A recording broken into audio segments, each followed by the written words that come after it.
Qin Xixi has endured countless tribulations across lifetimes and has now traversed into a book. Her biological mother is the wealthiest individual in the empire, and the Qin family stands as the foremost merchant clan. Her several brothers are also prodigies of their youth.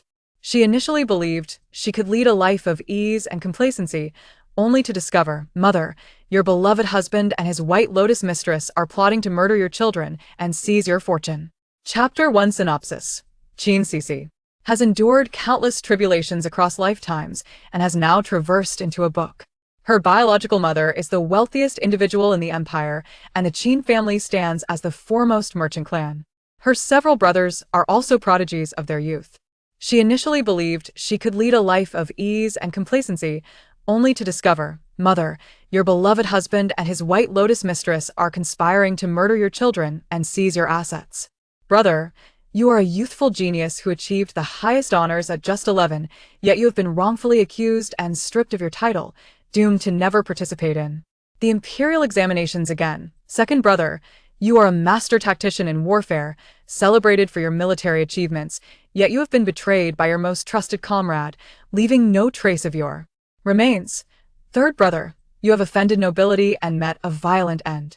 Fourth and fifth brothers, amidst their lamentations, the family defies fate. And that young imperial grandson, can he not constantly fixate on this lazy fish? Damn you, heaven! Her furious exclamation vanished in a flash of lightning as Qin Xixi faced her 99th tribulation, only to be struck down once more. Upon regaining consciousness, she intended to continue her tirade, only to choke on a mouthful of water. It seemed someone was forcefully pressing her head down into the depths. Madam, we cannot find the young lady. Feigning panic, two elderly women obstructed the lady at the water's edge, one pressing down on Qin Xixi's head, preventing her from surfacing. My poor Xixi, how could you leave your mother like this? The wails grew louder from not far away. Woo-woo, for hundreds of years, we have had only 2 girls in the Qin family. How can you die like this? How can I face the ancestors of the Qin family? Madame Qin collapsed on the ground, weeping uncontrollably, wholly unconcerned with her demeanor. Qin Xixi struggled with all her might, yet it was futile. The air grew thin, and her belly felt as if it would burst. Which fool is on the shore, only knowing to howl? Come and see, I still have a chance. A faint voice halted Madame Qin's cries, and she looked around in confusion. There were no children nearby. Who just spoke? Woo-woo. Please save me. I do not wish to be struck by lightning only to drown. As if hearing her heart's call, with a splash, another person leaped into the water. What are you 2 old fools doing? A sharp rebuke echoed as Madame Qin swam over just in time to see Qin Xixi being forcibly pushed back under the water, her eyes wide with rage. Madam, the 2 elderly women, panic-stricken, instinctively loosened their grip. Madame Qin rushed forward, lifting the gasping Qin Xixi and swimming towards the shore. Bind these 2 dog servants, she commanded, ensuring they were kept under watch. Woo-woo, I almost met my end. Hurry, this bargain mother should know how to perform first aid. Feeling someone forcefully compressing her abdomen, Qin Xixi sighed in relief, even as questions began to swirl in her mind. 400 years. Only 2 girls in the Qin family, and what kind of name is Xixi? It dawned upon her this was the very script her former nemesis had crafted to torment her. The Qin family, the only clan in the empire led by a woman. The head of the family, Madame Qin, had taken in a son-in-law and bore 5 sons and 1 daughter. The sole daughter met an untimely death, and later, at the suggestion of her son-in-law, they adopted a girl born on the same day, which became the protagonist of the narrative. Not only did she receive the love of her father and mother, but she also became the cherished darling of her 5 brothers. Sadly, her adoptive mother passed away prematurely, and her 5 brothers succumbed to untimely fates, leaving her to uphold the entire Qin family single-handedly, becoming the only woman in the empire to be conferred the title of nobility. Regrettably, Madame Qin and those 5 simpletons remained oblivious until their deaths that it was all a grand deception. The so-called adopted daughter was the offspring of the son-in-law and his beloved mistress, and to make room for her in the household, he orchestrated the demise of the young girl, while Madame Qin was slowly poisoned, failing to reach the age of 35. The 5 brothers also met their end, all victims of schemes orchestrated by the son-in-law and the adopted daughter, along with their maternal uncle's family, all meeting tragic ends, and she was the prematurely dead daughter. Alas, could this truly be her 100th life? Such a tragic fate. Cough, cough, cough. Water spilled from her lips as Qin Xixi slowly opened her eyes. My heavens, is this my bargain mother? The voice that re-emerged startled Madame Qin, nearly causing her to drop the little one in her arms. She looked down, meeting Qin Xixi's wide eyes, and was momentarily taken aback. What she had just heard, could it have been her precious daughter's thoughts? Excited, she hugged Qin Ruanwan closer, realizing she was indeed favored by the heavens, possessing such a unique ability. My, such a round face, these arms and legs, and this imposing presence truly befitting a woman of over 200 pounds. Qin Xixi struggled, emitting muffled sounds. Indeed, this weight is not something an ordinary person can bear. If you do not release me, my face shall be squashed. Madame Qin eased her grip, revealing Qin Ruanwan's delicate visage. She offered her a motherly smile, knowing that had it been those troublesome boys, she would have slapped them long ago for such words. Alas, my dear mother is also to be pitied.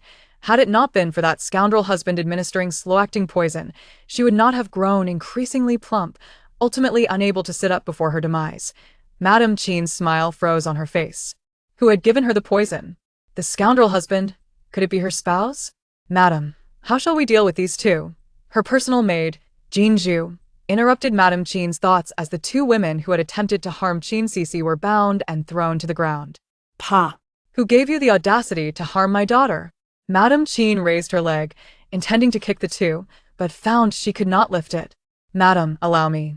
The maid, Yin Bao, struck a pose and with a swift motion, kicked the two directly in the face, leaving behind two large footprints. Take them away for proper interrogation. I wish to see who possesses the audacity to lay hands on my daughter. Madame Qin gestured, her expression furious. The two women lowered their heads, silent, as guards escorted them away. By the way, at this hour, shouldn't the young lady be napping? How did she fall into the lake? The ever-cautious Jin Zhu furrowed her brows, perplexed as to who had wished to harm a child. Despite being the wealthiest and a royal merchant, they had never committed any wrongdoing. Madame Qin was known for her kindness, never harsh with her servants, and had often aided disaster victims with charitable donations. Logically, no one in the household should wish harm upon a mere healthy-year-old child. I know this. It was that scoundrel father who carried me out, claiming he would take me out to play. The moment he picked me up, I fell asleep, only to awaken with a belly full of water. Madame Qin's expression turned icy as she glanced at Jin Zhu and Yin Bao, realizing they were still puzzled, and sighed in relief. Thankfully, only she could hear Xixi's thoughts. Where is the maid responsible for watching over Xixi? She sat down in the pavilion, cradling Qin Xixi, appearing calm and unhurried. She did not doubt the little one's words, for how could she know she could hear her thoughts, nor would she have any reason to slander her biological father? Yet, Madame Qin could not fathom why her husband would act this way.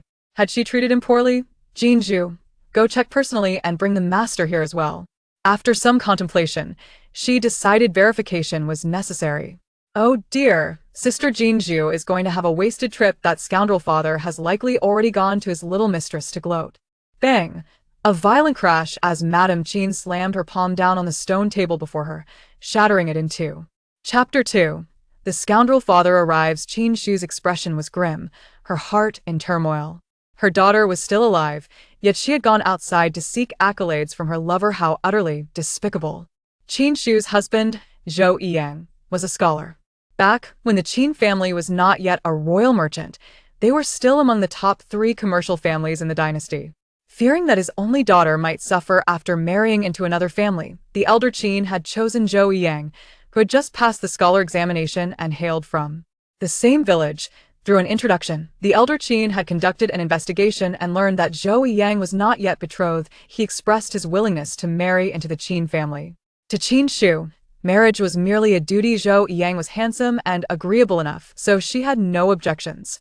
Once married, they treated each other with respect, and over the years, with the addition of several children, they had developed a semblance of affection. She had thought that since Zhou Yiyang treated her well and did not mind her plump figure, perhaps one of the children should adopt the Zhou surname to carry on the family lineage. Now, with matters having escalated to this point, if confirmed, a flash of murderous intent crossed Qin Shu's eyes. "Madam, the master is not in the residence he left early in the morning," a servant reported. Qin Shu understood her beloved daughter had indeed spoken the truth. Yet she pondered how her daughter had come by this knowledge. "Please spare me, madam. I do not know who knocked us unconscious, allowing the young lady to be in danger. I deserve to die." The two young maidservants pleaded in unison, claiming they had been rendered unconscious and were unaware of what had transpired. Lies. Deceit. It is clear that the scoundrel father bribed them, promising to take them as concubines and instructing them to feign ignorance. Qin Xixi glared fiercely at the two maidservants, but regrettably, no one noticed her. If you were indeed unconscious, then who informed you that the young lady was in danger?" Qin Shu snorted coldly, her anger palpable. "Poisoning her, maintaining another daughter outside, and seeking to take a concubinage longed to break Zhou Yang's third leg." Qin Shu's demeanor turned grave. Those who had attacked Xixi, the guards at the door, Xixi's personal maid. Over the years, she had trusted Zhou Yang too much, unwittingly allowing them to bring her to the brink of peril. It seemed that more than half of the Qin family had betrayed her, obedient to Zhou Yang, as the current head of the Qin family, who had secured their position as royal merchants. Qin Shu was no fool. In an instant, she grasped certain truths. Eager to serve a man, I shall grant your wishes." With a cold laugh, her words turned the faces of the two maidservants pale. Just as they opened their mouths to plead for mercy, Qin Shu denied them the opportunity. Not yet having captured all the demons within the residence, she did not wish to alarm them prematurely. "Send them to Itsue Pavilion, Mama. Zhang will know what to do." Mother is truly astute, able to deduce even this, but hearing her daughter's praise lifted Qin Shu's spirit somewhat. However, the subsequent words tightened her heart. Just as she intended to listen further, silence enveloped the room. Looking down, the little one had already drifted off to sleep, bubbles of snot forming. Qin Shu longed to shake Qin Xixi awake. Truly, her daughter was a filial child, yet she wished she would finish her sentence. Upon returning to the room, she placed Qin Xixi on the bed and instructed the attendants to leave, retaining only Jin Zhu and Yin Bao. "Madam, have you sensed something?" Jin Zhu, ever observant, had begun to form a suspicion from Qin Shu's various actions. "Do you know who wishes to harm the young lady? Tell me, and I shall deal with him." Yin Bao, bold and straightforward, had learned to follow Qin Shu and Jin Zhu's orders. In the current Qin family, there were but two people whom Qin Shu could fully trust. "Yin Bao, do you remember the last time you mentioned seeing the master enter a small residence in the northern part of the city? That time, Yin Bao had gone out to purchase items and had seen Zhou Yang enter a modest courtyard, likely preparing for his extramarital affair. But didn't you say I was mistaken?" Yin Bao was puzzled as to why Qin Shu suddenly brought this up. Qin Shu did not wish to elaborate. Some matters were easier to believe when witnessed firsthand. She then instructed Jin Zhu to investigate the medicine she had been taking regularly. The two maidservants accepted their orders, and Qin Shu lay on the bed, panting. In just this short time, she felt utterly exhausted. Jin Zhu's eyes were red, while Yin Bao clenched her fists, her face etched with fury. "Madam, how dare he?" Recalling the scene she had witnessed, Yin Bao felt an urge to rush in and slay that pair of wretched lovers. The master, who professed to love his wife, was embracing another woman and her child. Had she not seen it with her own eyes, it would have been hard to believe. "Madam, that medicine indeed poses a danger. Prolonged use can lead to weight gain, and even death." Jin Zhu felt regretful. Had she known the medicine was problematic, she would never have allowed her mistress to consume it. "Madam, could today's incident also involve the master?" Qin Shu raised her hand to interrupt Jin Zhu. "Let us pretend we do not know. We are unsure who among them is truly loyal." Concealing her own heartbreak, Qin Shu maintained a composed facade. This matter required careful planning. Aside from her own courtyard, it was likely that Zhou Yang had arranged for people in her son's courtyards as well. If pressed, one could only imagine what they might do. "Oh, dear mother, hurry, I can hardly hold it in. Father, emerge quickly." After an hour's nap, Qin Xixi awoke, waving her little arms, not wanting to soil her trousers. Qin Shu, initially worried, could not help but laugh, gently cradling Qin Xixi. There was truly nothing to fear. Nothing had yet transpired, and there was still time. More importantly, her daughter was alive, and from now on, No one would harm her. Qin Xixi, like a doll, was fussed over by her mother and two beautiful sisters. Come, you must be hungry. Knowing her daughter had been poisoned, Qin Xixi had prepared goat's milk. Mother is so wonderful, mother, cuddle me. Qin Xixi hugged the bottle and began to drink eagerly. My dear wife, I heard that Xixi encountered trouble. An anxious voice broke through. The scoundrel father had appeared. Chapter 3. Who is speaking feigning ignorance, he reached out to embrace Qin Xixi. It is no wonder mother was blind to his faults, only lamenting that scoundrel father is but a pretty face. Had I not been familiar with the plot, I too would have been deceived by this facade. Zhou Yiyang, clad in a blue long robe, was handsome, his features imbued with a sense of melancholy, which only accentuated his already elegant demeanor, making him irresistibly approachable. Wah! Before he could touch Qin Xixi, she began to wail loudly. Having just been in contact with another woman and child, Qin Xixi did not wish to be held by him.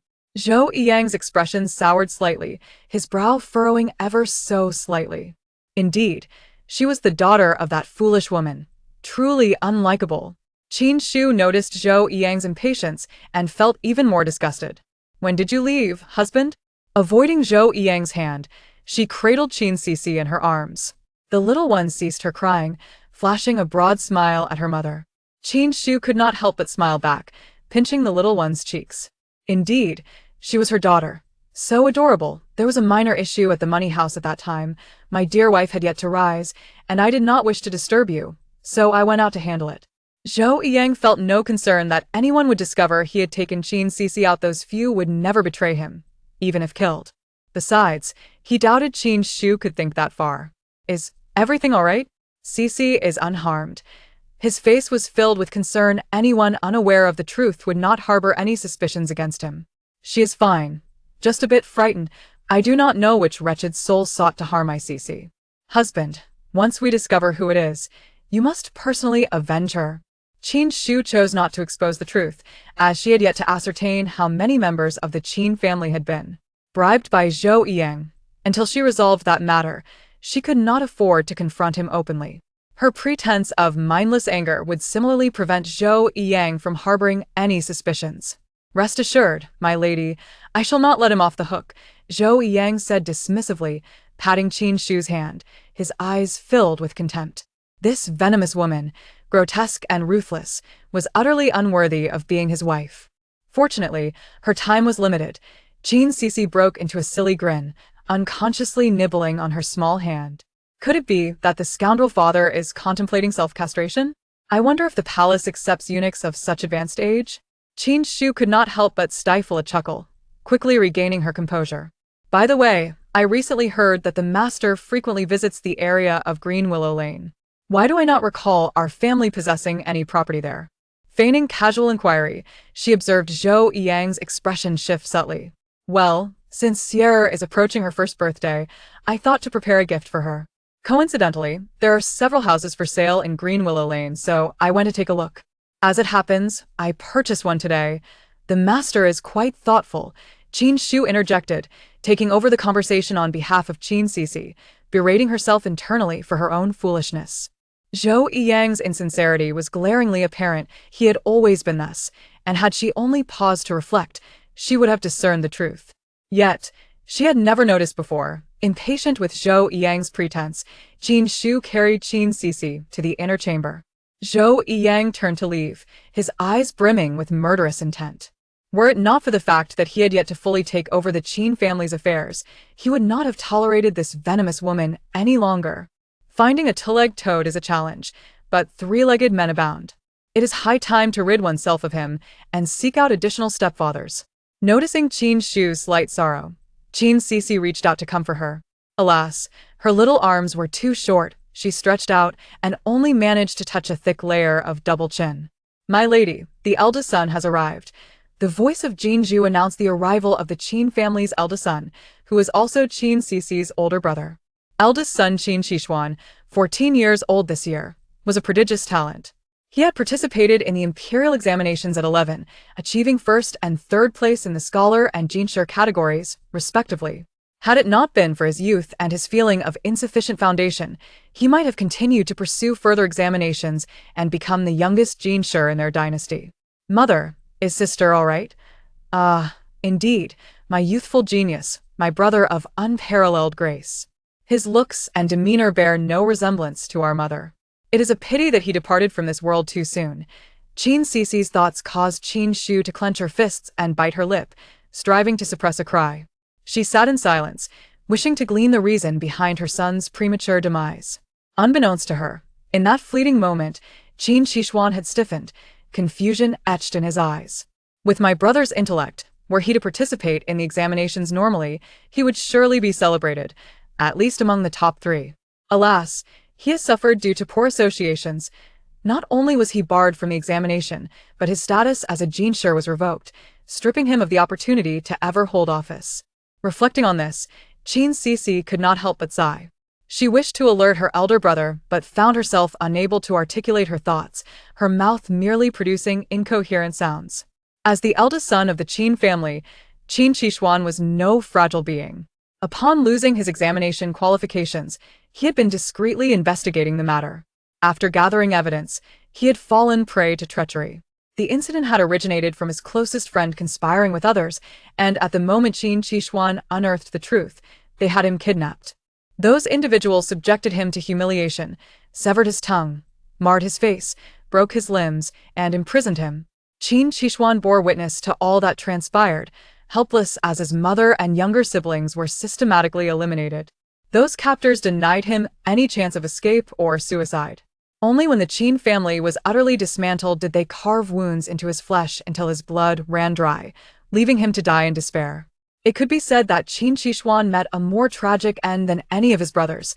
Though he could not fathom how he could hear his sister's thoughts, he certainly had no intention of harming her.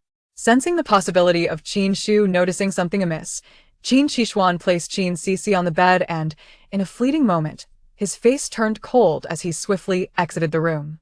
Qin Shu's countenance darkened as she contemplated the potential calamities ahead, a chill coursing through her. She was at a loss as to how to warn Qin Xixi with merely 7 days until the examinations.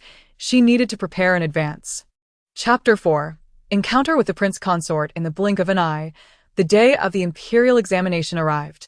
The Tianfeng dynasty held its imperial examinations every 3 years, gathering literary talents from all corners of the nation. Anyone who possessed the title of a scholar, regardless of age, was eligible to participate. The examinations were conducted at 3 venues in the capital. The scholars from the capital would take their tests at the Royal Academy, located not far from the palace. The chief examiners for this session were the current Prince Consort and a grand scholar. Qin Xixi awoke within the opulent confines of a carriage. Due to her concerns, her sister Qin Shu, who rarely ventured out, personally accompanied Qin Xixi to the examination site, along with Zhou Yiyang.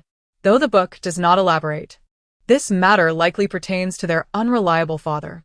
I recall that my brother's friend eventually became a high-ranking official, showing great deference to their father, undoubtedly holding some leverage against him. Qin Xixi kept her eyes closed, quietly pondering, unable to offer her brother any direct advice. She resolved to take things one step at a time, with time still on her side, even if she could not participate in the examination. Once her strength was restored and her brother had gathered evidence, she could lend her support when those adversaries sought to harm him, potentially altering the outcome. In recent days, she had felt the affection of her mother, and her brothers treated her sincerely. She would not allow anyone to disrupt such a family. The entrance of the academy was crowded with aspiring scholars and their guardians. As soon as the Qin family's carriage appeared, a man who seemed a few years older than Qin Xixi approached them. "Xiandi, you have arrived." The man was Zhang Zongxian, a close friend of Qin Xixi. For years his senior and participating in the examination for the first time this year. Renowned for his literary prowess, he was a strong contender for the top 3 in this examination. Qin Xixi nodded, his attitude towards Zhang Zongxian not overly enthusiastic. He recalled Qin Xixi's words about being cautious in friendships and the potential for betrayal. His acquaintances in the capital were few, and Zhang Zongxian was among them. If someone were indeed plotting against him, it could only stem from his recent investigations that had corroborated those suspicions. While he could not confront him openly just yet, He could no longer be as warm as before. Xianer, have you thoroughly checked everything? Qin Xixi, too conspicuous to dismount the carriage, couldn't help but voice her concerns. Her heart heavy with worry. The examination would last 3 days, and she had meticulously prepared provisions, ensuring everything was personally checked without the intervention of others. Yet, she still felt uneasy. Rest assured, mother, there will be no issues. Qin Xixi assured her with a nod, as he walked alongside Zhang Zongxian towards the academy's entrance. At the academy's gate, several guards were inspecting the packages of those present to prevent any contraband. Qin Xixi stood at the forefront, with Zhang Zongxian closely following him. As they joined the queue, soon, it was Qin Xixi's turn. He calmly presented his package to the 2 officials, allowing them to inspect it without a hint of anxiety. The officials were diligent, first examining the writing implements, then the food. Given the tense nature of the examination, only prepared foods were permitted. The buns and pastries Qin Xixi brought were prepared by Qin Xixi herself, simple yet filling. Hey, what is this? A pattern on one of the pastries caught the attention of an official, who scrutinized it closely, his expression suddenly shifting to one of alarm. What audacity! To cheat in such a manner! One official shouted, and the surrounding officials converged, casting hostile glances at Qin Xixi. The other scholars in line turned pale, bewildered by the unfolding situation. From the carriage, Qin Xixi's expression darkened instantly. Everything had been prepared with care, and nothing untoward had transpired. Why was this happening? Heavens! There are words on this pastry. Zhang Zongxian, who had been following Qin Xixi, gasped and took several steps back. Qin Xixi, I never expected you to resort to such actions. I must have misjudged you. He feigned a pained look, his words subtly suggesting that Qin Xixi was indeed culpable. Is it possible that he cheated his way to becoming a scholar 3 years ago? I always thought it improbable for someone so young to achieve success at 11. Could it be that he resorted to deception? The murmurs among the crowd grew louder, unabashedly expressing their thoughts. Seize him, commanded the official in charge of the inspection, as 2 men stepped forward to apprehend Qin Xixi. Wait! A warm voice interjected, and 2 figures emerged from within the academy, a tall man and a small boy. The current prince consort, Fu Qian, the chief examiner for this examination, was accompanied by an exquisitely handsome young boy who appeared no older than 4 or 5. Greetings, Prince Consort. The crowd collectively bowed. Although Fu Qian held no official position, he was deeply trusted by the emperor and served as a teacher to several royal grandchildren, thus holding significant status. Ah, truly the most beautiful man in the realm. How captivating. The child beside him must be the brilliant royal grandson, adored by all, yet tragically short-lived.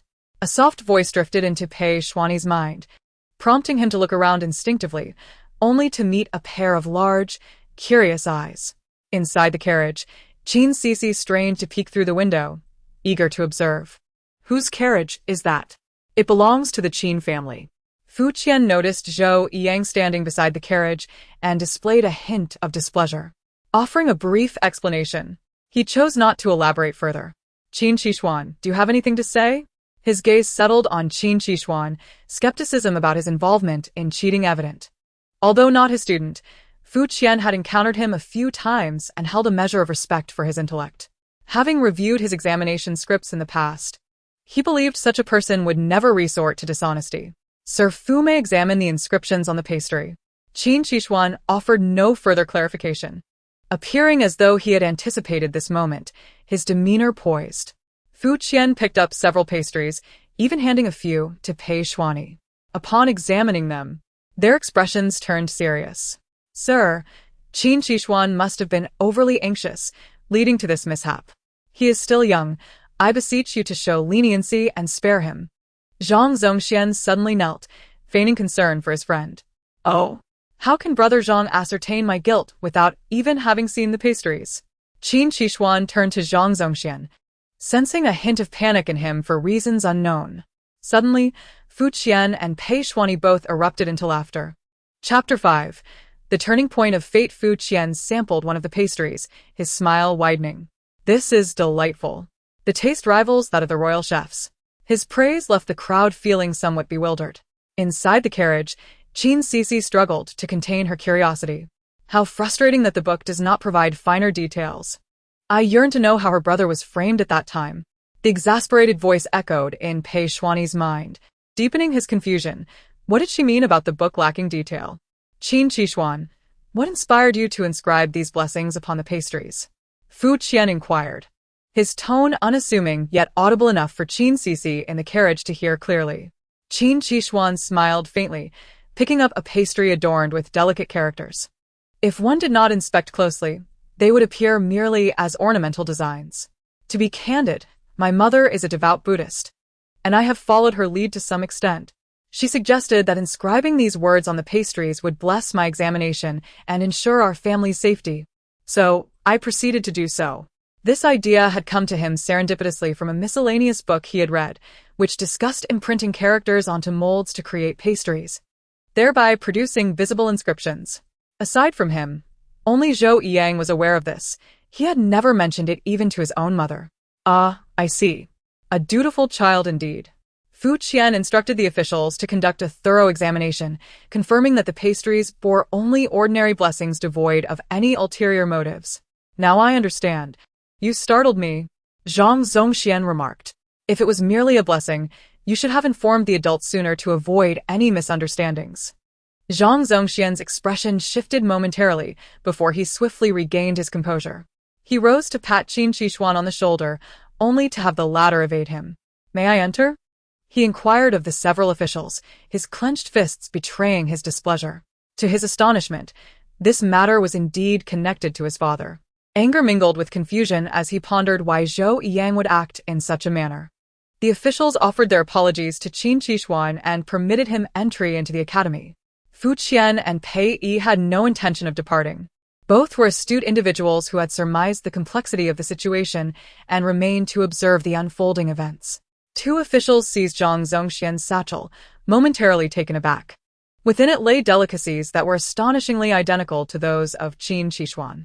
Upon closer inspection, their faces paled. Fu Qian took a few items from the satchel and, finding no surprise, noted that they contained portions of answers to one of the examination questions.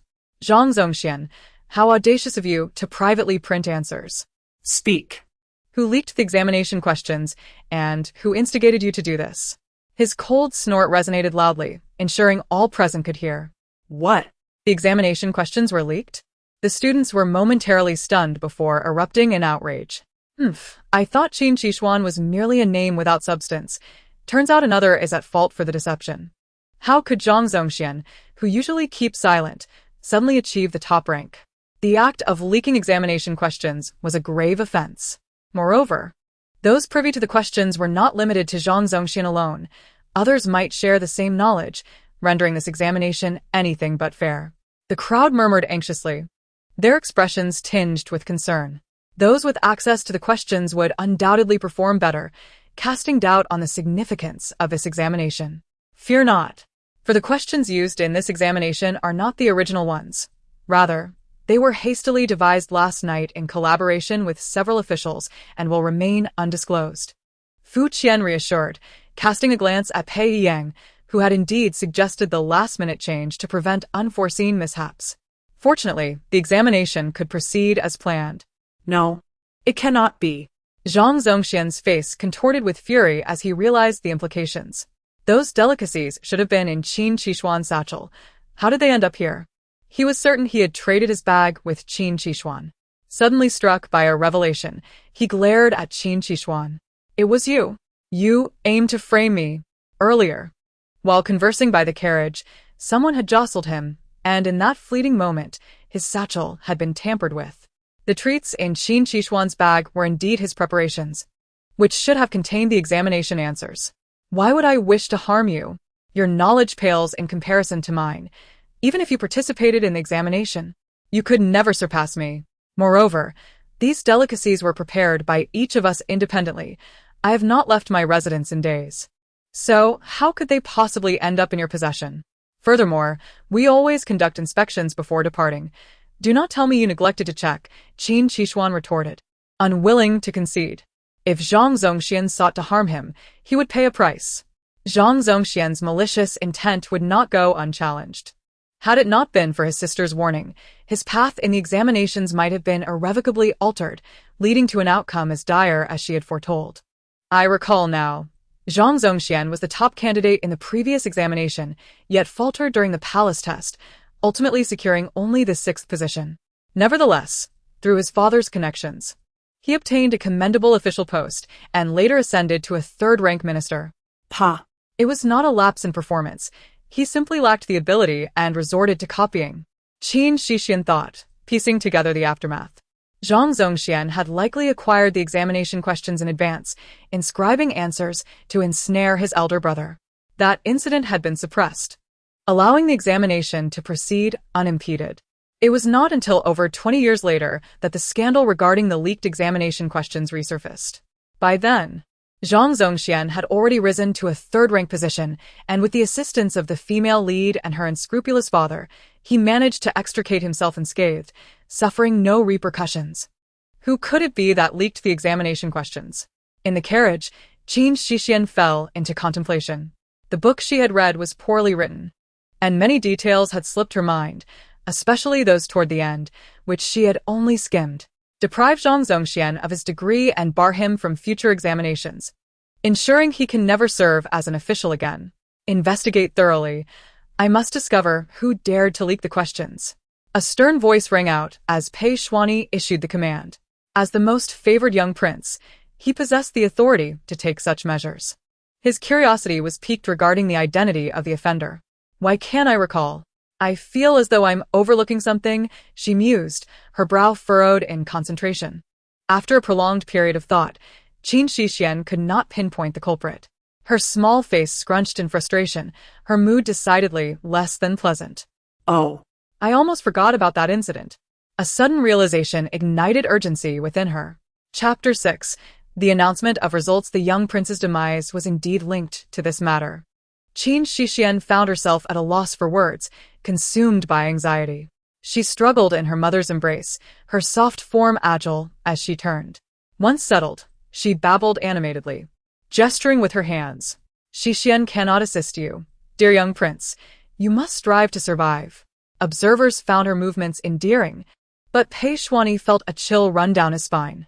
Had his premature death been a consequence of the leaked examination questions? His expression turned grave. It appeared he would need to personally investigate this cheating scandal. The longer he delayed, the higher the risk of hidden dangers. Who could it be? Pei Xuanyi felt no disappointment. Despite not understanding why he could hear Qin family's thoughts, he believed what Qin Xixi perceived to be true.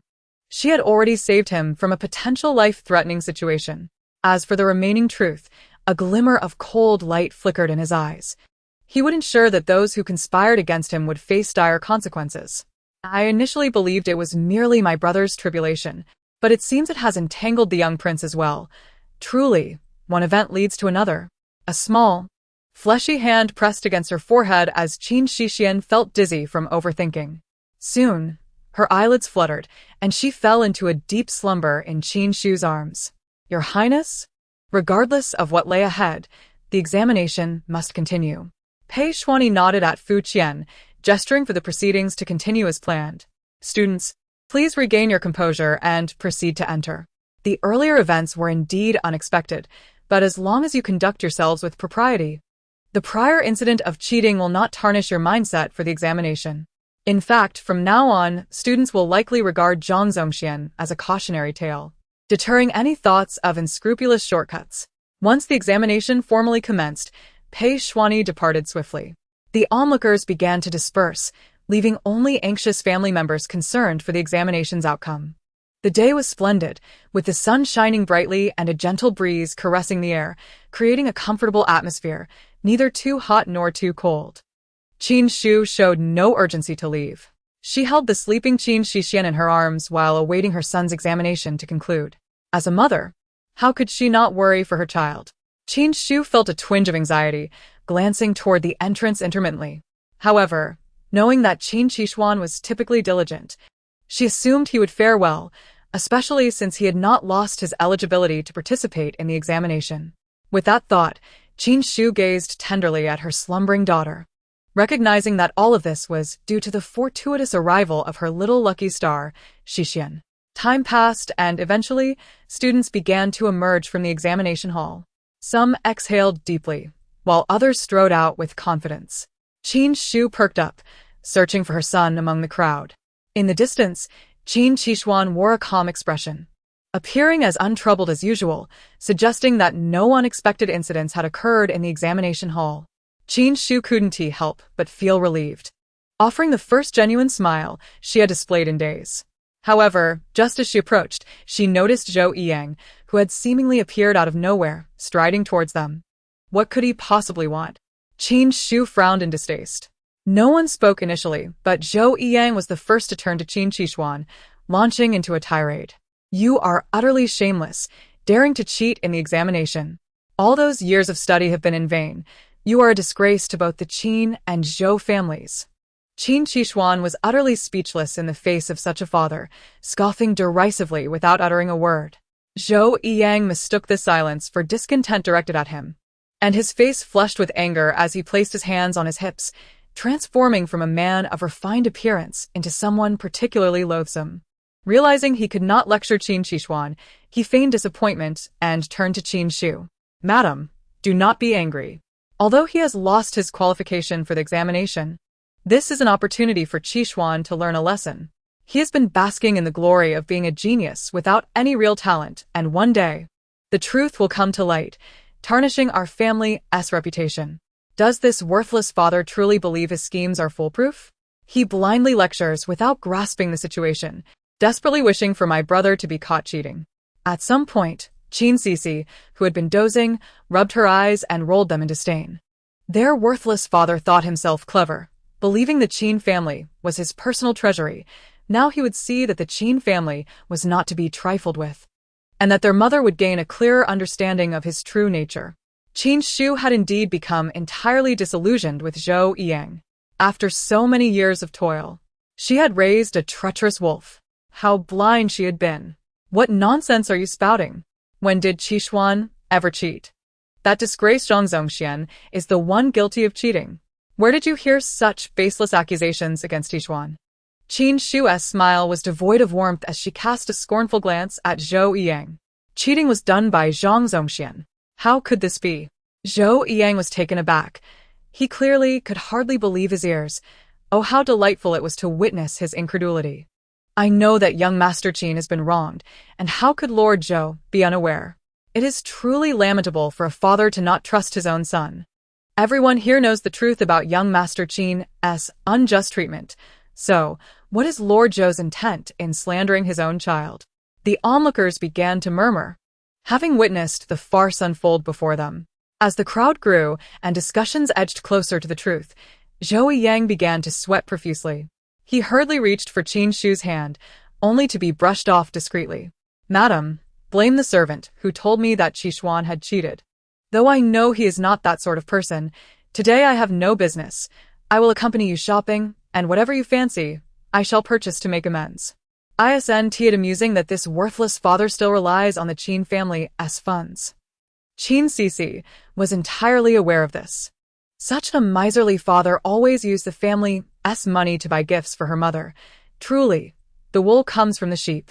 As the carriage rolled past, raising clouds of dust that made Zhou Yiyang cough incessantly, a glimmer of malice flickered in his eyes. This fat, venomous woman. This time, fortune had allowed the Qin family to escape disaster, but he should not think such luck would persist.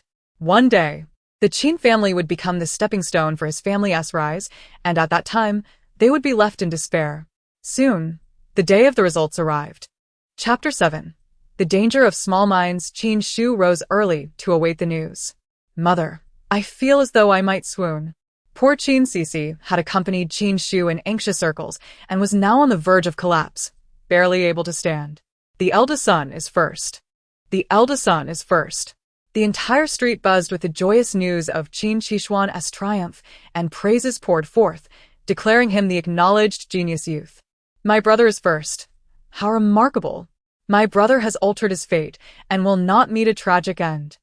After spending so many days with Qin Xixi, Qin Xixi had developed a deep affection for him.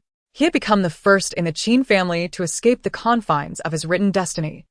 and she couldn't help but wipe away non-existent tears with her tiny fists. Though Qin Xixi maintained a composed facade, her anxious heart finally found solace. Her lips curved into a radiant smile that was impossible to conceal, her cherubic face glowing with joy, her laughter shaking her cheeks as she walked. Thank you all.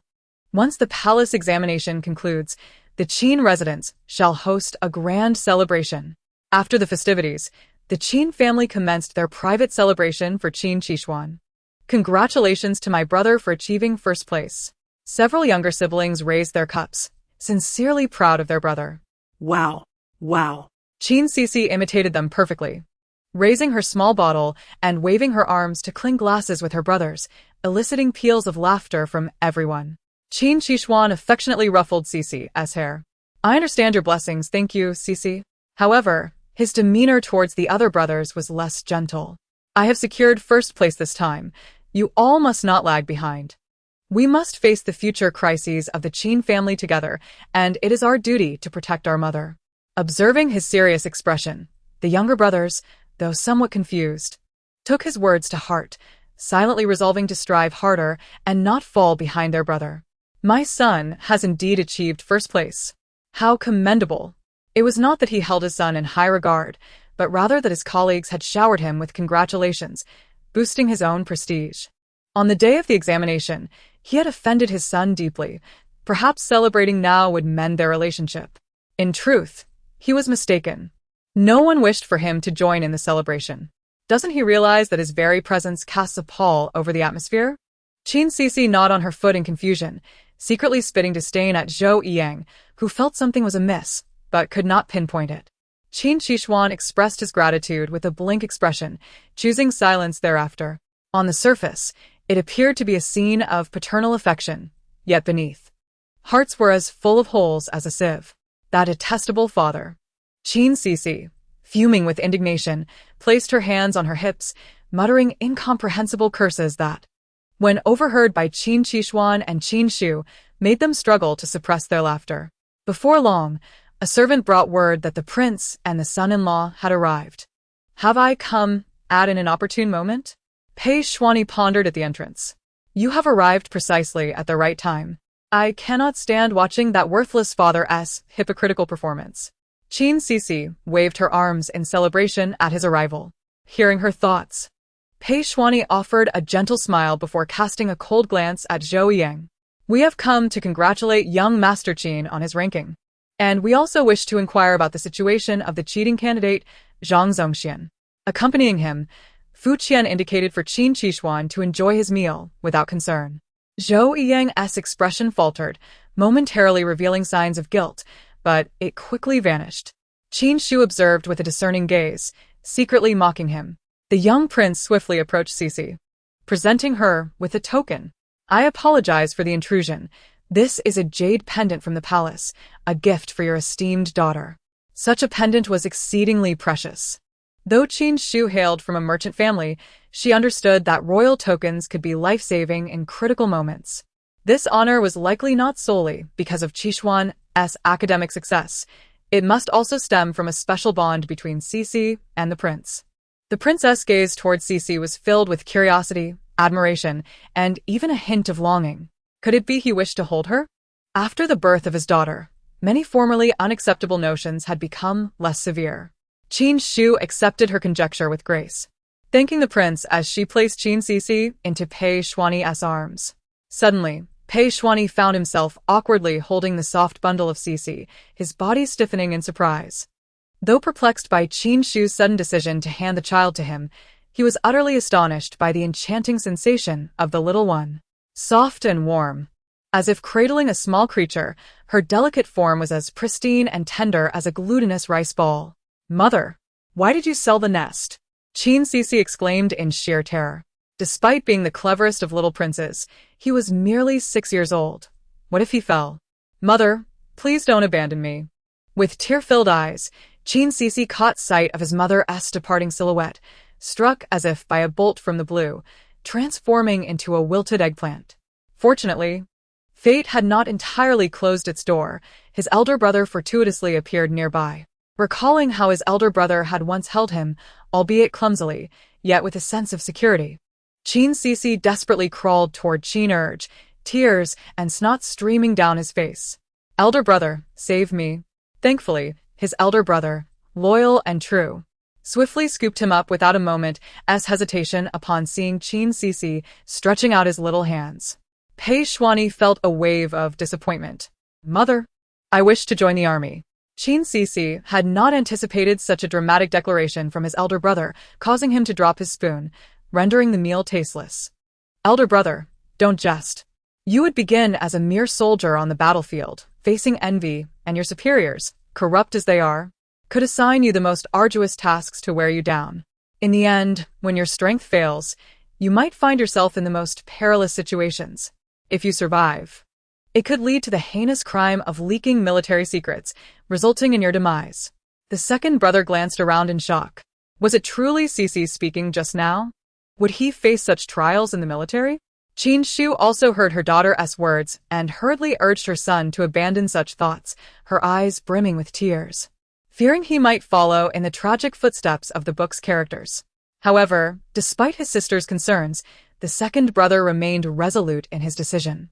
When the enemy comes, I shall stand firm. If what Xixi says is true, I will find a way to overcome it. Your abilities are indeed commendable, but one must guard against treachery. What shall we do? This troubled Qin Xixi, who found the meal utterly unpalatable. Pei Xuanyi pondered thoughtfully. What if you join my uncle's regiment? Everyone present was taken aback, and the second brother displayed an expression of disbelief. The little prince's uncle? It seems quite reliable. It is said he is a commander of integrity and valor. So, my brother should not face unfair treatment there. Seeing her son unwavering in his desire to enlist, Qin Shu resigned. Agreed that serving under Pei Xuanyi's uncle was preferable to risking betrayal from others. As everyone had nearly finished their meal, Fu Qian finally broached the main topic of the day. Qi Xian, you have been friendly with Zhang Zongxian, correct? Chapter 8. The Majesty of Mother. Qin Xixi performed a respectful greeting, furrowing his brow as he nodded. Indeed, he had shared some acquaintance with Zhang Zongxian, but after his recent betrayal, he had seen through his true nature. Fu Qian found this curious. Qi Xian, how did you come to know Zhang Zongxian intended to betray you? Carelessly, you could have faced ruin. Unsure how to respond, Qin Xixi felt Pei Xuanyi realized that perhaps Qin Xixi had once again assisted her elder brother. It is also Qi Xian's sharpness that has spared him from disaster. Subtly helping him to cover his tracks, Pei Xuanyi continued to inquire about Zhang Zongxian's situation. He is merely an ordinary student. How could he have acquired the answers for the imperial examination? The Ministry of Rites was on high alert during the exam period, yet somehow the answers were still leaked. This was beyond Qin Xixi's knowledge. Zhang Zongxian typically presented himself as a refined gentleman, and while he knew his pastries had been tampered with, he had never imagined he could procure the answers. As for his background, his father was merely an ordinary court official, diligent and unassociated with any particular faction. Zhang Zongxian's father. Qin Xixi's eyes widened in realization. She finally understood who was orchestrating the mischief. That is all a fade. The old fox appears upright and aloof, yet his connections run deep. This Lord Zhang is on friendly terms with the Minister of Revenue, who is no saint either.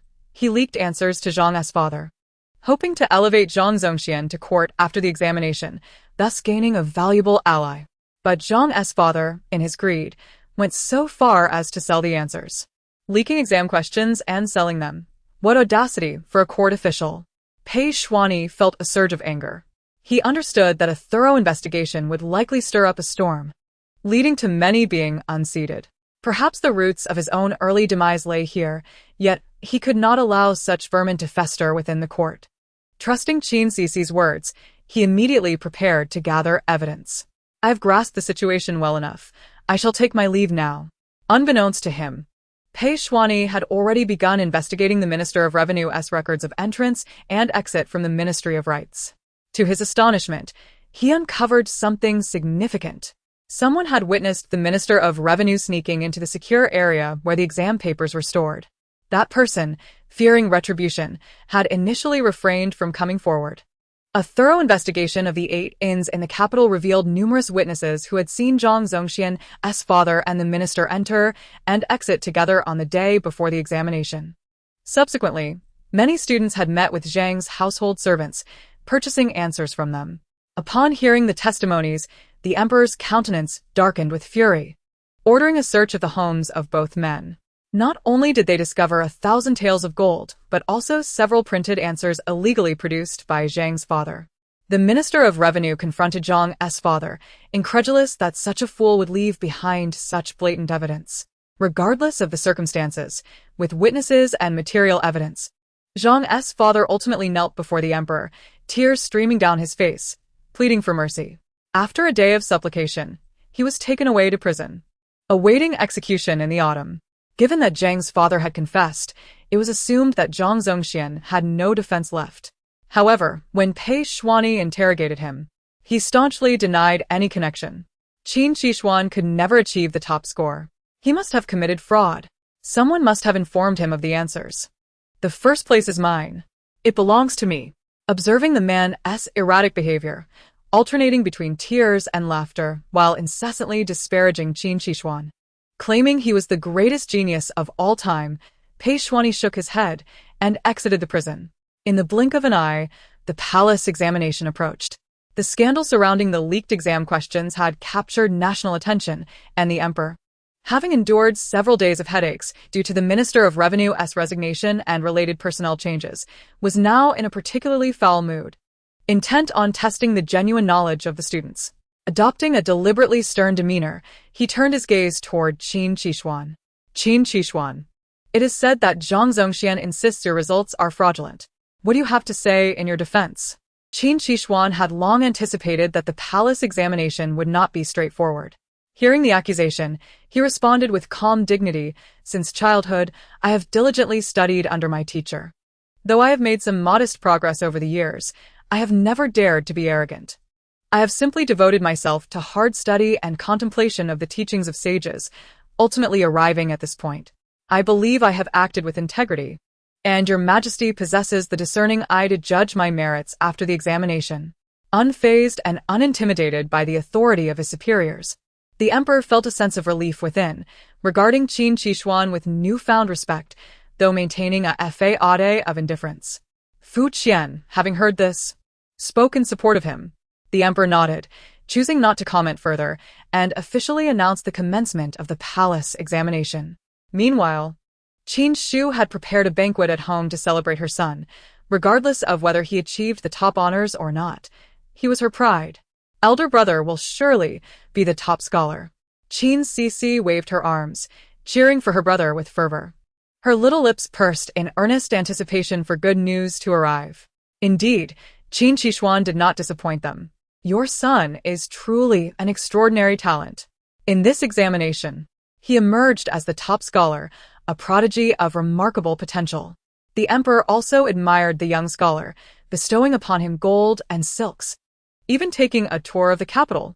Henceforth, he would ascend to the rank of a 6th-grade editor in the Hanlin Academy.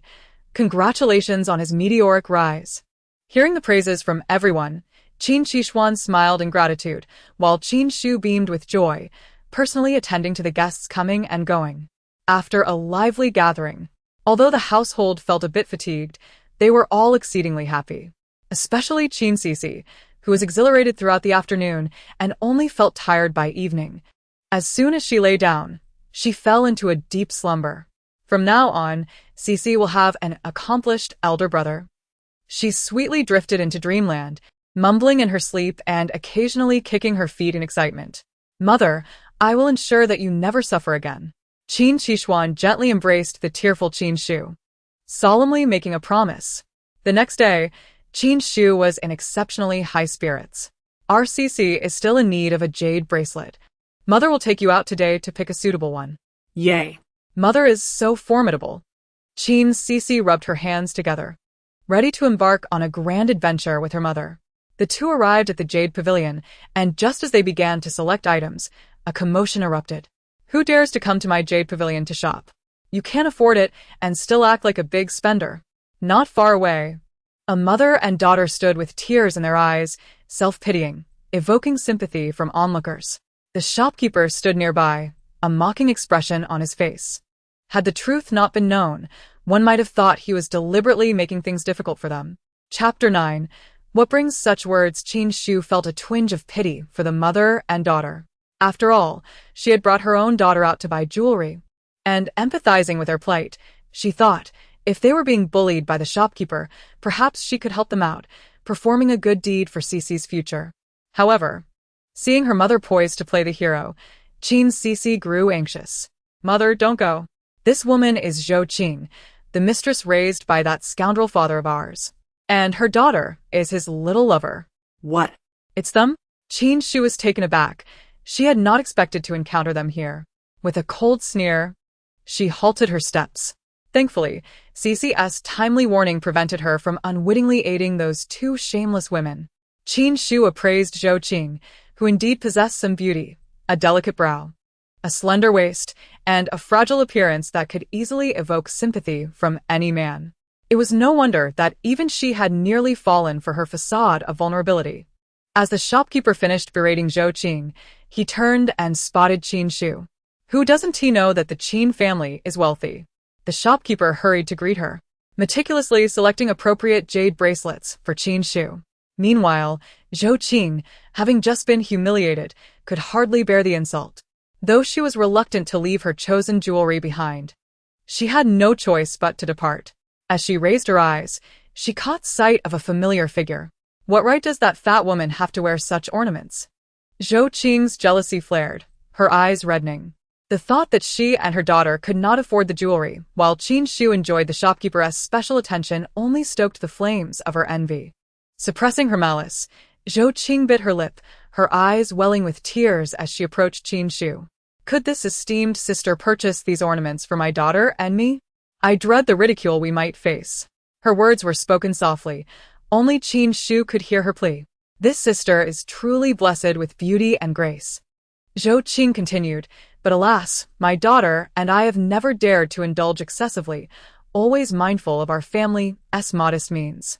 I only wish to occasionally procure something decent for my daughter, but we lack the funds, leaving us vulnerable to scorn. As she spoke, she began to sob, making it seem as if the shopkeeper and Qin Xixi were conspiring to bully her. This green tea is truly vicious. She keeps accusing my mother of being extravagant and unkind, while feigning poverty to make others think my mother is cruel and uncaring. How despicable. Witnessing the entire scene, Qin Xixi, self-proclaimed connoisseur of tea, could not bear to see her mother subjected to such subtle mockery. Qin Xixi admired her daughter's cleverness and cast a fleeting glance at Zhou Qing, scoffing lightly. Zhou Qing's face flushed with embarrassment at the derisive laughter, prompting her to weep even more earnestly. Sister, what do you mean? I was merely momentarily upset and spoke out of turn. I hope you can forgive me. Others nearby began to murmur, and Qin Xixi handed Qin Xixi over to a maid and began to speak leisurely. Oh? If this lady had kept quiet, I might have mistaken you for a beggar. After all, who approaches a stranger asking for payment? Initially, the onlookers were outraged, but upon hearing Qin Xixi's words, they began to reconsider. This lady, adorned in finery, hardly resembled someone without spare change. Furthermore, if she lacked funds, why would she come to the Jade Pavilion to shop? Was it merely a case of vanity? Yet, I, Qin Xixi, have earned my own wealth. Why should my money be used to satisfy your vanity? Qin Xixi laughed derisively, and as Zhou Qing opened her mouth to respond, her face alternated between shades of green and red, only to be interrupted by the spectators enjoying the spectacle. Madam is right. Even if she is wealthy, she shouldn't expect to receive from everyone. This lady cannot think of living off the efforts of others every day. As murmurs spread through the crowd, Zhou Qing initially planned to leave in disgrace, but was once again stopped by Qin Xixi. Zhou Qing nearly abandoned her faade. This fat woman, once foolish, how is she so sharp-tongued today? Why is she so relentless? Could she possibly know something? Zhou Qing felt a flicker of panic, but pretended to remain calm. Qin Xixi, of course, saw through her unease. Madam certainly knows how to cling to others. It seems you are skilled in relying on others beyond your means. However, one should not covet what does not belong to them. The higher you stand now, the harder you will fall later. Zhou Qing was left pale-faced by Qin Shu's scornful gaze and insinuating words. No, it cannot be. Does she truly know? How could that be? Coming to a jewelry store without enough money, so enamored with things beyond her reach. Could she be a mistress? It was entirely plausible. Just look at her seductive demeanor, demanding money at the drop of a hat. If she were truly broke, wouldn't she call her man to bring her money? Surely he wouldn't dare show his face here. The crowd continued to swell, and the remarks grew harsher. Qin Shu observed coldly. Zhou Qing, your current pain and humiliation pale in comparison to the suffering my children and I endure. In the future, I will ensure that you, your child, and that scoundrel will repay 100-fold. Hearing the insults hurled at her, Zhou Qing hastily scooped her daughter into her arms and fled in disgrace. Mother is magnificent. Mother is truly a warrior goddess. I love you, Mother. Qin Xixi, a vibrant presence in the atmosphere, cheered for her mother as might. There was no sadness in Qin Shu's heart. She had completely severed her feelings for the scoundrel. If Zhou Yang dared to approach, she would not let him leave with a smile. Indeed, later that evening, after finishing dinner, Zhou Yang stormed into the courtyard, fuming. Remembering Zhou Qing's complaints about Qin Shu bullying her during the day, he felt a surge of anger. The woman before him was nothing but a mass of flesh. How could she compare to Qinger? So coarse and unrefined. What did wealth matter if she lacked grace? The more he thought about it, the angrier he became, convincing himself of his righteousness as he began to question Qin Shu. As the royal merchant, with such a noble status, how can you be so crude? Squabbling with a mere commoner? What will others think of the Qin family's reputation? What a righteous statement. That scoundrel is targeting you, Mother. The reputation of the Qin family is upheld entirely by you. What does that scoundrel have to do with it? Qin Xixi, concerned, gently touched her mother's face with her chubby little hand, hoping she wouldn't be too disheartened. Though Qin Shu was unsure where her little Xixi had learned such peculiar phrases, she miraculously understood her daughter's intent. What you say is incorrect. Isn't everything in the Qin family because of my efforts? The husband merely observed me haggling with a woman outside, yet today I find myself feeling pity for her. Tomorrow, I shall have dozens of women, each cradling a child, arriving at my doorstep to beseech my charity. I possess a compassionate heart, but I am not a benevolent deity destined to disperse wealth indiscriminately. Zhou Yang found himself at a loss for words. The more he listened, the more he perceived that Qin Shu was disparaging Zhou Qing and her daughter as beggars. Moreover, he felt incapable of offering a rebuttal. If one cannot stand on their own, always relying on others, they will never achieve anything of significance. Should that woman seek financial assistance, I could provide it. Yet once her funds are depleted, she would undoubtedly turn to others. Tell me, how can we engage in such self-destructive behavior? Zhou Yang had not anticipated the situation would unfold in this manner. Even someone as eloquent as he found himself unable to counter her arguments. If Qin Shu were to indulge in feminine petulance, he could critique her from a husband's perspective. But this grand philosophy she espoused only served to highlight his own narrow-mindedness and lack of vision. He could only choke on his bewilderment. Mother's recent prowess is simply astounding. Truly befitting the head of the Qin family. Qin Xixi's eyes sparkled with admiration as she once again bowed before her mother's formidable presence. Suddenly, a thought struck her. Oh no! Aside from the few brothers of the Qin family, my maternal grandparents have also met untimely ends. What? Qin Shu turned in shock to her daughter, realizing that her parents had also suffered due to her actions. How could they, despite their age, endure such hardships? Chapter 10. The lifeblood reflecting on her long-absent parents. Qin Shu felt a pang of sorrow in her heart. When her parents presided over the Qin family, it thrived in prosperity, harmony, and abundance. She had been cherished since childhood, once the darling of the heavens, with suitors numbering far too many to count. However, as Qin Shu took on the responsibility of the Qin family, her parents wished to shield her from undue pressure, never mandating that she lead the family to continued success. For her happiness, they had carefully selected a son-in-law of exceptional character and talent. That was the first and only time her parents misjudged. For Zhou Yang had masked his true nature too well. After her marriage, her parents entrusted the Qin family to her, confident that their daughter, whom they had nurtured with care, would soon embark on a journey across the realms. They had begun to enjoy their twilight years. So, why would Zhou Yang seek to cause them harm? Qin Xixi clenched her fists, seething with anger at this despicable creature. Xixi, tell me, how did your grandparents come to harm? Little Xixi did not disappoint her mother. Let me think in the books. It was the scoundrel father and his little darling that harmed my grandparents. The scoundrel first killed grandfather's brother, and then framed grandfather. And then grandfather. Qin Xixi strained to recall, exhausting her youthful energy, and soon succumbed to slumber. How did Zhou Yang slay great-grandfather? Qin Xixi was desperate to protect her maternal family, yet Xixi had fallen asleep from overexertion. Gazing at her daughter's sleeping face, even as Qin Xixi yearned for the truth, she had no choice but to set her inquiries aside for the moment. However, the information her daughter provided was already enough to leave her astounded. What a cunning scheme. Zhou Yang truly possessed a heart as merciless as a serpent. It seemed that the restructuring of the Qin family could no longer be delayed. No matter what means Zhou Yang employed to undermine her family, he must always have useful individuals at his disposal.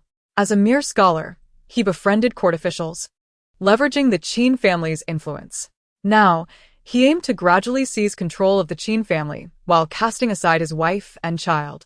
Not a chance. Jinju, summon everyone in the estate to the front courtyard. Having been preoccupied with Qi Xian's examinations, now that everything is in order, it is time to rectify the chaotic state of the Qin residence. Jinju was remarkably efficient, and within moments, the courtyard was filled with the household staff. They stood in separate groups according to their respective courtyards, with those of higher seniority positioned towards the back. The servants stirred lazily. Over the years, she had become so engrossed in external affairs that she had failed to notice the disarray within her own household. A glance revealed unfamiliar faces in each courtyard, some even in line, having long been lurking within the estate. All personnel had been personally vetted by her. These newcomers were undoubtedly placed here by Zhou Yang without her consent. Qin Xixi, with a stoic expression, selected a few unfamiliar faces, signaling for Yin Bao to provide them with silver and their contracts, effectively dismissing them from the estate. The previously lethargic servants were taken aback, one elderly woman even shouting at Qin Xixi, her eyes filled with disdain. "Madam, you intend to expel us? How cruel! I have toiled for the Qin family for years, and now, in my old age, I am to be cast out." After her outburst, she began to wail, threatening to make the incident known throughout the capital should Qin Xixi dare to dismiss her. Oh, "I now suspect you all of conspiring against my family. How could I not expel you from the estate?" Qin Xixi had anticipated such shameless behavior and was not intimidated. The old woman, suddenly branded with such an accusation, assumed Qin Xixi was merely trying to frighten her and remained unafraid. "Madam, you may say whatever you wish. I am but a victim of countless slanders, with no recourse." The old woman then knelt on the ground, weeping and banging her fists against the tiles, demanding an explanation from Qin Xixi. What preparations did Qin Xixi have in store? Earlier, she had instructed Yin Bao to gather evidence, and had Jinju discreetly place dolls in the rooms of these individuals. Naturally, the dolls were inscribed with Zhou Yang's name. Such misfortune was better borne by him. "If you do not confess, then seize them. Search their quarters thoroughly." At her command, the last few maids and young servants sprang into action, soon uncovering more than a dozen dolls bearing Zhou Yang's name and birth date, all pierced with needles. The accused turned pale, shaking their heads in denial. "We would never harm Lord Zhou. He is." "And what of it?" Qin Xixi interjected. "Is he not your true master, holding the lives of your entire families in his grasp, compelling you to serve him under threat? Otherwise, why would he want you out of the estate?" Qin Xixi scoffed. The individuals could find no words to justify themselves, merely shaking their heads frantically. "Am I to believe you are innocent victims? You are not worth my time, and who would believe a mere servant over the esteemed head of the Qin family?" Indeed, the individuals collapsed in despair. Who would believe that the illustrious head of the Qin family would conspire against such lowly servants? "Since you choose to refuse my goodwill of silver and contracts, then let it be 20 strokes and banishment from the estate." With a single command from Qin Xixi, Yin Bao and Jin Zhu promptly escorted the culprits to receive their punishment. Those who attempted to resist were swiftly subdued by Yin Bao. The remaining servants, having witnessed this display of retribution, were thoroughly intimidated. No longer did they exhibit any laziness. Instead, they stood pale and attentive. Qin Xixi produced a stack of contracts from her pocket and placed them before the gathered assembly. These are your contracts. You may choose to lie or remain silent in response to my inquiries, but the consequences shall be yours to bear. Do you remember Yuqin and Yuqing? Those two maids, in their quest for favor, deceived me and nearly caused the young mistress's demise. Do you know their fate? They were sent to Itsue Pavilion, had their tendons severed, their tongues removed, and were sold to the lowest brothels. At this, Qin Xixi's expression hardened, and the servants, particularly the maids, fell to their knees, bowing repeatedly and pleading for mercy. Oh, little seven, do you know anything? Do not pretend to be unaware of my questions. The entire household had been compromised by Zhou Yiyang, and behind the scenes, they must have been mocking her. Today, as events were all too transparent. If Qin Xixi were awake, she would surely exclaim, "Mother, when did you become the villain?" Xiao Qi, one of the most exquisite maidservants, was abruptly awakened from her beautiful reverie upon the moment Qin Xixi produced the deed of servitude. The Qin family, bearing the surname Qin, remained under the dominion of their mistress, even if she were a woman. Contemplating Yu Qin's fate, Xiao Qi's voice trembled, with a plea for mercy. "Please, my lady. I only know that the master has sold off many of the shops in the estate. Beyond that, I am unaware." The shops of the estate? Perhaps those were the few that had been entrusted to him previously. But was it merely that? Doubt flickered in Qin Xixi's mind. Yet, multiple maidservants corroborated this. And with the deed of servitude as leverage, it was unlikely anyone would dare to deceive. At that moment, Qin Xixi stirred awake. Her attention piqued by a maid's mention of the unworthy father's shops, her eyes sparkling with realization. "Mother, do be cautious. That scoundrel father has shops involved in grain trade with foreign nations." Grain trade. This was the very lifeblood of the military. Qin Xixi clenched her teeth. It was one thing for Zhou Yiyang to undermine her family. It was another for him to conspire with the enemy. As a royal merchant, the Qin family's engagement in grain trade with foreign countries was tantamount to recruiting soldiers for them. If it were merely a matter of selling shops, it might warrant little concern, but if this FAAD served as a cover for Zhou Yiyang to convert them into his own enterprises, he could amass a fortune from foreign nations while deftly shifting the blame onto the Qin family during perilous times. A glint of cold light flashed in Qin Xixi's eyes. This could very well lead her to ensnare a great fish. Chapter 11. Qin Xixi faints. It was evident that Zhou Yiyang would not divulge such critical matters to the timid maidservants and young servants of the Qin residence. Should these fearful subordinates become aware of Zhou Yiyang's grain trafficking and dealings with enemy nations, they would likely be paralyzed by fear, unwilling to risk their lives in his service.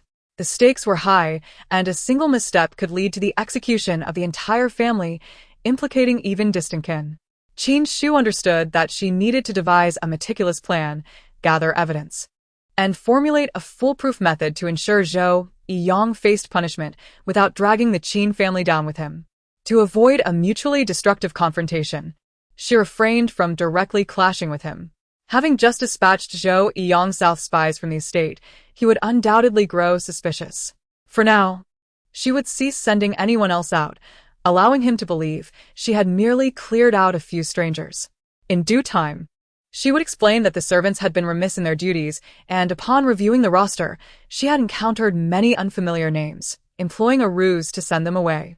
This way, Zhou Yiyang would be hesitant to place his people within the estate for a while, diminishing his vigilance towards the maidservants, perhaps even leading him to consider them as potential allies.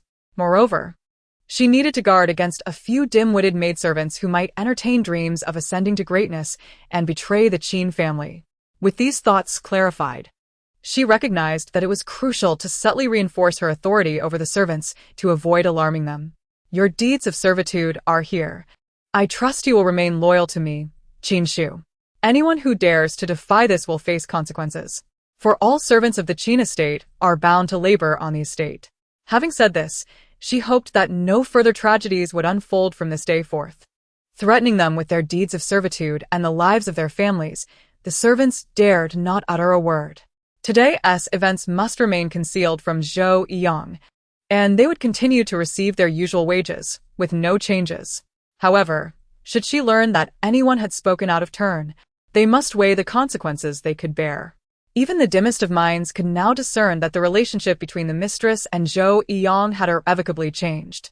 It was time to choose sides, and naturally, they would align themselves with the mistress who held their deeds of servitude. After addressing the servants, Qin Xixi sought out a few maidservants privately. For now, continue to feign loyalty to him. Do not allow him to sense anything amiss. Report to me any developments or evidence. I will not be lenient with those who deserve punishment, nor will I be stingy with rewards. Under the dual pressures of coercion and incentive, the maidservants pledged their loyalty and even swore oaths to never betray the Qin estate. Qin Xixi believed that after this restructuring, the servants would not dare entertain any treacherous thoughts for 3 to 5 years. Yet, this game of wits and power was undeniably exhausting.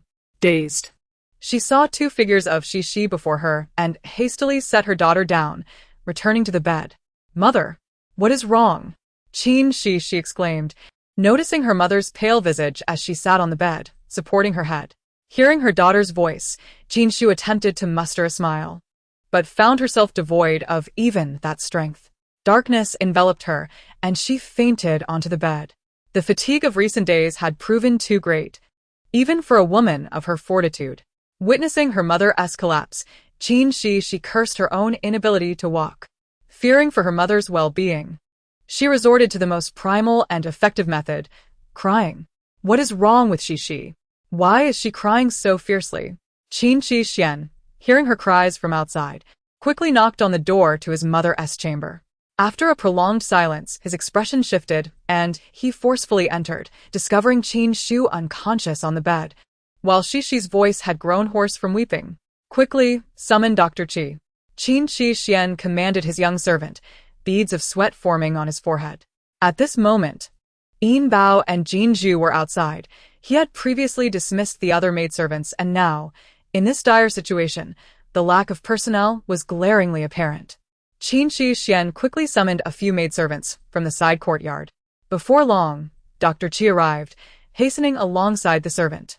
As the physician affiliated with the Qin family's medical clinic, he attended to the ailments of the entire household. There was no time for pleasantries. Qin Xixi led him directly to examine Qin Xiu's pulse.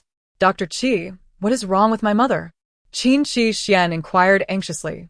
Qin Xixi, equally worried, had been waiting with bated breath, her voice hoarse from crying. "Please, tell me what is wrong with my mother." Dr. Qi sighed. The lady's pulse is chaotic. Yet there are no life-threatening issues. It appears she has simply overexerted herself, both mentally and physically. In other words, Qin Xixi had fainted from exhaustion and stress. It's all that scoundrel father's fault. If it weren't for him, mother would be too busy counting money to be so tired. Qin Xixi furiously shook her little fists.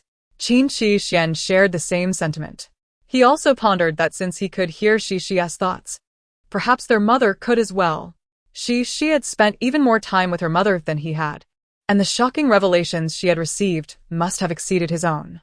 If their mother were aware of their father's betrayal, if she knew he had someone outside, how heartbroken she must be. After Dr. Qi departed, the mother and son sat in the room until sunset, each lost in their thoughts, until Qin Xixi finally awakened. As her eyes fluttered open to the darkened sky outside, she recognized the worry etched on her son's face and realized she must have slept for quite some time. Not wanting to alarm her children, she feigned nonchalance. "Do not worry. I am well, merely fatigued from the recent business affairs." With that, she struggled to rise, intent on attending to the unfinished ledgers. Both children understood that Qin Xixi wished to have a private conversation with their mother. "Please, do not send me away. I wish to listen." Qin Xixi protested fervently in her mind, yet the two who could comprehend her thoughts remained silent, helpless and powerless. The little girl could only be pitifully carried out of the room. "Mother, I know you are troubled," Qin Xixi remarked, his brow furrowing with concern for his mother. Surely, she can hear Xixi's thoughts. Qin Xiu's eyes widened in astonishment at this revelation. "So, Her son could indeed read his sister's heart. That meant indeed. The next moment, her son confirmed it. It seemed their family was tightly knit, with only that unfaithful man standing apart as an outsider.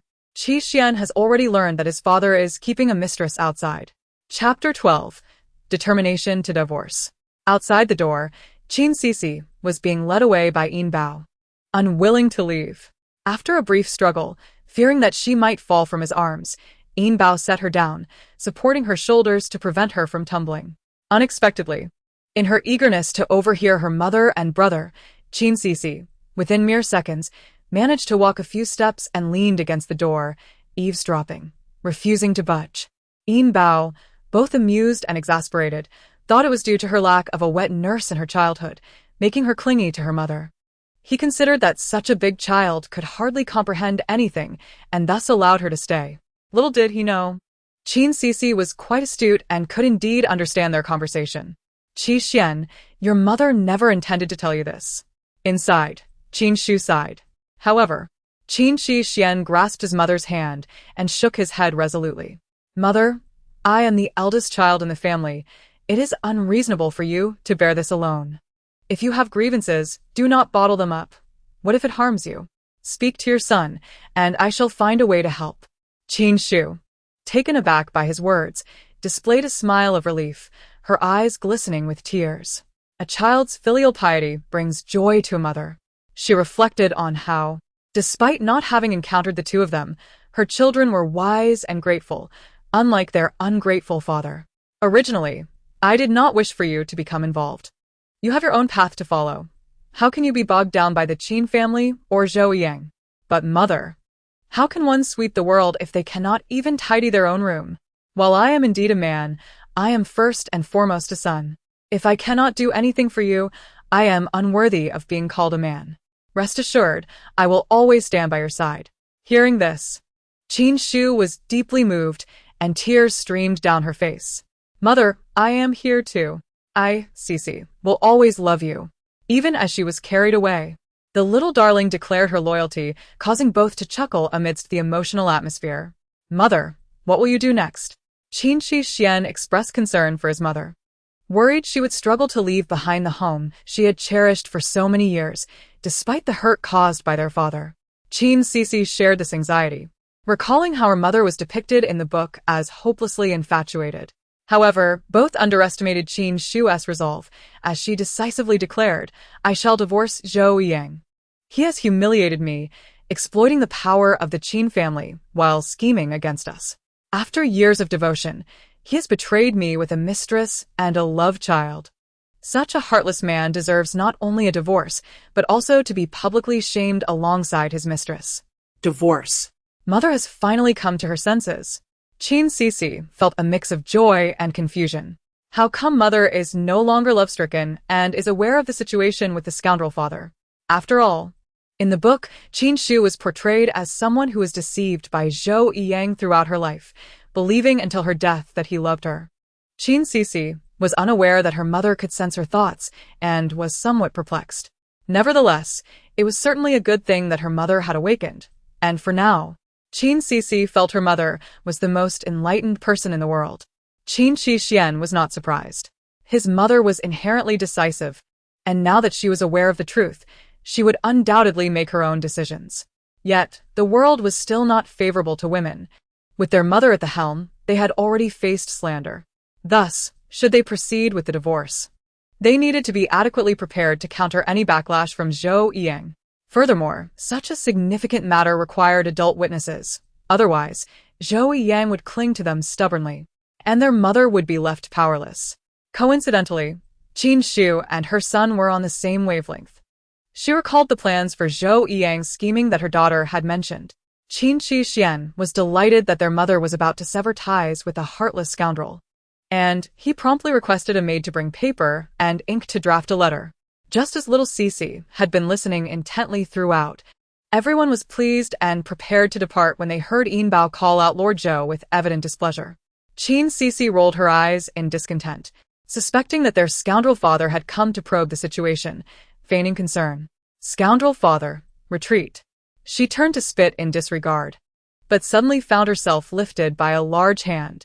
"Let go of me, scoundrel father. Don't carry me like this." The fear of being thrown down made Qin Xixi cry out.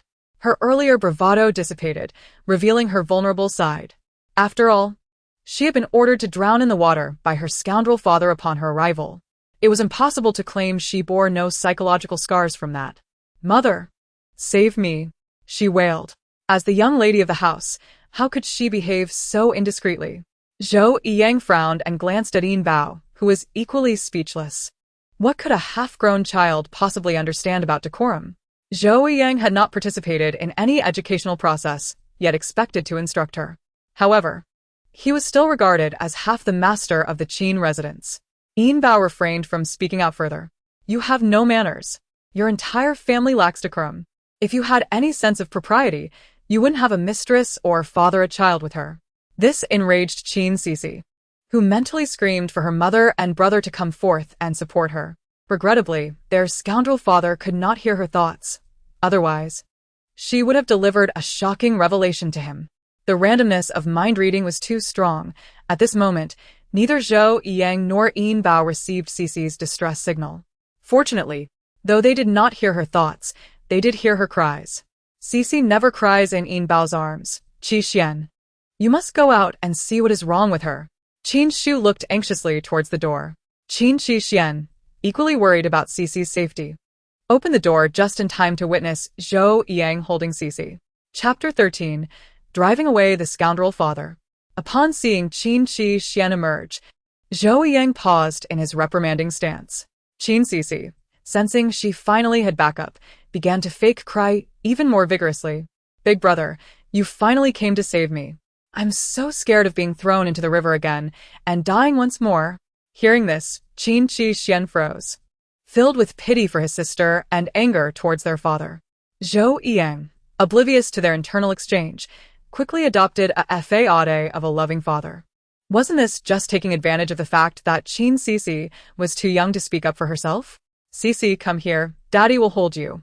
The insincerity of his words nearly made Qin Xixi gag. The sight of him pretending to be virtuous almost caused her to vomit the porridge she had eaten at noon. "Don't come near me." As Zhou Yiyang truly attempted to embrace her, Qin Xixi resolutely refused to be touched. With the determination of a warrior severing ties, she exerted force, leaving a scratch on Zhou Yiyang's face. Zhou Yiyang gasped and jumped back. The child had used quite a bit of strength. If he didn't handle it properly, there would be a mark. Zhou Yiyang, who was quite concerned about his delicate appearance, covered his face in disbelief as he stared at Qin Xixi. How dare this unruly child strike her father? He raised his arm menacingly, revealing his foolishness. "I'll teach you a lesson," he declared, about to strike. Qin Xixian would not allow this. Having observed his father's performance with cold indifference for so long, there was no way he would let Zhou Yiyang harm Cixi. With a cold expression, he seized Zhou Yiyang's arm, rendering him immobile. Unable to overcome his son's strength, Zhou Yiyang could only gain a verbal advantage. Such rudeness. How can you be considered a lady? If you don't educate her properly now, what will become of her in the future? It was not at all like that. He refrained from voicing the rest of his thoughts. Yet, Qin Xixia understood what he intended to convey. My despicable father must be thinking that I cannot compare to Zhou Fengyu, the daughter of his mistress. Qin Xixia gritted her teeth in anger.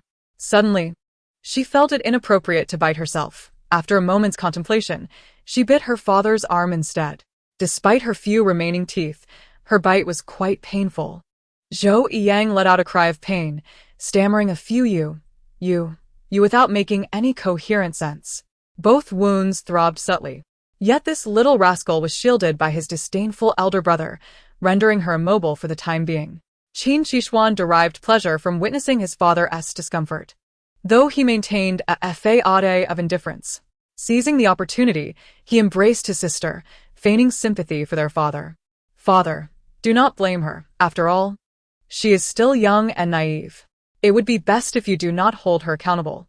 Unlike me, who wishes for my sister to play with me, yet she refuses." Zhou Yiyang, upon hearing this, twisted his mouth in displeasure. Eldest brother is so spiteful. How could Xixia bear to play around with him? Zhou Yiyang. A weary yet indignant voice emerged from behind them. It was Qin Xixi, having regained some strength, stepping forward to support her children. Qin Xixi promptly moved to assist Qin Xixi, expressing concern for her well-being. "Mother, your health is paramount. We can manage the rest." Qin Xixi waved her hand dismissively. "Zhou Yang, are they not your flesh and blood? Why do you treat them so harshly? It is as if they are your enemies rather than your children." Noticing her genuine anger, Zhou Yang felt a deep sense of helplessness. Those two little rascals stood there unscathed, while he was the one who bore the scars. Yet, he could not allow Qin Xixi to hear his grievances. He merely suppressed the hatred in his eyes and bowed his head respectfully in apology. "It is my fault for provoking the lady's anger. I was merely teaching Xixi the proprieties. How could a young lady of the household behave like a wild child?" Bah! My despicable father only sees that I haven't died at his hands, that I haven't made room for his little lover. Now he finds fault with me at every turn. Qin Xixi immediately saw through Zhou Yang's pretentious words. Mentioning the drowning incident only served to further infuriate Qin Xixi. "Seeing you safe is what allows me to breathe easy." Zhou Yang, oblivious to Qin Xixi's anger, remained quite confident. Over the years, Qin Xixi had been entirely compliant with him, devoting herself to his every whim. At this moment, with even the slightest display of concern from him, she would surely be deeply moved. Is my despicable father blind? How can he not see how pale mother looks? Did he mean to say there was nothing wrong? Did he need mother to perish for it to be considered as such? Qin Xixi, reflecting on the fate of her mother in the original story, felt increasingly sorrowful, leading her to cry out loud. "Oh, my poor mother." Even now, she remains unaware that my despicable father has poisoned her. Perhaps he has come to observe the effects of the poison he administered. Indeed, it was not just his poison. The upheaval in the Qin household was likely his true motivation for visiting. Claiming to have heard she had fallen ill, he hurried over to visit was perhaps merely a ploy to assess the situation now that his spies had been expelled from the estate. She was acutely aware of his intentions. How pitiful little Xixi was to be distressed because of her. This thought softened Qin Xixi's heart. Soon after, Zhou Yang tentatively inquired. "I heard that the lady disposed of several servants today. What provoked her?" Qin Xixi simply snorted, reciting the excuse she had long prepared. Zhou Yang did not suspect a thing, pondering for a moment, and sought to continue questioning Qin Xixi about her health. Yet, Xixi suddenly burst into tears again. "Xixi does not want mother to die. Despicable father is wicked. Why must he harm my mother? How pitiful my mother is. So young yet unable to witness my elder brother establishing a family, all because of despicable father's poison. He is utterly heartless." The more Qin Xixi thought, the sadder she became, her cries growing increasingly sorrowful, which pained Qin Xixi greatly. "Get out!" Qin Xixi pointed at Zhou Yang, her voice raised for the first time. He had made Xixi so upset. He did not deserve to be in her presence. Zhou Yang was taken aback, bewildered as to where he had gone wrong, and even more confused about why Qin Xixi, who had always been so easy to appease, was now furious with him. When had everything changed? At this moment, Qin Xixi's eyes also glistened with unshed tears. The thought of his father poisoning his mother would surely invite ridicule from the world. Fearing that their mother might become even more enraged and fall ill again, he glared coldly at Zhou Yang, urging him to leave. Zhou Yang, filled with embarrassment and rage, found himself utterly bewildered. It was as though everyone around him had been possessed, all beyond his control. Suddenly, he recalled that things had begun to unravel after her birth. This wretched girl could not possibly compare to his Fangyu. Fangyu was obedient, intelligent, and exceptionally wise, while she, like her lofty mother, was simply insufferable to behold. The venom in Zhou Yang's eyes was almost palpable. It had been a long time since he had endured such humiliation. He let out a cold snort and strode away in a huff. Chapter 14. The Unlearned Third Child. Xixi, dear, please do not cry. Mother will always be with you. Qin Xixi felt a pang of sorrow. It was impossible not to wish for her children to grow up healthy and strong. Her little Xixi was still so young, in need of her mother. Her sons had yet to establish families of their own and must remain vigilant against the schemes of scoundrels like Zhou Yang. Parents, too, were pitiful, as they must bury their own children. Yet, Qin Xixi sighed deeply. Gently patting her daughter's back, she hummed softly, and soon enough, Qin Xixi cried herself to sleep. How much longer could this life continue? Qin Shu dared not ponder, nor could she afford to. Qin Xixi could hear Xixi's heart as well. At that moment, his sorrow was no less than hers. However, children could express their emotions through tears, while adults could not. Adults must harbor their grief within, silently digest it, to avoid hurting those they love and cherish. This was Qin Xixi's first experience of the helplessness that comes with adulthood. Mother, the words he left unspoken. Yet, Qin Shu, observing his conflicted expression, understood his meaning. Xixuan. Mother knows what you wish to say. Qin Shu's demeanor turned serene. I have an inkling. The day I realized Zhou Yang had poisoned me, I summoned a physician. What did the physician say? Qin Xixuan suddenly felt reluctant to learn the answer. Qin Shu remained silent, gently shaking her head. I tasked Dr. Qi with seeking out his master, or some renowned physicians from the world. Many have come in these days, yet none have offered a remedy. In truth, she had anticipated this outcome. After all, she had been married to him for many years, and he had poisoned her for just as long. Now that the poison had taken root, curing it would indeed be quite difficult. Qin Xixuan's eyes burned with indignation. How could such a vicious man exist in this world? This man was the very father he had once admired. It was utterly revolting. Without a second thought, he longed to rush out and confront that beast, risking everything to procure an antidote for his mother. Qin Shu quickly intercepted him. Let's not forget that since Zhou Yang is intent on my demise, he may not possess an antidote. You are still his son. If this matter were to spread, it would undoubtedly impact your future. If you cannot protect the Qin family, what will become of your younger siblings? In truth, she did not wish to place such a heavy burden on her son, but at this moment, Qin Xixuan could not absorb any of it, and she had to use the fate of his siblings to dissuade him. As expected, upon hearing this, Qin Xixuan lowered his head in despair, losing the impulsive vigor he had just displayed. Yet, he felt unwilling, tightly clenching his fists, shedding 2 streams of tears. Zhou Yang would not escape unscathed. Once your grandfather and the others arrive, I shall proceed with the separation. Until then, I will ensure that each of you is well taken care of. Qin Xixuan was reluctant to engage with Qin Shu, who spoke to him in such a tone, as if arranging her affairs posthumously. Yet, he could not deny that Qin Shu had been diligently instructing the servants, inviting the former head of the household back, and discreetly directing the elderly residents of the estate to watch over them closely.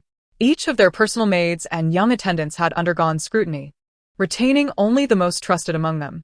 Qin Shu was indeed, in her own manner, preparing for the days following her departure. The atmosphere was heavy when Qin Xixuan left. Even after a day had passed, when Qin Xixi awoke, her mother remained silent. She understood that her mother was reluctant to part with them, and she too felt the same pang of sorrow. It was infuriating that, despite her knowledge of the narrative within the book, she could do nothing to save her beloved mother. If only her space bracelet from her past life were still with her. Qin Xixi lamented, tapping her small head. Alas, with her entry into the world of the book, the bracelet had vanished without a trace. Yao Yao, don't run. Suddenly, playful sounds of laughter echoed through the quiet courtyard. Qin Shu paused, recognizing the voice of her third son. How could he be in her courtyard? And who was Yao Yao? She hurried outside only to witness a little chubby boy, blindfolded, fumbling about before tumbling into a water pond. This little chubby boy was none other than her unfortunate third brother.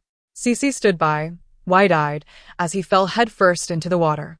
Given her mother's grim countenance, it seemed her third brother was in for a painful reckoning. Though Qin Shu was quite upset, her heart ached for her son, and she quickly called for someone to fish him out. Take the third young master to bathe and change, she commanded with a stern expression. Where are the attendants for the third young master? Kneel. With her tone and demeanor conveying her displeasure, several maids and young attendants hastily knelt in fear. Having just enforced order within the Qin household, the servants dared not conceal anything. The maid named Yao Yao quickly bowed, repeatedly striking her forehead against the ground. Please forgive me, madam. We should not have played blind man's bluff with the third young master. Qin Shu was enraged to discover such a grave oversight in her son's upbringing. Does he often engage in such games with you? The maids nodded. Some hesitated before shaking their heads. We remembered what you said yesterday, madam. We intended to persuade the third young master to study diligently today. But he insisted that if he didn't play this game, he would not complete his homework. Upon hearing this, Qin Xixi was incensed. After dismissing the servants, she grabbed a willow branch and headed straight to the Feng Pavilion. Just as the attendants finished helping the young master change, Qin Xixi struck with the willow branch. This is for mingling all day with the servants, shirking your responsibilities. This is for neglecting your studies, for being uneducated. She did not spare any effort. And with each strike, the chubby boy bore 2 fresh welts on his back, yet he remained silent. I ask you, do you not recognize your mistakes? To her surprise, he did not perceive his wrongdoing. Mother, I simply do not wish to study. I want to follow you in business. Besides, what is wrong with playing with the servants? They are just like us. Why shouldn't we play together? His heart was kind, yet proximity to the unrefined could lead to ruin. How could he expect to achieve greatness while consorting with the servants? Furthermore, if a servant were to receive instructions to harm him, how could he escape? Qin Xixi was utterly exasperated. Do you think that a lack of education absolves you from learning the ways of commerce? One must first learn to be a person before they can understand how to conduct business. Do you think that without knowledge, without understanding, you can easily master the art of trade? Seeing her son's indifference, the world around Qin Xixi began to blur. Oh no, mother is about to faint. Silly third brother, quickly support her. Who was speaking? The third brother was momentarily stunned, realizing that Qin Xixi was about to collapse. Qin Xixi arrived just in time to catch her. Mother, what is wrong? Seeing his mother faint, the third brother was suddenly anxious. Noticing his ignorance, Qin Xixi sighed, instructing him to care for his sister while he handled the particulars later. When Qin Xixi saw her mother and elder brother leave, leaving only her sturdy third brother behind, she began to wail loudly. Wah! Mother has fainted again. What was that? The third brother was taken aback. Was that his sister speaking? Yet her lips weren't moving. And how could she, at such a tender age, articulate so much? Could it be that he could read her thoughts? Could it be that he had been chosen by her? Excited, he reached out to embrace the breathless little Xixi. Sister, have you chosen me to hear your heart's voice? But how could Xixi permit the very brother who had just angered their mother to hold her? You're a bad brother. You made mother faint. Upon hearing the little one express her disdain, the third brother was taken aback. It's not entirely my fault. After all, mother is rather strict. Everyone has their own aspirations. Mine simply does not lie in studying. Why must she whip me with a willow branch, leaving marks? Watching her brother continue to complain, Xixi cried even louder. Brother is a big fool. Mother is on the verge of death, and you still upset her. What? The third brother felt as if struck by lightning. Mother is going to die. She mustn't say such things. Yet, Xixi was not speaking in vain. Father is consorting with a woman outside, which has angered mother. Brother, you refuse to study, and that has also upset her. Just like father, you are equally wicked. Mother is poisoned and has little time left, yet you remain uneducated.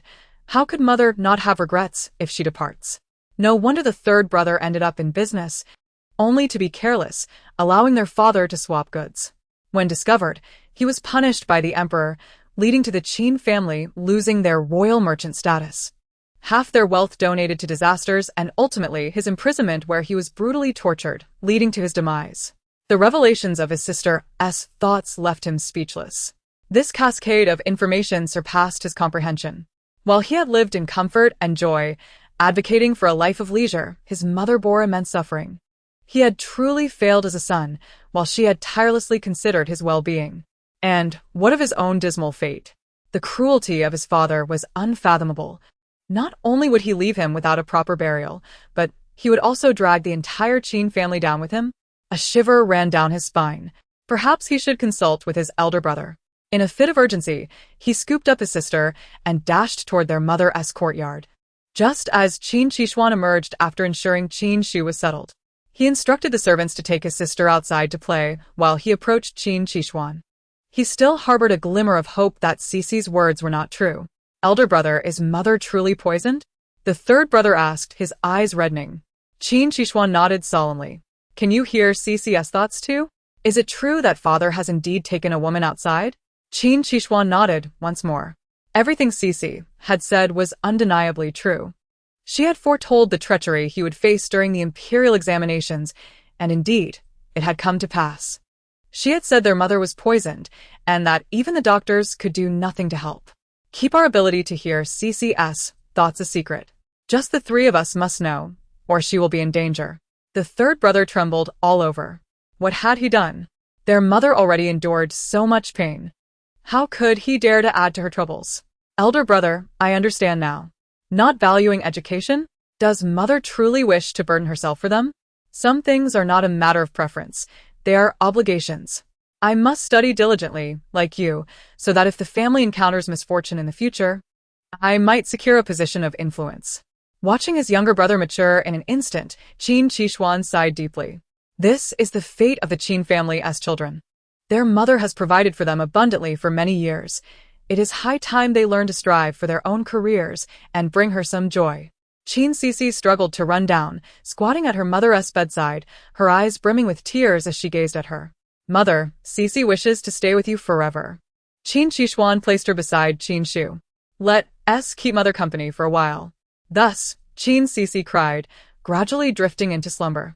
Without their mother, this would surely be a nightmare. Having fainted twice consecutively, Qin Shu's health had deteriorated significantly. She was aware, as were her children. And Zhou Yang was even more acutely aware of this. However, he had endured for so long that he could withstand pretending for a little while longer. Upon entering Qin Shu's courtyard, Zhou Yang's expression swiftly shifted from smugness to concern. Inside, Qin Shu and Qin Xixi had awakened, both feeling a sense of foreboding at the appearance of their unworthy father. Here we go. The charade of my shameless father is about to begin. Sure enough, Zhou Yang furrowed his brow in feigned sorrow, his eyes slightly reddened and damp, reminiscent of the demeanor of Zhou Qing from their previous encounter. How could my dear wife fall ill once more? It greatly worries me. Qin Shu had grown weary of conversation. The weasel offering New Year greetings to the chicken, his intentions were anything but pure. After a few insincere words, seeing Qin Shu's lack of response, he boldly stated his true purpose. Is there not a family heirloom jade bracelet in our household? Was the true motive merely the jade bracelet? While precious, it was merely a trinket that could easily be purchased at any jade shop. Even her parents were oblivious to the purpose of the ancestral heirloom. What was Zhou Yang's fascination with this bracelet? Although Qin Shu found it puzzling, she remained tight-lipped. Regardless of its nature, even if it were an unremarkable stone, as long as it belonged to the Qin family, Zhou Yang would not take it away. I recently had the bracelet polished. What do you need it for? Zhou Yang managed to dodge the inquiry with a few vague remarks. After all, Qin Shu understood he would never speak the truth, and she was disinclined to investigate his true intentions further. However, if one scheme failed, he had another in mind. My dear wife has been fainting frequently. Perhaps she has been disturbed by something unclean. Why not find a daughter from outside to bring some good fortune? Perhaps it will hasten your recovery. She was not dead. Her daughter was right here, healthy and well. How dare Zhou Yang entertain such delusions? He truly believed himself pitiable for not discerning his ulterior motives. Chapter 16. Qin Shu is saved. Mother, please do not consent to that scoundrel. Qin Xixi waved her tiny fist, trying to capture Qin Shu's attention. This was a matter of great importance. The reincarnated Zhou Fengyu must not take her mother away. That scoundrel must be planning to bring his illegitimate daughter, Zhou Fengyu, into the household. Upon hearing her daughter's words, Qin Shu understood Zhou Yang's intentions as well. Did he consider the Qin residence his personal possession? Qin Shu scoffed. If Zhou Yang succeeded, then the daughter of his mistress would become the legitimate daughter of the Qin family. How audacious it was for the offspring of a mistress to covet her Xixi position. Such boldness was truly astounding. Zhou Yang was engaged in a grain trade, naturally. Qin Shu had ample justification to berate him. When she looked up, her eyes were already brimming with tears. How dare you insult me like this? Do you wish for my demise? Zhou Yang hastily waved his hands. He had not said such a thing. Even if he thought it, he had not voiced it. I am simply ill, not dead. Why rush to find good fortune? Zhou Yiyang could not interject a word. RCC is still at the Marquis' residence. She is my only daughter, and I acknowledge only her. What nonsense is this about adopting a daughter? Why must it be about bringing another daughter to bring good fortune? Is she not your illegitimate child? Qin Xixi's voice grew louder, and her final words about the illegitimate child caused Zhou Yiyang's expression to falter, turning pale with shock. Madam, how can you suspect me so? This is merely a folk saying. I am only concerned for your well-being, considering trying a folk remedy. Qin Xixi responded with an expressionless "oh." Of course, I was only speaking without thinking, making a jest. Now, get out. Zhou Yiyang's face turned a deep shade of anger. Had he lost his mind? This woman had sent him away for the second time. This time for that wretched girl. Xixi paid no attention to her father's resentment. Father, how thrilling is the roller coaster. She enthusiastically applauded her mother's remarkable retort. Mother's words were never in vain. If that scoundrel persisted in his attempts to hold on to her mother, insisting on adopting a daughter, he would only solidify the accusation of raising an illegitimate child. Zhou Yiyang knew that to mention adoption again would be to curse Qin Xixi to death. In truth, he wished for her demise, but that would prevent Zhou Fengyu from ever becoming the legitimate daughter of the Qin family. Why should his little Fengyu have to hide like a rat in a gutter, lacking a proper background, while this coarse girl was born a legitimate daughter? He had never considered that Zhou Fengyu's humble origins were the fault of no one but himself. As a son-in-law of the Qin family, enjoying all its privileges, he expected his wife to bow to him, truly a case of wanting it all. Zhou Yiyang understood that today was not the time for talk of adoption. He left in silence, his face darkened. Mother is truly formidable. She has driven that scoundrel away again. Watching her father retreat in defeat, Xixi cheered inwardly. She recalled his words, by the way, did we have a bracelet in our family? Little Xixi thought of her previous space bracelet. If that scoundrel desires the bracelet, it must be Zhou Fengyu who covets it. How outrageous. Our Qin family's belongings shall not be given to such villains. Qin Xixi shared her sentiments. However, it seemed Xixi was a bit curious about that bracelet. If it belonged to Xixi, then everything in the house was hers to take as she pleased. After some thought, she retrieved the bracelet from the cabinet and placed it on Xixi's wrist. Interestingly, what she thought was an oversized jade bracelet fit Xixi perfectly. It was unclear whether the bracelet had expanded, or if it had shrunk. Qin Xixi shook her head. How could a jade bracelet change size? Little did she realize this was no ordinary bracelet. The moment Qin Xixi donned the bracelet, her vision flickered, transporting her consciousness into a realm filled with treasures and rare herbs. Everything was part of her collection from her past life. It turned out this bracelet was her personal space. Indeed, after the darkness, there was light. Her mother's ailment had found its remedy. She quickly pinched her own cheek, exclaiming, "Ouch, that hurts." Qin Xixi was elated. Her old companion had accompanied her even in this otherworldly realm. Suddenly, a thought made her pout in displeasure. Zhou Fengyu actually intended to seize her space. No wonder in the story she could produce so many rare treasures, winning hearts and making connections. All of it was borrowed from her own prowess. Qin Xixi burst into tears. Compared to her own failures, it was far more heartbreaking to see others succeed by exploiting her hard-earned accomplishments. Why is Xixi crying again? Qin Xixi wondered, unable to hear her thoughts this time, without a manual to console her. Unexpectedly, Yin Bao expertly produced a piece of candy and placed it in Qin Xixi's mouth. Feeling the sweetness dissolve, Qin Xixi instantly ceased her tears and began to giggle. Qin Xixi, taken aback, couldn't he help but smile and scold. Little glutton. Just give her a sweet and she will stop crying. How easy to coax. She truly remains a child. Even though she is aware of so many matters, she is still a child in need of protection, Qin Xixi mused. At that moment, although Xixi's body laughed heartily, her soul had already traversed into the space of her bracelet.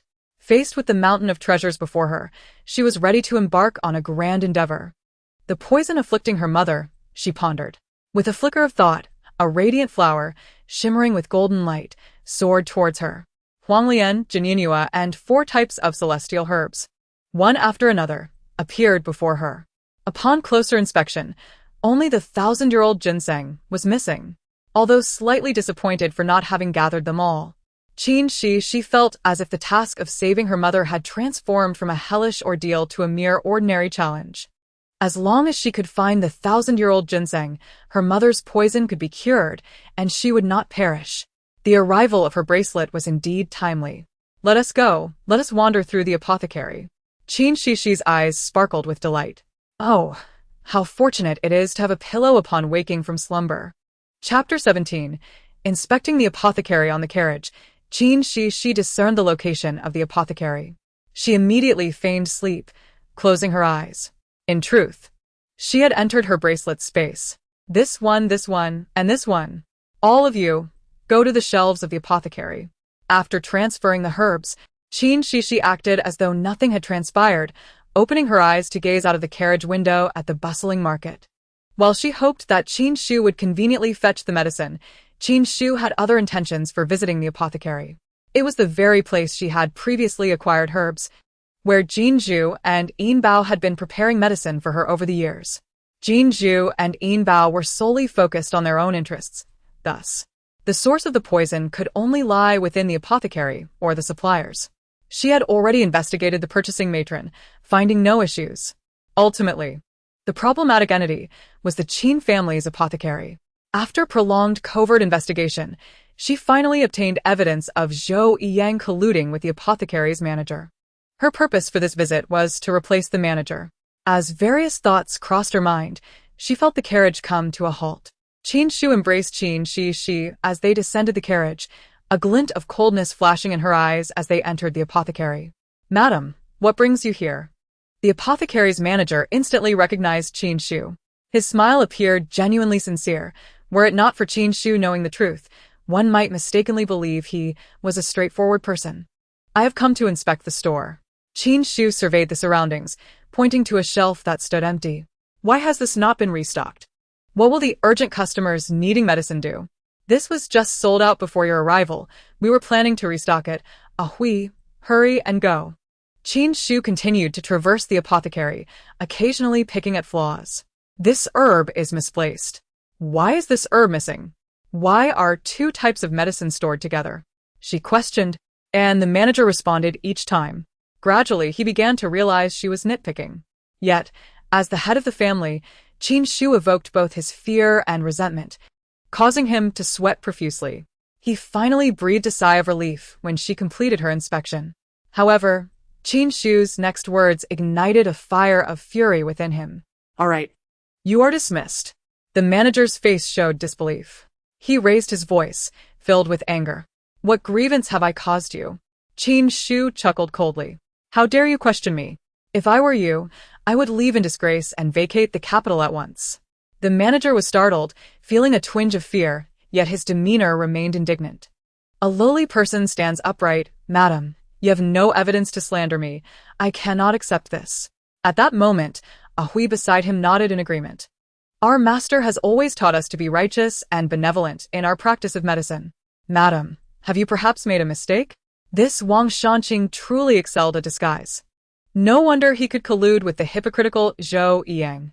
With a polished facade, he feigned virtue and nobility, unafraid of future repercussions. "Then allow me to ask you, Wang Shanqing, why did you conspire with Zhou Yiyang to poison my medicinal dish?" Qin Shu's voice was sharp and commanding, leaving Wang Shanqing devoid of any sense of luck, his face turning a ghastly white. Ahui was equally incredulous. "Madam, how could this be?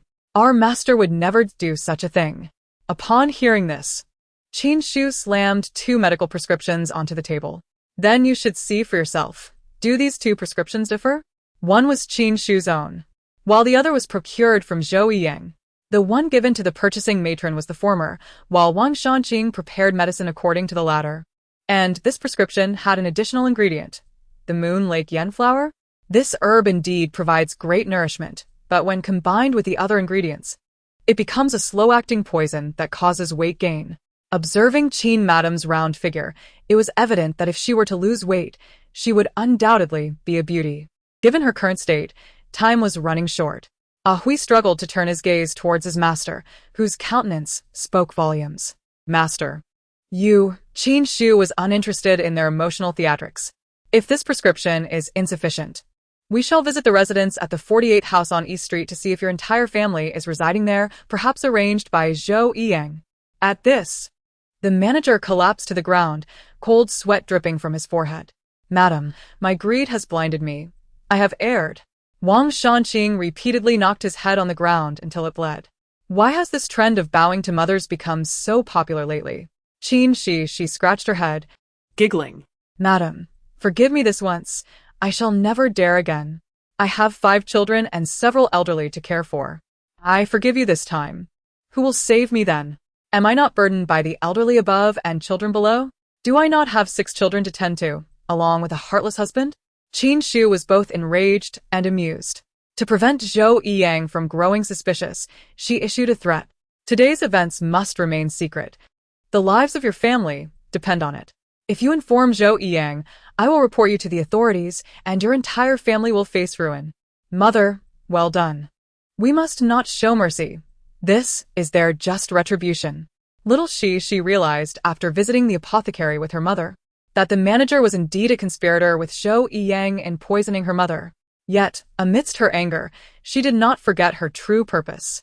Watching her mother dismiss Wang Shanqing and promote a new manager, whom she had already investigated, Xixi's mind raced. How can I make mother aware that there are medicinal herbs here to cure her ailment? Xixi did not notice Qin Shu's figure momentarily pause. Medicinal herbs to cure her ailment? Her illness could be treated. Originally devoid of hope, preparing for the worst and aiming to overthrow Zhou Yiyang. She did not expect her daughter to proclaim that her condition could still be salvaged. Qin Shu quickly focused to eavesdrop further. Alas, I was solely focused on placing the herbs in the apothecary. How can I make mother discover that golden flower? Bring me the Huanglian and Jinyanyua. And the 4 types of celestial herbs that resemble dogtail grass. Also, the Huishu grass that resembles flames. Mother is truly remarkable. She knows how to detoxify herself. Qin Shu cleared her throat, feeling somewhat guilty. However, we still lack 1,000-year-old ginseng. I do not possess it, nor does the apothecary. Where can it be found? Yang Xian, please keep an eye out for the whereabouts of the 1,000-year-old ginseng. Yang Xian was the newly appointed manager of the apothecary. He was honest, with a simple family background, not one driven solely by profit. Qin Shu noted that he had previously used his own funds to provide medicine for the impoverished, which solidified her decision to have him take over the apothecary. Yang Xian replied with a bow. Madam, I am aware that the Crown Prince possesses 1,000-year-old ginseng. I shall dispatch someone to investigate further soon. The little royal grandson possesses a millennium-old ginseng. Qin Xixi's heart rejoiced, for her mother's ailment could be entirely cured. However, Qin Shu was not as optimistic. After all, the royal grandson had only a fleeting acquaintance with them. How could he easily part with such a rare treasure? This ancient ginseng was not only a miraculous tonic, but was also rumored to prolong life. Throughout history, emperors have been infatuated with the pursuit of immortality. Even the current enlightened sovereign could not resist the temptation of ruling his domain for a few more years. The clever little prince likely sought the ginseng to elicit a smile from his grandfather. In a world where few treasures exist, how could Pei Xuanyi easily bestow such a gift upon them? Chapter 18. The princess's suitors. The day of the imperial examination rewards for the top 3 was fast approaching. The atmosphere in the residence was filled with joy as Qin Shu seized this opportunity to craft exquisite garments for each of her children. Seeing them donned in their new attire brought an ear-to-ear smile to her face. Each piece had been meticulously selected by Qin Shu, particularly the outfit for Qin Xixi, which she had deliberated over for quite some time before finalizing the design and fabric. Now, the finished product had finally arrived at the residence, and upon trying it on, Qin Xixi left Qin Xixi utterly mesmerized. Elder brother, you look so handsome, little Xixi exclaimed, her eyes sparkling with admiration. Qin Xixi smiled in response, while Qin Shu felt an overwhelming sense of satisfaction. Her son, at such a tender age, already exuded a scholarly demeanor, markedly different from the feigned benevolence of Zhou Yiyang, embodying instead the elegance of ancient literati who were deeply attuned to the world. Clad in a crescent moon-long robe, he appeared both refined and youthful, radiating an air of grace that would surely captivate many hearts in the future. The emperor had lavished praise upon this year's top 3 scholars during court, expressing his admiration and even announcing that this year's golden feast would be more grandiose than ever, a significant commendation for the trio. Qin Xixuan's splendid attire was a gesture of respect towards the emperor. "Mother, I heard that elder brother will ride through the streets this year." The youngest, fifth brother, excitedly inquired. Qin Xu nodded in affirmation. Indeed, this year's top 3 scholars would parade on horseback through the streets. Normally, Qin Xu would feel elated for Qin Xixuan, yet she let out a sigh. This was the emperor's recognition of her eldest son, but Qin Xixuan understood her concerns. A few days prior, the emperor had unexpectedly declared that the newly crowned scholars could receive flowers from unmarried women as tokens of affection during the street parade. While the open customs of the people should not pose a problem, the absence of such precedents made Qin Xu uneasy. Could the emperor be orchestrating suitable marriages for these scholars? Yet, they were not yet of an age to pose any threat, and their current influence was minimal. Why hasten their marriages and risk disheartening the trio? Qin Xixuan discerned his mother's unease. "Mother, perhaps His Majesty merely wishes to celebrate with the entire realm. It would be more festive that way. After all, we need not overanalyze the emperor's intentions. What is meant to happen will happen in due course." He spoke with a sense of calm, seeking to reassure Qin Xu. Though others were perplexed, Qin Xixi raised her small face. She understood the riddle they were attempting to solve. Mother and elder brother would never guess that the emperor intends to choose a consort for his most cherished princess. What? Qin Xu and Qin Xixuan turned to her in unison, their expressions increasingly convinced of her reasoning, though they remained somewhat bewildered. Yet, they silently acknowledged the validity of her insight. Little Xixi, unaware of the profound impact she had on her mother and elder brother, gazed at the lavish feast before her. Then at the porridge in her bowl, pouting in frustration. "Mother, brother, eat the meat. I only have porridge. Why must she be denied delicious food?" Her small mind whirled as she finally identified her target for a sneak attack. Seizing the opportunity, when Qin Xu was distracted, Qin Xixi took a bite from the roasted chicken leg her third brother was devouring. Watching him relish the juicy morsel had made her mouth water. Yet, just as she savored the taste, Qin Xu swiftly lifted her away. "You're still too young, you cannot eat this yet. Be good, and drink your porridge. You can have it when you grow up." Qin Xu ignored Xixi's silent pleas, resolutely removing her from the table laden with meat. "Xixi, do not blame your mother. One day you will understand that such pleasures are for adults to enjoy first." Xixi's hands reached desperately for the chicken leg in third brother's grasp, her longing gaze tugging at his heartstrings. "Ever since we began dining together, Xixi has developed quite the appetite," she lamented, protesting against her mother's strictness. Mother and brothers feast on meat, while Xixi is left with porridge, which is even harder to swallow. "You had meat last time, and were ill all night." Both mother and Aunt Yinbao were terrified. "You cannot eat it now. You will have your chance when you are older." Though Qin Xu felt a pang of sympathy, her resolve to deny her daughter meat remained steadfast. "Aunt Yinbao, take Xixi away and feed her. Please ensure she does not sneak any greasy morsels again." Yinbao responded with a smile. Laughter filled the air, while Qin Xixi felt a growing gloom within her. Meat. The meat she had barely tasted was gone. Once everyone had eaten their fill and the table was cleared, only Qin Xu and Qin Xixuan remained. They spread out the land deeds before them, scrutinizing them closely. Indeed, these were the very shops Zhou Yang had been managing. It appeared he had not been secretly trading grain within those establishments, but had sold them instead, amassing enough capital to commence his grain dealings. Qin Xu let out a sigh of relief. This was certainly preferable to Zhou Yang using their family as properties for illicit trade, which could lead to dire consequences. Yet, noticing her son's hesitant expression, she inquired, "What troubles you?" Qin Xixuan hesitated before finally speaking. "Mother, there is something I must tell you, but you must brace yourself. Do not let it upset you." Upon hearing this, Qin Xu felt a sense of foreboding but maintained her composure. "Go on. What has happened with Zhou Yang?" After a moment of contemplation, Qin Xixuan began. "In recent days, I conducted a discreet investigation into his mistress and daughter. They reside in a secluded villa on the outskirts of the city.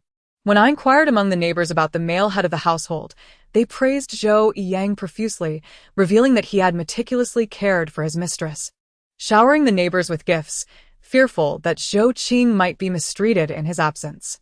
They described him as a devoted husband who frequented the villa daily. Qin Xixi could not help but scoff.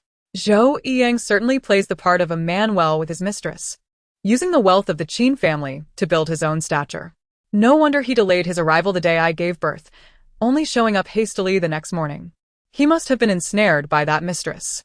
Realizing it was inappropriate to voice such sentiments in front of her son, she promptly reined herself in. However, to her surprise, Qin Xixi nodded in agreement. Mother, I discovered that my sister and the mistress's daughter were born on the same day. Before Qin Xixi could express her astonishment, Qin Xixi revealed an even greater secret. I also learned from the neighbors that the mistress has a son. Chapter 19. Zhou Yang's son, the mistress, has a daughter the same age as Xixi, and Zhou Yang has a son with Zhou Qing?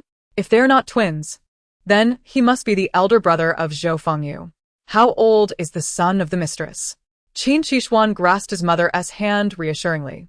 I have not seen him, but I have heard he is of the same age as I and has also participated in the imperial examination. Qin Xixi swayed slightly, but steadied herself. Her hatred for Zhou Yang had already reached its peak, and now it intensified. How dare he? Upon my recent marriage, I found myself expecting a child. If Zhou Qing's son is indeed of the same age as mine, does that imply that Zhou Qing and my husband, Zhou Yang, had been involved prior to our union?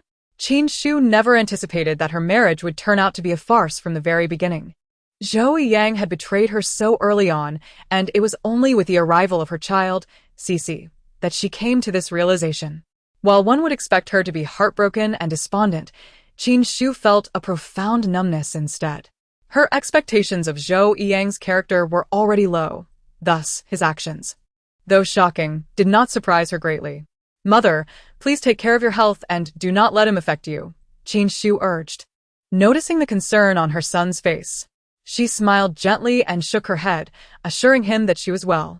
Not wishing to dwell on that person any longer, Qin Xixi redirected the conversation to the matter of horseback riding through the streets. If the emperor truly intends to select a husband for the princess and happens to choose you, what then? Qin Xixi had not anticipated his mother would bring up such a topic, nor had he ever contemplated his own marriage, leaving him somewhat bewildered. Observing his expression, Qin Xixi understood that he had no particular thoughts on the matter. Your marriage is entirely up to you. The Qin family does not require your union to gain power. As long as the young lady possesses good character and is compatible with you, I shall accept her. Her words caused Qin Xixuan's cheeks to flush, revealing a hint of youthful shyness. He was still too young to bear the responsibilities of the eldest son. Qin Xixi sighed inwardly. Mother believes you can handle this well. If you do not wish to be the prince consort, the Qin family has the confidence to refuse. Though she spoke with conviction, Qin Xixi understood that if the emperor truly decreed a marriage, how many lives could the Qin family sacrifice to resist such a command? Qin Xixuan understood this too. He decided to take one step at a time. After several days of contemplation, the day finally arrived for the emperor to host the grand banquet. The Qin household rose early, and Qin Xixi, having not slept a wink, was anxious that any misstep might implicate Qin Xixuan. Before boarding the carriage, she meticulously checked everything, ensuring all was in order before helping him into his seat. Just as the eldest son departed, Qin Xixi suddenly heard the voice of her third child. Turning, She saw her third son, excitedly clutching his sister, eager to watch the festivities. Mother, I want to see elder brother ride through the streets. Me too, me too. Let me see, mother. Qin Xixi hesitated. There are too many people today. I must remain in the estate to entertain guests, and cannot accompany you to properly look after Xixi. It may not be appropriate. The third son pondered his mother's words, considering whether to leave his sister behind. But upon meeting Qin Xixi's sparkling eyes, he felt compelled. Brother, take me with you.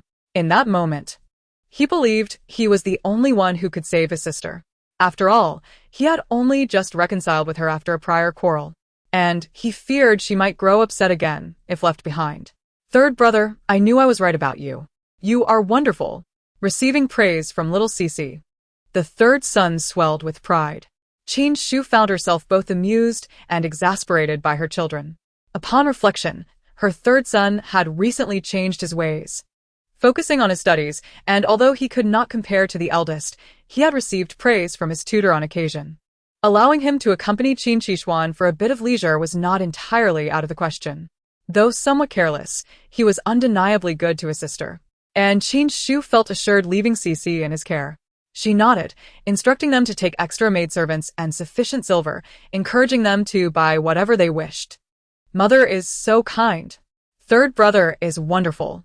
We're going out to play. Qin Xixi exclaimed joyfully, clapping her hands. Hurry, do not delay. The two children quickly summoned several maidservants and excitedly set off. After giving her instructions, Qin Xixi turned to Li Dequan, who had just arrived with news. Previously, Zhou Yang had attempted to bribe Li Dequan, pretending to be swayed by money to act as his informant. In truth, he had been serving as Qin Xixi's eyes and ears, monitoring Zhou Yang's movements. Clearly, he understood the importance of distinguishing between life and wealth. Qin Xixi had advised Li Dequan to avoid seeking her out unnecessarily to minimize contact, yet his presence here indicated that something significant had occurred. Indeed, he lowered his voice to report Zhou Yang's whereabouts.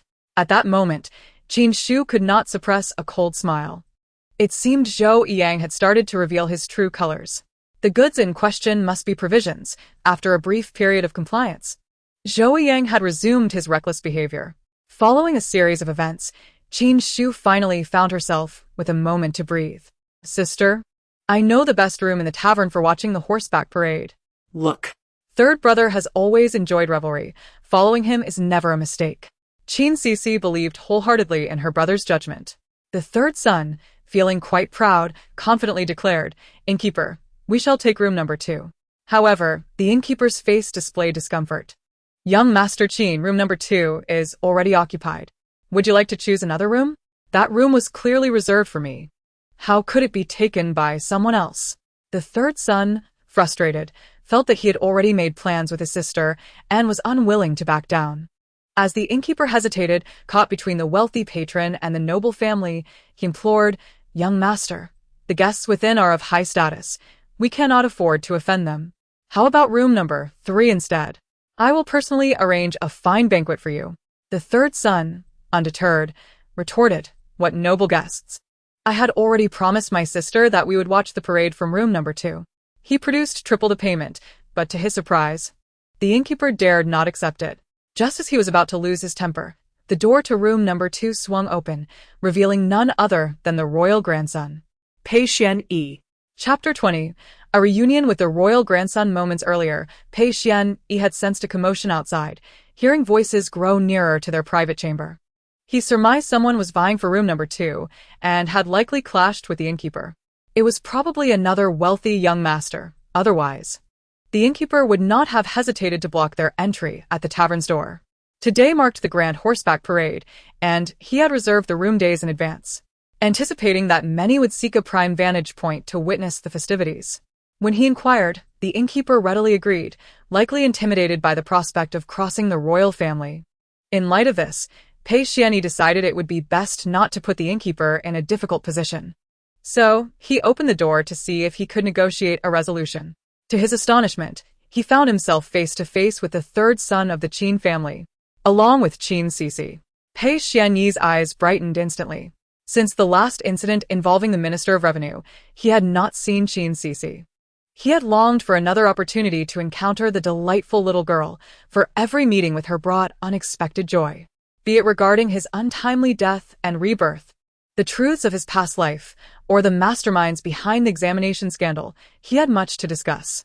Now, fate had brought them together once more. It was no surprise, as Qin Xixi was the elder brother of both, and he would naturally wish to witness his brother's parade in person.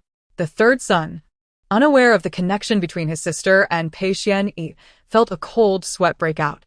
Had he known the royal grandson was inside, he would have preferred to watch from outside rather than confront the situation in room number 2. His family, although wealthy, understood the power of the royal lineage. Even officials in the court respected the Qin family due to their ties to the emperor. Thus, while he had considered the possibility of encountering familiar faces, he had never imagined he would dare to challenge a royal prince. not to mention the other noble figures who accompanied the young prince to observe the parade. They were undoubtedly individuals he could not afford to offend. These were people of considerable wealth, and should he treat them as he would ordinary young aristocrats, it would be akin to humiliating them. Alas, he had inadvertently caused trouble for his mother and elder brother. At this moment, Qin Xixi was blissfully unaware that her third brother had already envisioned a self-sacrificial gesture to atone for his perceived transgressions. Upon seeing Pei Xuanyi, she felt a surge of joy. After all, it was he who had altered her second brother's fate. Had the young prince not suggested that her second brother join his uncle's military camp, he would have undoubtedly suffered under the whims of his superiors. Furthermore, gazing at the youthful yet striking countenance of the young prince, Qin Xixi couldn't help but think, what a truly beautiful boy. Her eyes sparkled with admiration. It is difficult not to feel a sense of affection when gazing upon a handsome face, she mused. Regrettably, during her last encounter with the young prince, she had fled after only receiving a brief embrace. Now that fate had brought them together again, she was determined to prolong their interaction. With arms outstretched, she looked expectantly at Pei Xuanyi, who was still struggling in her third brother's embrace. "Young prince, come hold me." This declaration nearly caused her third brother to collapse, overwhelmed by the shock. "Sister, not everyone can simply ask for a hug." His sister's boldness left him utterly flabbergasted. Having attended the same private school as Pei Xuanyi, he had heard numerous rumors about him. All spoke of the young prince's royal demeanor, imbued with both grace and dignity. However, his cold and mature disposition rendered him unlikely to indulge his younger sister, let alone embrace her. He quickly restrained Qin Xixi's eager hands reaching towards Pei Xuanyi, pleading for forgiveness. "I am but a commoner, ashamed to disturb your highness. I humbly seek your pardon for both myself and my sister." Yet Pei Xuanyi merely smiled. "It is of no consequence." To the astonishment of her third brother, he willingly lifted Qin Xixi from his arms. The young brother could hardly believe his eyes as he witnessed his beloved sister pinch the young prince's cheek. A pinch? At that moment, he felt as though he might not survive the night. He should consider leaving a farewell note for their mother. Unbeknownst to her third brother, Qin Xixi was completely oblivious to his turmoil. All she could think was how delightful Pei Xuanyi's face was to touch. Soft and plump, it reminded her of something. She pondered for a moment before prodding her own cheek. The texture was identical. "I adore the young prince. His face is just like mine, plump and soft." Upon hearing Qin Xixi's innocent thoughts, a faint smile graced Pei Xuanyi's lips. Everyone present was filled with joy, except for her third brother, who thought, "My demise matters little. But my sister must not share my fate." His Xixi was still so young and naive. It was he who had led her into this predicament. He must find a way to protect her. Perhaps he could whisk her away? No, that would likely lead to dire consequences. Or perhaps he could trade his life for hers. Yet there was no guarantee she could escape, and he might lose his life in the process. If only Qin Xixi could hear his thoughts, she would surely exclaim, "The young prince is not a villain at all. Dear brother, please stop overthinking." In a state of deep conflict, her third brother struggled to devise a perfect plan to rescue his sister. To his surprise, Pei Xuanyi turned to him, still wearing a smile. "Young Master Qin, please join us inside. Your elder brother will soon ride past this street." "Join them inside?" The shopkeeper sighed in relief, quickly wiping the sweat from his brow, eager to escape the social gathering of the aristocracy. Her third brother was at a loss as to whether Pei Xuanyi's smile concealed ulterior motives or was genuinely welcoming. However, with his sister in his grasp, he had no choice but to follow them into the elegant private chamber. Within the room were two others, Prince Fu Qian, whom Qin Xixi had met on the day of the imperial examination, and the eldest princess. It was the first time her third brother had encountered such a scene, and he quickly bowed. Yet Qin Xixi showed no signs of timidity. Giggling, she continued to pinch Pei Xuanyi's cheek. Her brother was now numb with fear. This experience had imparted a profound lesson on him. "Xian Yi, who is this?" The eldest princess, having never met Qin Xixi, was intrigued, especially since this child dared to pinch Pei Xuanyi's face, and he appeared unperturbed. She had never received such treatment. Understanding that the princess had long yearned for children and held no malice towards Qin Xixi, Pei Xuanyi placed her before the eldest princess. "This is Madame Qin's youngest daughter, Qin Xixi." So, She is the daughter of Qin Xixi. The eldest princess realized. She adored children. And now a charming little bundle was before her. Unable to resist, she began to poke and prod at Qin Xixi's adorable face. Seeing the little girl's cherubic features, round and delightful, melted her heart. Perhaps it was an instant connection. The eldest princess immediately took a fondness to this little girl. Qin Xixi, unafraid, gazed wide-eyed at the eldest princess. Wow, what a kind and beautiful woman. Children possess an innate sensitivity to the affections of others. The eldest princess exuded warmth and kindness, making her an instant favorite among the young. Qin Xixi could sense the genuine fondness emanating from the eldest princess. Not merely a facade. Xixi also likes the eldest princess. Let us embrace. Though reluctant to part with the young prince, the eldest princess was a stunning woman, and it was perfectly acceptable for her to hold Qin Xixi. Unhesitatingly, Qin Xixi extended her little arms towards the princess. Both Pei Xuani and the eldest princess were charmed by her cuteness.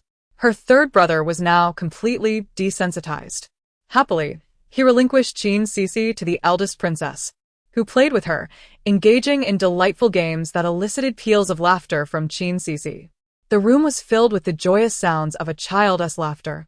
Anyone with discerning eyes could see how fond the eldest princess was of Qin Xixi. After years without a child of her own, the presence of this little girl struck a chord in her heart. Xixi is truly adorable. How I wish I could have a child just like her. The eldest princess exclaimed, her tone filled with envy. The empress had even suggested she adopt a child, but the eldest princess was discontent, believing she still had the chance to bear one herself. Sensing the longing in her voice, Qin Xixi recalled the brief mentions in the original text about the eldest princess. Yes, it was written that the eldest princess had only given birth to one child, but lost it before the term was completed. How tragic, she thought, that someone who loved children could not retain her own. Qin Xixi felt a pang of compassion for the eldest princess. I wonder if she has since conceived again? If not, I must do my utmost to ensure she carries her next child to term. Qin Xixi diligently noted this mission in her little book. After a lively exchange, the sound of cheers erupted from outside. Fu Qian glanced out the window and cheerfully drew back the curtains. The parade of horsemen had arrived. Elder brother. It's elder brother. Qin Xixi had not forgotten the most important event of the day. Her beloved elder brother was coming. Seeing Qin Xixi's excitement, the eldest princess, wishing for her to have a better view, embraced her and settled her by the window. The sounds of drums and gongs grew louder as the parade entered their line of sight. In the distance, Qin Xixi rode forth, with his companions, Du Wenxuan and Zhou Fengzi, flanking him. The most striking figure was undoubtedly Qin Xixi, donned in a crescent moon robe, exuding grace and charm. An embodiment of the scholarly gentleman with an air of nobility. Riding ahead of the trio, he was accompanied by the top scholar, second place, and third place of the examination. This year, the emperor has graciously permitted women to present flowers, and rumors abound in the streets that His Majesty intends to foster promising unions. Many young maidens have secretly bestowed their affections upon the three radiant youths, their hearts aflutter with the stirrings of spring. As they made their way, the trio struggled to manage the abundant bouquets, ultimately relying on the assistance of a servant trailing behind. Before them lay an impressive collection of flowers, while a blushing girl extended a bouquet to Qin Xixi. Qin Xixi surveyed the scene and noted with satisfaction that her elder brother received the most flowers. These admirers are certainly discerning. At this moment, Fu Qian cast an admiring glance at the trio, particularly towards Qin Xixi. The camaraderie among the three was evident, especially between Fengzi and Wensun. In future, they would surely support one another in the official arena, which bodes well. The Grand Princess, unfamiliar with their identities, merely smiled, acknowledging their handsome appearances. With such an abundance of flowers, many young women in the capital would undoubtedly desire to marry them. The common folk exchanged opinions, observing the excellent rapport between the second and third place scholars. The top scholar, Wensu, was polite and greeted everyone with a smile. If my son possessed but half their ambition, I would be content. Qin Xixi shook her head. It was time for her to unleash her greatest source of gossip. Their relationships were far from as harmonious as they appeared. That Du Wenxuan is but a sycophant to Zhou Fengzi, a mere illegitimate son of the Deputy Minister of Revenue.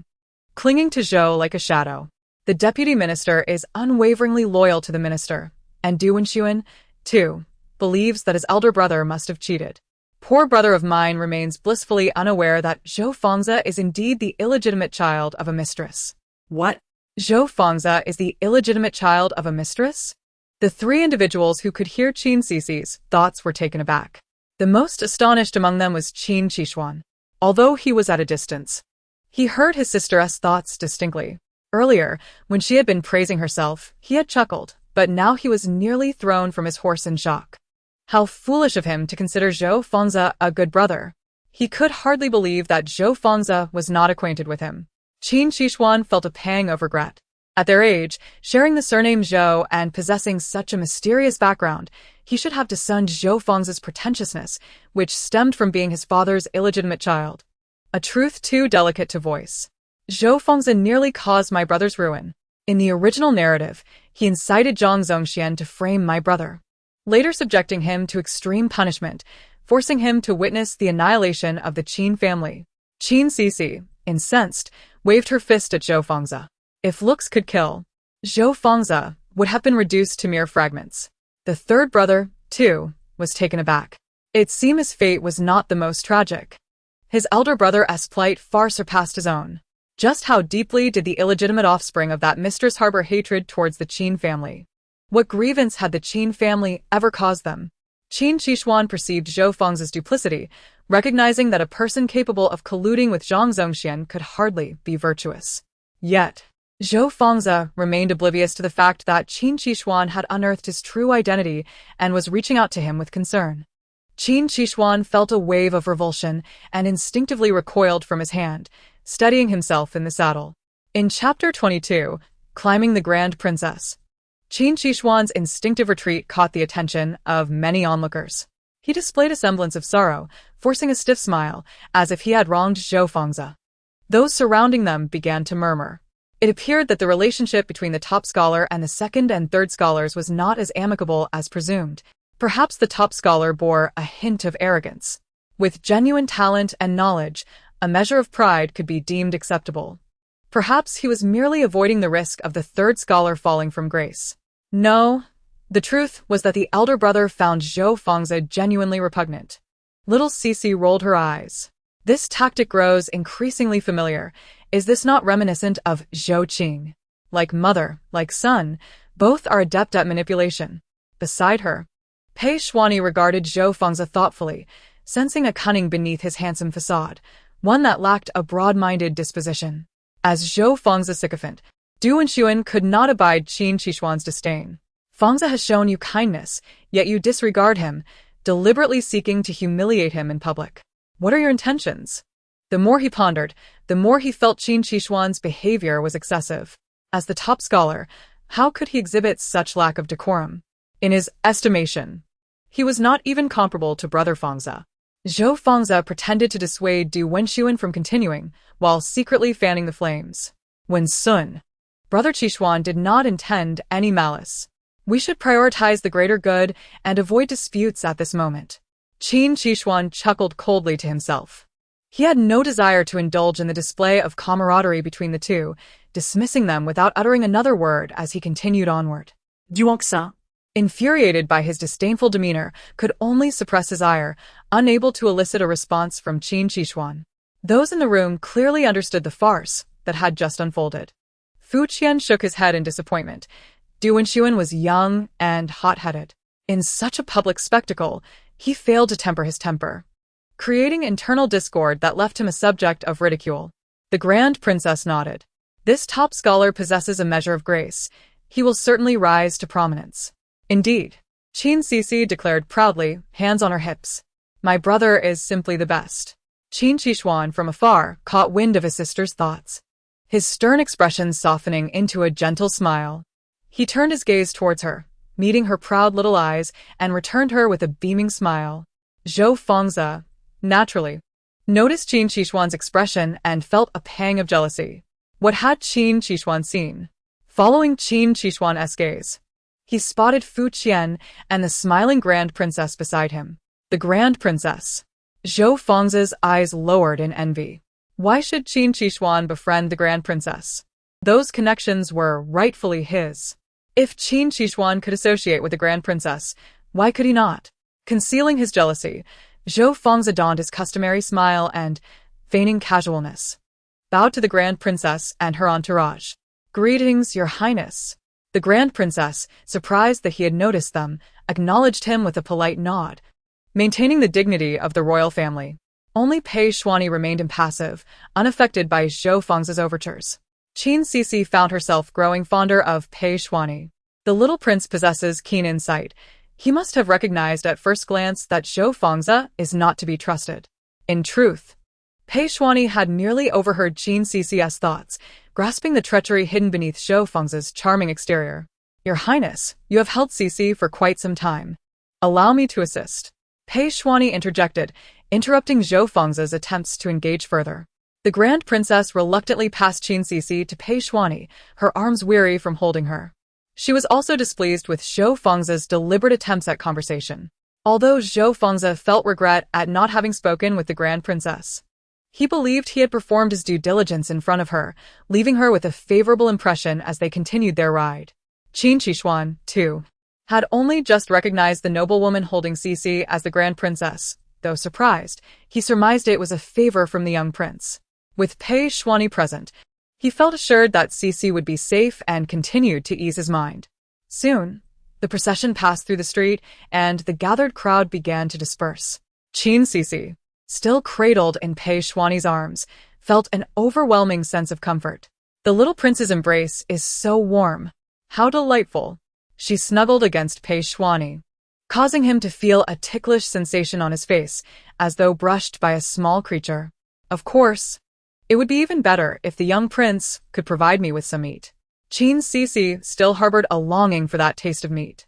The table was already filled with the dishes ordered by several people, each a feast for the senses, arousing considerable appetite, especially for a child like Qin Xixi, who was utterly spoiled. Despite the plethora of delicacies before her, she could only consume the fine noodles that the Grand Princess had specifically ordered for her. They were devoid of flavor, merely a bland broth. Having been accustomed to sumptuous delicacies in her previous life, she found this stark contrast unbearable. Pei Xuani chuckled upon hearing her desire for meat. Although he had never cared for children, he had once been a child himself. Presently, Qin Xixi was not in a position to indulge in large portions of meat. After a moment's thought, Pei Xuani instructed someone to procure some teething candy for Qin Xixi to occupy her mouth, thereby diverting her thoughts from meat.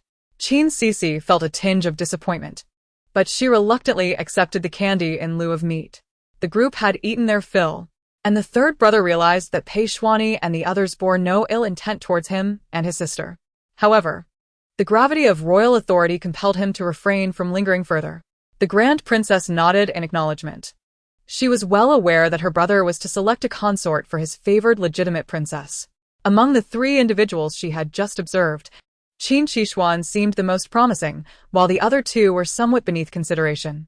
At the mention of the Golden Science Banquet, Qin Xixi became animated. "I wish to attend the Golden Science Banquet." In the original story, it was quite the lively affair, with enormous melons to savor. As a budding gossip enthusiast, Qin Xixi could not afford to miss any opportunity for intrigue. Although the narrative had already shifted considerably due to her time-traveling butterfly effect, she remained hopeful of witnessing that grand spectacle. Her eyes sparkled with longing as she gazed at Pei Xuani. "Take me with you, young prince, take me with you." Pei Xuani, naturally reluctant to deny her, could hardly refuse the cherished young princess. Chapter 23. 1,000-Year-Old Ginseng. It was indeed the words of the beloved young princess, and the third brother dared not utter a single word of dissent. Furthermore, he had just heard that his sister truly wished to attend the Golden Science Banquet. Not to mention, hearing her express such a desire made him yearn for those grand melons as well. But could he simply allow Pei Xuani to take his sister away without hesitation? The third brother was torn. While it seemed that everyone genuinely adored Qin Xixi, they were still members of the royal family. It was said that the royal family was devoid of compassion. He had never interacted with the young prince or the grand princess, and he could not predict whether Qin Xixi, once out of his sight, might inadvertently offend a noble and face dire consequences. Anxious, he could only watch as Pei Xuanyi carried Qin Xixi away, boarding a carriage destined for the palace. The disparity in their statuses left him too intimidated to intercede. "Mother, something's amiss." The third brother's anxious voice made Qin Shu's heart plummet. She then observed her normally unathletic son panting heavily, drenched in sweat. Moreover, Qin Xixi was nowhere to be seen. Panic surged within her. She feared that something terrible had happened to Xixi. Taking a moment to catch his breath, the chubby boy began, "Mother, we just—" He could hardly concern himself with the possibility of receiving a beating from her. He hastily recounted the events that had transpired in the tavern. As Qin Shu listened, her expression darkened, her fists clenching tighter. The third brother's voice dwindled, overwhelmed by guilt. And then Xixi was taken away by the young prince.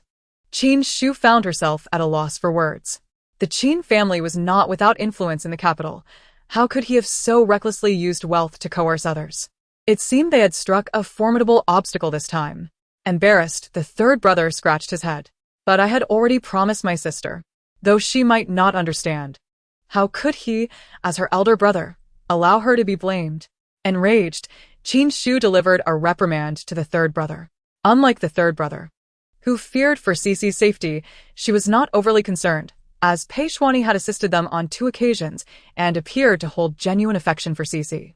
As the esteemed young prince, his character was not something she questioned. However, the palace was rife with complexities. Though Xixi was clever, she lacked understanding of the underlying intrigues. If the child were to inadvertently offend a noble, it could lead to dire repercussions. Qin Shu and the Grand Princess were indeed close friends, and she had received an invitation to the Golden Science Banquet. She had attended palace banquets in the past, but the other ladies would often ridicule her weight behind her back, deeming it a shame for a woman. Consequently, she had chosen to attend fewer gatherings. This time, however, she had no choice but to participate for Xixi's sake. She shot a fierce glance at her son, who was visibly startled, and believed he had learned a valuable lesson this time. The Qin family was in a precarious position, and they must refrain from being overly ostentatious henceforth. Just as she prepared to leave, a servant presented her with a box.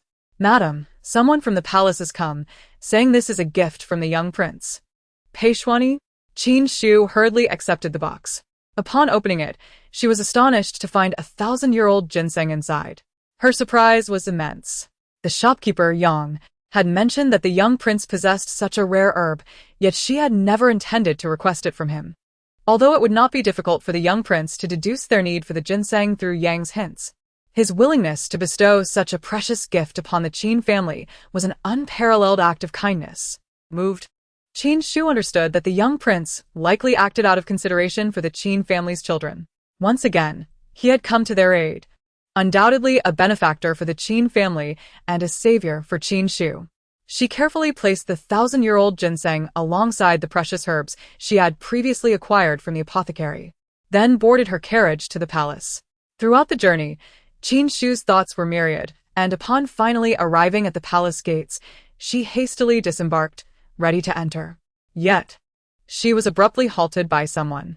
Facing the sycophantic smile of Zhou Yang, she could not help but question her and her parents' judgment yet again. How had she failed to notice his pretentiousness and cowardice? "What is it?" Qin Shu found it challenging to maintain a cordial demeanor towards Zhou Yang. "Madam, you seem unwell today. Perhaps I should accompany you into the palace to assist you," he suggested, his words dripping with false grandeur. Qin Shu rolled her eyes. Assist her? If anything were to happen to her, Zhou Yang would likely rejoice.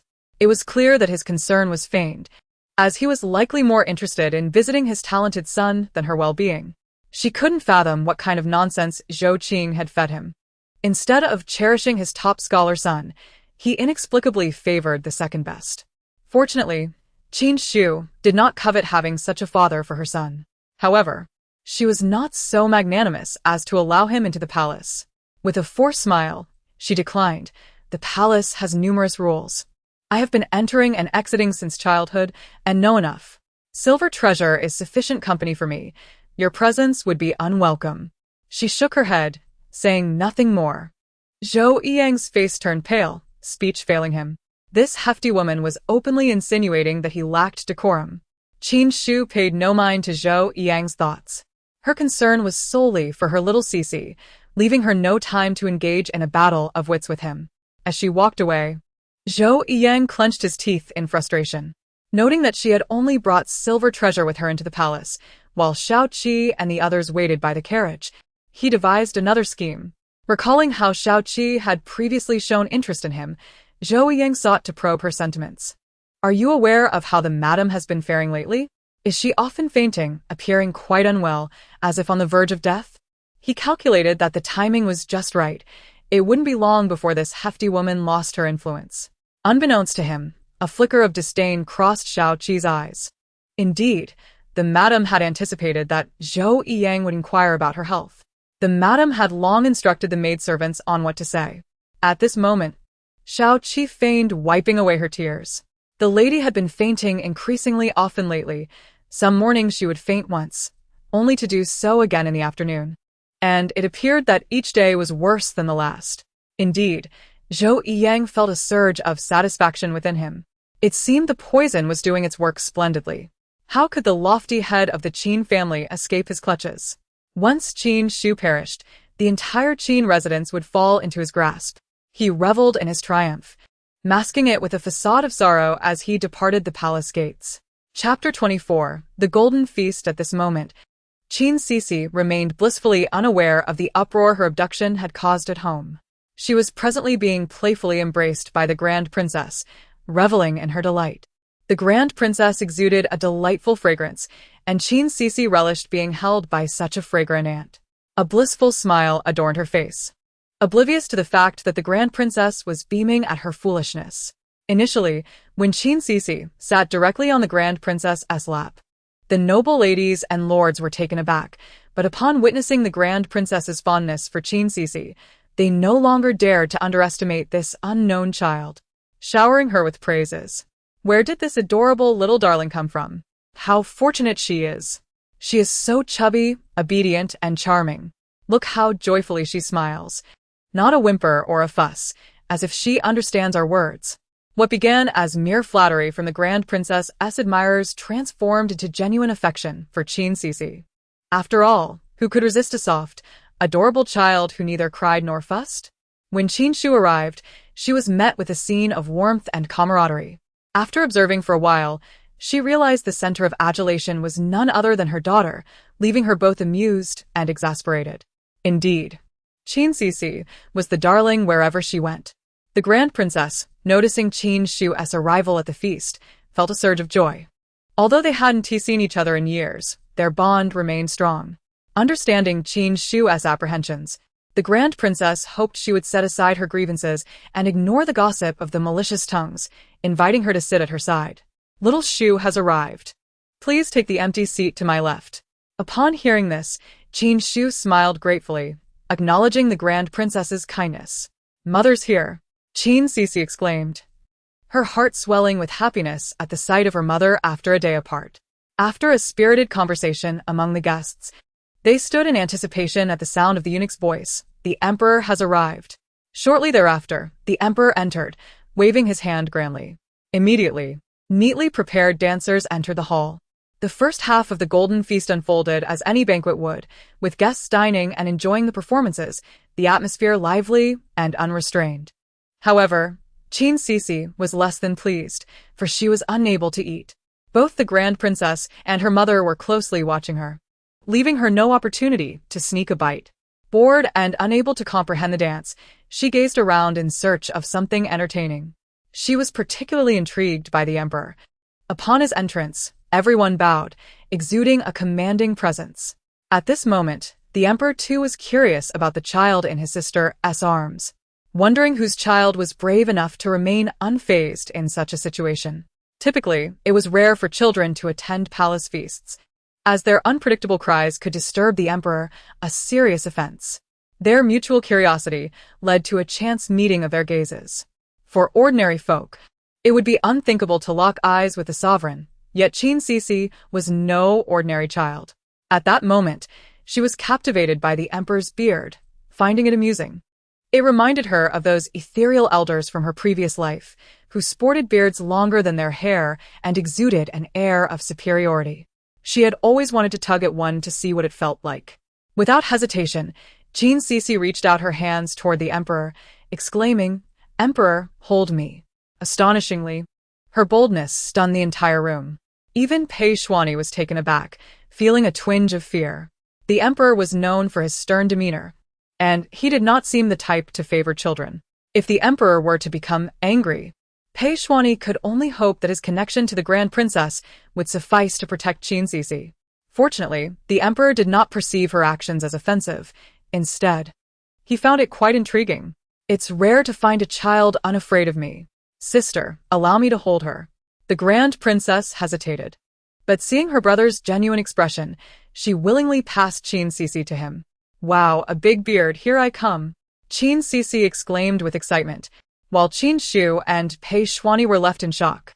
They watched as Qin Xixi not only nestled in the emperor's embrace, but also tugged at his beard, leaving them momentarily speechless. Qin Shu quickly knelt. "My daughter is foolish and has offended your majesty. I humbly beseech your grace." At this moment, the noble ladies and lords realized that this little girl was a member of the Qin family. Though they found her endearing, her brazen actions left the attendees gasping in astonishment, except for Zhou Fengzi. Earlier, as Qin Xixi had stolen the limelight, Zhou Fengzi had watched with envy. Now, seeing her audaciously offend the emperor, he believed her fortunate days were numbered. With keen interest, Zhou Fengzi prepared to watch the spectacle unfold, while Qin Xixi cast a cold glance in his direction. To everyone's surprise, the emperor not only refrained from showing anger due to Qin Xixi's antics, but erupted into hearty laughter. He took a seat at the head of the table, cradling Qin Xixi with joy. At that moment, he realized that Qin Xixi was indeed Qin Shu's daughter. There's no need for such formality. I wouldn't be angry with a child. Qin Shu, you have birthed a bold daughter. None of you adults possess such courage. Upon hearing the emperor's leniency, Qin Shu and the others breathed a collective sigh of relief. Qin Shu marveled at her daughter's extraordinary fortune. Meanwhile, Zhou Fengzi's jealousy intensified. Why does this little brat get such favor? Simply because she is a member of the Qin family? His feelings of discontent grew even more pronounced. Amidst the myriad of thoughts swirling in the minds of the guests, the emperor remained undeterred and officially announced the commencement of the Golden Feast. The three candidates stepped forward, and as he held Qin Xixi, he appeared as a benevolent elder. However, everyone knew better. Once the three candidates had approached, he casually rubbed Qin Xixi's head while discussing the matter of selecting a husband for the princess. "I have already commended you in the court. Consider this a casual chat. No need for nerves. This time, we have permitted women to present flowers, also to select a consort for Princess Yaoyang." He ceased speaking, but the guests comprehended his intent. Qin Xixi remained outwardly composed, though internally his heart raced. As Qin Xixi had predicted, the emperor was indeed seeking a suitor for the princess. Zhou Fengzi, on the other hand, felt elated. With his background not nearly as illustrious as Qin Xixi's, he found it challenging to navigate the political landscape. If he could leverage this opportunity to ascend to royal favor, he might rival Qin Xixi. With this thought in mind, he confidently interjected, "Your Majesty, I have long heard of Princess Xiaoyang's exceptional beauty and noble spirit, rivaling that of any man. I have admired her for quite some time, and never did I dream of having such an opportunity. Your Majesty, I dare to ask for her hand in marriage." Chapter 25. Zhou Fengzi's embarrassment upon hearing this. Qin Xixi turned in the emperor's embrace, sitting upright in excitement. Here it comes, here it comes. The big news is finally here. She had come to the Golden Feast precisely for this juicy tidbit. Zhou Fengzi certainly did not disappoint her. He did not shy away from self-recommendation despite the butterfly effect of her entering the story. He probably never imagined that the emperor had no intention of marrying off the princess. Rather, he has unwittingly made a fool of himself. How amusing. Qin Xixi clapped her tiny hands in delight as she reveled in the unfolding drama. The emperor, under the impression that Qin Xixi shared his disdain for Zhou Fengzi, was taken aback by her reaction. Indeed, in the original text, Zhou Fengzi sought to marry the princess with aspirations as lofty as the heavens. Though of humble origins, his ambition soared higher than most, firmly believing that the emperor would have no reason to deny him the hand of the princess. Zhou Fengzi was a man who would never relinquish the opportunity to rise in status without the determination to ascend to greatness. He would not be the son of Zhou Yiyang and Zhou Qing. At that moment, with opportunity laid before him, he confidently aspired to be the first to seize it, hoping to leave a favorable impression on the emperor. However, to his dismay, the emperor took an immediate disliking to him, chastising him harshly and leaving him utterly humiliated at the grand banquet. Indeed, upon hearing Zhou Fengzi's self-recommendation, the emperor not only failed to appreciate it but also became visibly displeased. His impression of Zhou Fengzi had plummeted to an all-time low. Initially, during the palace examination, the emperor had perceived some talent in him, but now he saw only arrogance. How could this man dare to seek the hand of Princess Yaoyang? Who granted him such audacity? How could a scholar be so presumptuous? The emperor scolded him sternly. Zhou Fengzi's face paled, and he hastily knelt before the emperor, bewildered by the source of the emperor's fury. The emperor, witnessing Zhou Fengzi's cringing demeanor, only grew angrier. Princess Zhaoyang is my legitimate daughter. You, a mere commoner who has only attained the rank of a third-place scholar, dare to covet her? Zhou Fengzi held his breath, his gaze clouded. If it weren't for Zhang Zongxian's mishap, how could he have only achieved third place? My legitimate daughter is not someone just anyone can aspire to. Everyone present discerned the emperor's rising anger and thought that the third-place scholar had indeed touched a nerve. Yet the emperor's ire was not yet satisfied. He turned to Qin Xixi. Qin Xixi, as the top scholar and a scion of the Qin family, what is your opinion? The onlookers felt that Qin Xixi was undoubtedly a far superior candidate compared to Zhou Fengzi. In terms of lineage, Qin Xixi was of markedly higher status. And in terms of appearance and character, he was indeed handsome and accomplished, being the top scholar. Only he among the three had the qualifications to speak of marrying the princess. The crowd's gaze towards him began to resemble that of future subjects-in-law, while the emperor's expression darkened as he awaited the response from his personally selected top scholar. Qin Xixi, however, did not presume that the emperor had taken a liking to him. Recalling his sister's earlier words, he understood that the emperor had no intention of marrying off the princess. Realizing that it was futile for anyone present, the emperor simply did not wish to part with his daughter, and fortuitously, neither did he desire to marry her off. Contemplating this, he chose his words carefully. Princess Zhaoyang has just come of age. It is my humble opinion that there is no need for haste. She may remain in the palace for a few more years, accompanying your majesty, while allowing ample time to find her a suitable match. Though he had achieved the top scholar title, he had yet to secure an official position and thus felt unworthy of such aspirations. His words were both candid and humble, reflecting a balance of discretion and confidence. The emperor's previously scowling visage softened at this response. He feigned contemplation for a moment before nodding appreciatively, recognizing the excellent upbringing of the Qin family. With a grand gesture, he issued a decree bestowing rewards upon Qin Xixi and the Qin family. Onlookers were filled with envy and jealousy, particularly Zhou Fengzi, who now served as a mere backdrop to Qin Xixi's brilliance. This incident revealed clearly that the emperor favored the top scholar over the third-place scholar. From this point forward, the path for the latter would become increasingly narrow.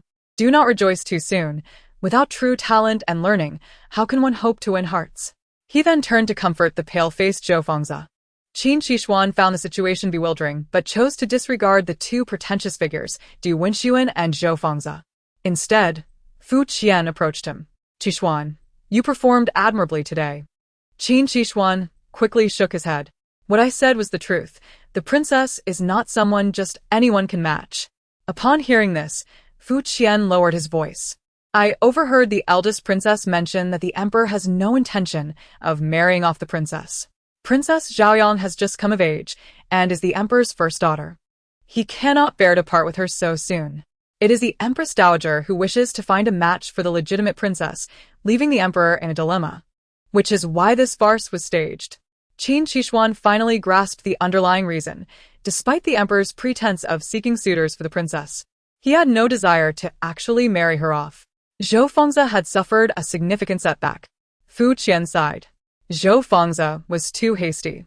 The emperor did not wish for the princess to marry, yet he sought to be the prince consort.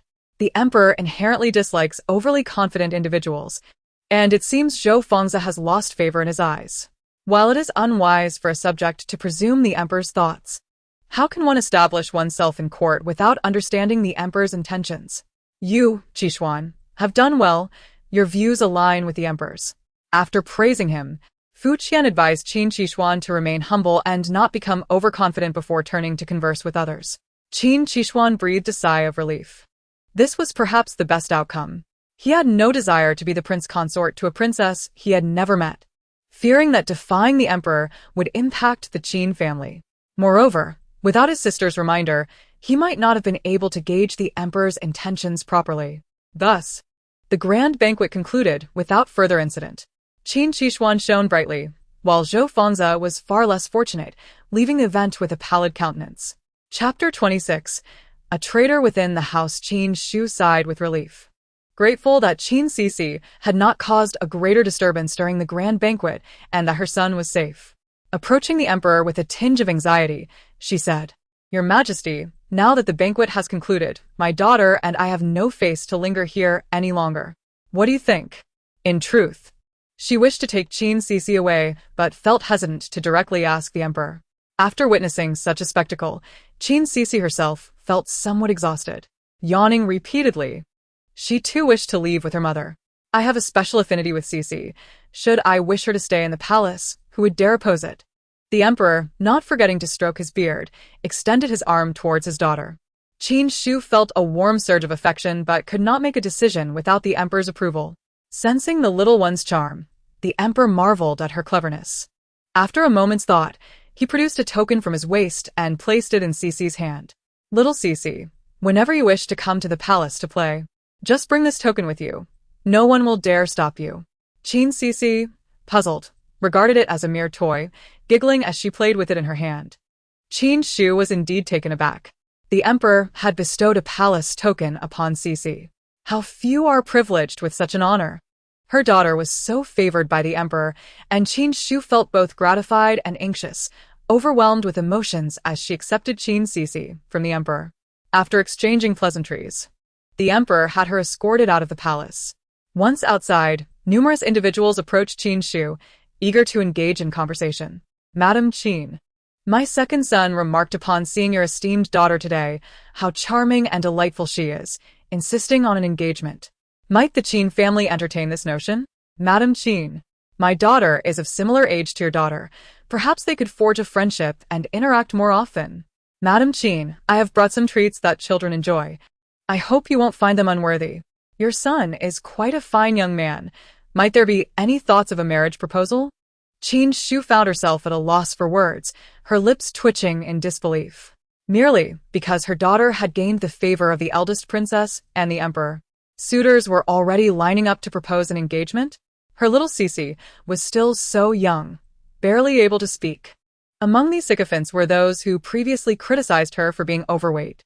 Observing their current anxiousness to secure a favorable match, Qin Xu felt a sense of satisfaction. "Esteemed guests, you are too enthusiastic. My daughter is still very young and not ready for such matters. The matter of Qi Xian's marriage is entirely at his discretion. As a parent, I shall refrain from interfering further. Farewell." Qin Xu hurriedly boarded the carriage and departed the palace. It seemed he had completely forgotten the events that transpired at the palace gates as he turned to Qin Xu with affable gestures. Qin Xu was well aware that he was eager to learn about Zhou Fengzi's performance today. Reflecting on Zhou Fengzi's recent embarrassment, she was not averse to engaging in some banter with Zhou Yang. Today, His Majesty intended to select a consort for the princess. Indeed. Zhou Yang's eyes brightened at this revelation, then, as if recalling something, he cautiously inquired whether Qi Xian had been chosen. Qin Xu feigned regret and shook her head. Zhou Yang's heart soared with delight. A smug expression crept onto his face. What did it matter that Qi Xian topped the examinations? He was still devoid of favor from the nobility. The position of consort would inevitably belong to his Fengzi. With this thought, he adopted a facade of sorrow, expressing concern that Qi Xian should not be too disheartened. "I have seen Zhou Fengzi. He is indeed a remarkable talent. Although Qi Xian excelled in the examinations, he still pales in comparison. The princess's attraction to Zhou Fengzi is quite understandable." Qin Xixi found herself at a loss for words at his shameless declarations. Zhou Fengzi was indeed a reflection of Zhou Yiyang's teachings. Their unwarranted confidence was eerily similar. Qin Xixi shook her head in response.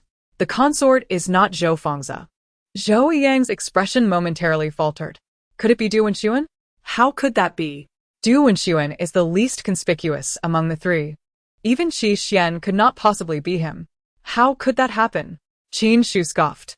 Although His Majesty seeks a consort for the princess, not everyone possesses the requisite qualifications. Zhou Fengzi is just a commoner, having merely achieved the position of third place. What audacity does he have to aspire to marry Princess Zhaoyang? His Majesty would surely be furious. That third place has become a laughingstock at this grand banquet. Zhou Yiyang's complexion paled instantly. How could this be? His most cherished son, reduced to such a fate. Qin Xixi relished in his diminished prospects. He feigned happiness, placing his arm around Qin Xixi's shoulder. What does he say? Are father and uncle arriving in the capital soon? Qin Xixi felt a sudden chill. Zhou Yiyang, oblivious to her shock, continued with a facade of concern. Since father and the others are coming to the capital, we should send someone to meet them. Just then, as Qin Xixi was reeling from the shock, Qin Xixi, licking her fingers, thought to herself, in the original story, grandfather was delayed on the road while rescuing a woman. Qin Xixi instinctively held her breath, recalling that Xixi had previously revealed the tragic fate of her maternal family. Would Xixi divulge the entirety of Zhou Yiyang's scheme this time? Qin Xixi felt a twinge of anxiety. Xixi did not disappoint her. Later, the scoundrel father used cunning to murder grandfather while feigning innocence before the woman, claiming it was actually the grandfather who had committed the act. Thus, the scoundrel took advantage of the woman's desire for revenge, using her as an instrument of murder to eliminate both grandfather and grandmother. Qin Xixi could not help but feel that her scoundrel father was truly wicked. Having committed such heinous acts, he still sought to absolve himself, which was utterly despicable. Is it truly so? Though Qin Xixi had braced herself, she was still somewhat taken aback. Zhou Yiyang's treacherous ambition should not be underestimated. His thoughts are dark and malicious. She must be vigilant. However, her father and the others would inevitably encounter some dangers along the way. Given their age, it would be wise to send some individuals to assist them. There is merit in this suggestion. Thus, let us find someone to escort uncle and the others. Zhou Yiyang's heart leaped with joy at these words. As he silently mocked Qin Xixi, she had indeed fallen into his trap. Without her maternal family support, how long could she remain triumphant? He casually gestured to a nearby servant. Let Zhao handle it. He is clever enough to assure my peace of mind. Naturally, Zhou Yiyang's recommendation would not be for a good person. Be cautious, mother. This is someone from scoundrel father's household. Qin Xixi protested, worried that her mother might be deceived by scoundrel father. Qin Xixi's expression shifted. It seemed the unforeseen twist lay with this Zhao. Could it be that he was ordered by Zhou Yiyang to eliminate uncle? Even if Zhao were not sent, there would surely be others compliant with Zhou Yiyang. So it would be better to feign agreement and observe their true intentions. Qin Xixi pretended to be oblivious and nodded. In that case, I shall trouble this brother. After turning away, her expression darkened. There are spies within the residence. Chapter 27. Investigating the spy. Qin Xixi had not anticipated that after her previous admonitions to the household servants, someone would dare to take such risks. Since there are those who are so ungrateful, she could hardly be blamed for her ruthlessness. Qin Xixi observed her mother's darkening demeanor and felt their family was increasingly resembling villains. However, little Xixi did not feel ashamed. Instead, she took pride in it. In the book, they were far too kind, which led to them being bullied by Zhou Yiyang. After some thought, she instructed Yin Bao to investigate Zhao Da's background, as well as whom he had met and what he had done in recent days. Any suspicious matters must be thoroughly examined, particularly his interactions with those in our household. Qin Xixi emphasized this point. Yin Bao was somewhat surprised. Madam, do we still have spies in our household? Qin Xixi maintained a serious expression and nodded. Such a possibility cannot be dismissed. Jin Zhu and Yin Bao understood the gravity of the situation. They exchanged glances and promptly exited to make arrangements. Qin Xixi enjoyed a moment of tranquility. She sipped the medicinal soup that Qin Xixi had personally prepared, feeling a sense of inner calm. This soup had been brewed since the day Pei Xuani sent 1,000-year-old ginseng, taken twice daily. After several days of consumption, she not only felt her spirits lifting but also noticed her clothing becoming looser. When she sought the palace physician to check her pulse, the physician remarked that her pulse, once erratic, was now increasingly normal. If she continued for a few more days, she might even eradicate those long-standing ailments. Qin Xixi had initially worried that these medicinal ingredients were too precious and would run out after a week, with no means to procure more. However, to her surprise, after just a few days, her health was on the mend. Were it not for the physician's warning that such medicines should not be consumed indiscriminately by the healthy, she would have wished to share a bowl with each of her 6 children. First, Qin Xixi reported Zhao Da's movements to her. "Madam, Zhao Da traveled south today, hastily making his way and resting at an inn tonight. I have stationed someone there to keep watch. I observed that while he possesses some martial skills, they are not refined. He could only subdue the weak and elderly." Qin Xixi pondered for a moment. He is Zhou Yang's man and cannot be spared. If her father and the others were to face danger, it would be disastrous. Send a shadow guard to eliminate him, then disguise yourself as him and continue the journey. Zhao Da had disclosed information about Qin Huai to Zhou Yang due to his illicit dealings with a maid in the household, Lan Dong. Fortunately, Lan Dong was unaware that the arrival of Qin Huai and the others was not solely due to Qin Xiu's longing but also because she intended to part ways with Zhou Yang. Otherwise, it would be dangerous to alert the enemy. Having unraveled the sequence of events, Qin Xixi temporarily refrained from taking action against Lan Dong. The next day, Qin Xixi delivered Zhao Da's belongings, and Qin Xixi summoned Lan Dong. She said nothing, merely placing Zhao Da's possessions before her, causing Lan Dong's face to turn pale. Did she think disclosing that information would bear no consequences? Qin Xixi sighed. "Zhao Da is Zhou Yang's man. Did you not know this?" Lan Dong trembled. Surely, she was aware but had been blinded by love. "I once stated that any information of mine should not be disclosed to Zhou Yang without my consent. Did you not consider that Zhao Da was in league with him? Why did you associate with him?" Lan Dong refrained from speaking. As Qin Xixi understood her actions were unintentional, she was merely tasked with attending to the clan in the village. At this moment, Zhou Yang remained oblivious to the fact that his meticulously devised plan for mutual destruction had been thwarted by the extraordinary child, Qin Xixi. He was currently at a remote courtyard, indulging in sweet nothings with Zhou Qing. Fang Yu was also approaching her first birthday, and they ought to celebrate her splendidly. Zhou Qing gazed affectionately at Zhou Yang, her eyes reflecting that he was her entire world. After speaking, a flicker of sadness crossed her features as she seemed to recall something. Very well, since the esteemed Qin family member shared the same birthday as Fang Yu, perhaps he should attend that celebration instead. A tear lingered at the corner of her eye, causing Zhou Yang to feel a pang of sorrow. Rest assured, that wild child Qin Xixi cannot compare to our Fang Yu. She is unworthy. A glimmer of pride flashed in Zhou Qing's eyes as she feigned shyness and embraced Zhou Yang. "My lord, you are truly wonderful." Zhou Yang adored her delicate demeanor, prompting the pair to resume their tender exchanges. Early that morning, he had prepared a bowl of congee for Qin Xixi, intending to apologize. Qin Xiu's eyelids twitched. This was akin to a weasel offering New Year greetings to a chicken. "Madam, this is the porridge I made for you this early morning. Do give it a taste." He feigned a deeply affectionate gaze at Qin Xixi, who found it utterly nauseating. "No need for the congee. I fear it may upset my stomach." "What is it?" Zhou Yang felt a bit awkward upon hearing her words. "What are you saying, my lady?" "I am merely concerned for your health." When is Cici's birthday celebration this year? Qin Xixi suddenly realized Zhou Yang's true intentions. A cold smile crept onto her lips. If it is a birthday celebration, it must be held on the day of birth. When else could it be? Perhaps his outside lover is unwilling, and Zhou Fengzi must attend that celebration, neglecting his home. Recalling that Qin Xixi had mentioned the two girls shared the same birthday, Qin Xixi felt a wave of disdain. However, "I have matters to attend to 3 days hence and cannot accompany you. Perhaps we should postpone the birthday celebration by a day." Zhou Yang feigned disappointment. His willingness to attend was already a significant favor to Qin Xixi. She ought not to be ungrateful. as it would be Qin Mansion that would suffer embarrassment if he did not attend.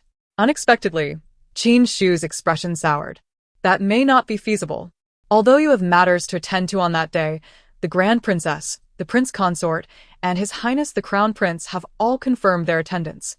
The date of the celebration cannot be changed. Zhou Yang was momentarily taken aback. Yet, he understood that the date for Xixi's birthday celebration was indeed set in stone. Could his time be of more value than those esteemed guests? While Zhou Yang held himself in high regard, he would never presume to demand the royal family adjust their schedules for him. Meanwhile, Qin Xixi recalled yesterday's Zhaoda, wondering if Lan Dong might be connected to Zhou Yang. She casually shifted the conversation, inadvertently mentioning Lan Dong to Zhou Yang. Chapter 28. The birthday celebration yesterday. I asked Lan Dong to alter a piece of clothing for me, but she ended up ruining my favorite robe. In a fit of anger, I sent her off to the estate. Now that I see no one else is available, I regret my decision. Zhou Yang, feeling thwarted, was in a rather sour mood and merely offered perfunctory responses. She is just a maid. Sending her away is of little consequence. Observing his reaction, Qin Xixi concluded he did not seem to know Lan Dong well, which eased her mind. It appeared that Lan Dong was merely entangled with Zhaoda and had no ties to Zhou Yang. The previous restructuring within the manor had evidently been effective. This was merely an unfortunate incident. A smile unconsciously graced her lips. Zhou Yang had initially intended to depart, but was momentarily captivated by Qin Xixi's unexpected smile. When had this plump woman lost so much weight? He had never noticed her hidden beauty before. He did not suspect the efficacy of the poison, as no one had known the antidote since he acquired it. Qin Xixi was but a mere woman and could not possibly have obtained the antidote. It seemed she was destined to perish, having grown frail, yet she appeared far more attractive than before. Qin Xixi, waking from her slumber, immediately noticed her father's momentary daze. This scoundrel of a father must have realized mother has slimmed down. Humph. Let him regret it later. Qin Xixi was taken aback. Indeed. The disdain in Zhou Yang's eyes had vanished, replaced by a hint of astonishment. My lady, you have lost weight today. You look increasingly beautiful. Qin Xixi was speechless. The poison you administered has, of course, led to my weight loss. She could not allow Zhou Yang to know the poison had been neutralized, otherwise he might resort to underhanded tactics again. Qi Xian has excelled in his studies. I am elated, and my complexion has improved, appearing even better than rouge. Zhou Yang's opinion of her shifted slightly, but he still believed she could not compare to Zhou Qing. He gave no further thought to her words and turned to comfort his little lover. Before long, the day of Qin Xixi's birthday celebration arrived. The entire Qin residence regarded this occasion with utmost importance. Everyone rose early, donned new garments, and presented gifts to Qin Xixi. The preparations rivaled those made for Qin Xixuan's triumphant academic success. Before long, the Grand Princess arrived, accompanied by Fu Qian, with Pei Xuani in tow, who had been meticulously groomed. Qin Xixi was delighted and quickly embraced Qin Xixi to welcome them. Upon hearing that the young crown prince had arrived, Xixi could not help but recall the original storyline. Calculating the days, by this time, the young crown prince has already been usurped. Qin Xixi felt anxious. Such a wonderful person as the young crown prince must not fall prey to malevolent spirits. Once the group settled in the main hall, she tentatively opened her arms towards Pei Xuani, eager to gauge his reaction. Pei Xuani responded with a smile, gently lifting Qin Xixi from Qin Xiu's embrace and tenderly stroking her head.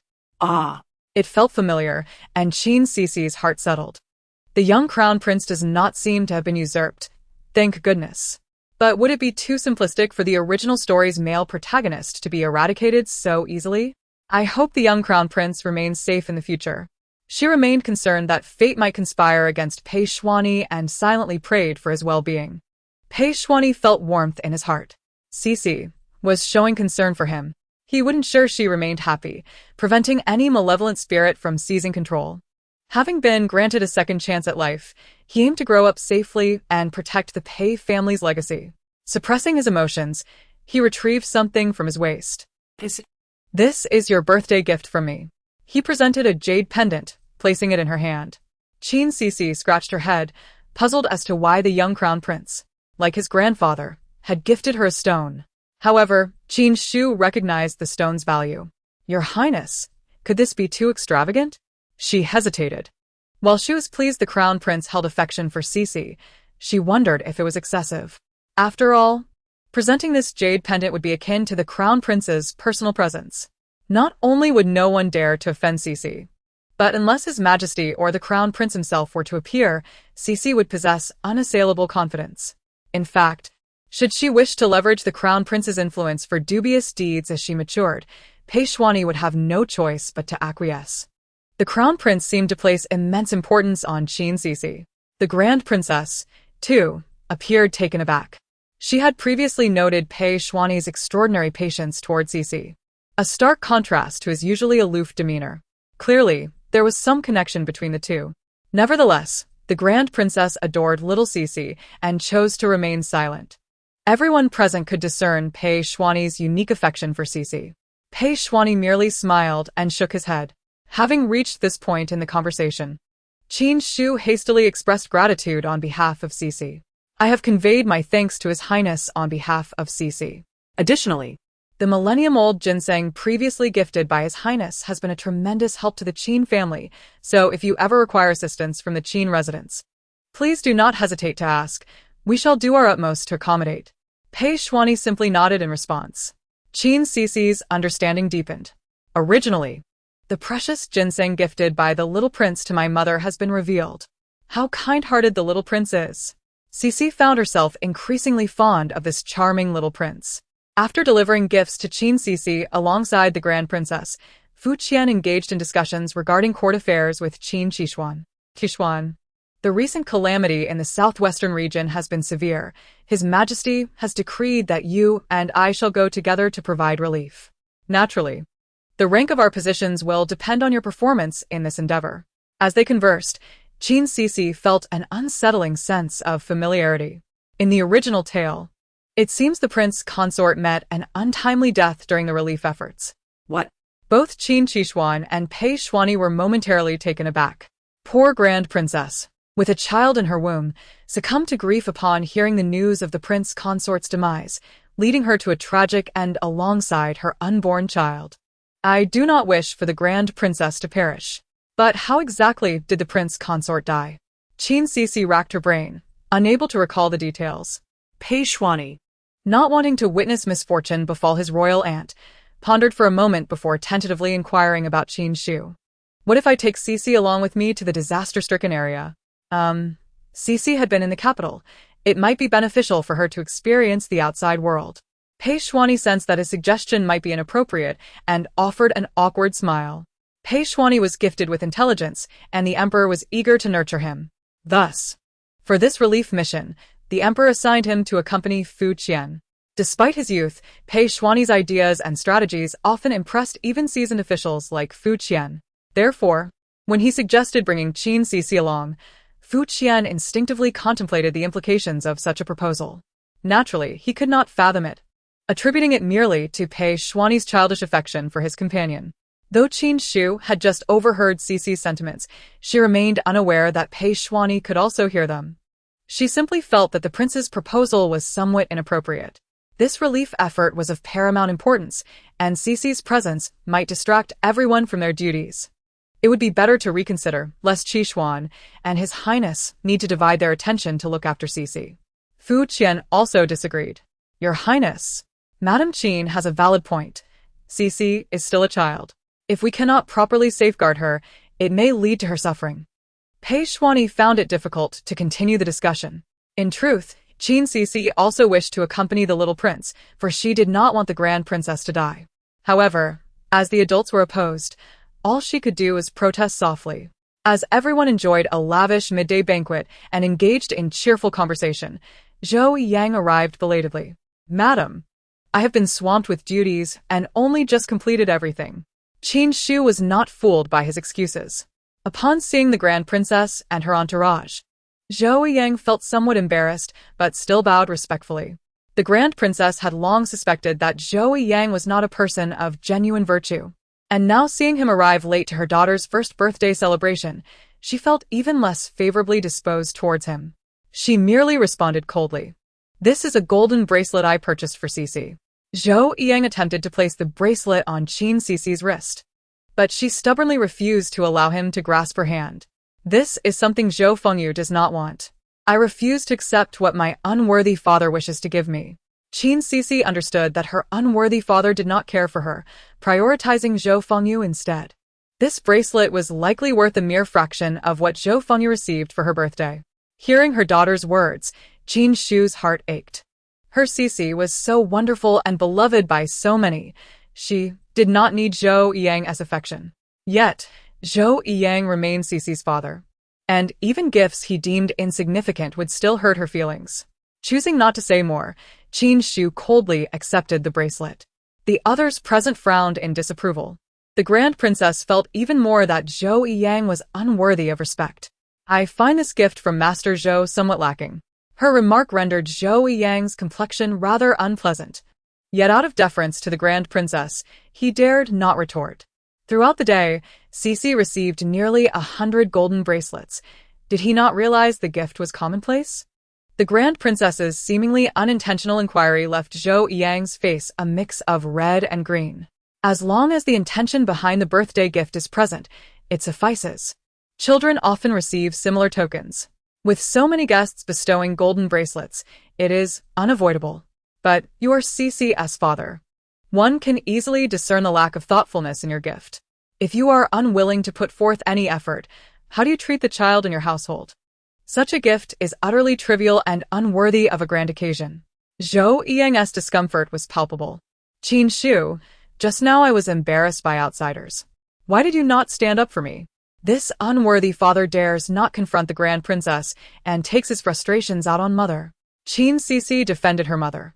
This unworthy father had always treated her poorly, gradually leading to his dissatisfaction with being a mere son-in-law, aspiring to take over the family instead.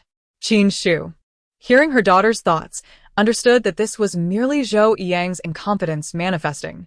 The Grand Princess was correct. Today alone, small merchants had gifted 18 bracelets, 6 of which were larger than his offering. Indeed, the gift was somewhat lacking.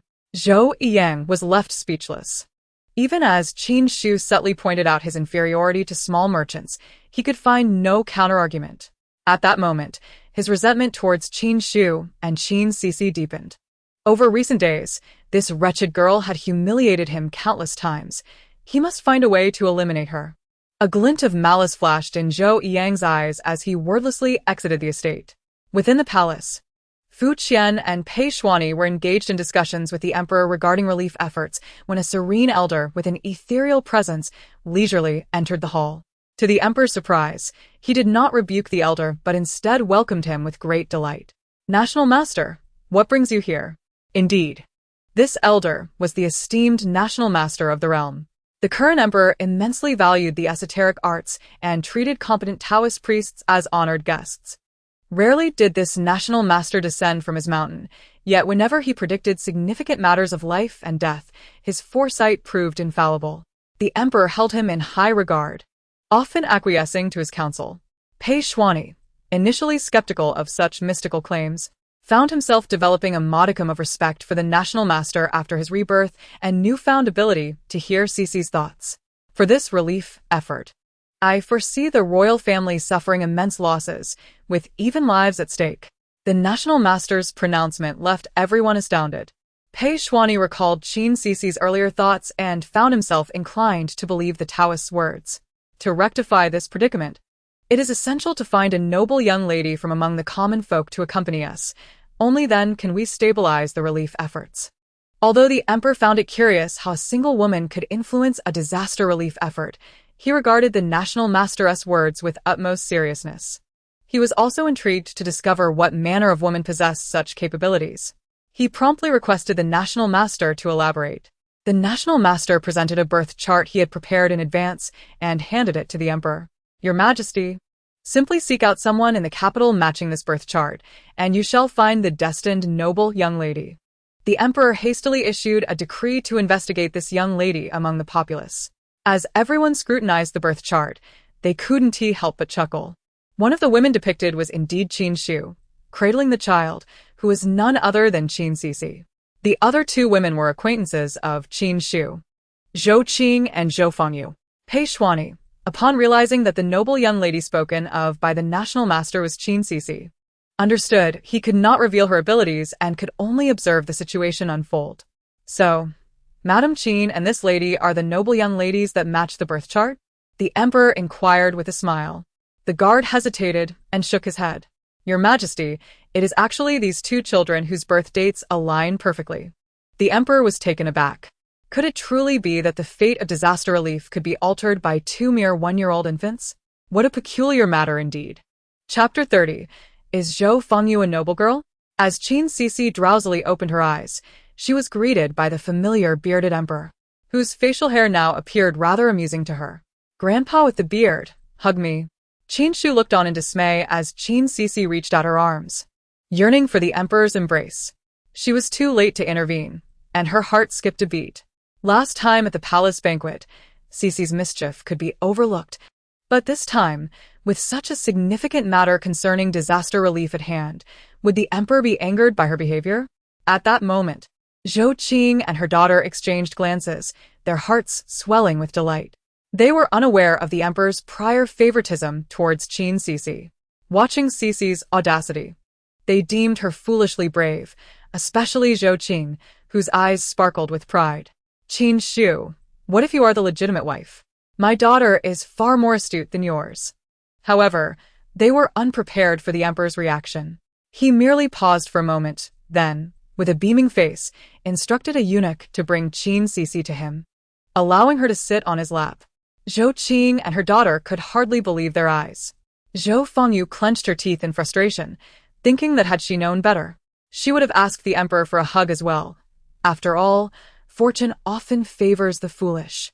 As the emperor cradled Qin Xixi, he began to explain the purpose of their summons.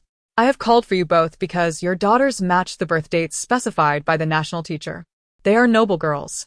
Only with noble girls accompanying us can our disaster relief efforts proceed smoothly. Noble girls. Zhou Qing and her daughter exchanged knowing glances. If the title of noble girl were to fall upon Zhou Fengyu, not only would Zhou Yang favor their trio, but the emperor would also look upon them with greater favor. If Zhou Fengyu could achieve merit, she might even earn a title.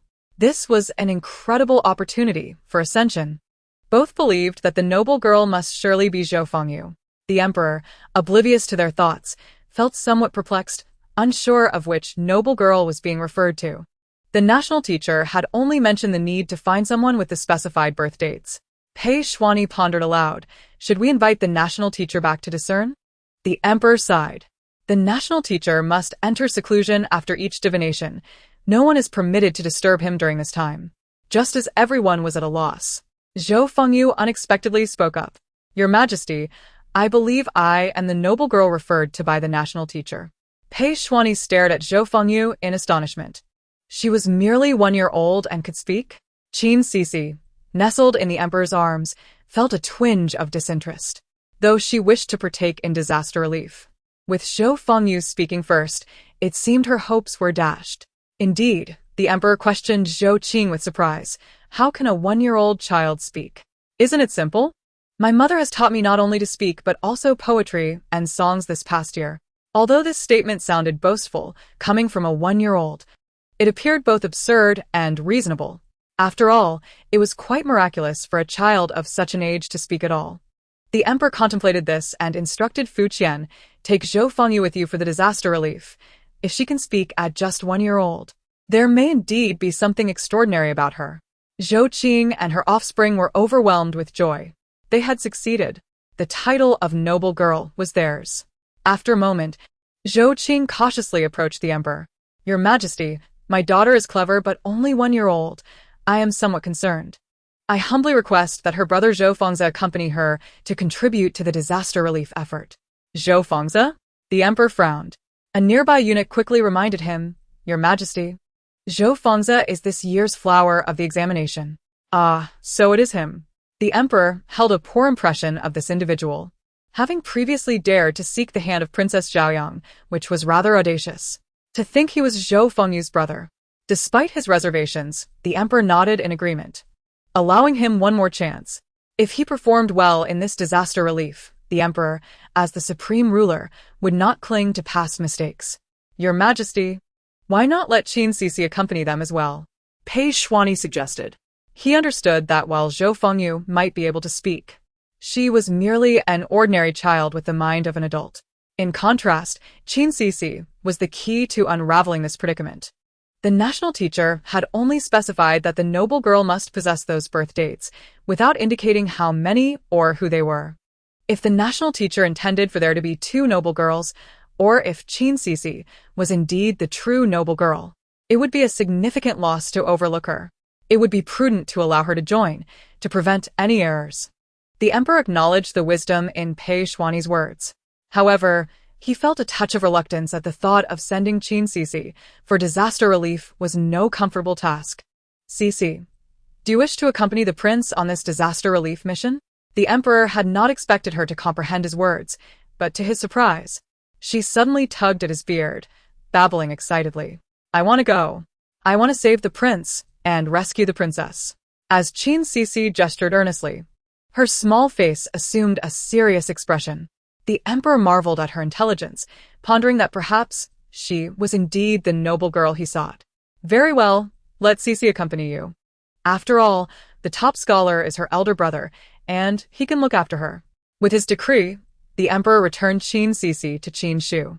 Xuanyi, ensure you protect little sister Xixi well. Pei Xuanyi nodded solemnly, inciting feelings of discomfort in Zhou Qing and her daughter. So, what if they were favored by the emperor and the prince? The true noble girl was Zhou Fengyu. With these thoughts, the two felt somewhat consoled. As they departed the palace, Zhou Qing and Qin Shu walked past one another, refusing to acknowledge each other. Zhou Qing, having just convinced herself of her superiority over Qin Shu, felt a swell of pride. Little did she know that her daughter was the noble girl. While Qin Madam prided herself on her elevated status, it appeared her childless upbringing was lacking. Qin Shu, though dismissive of engaging in verbal disputes with her, could hardly overlook Zhou Qing's provocations. A 1-year-old who can speak, who knows where your esteemed daughter comes from. Speaking of upbringing, my Qi Xian is the top scholar, while your son is merely the flower of the examination, if I recall correctly. Zhou Qing was taken aback by this sharp retort, her anger flaring. You. What about me? Qin Shu shot back. Speaking of education, why have I never seen your child's father? Madam Zhou, this is the 3rd time we've crossed paths, yet it's always you here, while your husband is nowhere to be found. Qin Shu knew exactly where to strike, and she did so without hesitation. This left Zhou Qing momentarily speechless, her face turning pale as she stammered an explanation that her husband was busy with business. Qin Shu remained silent, her disdainful demeanor igniting Zhou Qing's fury, yet she dared not speak further. As they reached the palace gates, Qin Shu spotted Qin Xixi coming to escort them. The emotions she had been suppressing finally surfaced. Unlike Zhou Qing, she would rather Qin Xixi be an ordinary girl than a noble girl. She had no expectations of saving the world. She merely wished for her child to live a peaceful life. Now that Qin Xixi was to venture into impoverished lands for disaster relief, a twinge of worry crept into Qin Shu's heart. Upon hearing about the events that had transpired in the palace, Qin Xixi was equally astonished. Yet he firmly believed his sister to be the true noble girl. Madam Qin, Brother Xixi. Chapter 31. The journey to provide relief. Qin Shu hurriedly bowed, but Pei Xuanyi halted her. He instead offered a respectful gesture to her. Taking Qin Xixi along for disaster relief was a last resort, and he hoped the madam would understand. Qin Shu dared not accept the prince's apology, hastily waving her hand and requesting him to rise. The common folk are understandably concerned for their young daughter, yet they cannot simply stand by and watch innocent lives perish. Upon hearing Qin Shu's words, Pei Xuanyi's fondness for the Qin family deepened. Rest assured, Madam Qin, I shall care for Xixi as if she were my own sister, ensuring she encounters no hardship. With the assurance from the royal grandson, Qin Shu felt a wave of relief. With the protection of the royal grandson and Qi Xian, it seemed that Xixi would be safe. Do not worry, mother. I will keep a vigilant eye on my sister and ensure her safety. Qin Shu nodded and then bowed to Fu Qian and Pei Xuanyi in farewell. The most elated among them was undoubtedly Qin Xixi. Finally, I can go out and play. After being cooped up for so long, Qin Xixi was ecstatic. This would be her first venture beyond the capital. Her mother had previously kept her tethered to the estate, fearful that she might injure herself or fall prey to nefarious individuals. Upon returning home, before they even entered the gate, they heard the third brother wailing as if the heavens were crashing down. The others exchanged glances, wondering what mischief he had gotten into this time. Qin Xu sighed. Ever since the third brother had begun to study diligently, the household had been relatively peaceful. She handed Qin Xixi over to the sobbing third brother, a tactic that proved effective as he immediately ceased his cries. He began to lament to his sister through tears. "Oh, my dear sister, I have been so cruelly bullied at school. They could not tolerate my brilliance and placed caterpillars in my bag to scare me. When I saw that horrid creature, I threw the entire bag away." Though the third brother's plight was indeed unfortunate, his foolishness was evident. He gazed at Qin Xixi in disbelief, astounded that such warmth could emanate from his sister, whose heart seemed so cold. He resolved to expose her to the harsh realities of adulthood. Tomorrow, he would stow her in a new backpack and take her to school. However, the plans of the chubby boy were destined to fail. Early the next morning, before he could stealthily abscond with his sister, he learned that Qin Xixi would accompany their elder brother on a disaster relief mission. The third brother felt as though he had been struck by lightning. "My dear sister, how could you endure such hardship? You are but a 1-year-old. With that thought, he broke into tears. "Sister, do not go. Let brother go alone. You need not suffer." Qin Xixi heaved a sigh. This was the emperor's decree. If she did not go, it would be seen as defiance. The chubby boy, realizing he could not keep his sister from going, continued to weep. Qin Xixi, touched by her brother's tears, thought for a moment and planted a kiss on his cheek. The third brother, taken aback by the soft affection of his sister, forgot his sorrow and broke into a goofy grin. Qin Xu, feeling exasperated, noted that there were too many outsiders around and decided to deal with her foolish son later. She entrusted Qin Xixi to Fu Qian, who, despite not saying anything, sensed her reluctance. "Madam Qin, rest assured, we will take good care of Xixi." Pei Xuani and Qin Xixi assured her, nodding in agreement. Though Qin Xixi was eager to play, she felt a pang of sorrow at leaving her mother. As the departure loomed, tears welled in her eyes. "Mother, I am leaving. You must remember to take your nourishing medicine on time, so that you can regain your health and always be with me." Qin Xu's eyes glistened with tears at her daughter's words. Ultimately, the group departed from the Qin residence, their next destination being to collect Zhou Fengyu and Zhou Fengzi. The thought of including the children of the concubine made Qin Xixian's eyes narrow with irritation. Upon reaching the outskirts of the city, Zhou Qing and her 3 children were already waiting at the door. As the carriage approached, Zhou Qing handed Zhou Fengyu to Zhou Fengzi, whispering tearful admonitions. However, Zhou Qing's tears were different from Qin Xiu's. Only a single tear fell, and her eyes were red, giving her a rather pitiable appearance. When she saw Fu Qian disembark from the carriage, she hastily reached for his hand, only to be subtly rebuffed. Embarrassed, she blushed. "Sirfu." "With my children leaving the capital for the first time, I truly appreciate your assistance." Fu Qian felt somewhat awkward, attributing her behavior to her excitement. "With the children gone, I shall find myself quite bored at home and worry for their safety. Might I accompany them?" In that moment, Zhou Qing resembled an anxious mother. Her eyes filled with anticipation as she gazed at Fu Qian. He frowned, deliberating. "Xuani, you shall decide this matter." Pei Xuani felt that Zhou Qing was being rather inconsiderate. As a woman of a deep household, she likely did not grasp the nature of disaster relief. Her presence would only serve to add to the burden. Once the royal grandson had spoken, Zhou Qing felt discontented but could do little to change the situation, continuing to cast longing glances at Fu Qian. Qin Xixi, recognizing Zhou Qing's nature, felt a shiver run through her. How shameless can this concubine be? Not only is she entangled with an unworthy father, but now she seeks to ensnare the prince. How addicted she is to ruining others' marriages. Pei Xuani furrowed his brow upon hearing this. He had long been aware of Zhou Qing's status as Zhou Yang's concubine and harbored no fondness for her. Now, hearing that she wished to intrude upon his royal aunt's marriage only deepened his distaste. I must ask Madame Zhou to refrain from persisting, lest we miss our departure time. Zhou Fengze understood that the one in charge of this expedition was the young royal grandson, who now wore a displeased expression. He hurriedly urged his mother not to cause a scene. Hearing her son's plea, Zhou Qing reluctantly watched as the carriage pulled away. The journey was long and took the entire morning. With hunger setting in, they opted not to stop at a restaurant but instead pulled out their prepared provisions and the lunch they had made that morning. The weather was such that the food would remain edible throughout the day, but more than that was uncertain. She continued to sip her porridge, nibbling on the small bits of dough, when suddenly a delightful aroma wafted through the air. Meat. She turned, curious to discover who was indulging in such a treat. To her surprise, it was Pei Xuani, who had a piece of roasted meat on his chopsticks. Quick as lightning, Qin Xixi seized it and stuffed it into her mouth. Pei Xuani could not help but chuckle. "You little glutton, spit that out. You are not yet allowed to eat solid food." Yet how could she possibly spit out the meat once it was in her mouth? Qin Xixi covered her mouth, determined to keep anyone from taking it away. She chewed vigorously until she finally managed to swallow.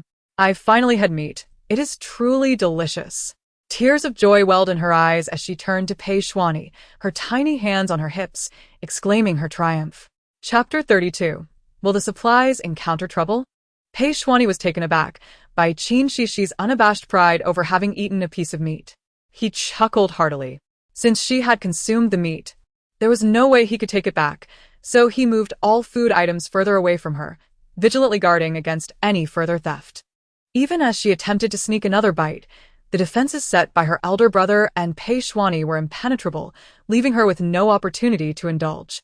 In frustration, she burst into tears. "I want to eat meat. Please let me eat meat." The pitiful look on her face tugged at the hearts of both Pei Xuani and Qin Xixi, yet they remained steadfast in denying her unreasonable request. "Do not cry.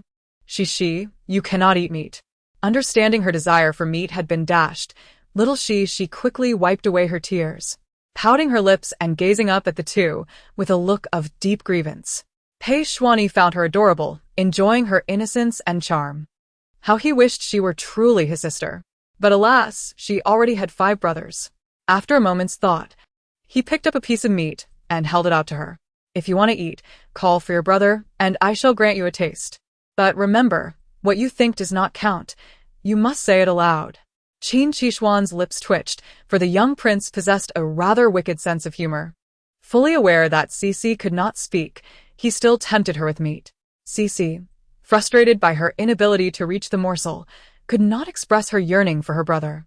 Little did Qin Xixuan know that Pei Xuani could hear the silent cries of Qin Xixi. She opened her mouth, babbling incoherently, yet the words brother eluded her. Her face flushed with urgency as she silently shouted, "Brother, brother. Little prince, I call you brother, please give me a bite." Pei Xuani nodded in satisfaction, only to promptly place the meat into his own mouth. "Xixi, do not blame your brother for his callousness. Children must not eat meat." Qin Xixuan observed the scene with a twinge of discomfort. "Oh, Xixi, it is merely a piece of meat. Must we make such a fuss? But she is so young. What does she truly understand?" It is all the young prince's fault. He spoke with a hint of jealousy. "Your Highness, you are fully aware that Xixi cannot speak. Why must you tease her so?" Alas, seeing that unhappy little face of hers, she must be feeling a bit dejected. "After all, Xixi is my sister. I should hold her." At this moment, Qin Xixi was left dumbfounded, her thoughts of meat forgotten. "Whatever you are, please get off my brother immediately. How has he become so foolish? It appears I must limit my family's interactions with him." Pei Xuani's lips twitched slightly. The young Master Qin had already held Xixi for quite some time. He must surely be weary. "Since I have promised Madame Qin to take good care of Xixi, I must exert my utmost effort. Young master, rest well. Do not worry about Xixi. She, after all, is the noble lady." If the young prince allowed her to call him brother, she would certainly be able to do so, far surpassing this foolish boy. Just then, the previously babbling Xixi suddenly fell silent, her face turning crimson as her gaze darted about, filled with anxiety. A sudden commotion ensued. Qin Xixi had indeed soiled herself on Pei Xuani.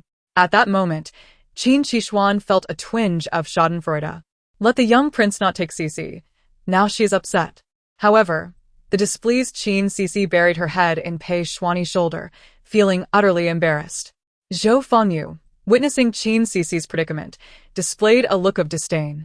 Deep down, she felt a sense of injustice.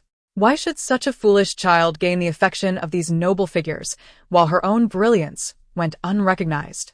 Sister, how can you not control yourself? This is utterly uncouth.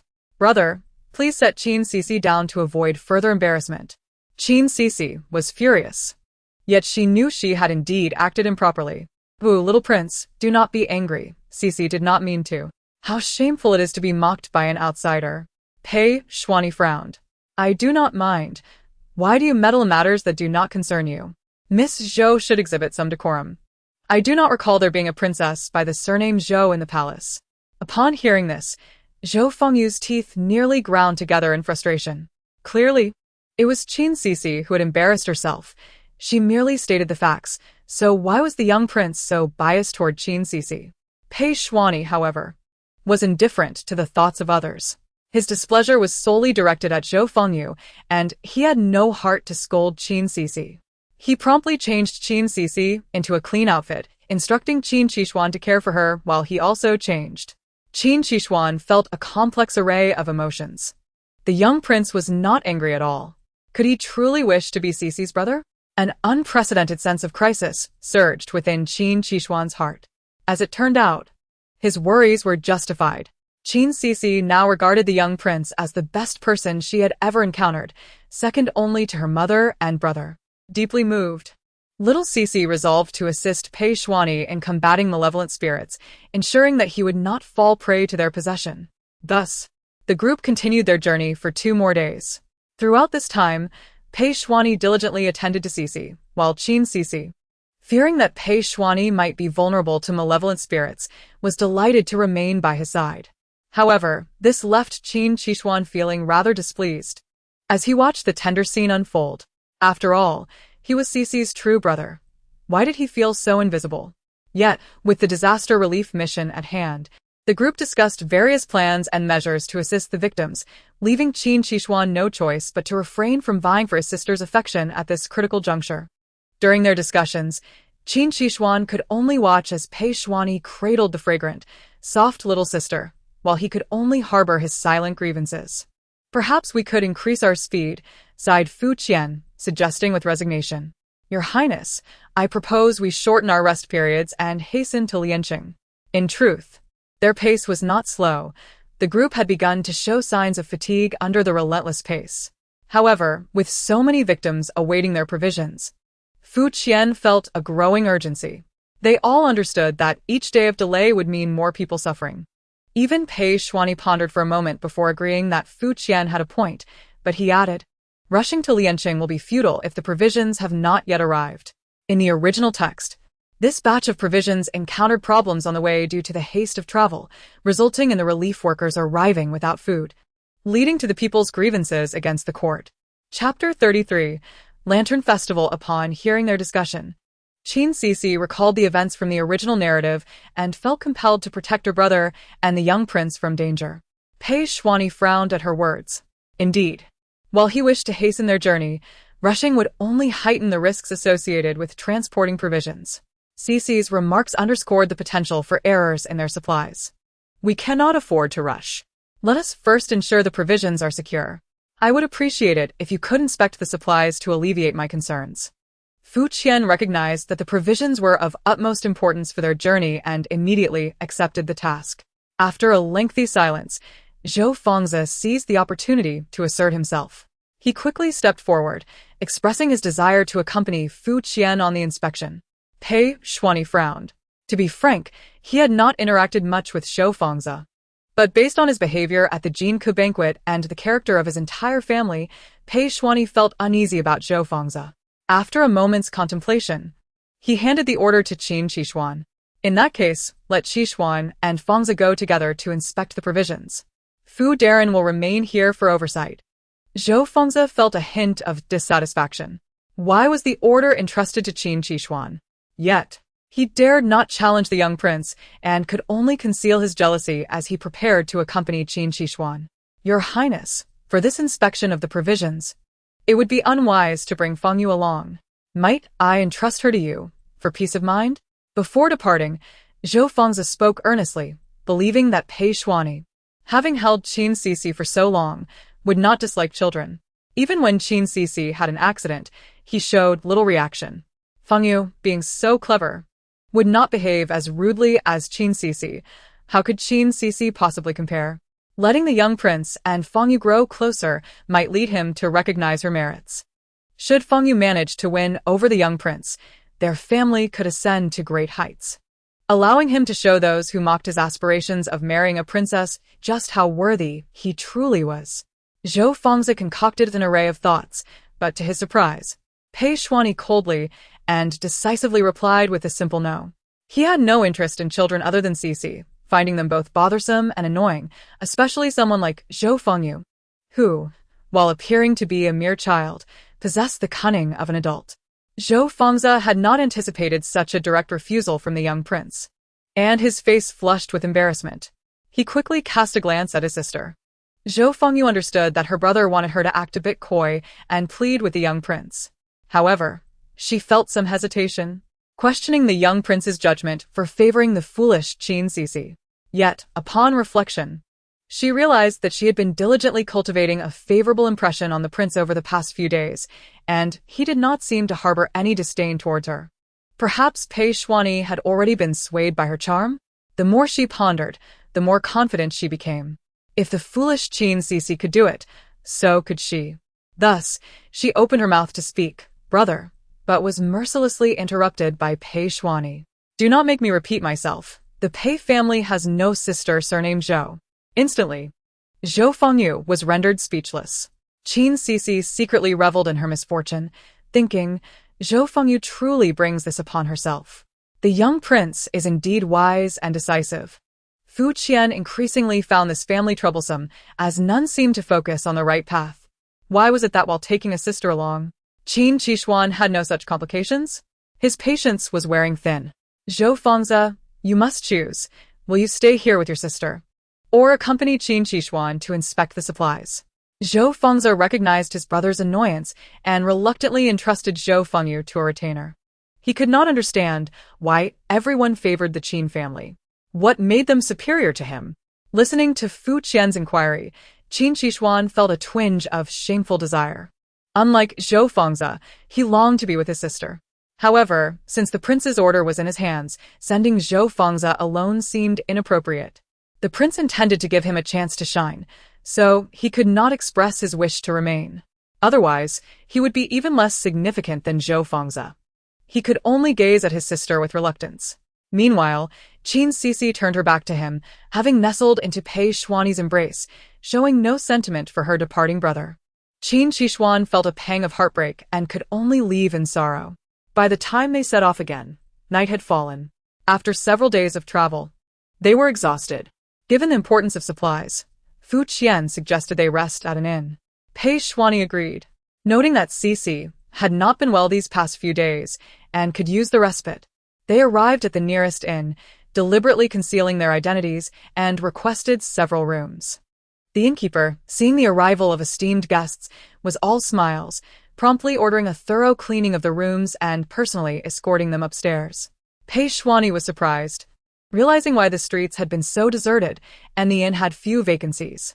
The innkeeper nodded, explaining that the guests were unaware of the potential dangers lurking that night. Mischievous spirits would be roaming, and they should refrain from wandering about to avoid being frightened. The others felt a chill, but Xixi, accustomed to ghostly tales from her past life, remained unfazed. "The young prince has nothing to fear. I will protect you, and Xixi wishes to sleep with you."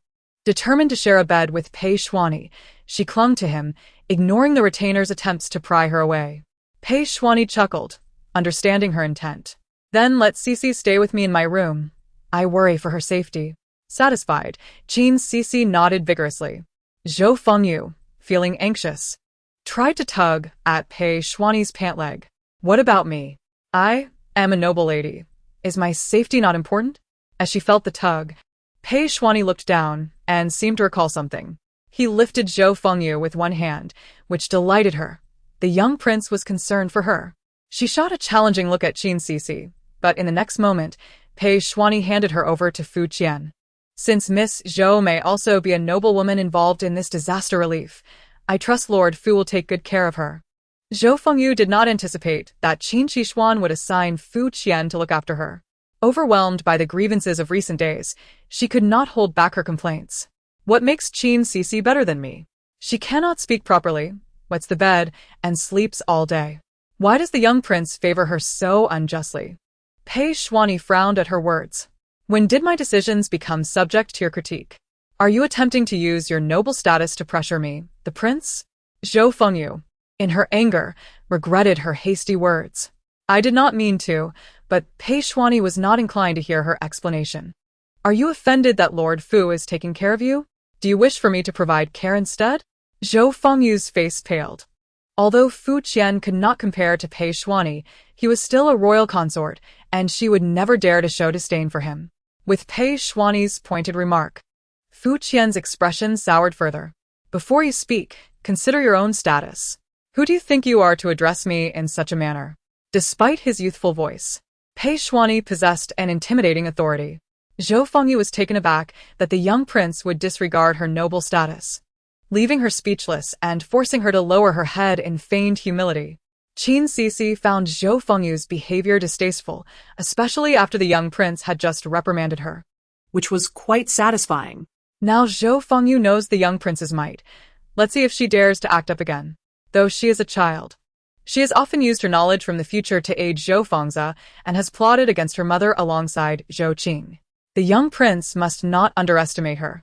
Pei Xuanyi, hearing Xixi's thoughts, felt an even greater aversion toward Zhou Fengyu. Her scheming nature and obsession with ingratiating herself to the powerful were comparable to her mother and brother. Choosing not to say anything further, Pei Xuanyi took his belongings, cradled Xixi, and entered the first room. After all, he was the royal consort, and if he bore no disdain for Zhou Fengyu, she had no right to feel superior. Nevertheless, as Zhou Fengyu was a noblewoman appointed by the emperor, he maintained a stoic expression while carrying her into another room, unwilling to converse with her. As night deepened, the candle flames in the alley flickered and eventually extinguished. A rustling sound echoed as a grayish-white apparition floated by, searching for prey, while emitting a shrill cry. It drifted into the inn, eager to find its target, only to recoil from the searing warmth in the air, letting out a piercing scream. Why did the presence of those in this room grant them such merit that it caused it such discomfort? A look of wariness appeared in its murky eyes, prompting it to hastily depart from this golden-hued place and venture deeper. Here, it cackled with delight, entering a room where it spotted its prey, another of its kind. Ah! Zhou Fengyu awoke to find the creature before her, screaming in terror. The following morning, the group prepared to set off again. Naturally, Pei Xuanyi and Qin Xixi had not been disturbed by any spirits throughout the night, sleeping soundly and appearing well-rested, as though they had shaken off the fatigue of their journey. However, Fu Qian and Zhou Fengyu were less fortunate. Fu Qian bore the marks of exhaustion, dark circles under his eyes indicating a restless night. What was meant to be a night of rest had only left him more fatigued. In the first half of the night, he had been preoccupied with battling spirits and protecting Zhou Fengyu, while in the latter half, her incessant cries had rendered him unable to sleep. Now, seeing Pei Xuanyi looking refreshed only heightened his irritation towards Zhou Fengyu. Even though they had not rested well, their journey did not permit them another night at the inn. Fu Qian could only travel with resentment. Before they departed, they entrusted a letter and some silver to the innkeeper, instructing him to deliver the letter to 2 young men should they come looking for them. Naturally, the innkeeper, recognizing the opportunity for easy gain without effort, would not refuse such a proposition. He had also discerned which among the group was favored, continually praising Qin Xixi for her plumpness and good fortune, which brought joy to others. Strangely enough, despite having had a full night's rest, Qin Xixi felt drowsy once more as soon as she boarded the carriage, her eyelids growing heavy as she succumbed to sleep once again. This slumber, however, was anything but ordinary. It had been a long time since she had dreamt, yet now she found herself dreaming of both Qin Xixi and Zhou Fengzi. It was understandable to dream of her beloved elder brother, but Zhou Feng's presence in her dream surely held significance. Upon closer inspection, she recognized the scene as a convoy transporting supplies. Astonishingly, she had dreamt of matters concerning her brother's side.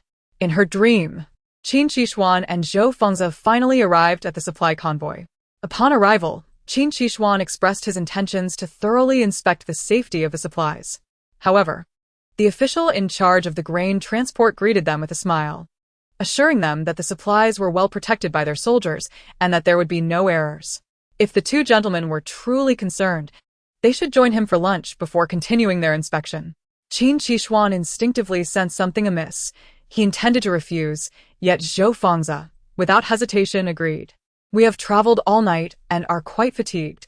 We must thank the official for his hospitality." He could not comprehend Qin Xixuan's urgency. What issue could there possibly be with the supplies when so many were guarding them? He had originally planned to find a place to rest, but Qin Xixuan adamantly refused.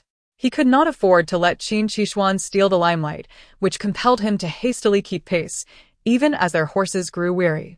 Finally arriving at the supplies, Zhou Fengzi saw no reason to refuse the invitation to dine, especially since such gatherings were excellent opportunities for networking within the officialdom. Qin Xixuan truly is a simpleton, Zhou Fengzi thought disdainfully. Watching them from the sidelines, Qin Xixi could not voice her concerns, only feeling anxious. These officials clearly harbor ill intentions. Zhou Fengzi, how could you be so foolish? At this moment, refusing to let the officials inspect the supplies must indicate something is wrong. Zhou Fengzi engaged in lively conversation with the officials, while Qin Xixuan silently followed them into a private room.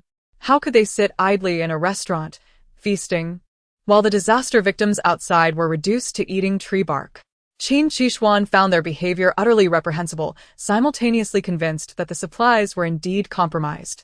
Unfortunately, with just the two of them, it would be difficult to salvage the situation.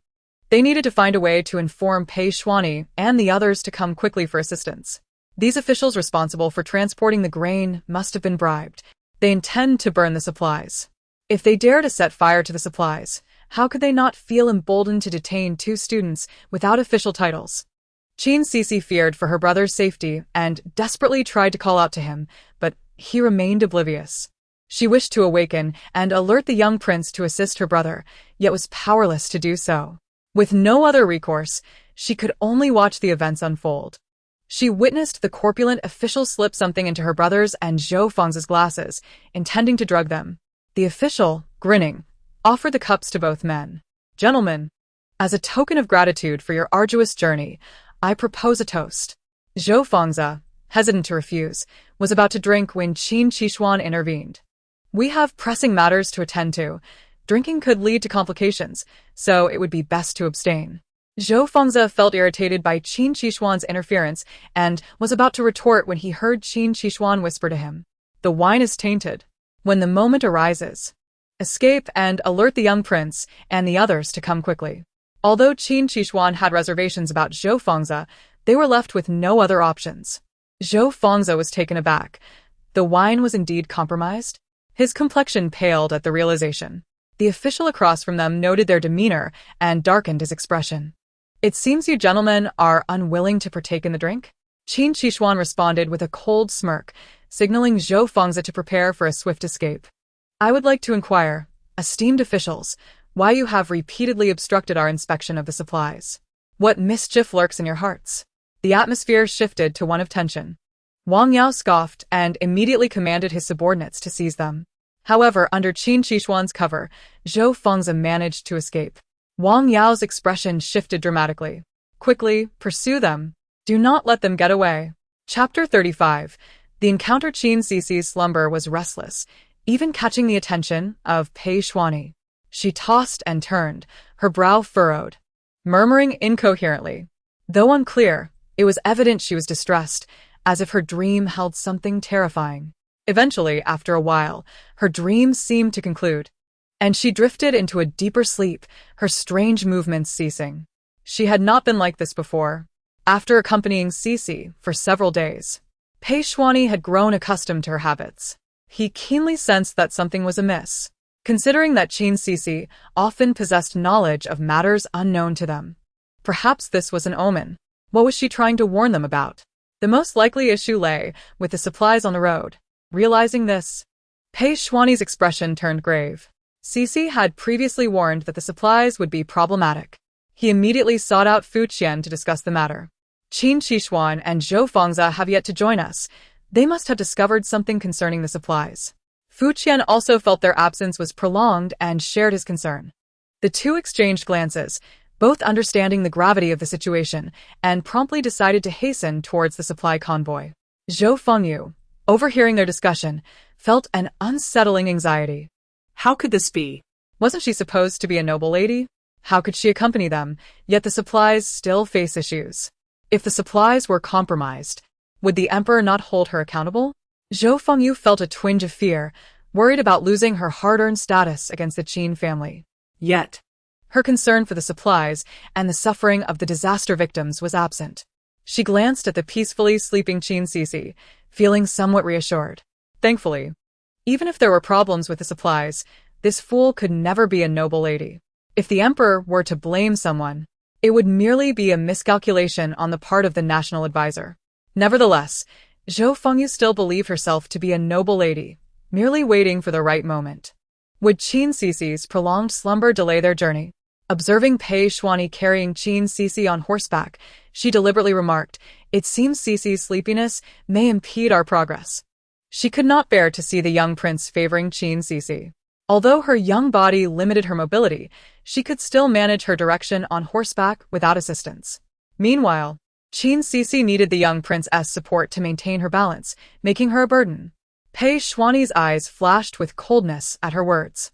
With external threats looming, why attempt to sow discord? Zhou Fengyu, what are your true intentions? Being accused so blatantly left Zhou Fengyu speechless, forcing her to silence her resentment. Do not let me hear you speak ill of Xixi again. Otherwise, even if you are indeed a noble lady, I will not hesitate to have you thrown off your horse. To be frank, had it not been for her title, he would not have wished for Zhou Fengyu to accompany them to assist Qin Xixi and Zhou Fangzi. She was nothing but a noisy burden. Zhou Fengyu dared not utter another word, and the group continued to ride hastily onward. As they progressed a little more than halfway, they chanced upon Zhou Fangzi, who was running towards them in a state of disarray. The absence of Qin Xixi caused a palpable sense of dread to settle over Fu Qian and Pei Xuani. It was evident that they had encountered peril. They pondered over the well-being of Qin Xixi, but at least they had come across Zhou Fangzi, which meant they could ascertain what had transpired ahead. Upon hearing Fu Qian immediately inquire about Qin Xixi, Zhou Fangzi's eyes flickered with a hint of malice. He proceeded to paint a picture of Qin Xixi as a foolhardy individual, driven solely by hedonism, while claiming that all the accolades belonged solely to him. Fu Qian was taken aback, but remained skeptical of Zhou Fangzi's account. In his eyes, Qin Xixi would never act so recklessly. Rather, it was Zhou Fangzi who was likely to commit such folly. He chose not to voice his opinion, yet the current situation was undeniably dire. As soon as Qin Xixi regained consciousness, she overheard Zhou Fangzi's embellished and distorted narrative, which infuriated her to the point of nearly speaking out. As a witness to the actual events, she seethed internally, declaring that the situation was not as he portrayed. Zhou Fangzi was utterly shameless.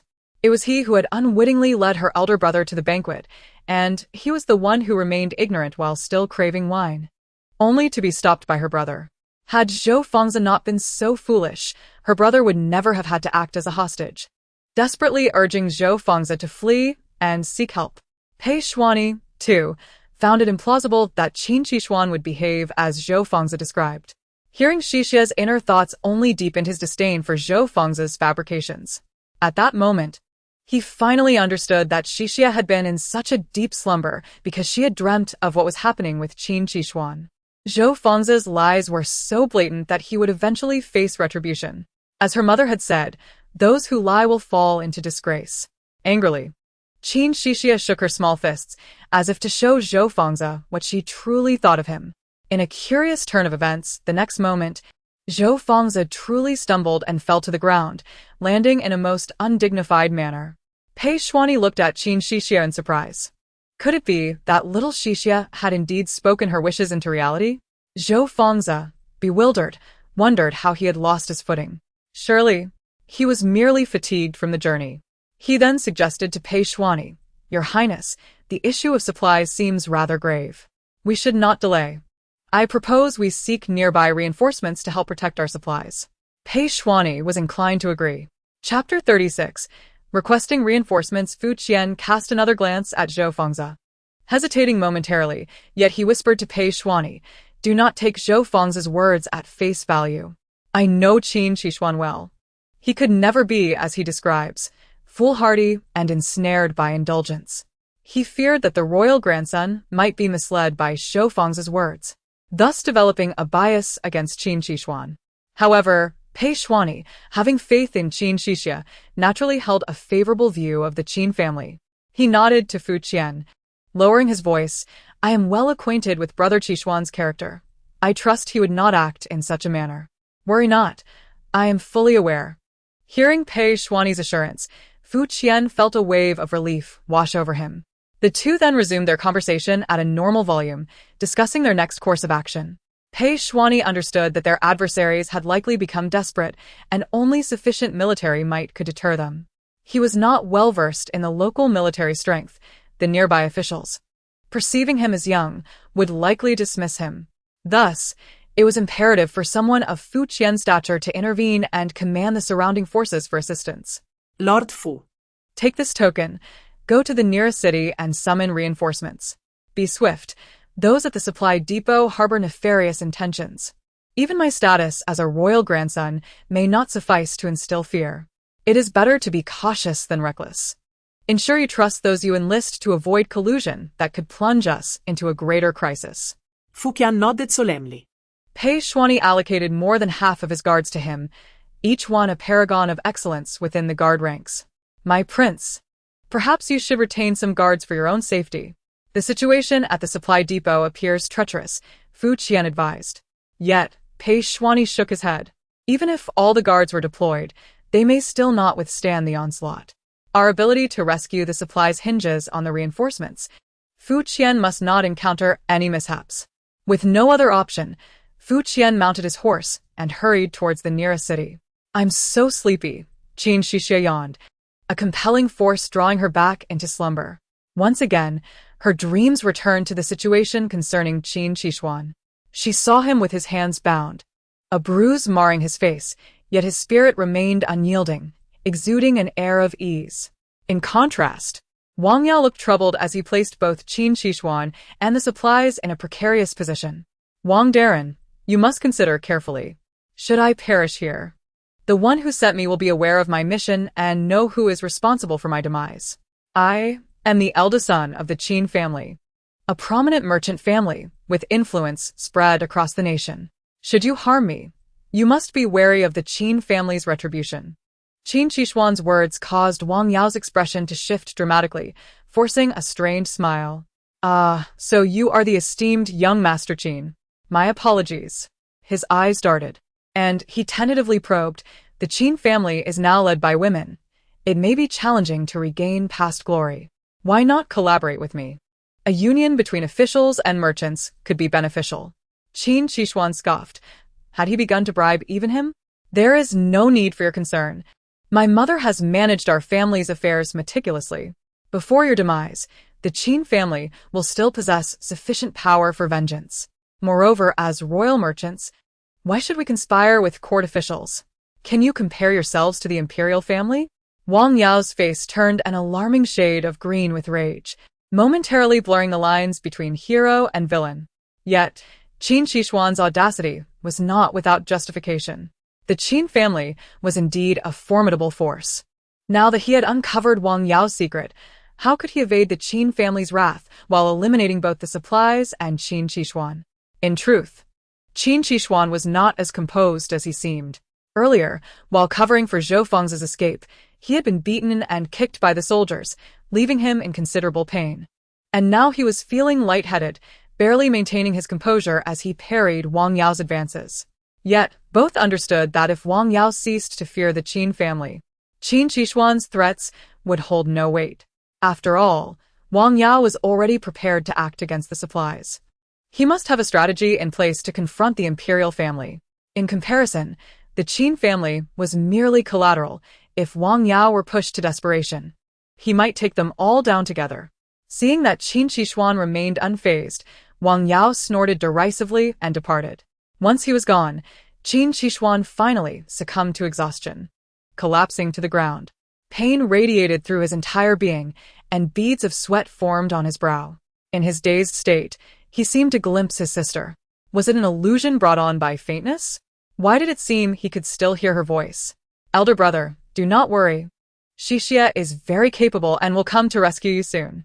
Qin Xixi, witnessing her brother's pitiful state, felt a pang of heartache, crying out in distress. Qin Xixi managed a weak smile for Xixi, summoning the last of his strength. His sister was on her way. He could not afford to falter. He had to protect her. As Qin Xixi's figure gradually faded, she awoke from her dream. Pei Xuani, observing Qin Xixi's tearful eyes, realized that Qin Xixuan's situation was dire. Seeing her glistening eyes filled with sorrow only deepened his empathy for her. We must quicken our pace. Xixuan is currently in the enemy's grasp and may be suffering. A flicker of panic crossed Zhou Feng's eyes. If they managed to rescue Qin Xixuan, his lies would be exposed. At that moment, he wished for nothing more than for Qin Xixuan to meet his end at Wang Yao's hands.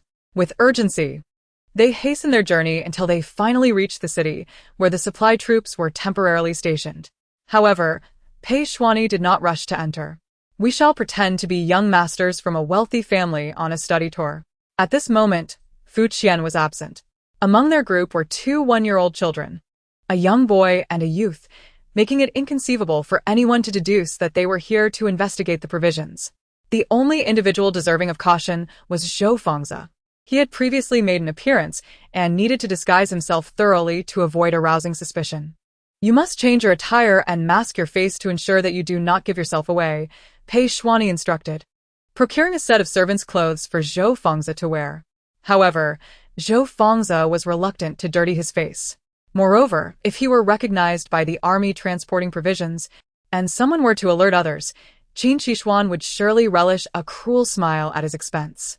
With the young imperial grandson present, the officials would naturally refrain from taking action against them, as long as he maintained silence, with Qin Xixuan having been secretly slain by Wang Yao.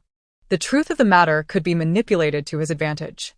Little did he realize that Wang Yao had become audacious enough to contemplate burning the provisions, showing no fear of a mere half-grown imperial grandson. At this juncture, Pei Xuani suppressed his imposing demeanor, appearing merely as a young master from a wealthy family passing through. Unbeknownst to them, a spy stationed at the city gate recognized Zhou Fengzi immediately and discreetly instructed someone to relay this information to Wang Yao. Chapter 37. Stirring the grass to startle the snake. This commotion did not escape Qin Xixi's notice.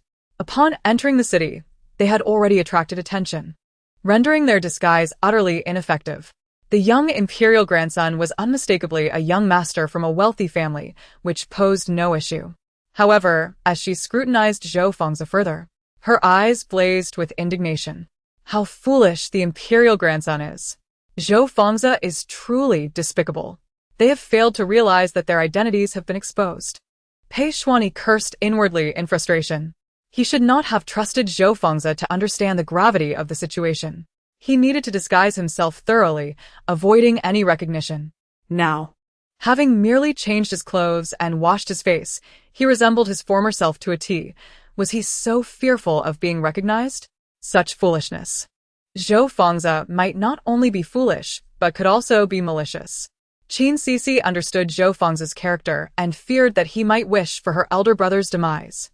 Now that we have stirred the grass and startled the snake, with someone tailing us, we are likely doomed.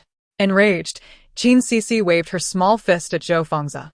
This individual, scheming but devoid of intelligence, focused solely on dealing with her brother while recklessly exposing their group's true intentions. If reinforcements did not arrive soon, he would also meet his end. It was no wonder that, even with Zhou Fengzi's assistance, they could only achieve the status of a flower among scholars. Such was their talent. At this moment, Pei Xuani realized that since their cover had been blown, it would be more prudent to confront the officials in their original identities. perhaps buying them time until Fu Qian and the reinforcements arrived. In a mere instant, he devised a strategy. The other party was already aware of their intention to seek out Qin Xixi and would likely relocate him or even resort to assassination. It was imperative to identify the one in charge quickly, otherwise, Qin Xixi would be in peril. He feigned shock, pointing at the person watching them from a distance. Who dares to follow the imperial grandson? Seize him. The man, taken by surprise that a mere youth was commanding him, was swiftly subdued by several accompanying guards and brought before Pei Xuanyi. Pei Xuanyi feigned ignorance, asking, "Who are you? Who sent you? And how dare you surveil the current imperial grandson?" The spy remained silent, refusing to divulge any information. They were typically tight-lipped. And Pei Xuanyi had not anticipated extracting anything from him. His intent was merely to draw out the person behind him. As anticipated, a feigned astonishment emanated from Wang Yao in the distance. "It is indeed your highness, the imperial grandson. Song Lan, do not you dare apologize to his highness." He quickly offered a sincere apology, expressing his regret for not receiving the imperial grandson properly. "However, as I am tasked with the transport of provisions, I felt uneasy and instructed my guards to remain at the city gate to prevent any nefarious individuals from compromising the supplies. I did not expect to have offended your highness." His words were impeccably crafted, leaving no room for doubt. Pei Xuanyi feigned sudden realization. "I see. Then I must apologize to you, sir." Wang Yao secretly chuckled, recognizing that this young imperial grandson was still naive and easier to manipulate than Qin Xixi. However, he abruptly shifted his tone and began to interrogate. Wang Yao cast a venomous glance at Zhou Fengzi, skillfully distancing himself from any implication of wrongdoing, asserting that Qin Xixi had been ensnared by Zhou Fengzi and they bore no relation to the incident. Zhou Fengzi, unwilling to accept this narrative, retorted, "I heard you explicitly state your intention to burn the provisions, going to great lengths to obstruct our investigation. Is this not an admission of guilt?" Pei Xuanyi refrained from stopping him. It was time to bring the matter of the provisions into the open. They would use Zhou Fengzi to gauge Wang Yao's response.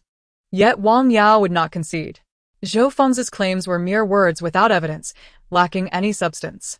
"This is unjust, truly unjust. I have a clear impression of the gentleman Qin. However, this Master Zhou had no intention of investigating the provisions. The inquiry was entirely conducted by Master Qin, while this gentleman merely frolicked elsewhere. Now he accuses us of mismanaging the transport of provisions and even of intending to burn them. This is nothing but baseless slander." Pei Xuanyi's countenance turned cold upon hearing this. It appeared Wang Yao was obstinately unrepentant, resolutely denying any wrongdoing.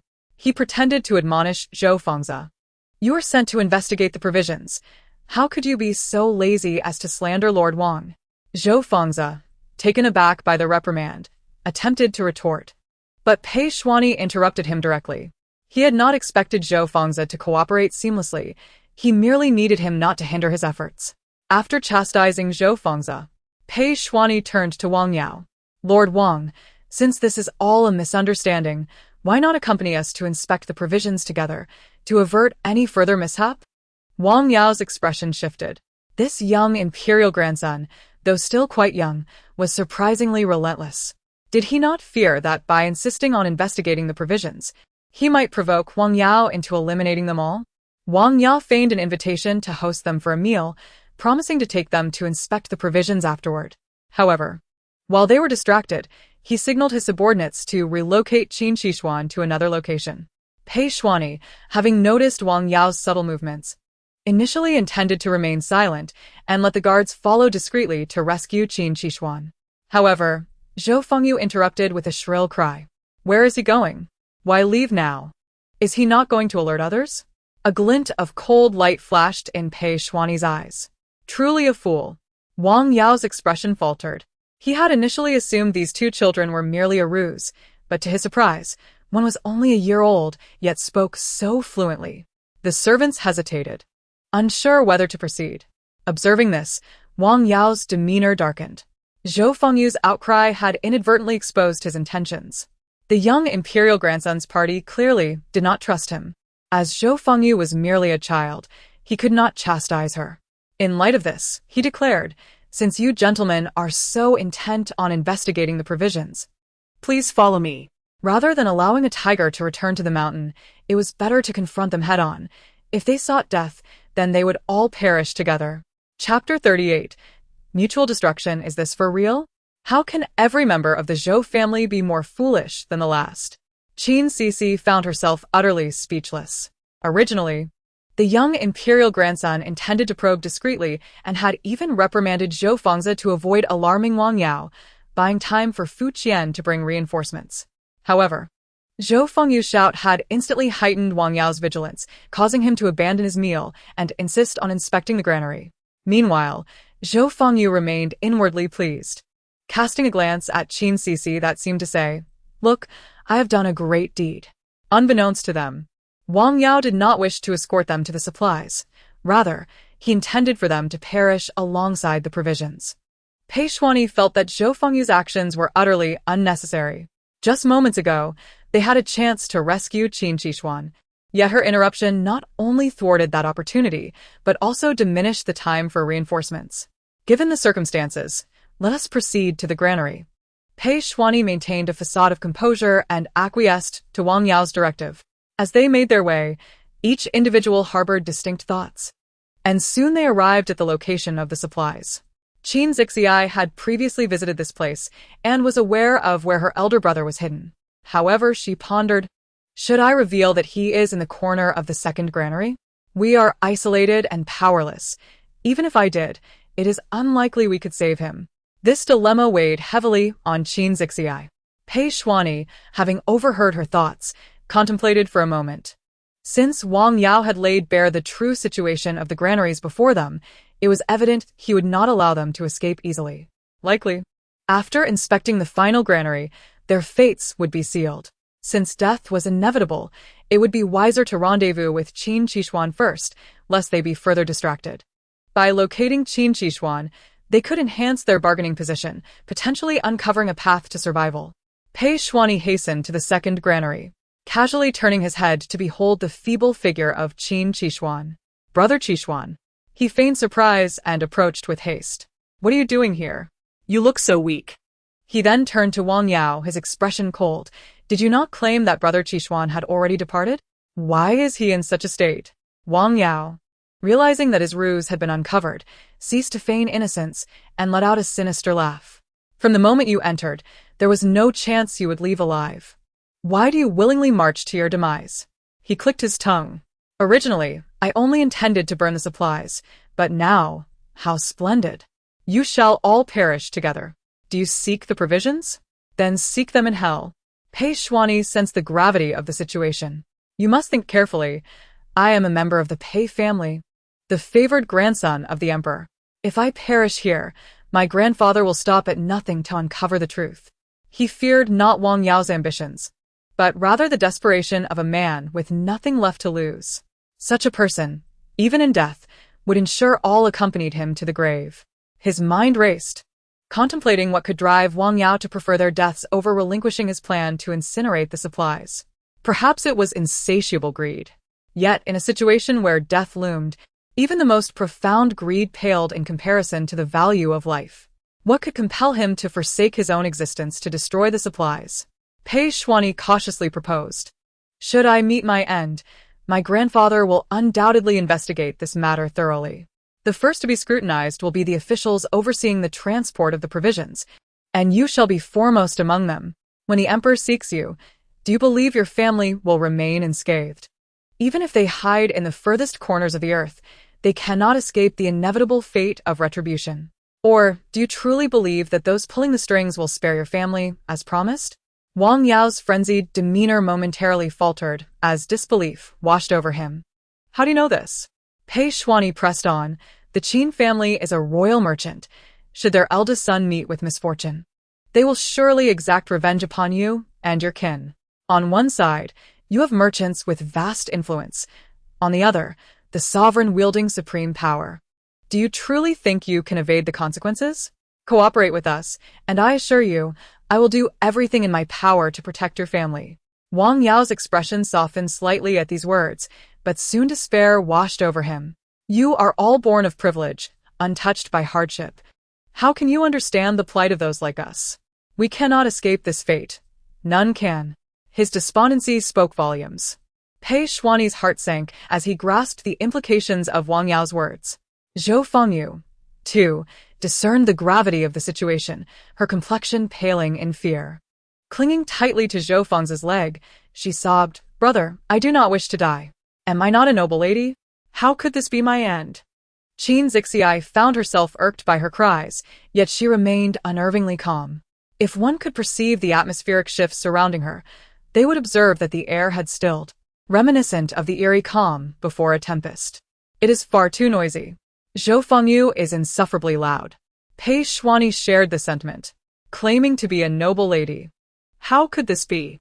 Song Luan, bind them all and confine them in the second granary. Wang Yao, resolute in his intent to incinerate the supplies, decided that if they insisted on pursuing the matter, they would all meet their fiery demise. At this moment, Zhou Fengyu was so paralyzed by fear that she could not even muster tears. The group watched as Wang Yao approached them step by step, brandishing a lit torch. "Let them all perish," he cackled, casting the torch down. Suddenly, a sharp twang echoed as an arrow pierced Wang Yao's heart. In disbelief, he struggled to turn. "Rescue has arrived, Fu Qian's men. Quickly, extinguish the flames. Another squad, apprehend the fleeing officials. The rest, protect the young prince." Seeing the supplies ignite, Fu Qian hurriedly directed his soldiers to douse the flames. Fortunately, the fire was not extensive, resulting in minimal loss of provisions. Despite the fortunate outcome, the remaining officials overseeing the transport bore expressions of despair. Qin Xixi, struggling to rise, clasped his hands in salute to Pei Shuani. There is a discrepancy in the quantity of supplies. Pei Shuani noted this as well. The second granary held significantly less than anticipated. If each granary was similarly compromised, one could scarcely imagine how much had been pilfered by these officials for their own gain. No wonder they appeared as if drained of all vitality. They had not only failed to enrich themselves but now faced the prospect of losing their lives, a classic case of robbing the hen only to lose the egg. Chapter 39. The death of Fu Qian as expected. Under intense interrogation, several officials admitted to colluding with one another and clandestinely selling off substantial amounts of grain. The sluggish pace of the supply convoy in recent days stemmed from this very reason. These officials had the audacity to hoard relief supplies and profit from disaster, demonstrating a complete lack of ethics and an insatiable greed. Under duress, some confessed that they were aware of Wang Yao's intent to set the granaries ablaze, but feigned ignorance. This was hardly surprising. If the supplies were entirely consumed by fire, their illicit dealings would remain concealed, reduced to ash. Who would care to investigate the extent of the losses? Even if the truth were uncovered, Wang Yao would bear the blame. Naturally, they had no intention of thwarting such an advantageous scheme. However, their intervention thwarted Wang Yao's plan to incinerate the granaries, resulting in their own exposure. Regrettably, Wang Yao was slain by an arrow from Fu Qian's soldiers, leaving them unable to extract further information regarding those who had orchestrated the scheme from behind the scenes. Yet, even had Wang Yao survived, it is unlikely the outcome would have differed. He was already undeterred by the threats posed by the young prince and Qin Xixi and would likely have remained resolute during interrogation, potentially resorting to self-destruction to protect his accomplices. In the end, all officials involved in the supply transport were apprehended without exception, united in mutual protection. They ultimately faced the consequences of their actions. It remains uncertain whether those who originally had no intention of wrongdoing but were ensnared by overwhelming temptation now harbor any regret. The pressing question now was how to deal with these officials. In truth, Fu Qian had already formulated a plan, yet he sought Pei Shuani's counsel, eager for him to make the final decision. The sovereign's command for Pei Shuani to assist in the disaster relief, accompanied by his presence, was intended to cultivate Pei Shuani's capabilities. It appears that Pei Shuani has been regarded as a candidate for the future heir apparent. Fu Qian is also of the opinion that the young prince, with his remarkable intelligence from a tender age, is destined to become a wise ruler in adulthood. He too wishes to test the young prince's mettle. "Your Highness, these individuals are truly despicable. How shall we deal with them?" Pei Shuani replied without hesitation. "They must be dealt with according to the law. Although they dare to pilfer the relief grain, which is an unforgivable crime, the law must prevail. No matter the reason, we cannot circumvent the law. If even a royal heir were to abuse authority and impose harsher punishments, what would that mean for others? Without a reasonable standard, chaos would ensue throughout the realm. Fu Qian nodded in satisfaction. The young prince's ability to remain unclouded by personal emotions in his judgments was commendable. He then inquired, "What shall we do about the missing grain? It seems the remaining supplies will not last long." Pei Shuani had already devised a plan. "I intend to procure grain from wealthy merchants in the surrounding cities.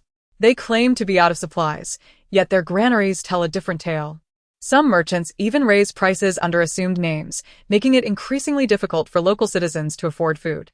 It is imperative we rectify this situation." Pei Shuani furrowed his brow, aware that such actions would certainly infringe upon the merchants' interests. If the treasury were to have surplus, we could compensate them at the market rate, preventing any disturbances during this critical time. Fu Qian could not help but admire the young prince's insight into various affairs at such a young age. At that moment, Qin Xixi, who was nestled in Pei Shuani's arms, also marveled at his intelligence. The young prince is truly astute, mirroring Lord Fu Qian's thoughts. It appears Fu Qian had similar intentions, merely using this as a test for himself. Pei Shuani nodded thoughtfully. In fact, the prince consort has already arranged for the grain to be transported under his name. As expected, Fu Qian nodded in agreement. It seems the young prince has already demonstrated his ability to manage state affairs. In truth, the grain had already begun its journey, but due to previous depletions, the treasury could only provide it as a donation. They conspired to inflate prices and profit from the disaster victims. Thus, collecting grain from them would not be excessive. Suddenly, Qin Xixi recalled how Fu Qian had met his demise in the original narrative.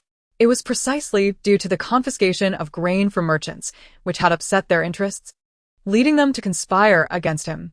Qin Xixi felt a surge of anxiety. The anticipated plot was unfolding. If the current situation continued to develop in this manner, Lord Fu Qian would still meet his end. The princess and her unborn child would not survive either. At just over 30, Fu Qian's untimely death would be a cruel twist of fate for such a talented individual. This was indeed a constraint imposed upon her by destiny. Qin Xixi shook her small fists and spat at the sky. "Curse this fate. Why won't it allow me to see the outcome?" She then succumbed to exhaustion, a limitation of her youthful body. Fu Qian continued to report to Pei Shuani, "If we wait just one more day, the grain will arrive here. At that time, we shall proceed to Lianqing with the grain and ensure its safe delivery." Pei Shuani nodded in approval. After all, with no one else to rely on, it was far more reassuring to entrust this task to himself. Speaking of which, Fu Qian suddenly remembered the matter of rewards for Qin Xixi and Zhou Fengzi. He felt somewhat awkward. Both were well aware of who had contributed and who had faltered. Yet, Zhou Fengzi's actions had been questionable. And since Qin Xixi had indeed been captured at the granary, it was difficult to expose Zhou Fengzi's lies. They could only wait for Qin Xixi to awaken to address the issue. As they were deliberating, Zhou Fengzi entered. It was evident that he had come for this very matter, eager to claim credit. "Your Highness, I narrowly escaped with my life this time, exerting myself to find you. I may not have merit, but I certainly deserve acknowledgement for my efforts." Meanwhile, Qin Xixi not only hindered me but also foolishly fell into their trap, demonstrating his limited abilities. Zhou Fengzi twisted the narrative to his advantage. "Your Highness, what reward do you believe would be appropriate for my contributions?" Fu Qian was taken aback, realizing he had failed to recognize Zhou Fengzi's duplicitous nature before. Not only did he attempt to claim another's achievements, but he also sought to inflate his own importance. Such behavior was utterly reprehensible. Pei Shuani merely cast a fleeting glance in Zhou Fengzi's direction. "There is no need for haste in this matter. We shall await Brother Qixuan's awakening before making any decisions." Chapter 40. Claims to credit. Qin Xixi felt as though she had once again experienced a peculiar dream, akin to the one involving her brother and Zhou Fengzi's investigation of the grain earlier. In a hazy state, she witnessed Zhou Fengzi entering her brother's courtyard. Her eyes widened instantly. What could Zhou Fengzi be up to? His presence could only signify trouble. Qin Xixi, who was recuperating in his room after medication, felt a sense of vigilance upon seeing Zhou Fangzi. "What do you want?" Zhou Fangzi, with an air of confidence, narrowed his eyes at Qin Xixi. "This incident was solely due to my quick thinking and heightened alertness. You, however, are nothing more than a drunken fool who fell into Wang Yao's trap and was captured. Your negligence delayed our progress in investigating the grain, while you rushed to indulge in food and drink. I was the one who noticed the drug in the wine and risked my life to escape and report back." How shameless he is. Qin Xixi's cheeks puffed up in anger. While Zhou Fangzi's deceptive claims to the young prince and prince consort could be somewhat excused as mere self-aggrandizement, his blatant reversal of facts in front of her brother was an attempt to coerce him into acknowledging Zhou Fangzi's sole contributions. Qin Xixi furrowed his brow in frustration. He had long suspected Zhou Fangzi's unreliability. Who would have thought he would risk his life to inform Zhou Fangzi, only for Zhou Fangzi to attempt to monopolize the credit? Nonetheless, even if Zhou Fangzi came to boast now, as long as he reported the true events to the young prince, all of Zhou Fangzi's lies would be unveiled. What confidence did he have that Qin Xixi would remain silent about the truth? It seemed Zhou Fangzi could read his thoughts, a mocking smile spreading across his face. "You wouldn't dare embellish the truth in front of the young prince and steal my credit. Even if you did, neither the young prince nor Lord Fu would believe you." Qin Xixi was infuriated. Zhou Fangzi's insinuations that the credit for the grain belonged to him, along with his veiled threats towards her brother, were utterly intolerable. Qin Xixi was equally enraged. "How can you be so shameless?" Zhou Fangzi laughed dismissively. "Shameless? Who among the Qin family's young masters is without shame? I happen to know that before you left, you had a clandestine meeting with a young lady. I wonder what would happen if that were to come to light." Qin Xixi was taken aback, not expecting Zhou Fangzi to use this matter to threaten him. And yet, it was indeed true. His expression darkened. Qin Xixi had a fiancée named Wenyenya. When the emperor sought a consort for the princess, Wenyenya had been distraught upon hearing the news. If the emperor truly issued a decree for marriage, Qin Xixi would have no choice but to marry the princess. However, Wenyenya genuinely loved Qin Xixi and refused to be relegated to a secondary position. Fortunately, the emperor had not pursued the marriage, allowing Wenyenya to breathe a sigh of relief. Having clarified her feelings, Wenyenya had communicated her intentions to Qin Xixi through a letter. He had only then realized the depth of her affection, feeling a rush of warmth and vowing to honor her sentiments. Yet now, in just a few days, the Wen family would be leaving the capital. Wenyenya, with tear-streaked cheeks, was reluctant to part with Qin Xixi, and they had arranged a secret meeting. Qin Xixi was perplexed as to how Zhou Fangzi had learned of this. It was as if he had someone shadowing Qin Xixi's every move, seeking to gather dirt on him for moments like this. He darkened his expression. If spoken of, he would not be affected. However, the reputation of Wenyenya would be tarnished. Should anything unfortunate befall him in the future, Wenyenya's honor would be compromised. And her life as a young lady would certainly be difficult. "I promise not to speak of this, but you must keep this matter to yourself from now on. If I hear even a whisper of rumor, I shall reveal your act of usurping credit." Qin Xixi had no choice but to acquiesce. Such shamelessness! Qin Xixi's eyes blazed with fury, roused from her slumber by the indignation. Upon awakening, she laid eyes upon Pei Shuani, and her anger surged. The young royal was soon to bestow honors upon Zhou Fangzi. This was truly vexing. Upon seeing her awake, Pei Shuani reached out to embrace her. Little Xixi was simply adorable. A hint of mirth shone in his eyes. "I do not wish for your embrace." Qin Xixi pouted, extending her hand to ward off the young royal's advance. She pinched his cheek forcefully to express her displeasure. However, given her petite hands, this pinch was merely a playful tickle for Pei Shuani. Mistaking her actions for a game, he continued to smile and attempt to hold her. Yet, Qin Xixi deftly turned away, evading his grasp. Fu Qian, witnessing this, directly scooped Qin Xixi into his arms, and she offered no resistance. Was this a deliberate affront to him? Pei Shuani puzzled. However, his confusion was short-lived as a subordinate reported that Qin Xixi had awakened. Both Pei Shuani and Fu Qian's expressions turned grave. It was indeed time to discuss merits and rewards with the two. They carried Xixi to Qin Xixi's chamber. Upon their entrance, Qin Xixi's gaze grew somewhat unfocused. Fu Qian, oblivious, gently inquired about his health. Your sudden fainting alarmed us greatly. Fortunately, the doctor assures us that you are merely fatigued and have no significant internal issues. Hearing this, Qin Xixi quickly asserted that he felt well and could travel with them. Pei Shuani gestured for him to remain calm. No rush, Brother Qixuan. Focus on your recovery. We must also tally provisions and organize the troop. We shall set forth tomorrow. Qixuan, what transpired between you and Zhou Fengzi regarding the provisions? Fu Qian conveyed Zhou Fengzi's words to him. Yet, to their surprise, Qin Xixi remained silent, offering no rebuttal. Pei Shuani frowned. Brother Qixuan, speak freely. Both Fu Darren and I shall ensure justice for you. Qin Xixuan's countenance dimmed, yet he remained reticent. I appreciate your intentions, Your Highness, but I cannot utter words that betray my conscience nor violate my promises, he finally confessed. Pei Shuani and Fu Qian exchanged glances, both skeptical that Qin Xixi would commit such folly. They suspected he faced some predicament. However, with Qin Xixi steadfastly silent, they found themselves at an impasse. The only beneficiary was Zhou Fengzi, implying he held leverage over Qin Xixi. Fu Qian sighed. We believe in you. Please exercise caution moving forward. Qin Xixuan's expression froze, his eyes glistening with unshed tears as he silently nodded. He had not anticipated that, even in this predicament, the young royal and Fu Darren would still place their faith in him. Observing Xixi in Fu Qian's embrace, Qin Xixuan's expression softened. Although he failed to notice her reluctance to engage with him. Fu Darren, allow me to hold Xixi.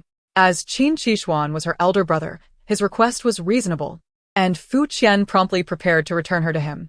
However, Qin Xixi stubbornly refused to leave Fu Qian's arms. This time, Fu Qian was perplexed. Why was fortune favoring him today? The little girl would not permit the young royal to hold her, nor would she allow her elder brother to do so. It appeared she favored him. Fu Qian suddenly found amusement in the situation. Chapter 41. Reward's brother is a true bodhisattva. He has bestowed all the credit upon Zhou Fengzi, disregarding his own merit. Qin Xixi seethed internally. Yet, she felt powerless. Could she truly allow her future sister-in-law's reputation to be sullied? Not only would Qin Xixi be unwilling, but she, Qin Xixi, could never commit such an act. Little Xixi was filled with anger, unsure of whom to direct it at. After some contemplation, she concluded that the root of her ire lay with Zhou Fengzi. It was that scoundrel Zhou Fengzi who had usurped her brother's accomplishments and incited her wrath. Coincidentally, Fu Qian and Pei Shuani were about to inquire with Zhou Fengzi regarding the provisions and decided to bring Qin Xixi along. They were well aware of what Zhou Fengzi would say. This was merely a formality. Qin Xixi felt torn between wanting to attend and wishing to refrain. I must see how grandly Zhou Fengzi will embellish his own deeds. Pei Shuani, hearing the tempest of emotions within Qin Xixi, found himself contemplating not bringing her along. He feared that the child might become too agitated and faint from the strain of her emotions. As anticipated, upon their arrival to question Zhou Fengzi, he confidently recounted the events. I sensed something amiss and promptly warned Qin Xixi, he narrated, painting himself as clever, courageous, and strategic. His words are sweeter than honey. As Qin Xixi listened, her disdain for Zhou Fengzi grew, and she began to mentally berate him with increasingly foul language. Pei Shuani struggled to suppress a smile at her indignation.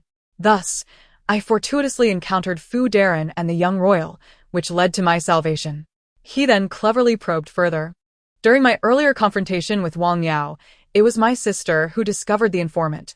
Otherwise, Wang Yao would have summoned reinforcements, putting us in peril. His insinuations suggested that all credit belonged to the brother and sister duo, rendering Qin Xixi and Qin Xixi utterly inconsequential by comparison. Qin Xixi rolled her eyes in disbelief. How has Zhou Fengzi not realized that the informant was clearly attempting to divert attention from my brother? They originally intended to harm him, but inadvertently provoked the young royal, which led to the danger for everyone. Was he truly attempting to claim credit for this incident? She could not fathom Zhou Fengzi's reasoning. Surprisingly, Pei Shuani nodded in agreement after hearing his account. Indeed, Brother Fengzi has indeed rendered significant service and deserves ample rewards. Qin Xixi was left utterly astonished. When did the young royal's intellect falter? Qin Xixi, your efforts have merely served to adorn another's accomplishments. Zhou Fangzi was already envisioning himself surpassing Qin Xixi in status. And as for your sister, she is indeed a distinguished lady, favored by the emperor. Pei Xuanyi nodded solemnly. He summoned a servant to bestow the prearranged rewards upon Zhou Fangzi. As for the matter of Zhou Fengyu, I shall present the facts accurately, provided she can safeguard the peace of the disaster-stricken citizens. Pei Xuanyi's words held a veiled meaning, yet Zhou Fangzi failed to recognize it. Ecstatic, he quickly expressed his gratitude, plotting how to flaunt this achievement before Qin Xixi. After all, he had always been compared to Qin Xixi, and despite employing all sorts of schemes, he had never surpassed him. Now, he had finally triumphed over Qin Xixi. Upon entering the official realm, he had outstripped Qin Xixi, and it would be impossible for him to regain his status in the future. After Pei Xuanyi and Fu Qian departed his chamber, Qin Xixi was incensed. She had remained silent since Pei Xuanyi began speaking, her emotions tumultuous, and her resentment towards the young royal deepened. Pei Xuanyi, aware that Qin Xixi was likely upset with him, directly took her from Fu Qian's arms. No, I do not wish for the young royal to hold me. Qin Xixi's brows furrowed tightly as she struggled to escape. Unfortunately, though her subconscious urged her to flee, her tiny stature hindered her ability to do so. Despite her struggle, she was reluctantly set down by the young prince, yet she found herself unable to depart. In order to prevent a fall, she could only cling to the prince's little leg. Upon witnessing the scene, Pei Xuanyi couldn't help but chuckle. Little she was indeed adorable. Even though she couldn't run, she insisted on attempting to do so. Qin Xixi felt increasingly humiliated, sensing an affront to her dignity. That mischievous young prince. Oh dear. My brother is truly unfortunate. Clearly, Zhou Fangzi has done nothing deserving of such favor, yet he reaps the rewards. The young prince is far from wise. Pei Xuanyi laughed at her words. How could he not see through Zhou Fangzi's web of deceit? This time, Qin Xixi had no choice but to concede. Zhou Fangzi held leverage over him, and even if they wished to reward Qin Xixi, there was no justification. After much contemplation, the only option was to bestow a reward upon Zhou Fangzi. Yet, this was merely a strategy to elevate Zhou Fangzi and Zhou Fengyu, allowing them a moment of triumph, only to see them fall further in the end. Inwardly, she cursed Zhou Fangzi, thinking to herself that if she and her brother could not find happiness, then Zhou Fangzi should not expect to fare much better. Cursed Zhou Fangzi, may you fall into the pond. Pei Xuanyi, overhearing her thoughts, recalled the earlier incident when Zhou Fangzi had tumbled into the mud. Your Highness, the provisions have arrived, a soldier reported. Fu Qian was momentarily stunned, then filled with joy. The supplies had arrived so swiftly. They would count them and be ready to depart by dawn. Pei Xuanyi shared in his delight. With the calamity ahead, every additional day spent here meant more innocent lives lost.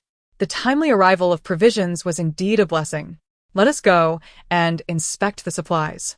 Fu Qian laughed heartily, leading Pei Xuanyi and Qin Xixi to the granary. After a thorough assessment, they discovered that the quantity of food was even greater than what had been previously lacking. It seemed that the victims of Liancheng would be saved this time. Fu Qian sighed with relief, finally able to set aside his major concerns. Pei Xuanyi nodded in agreement. The continuous floods in Liancheng had made these provisions critical for the survivors to endure the rainy season. Care must be taken to prevent the food from becoming damp, and additional personnel should be dispatched to assist the victims in repairing their damaged homes. Qin Xixi felt joy at the prospect of so many lives being spared. Yet she remained upset with Pei Xuanyi. With a resigned shake of his head, Pei Xuanyi instructed his subordinates to procure some treats for the children. He had proven himself quite perceptive regarding Qin Xixi's preferences. The moment she laid eyes on the candied hawthorn skewers presented by the attendant, her mouth watered, and her anger swiftly dissipated. Wow! Candied hawthorn, such large skewers. Pei Xuanyi's expression softened. At that moment, a shrill scream disrupted their tender moment. Turning to look, they found Zhou Fengyu being carried in by a servant, her face a mask of panic as she shouted at Pei Xuanyi. Your Highness, help! My brother has fallen into the water. Was Zhou Fengze truly in the water? Pei Xianyi felt a mix of surprise and a familiar sense of inevitability. He glanced at the little Xixi, who was drooling over the candied hawthorn. Oh, you little glutton. You really do have a knack for attracting trouble. Hearing of Zhou Fengze's predicament, Pei Xianyi remained indifferent. He honestly did not comprehend why Zhou Fengyu had come to him. If she had seen her brother fall into the water, she should have sought help or a doctor instead of coming to find him. He had no means to rescue Zhou Fengze or to heal him.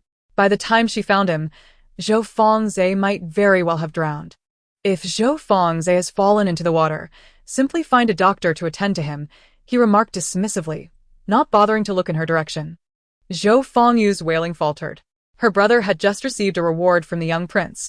Should he not be concerned about her brother? Why was his reaction so apathetic? She had hoped that by bringing attention to her brother's plight, they could deepen their relationship with the young prince. She wanted to say more, but Pei Xianyi's impatient gaze silenced her. Almost forgetting, she realized that this young prince did not hold her in high regard. Frustrated, she ordered her servant to take her to find a doctor, thinking that her brother's fall into the water was likely in vain. She had not anticipated that Zhou Fengze's fall was genuine, not a ruse. She also had no idea that his misstep had been orchestrated by Qin Xixi's will. Pei Xianyi had not noticed when Zhou Fengyu left. He was too focused on coaxing Qin Xixi, hoping to lift her spirits after having offended her earlier. Be good, Xixi, you can only lick the sugar, not eat the hawthorn. Pei Xianyi gently patted her head, feeding her the candied hawthorn on the skewer. Qin Xixi thought to herself that Pei Xianyi was overly concerned. With such a thick piece of sugar, she had yet to grow all her teeth. How long would it take just to lick it clean to get to the hawthorn? Seeing her little pout, Pei Xianyi assumed she was displeased about not being able to eat the hawthorn and spoke with a hint of exasperation. The hawthorn is too sour. It might hurt your teeth. You cannot eat it now. Little she shook her head vigorously. I don't want to eat hawthorn. She wants to eat meat. Meat? Hearing this, Pei Xianyi pretended not to hear her request. Indeed, she wanted hawthorn, but it was not permissible. He remained silent.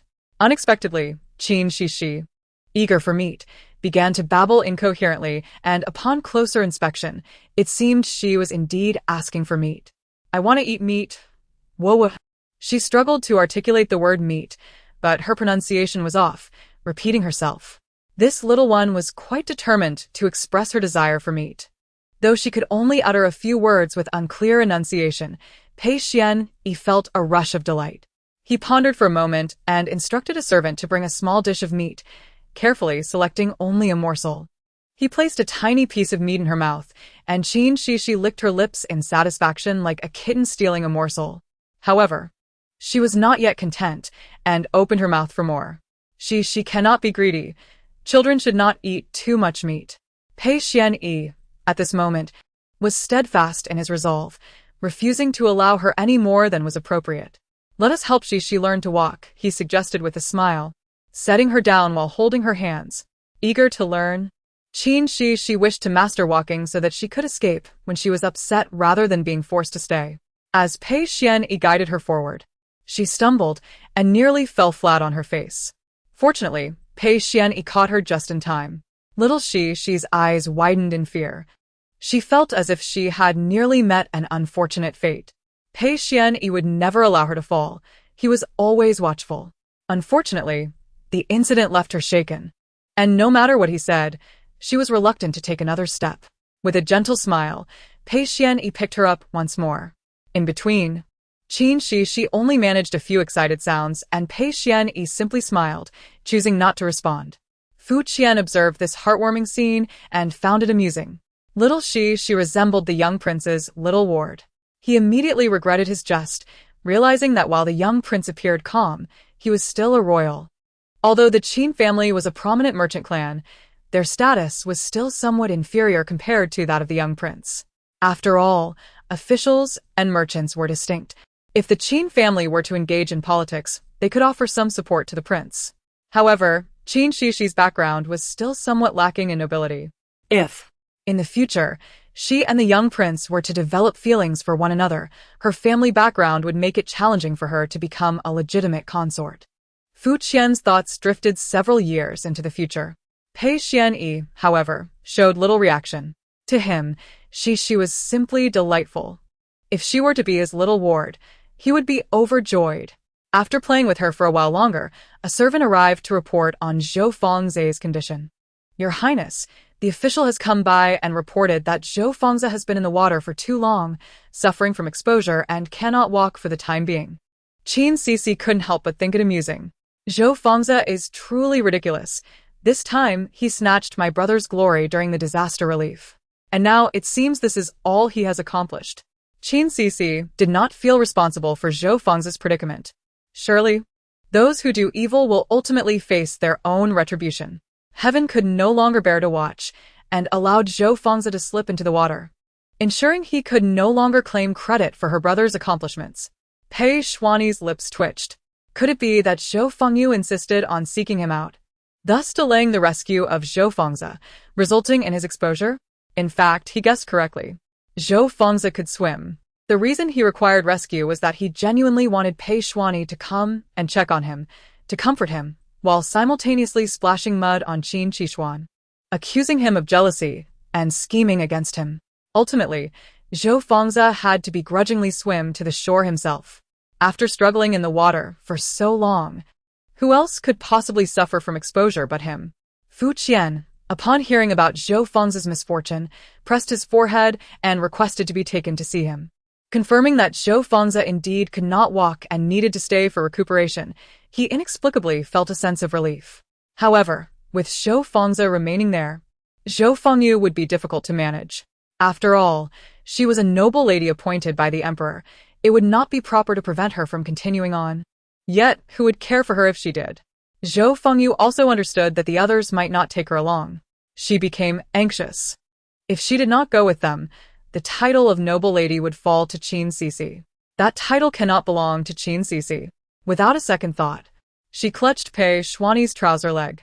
Your Highness, I implore you to take me with you. I am a noble lady. Chapter 43. Arrival at the city. What does that have to do with him? Pei Xuany was utterly unconcerned. After all, he understood in his heart that the noble lady must be Qin Xixi. Zhou Fengyu was merely usurping that title, and whether or not to take her was not of great importance. Moreover, these two siblings were indeed bothersome. They sought him out for everything, as if he appeared to be someone exceedingly benevolent. Pei Xuany expressionlessly kicked Zhou Fengyu aside, which secretly delighted Qin Xixi. The young prince is quite capable. I misjudged him before. Zhou Fengyu was utterly shocked. Your Highness, I am still a child. How can you be so rude? Pei Xuany coldly shot her a glance. I am also a child. His face was full of impatience. Yet, those words nearly caused Fu Qian to falter. It seemed accurate. Indeed, the young prince was still young. However, his maturity often overshadowed his youthful appearance. Zhou Fengyu felt as if she had been struck by a magical attack. Regardless of their thoughts, Pei Xuany picked up Qin Xixi and turned to signal Fu Qian. I will only take Xixi. The others will be decided by Lord Fu. This implied that he did not wish to take Zhou Fengyu, preferring Fu Qian to manage her instead. He did not want to take her, but the emperor's command was not to be defied. He lamented to the young prince. The national teacher has said that Zhou Fengyu is a noble lady. We cannot go without her on this journey, or calamity may befall us. Zhou Fengyu, upon hearing this, proudly lifted her head. What national teacher? Are they blind? How could Zhou Fengyu be a noble lady? Qin Xixi rolled her eyes. The thought of having to travel with Zhou Fengyu due to her noble status made Qin Xixi unable to suppress her belief that the national teacher was a great fraud. Pei Xuany was not swayed by such arguments. Zhou Fengyu was not necessarily the noble lady. What if the noble lady was Xixi? The national teacher only stated that one of the two was a noble lady without specifying which one. Qin Xixi felt much better upon hearing this. It appears that the national teacher is not entirely blind. They possess some insight. Fu Qian also recognized that Zhou Fengyu might not truly be a noble lady. Her actions during this journey had revealed her lack of the wisdom she had previously displayed. Yet, she was merely 1 year old and could speak. In contrast, Qin Xixi, who appeared adorable yet somewhat foolish, seemed even less like a noble lady. Fuqian sighed. Very well, I shall take Zhou Fengyu. Pei Shuani nonchalantly nodded. It was of no concern to him whether he would have to take her or not. Zhou Fengyu felt as though she were being tossed around like a ball, and her heart was not at ease. But now she could at least follow along, so she hurriedly sought to ingratiate herself with Fu Qian. Thank you, my lord, for agreeing to take me. Otherwise, the calamity in the city would be dreadful. She feigned a look of concern for the country. Such a pure, white lotus. Clearly, it is because she still has the opportunity to curry favor with the powerful, yet she pretends to be worried about the common people. Qin Xixi rolled her eyes, thinking Zhou Fengyu was truly cunning. Amidst this commotion, only Zhou Fengzi and his servant remained in place. The next morning, the convoy carrying grain and supplies hurriedly set off again. After a sufficient rest, the soldiers were full of vigor, all eager to reach the city to assist the disaster-stricken populace. This time, the transportation was indeed much faster than before. 2 days later, they arrived at Lianqing. Previously, they had only heard of the severity of the disaster. Now, upon reaching the outskirts of the city, they witnessed the ruthlessness and horror of the calamity. Outside the city were not only wailing refugees, but also the corpses of the starved, littering the ground. The stench of decay permeated the air. Fortunately, the weather was kind, and it was not raining at the moment. They could not directly enter the city, and the plight of the refugees outside was truly pitiable. Pei Shuani calculated how much grain the residents within the city would need to survive the flood and roughly estimated the number of refugees outside. With a decisive wave of his hand, he instructed his subordinates to distribute the corresponding amount of grain at a location far from the city gate. After the arrangements were completed, he had someone shout at the city gate, announcing that there was free grain being distributed in the west of the city.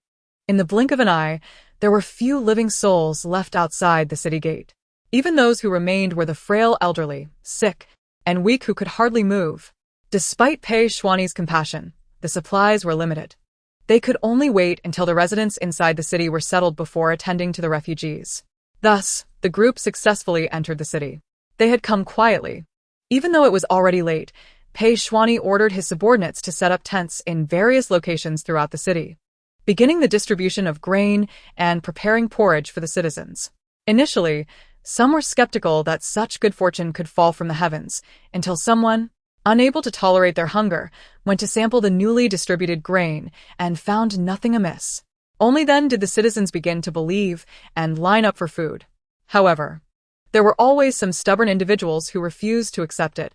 The young prince personally visited the disaster victims, informing them that he was the current emperor's grandson, sent to provide disaster relief, and that the grain had been purchased with the treasury's funds, urging them to feel secure in receiving it. After this announcement, the citizens of the entire city began to scramble for provisions. However, each person was limited to one portion of food, and registrations were required to prevent anyone from taking more than their share, ensuring the distribution was fair, with even some surplus remaining. Pei Shuani allocated part of the supplies to the refugees outside the city. However, this time the grain was not distributed just outside Lianqing, but rather at nearby cities. Distributing supplies twice in Lianqing might attract even more refugees, leading to chaos. After several rounds of distribution, the disaster victims learned that it was a charming young prince who had come to assist them, and they praised him endlessly. They remarked on how young he was, yet so clever, exuding the aura of royalty. The disaster victims were filled with gratitude towards the imperial family for their assistance. After 2 days of distributing supplies, they finally met the county magistrate of Lianqing. He was round and plump, yet dressed in tattered clothing, adorned with numerous patches. Upon seeing Pei Shuani and his group, he hurriedly cried out and bowed. I, on behalf of the disaster victims of Lianqing, express our heartfelt gratitude to all benefactors. With that, he wiped away his tears. Lianqing has suffered a devastating flood, and the plight of the people weighs heavily on my heart as the county magistrate. Fortunately, with the assistance of various benefactors, we have managed to navigate through this perilous situation. Embarrassed, I attempt to conceal the patches on my clothing, in an effort to aid the disaster-stricken populace. I have sold all my land, and I find myself unable to present myself properly before you esteemed officials. I sincerely hope for your understanding. Fu Qian quickly reassured me that it was of no consequence, and I couldn't help but feel a measure of respect for him. Have you eaten? Do you require some provisions? The county magistrate expressed profound gratitude. Thanks to all of you, I have not had a meal in days while assisting with disaster relief. Only recently did I hear that food was being distributed in the city, and I realized it was due to the arrival of the young imperial grandson. Listening to the magistrate's vague lamentations, Qin Xixi scoffed internally. This portly magistrate is truly deceitful. Had I not known the truth, I might have been misled myself. Chapter 44. The deceitful magistrate Qin Xixi and Pei Xuani exchanged astonished glances at Qin Xixi's words. What is this about? This magistrate is suspect. They were not typically quick to distrust others, but the magistrate's effet was so convincing that it led them to believe he genuinely cared for the welfare of the people at first glance. Yet, upon deeper reflection, clothing can be donned at will, and words can be fabricated. Who could ascertain the authenticity of the magistrate's demeanor?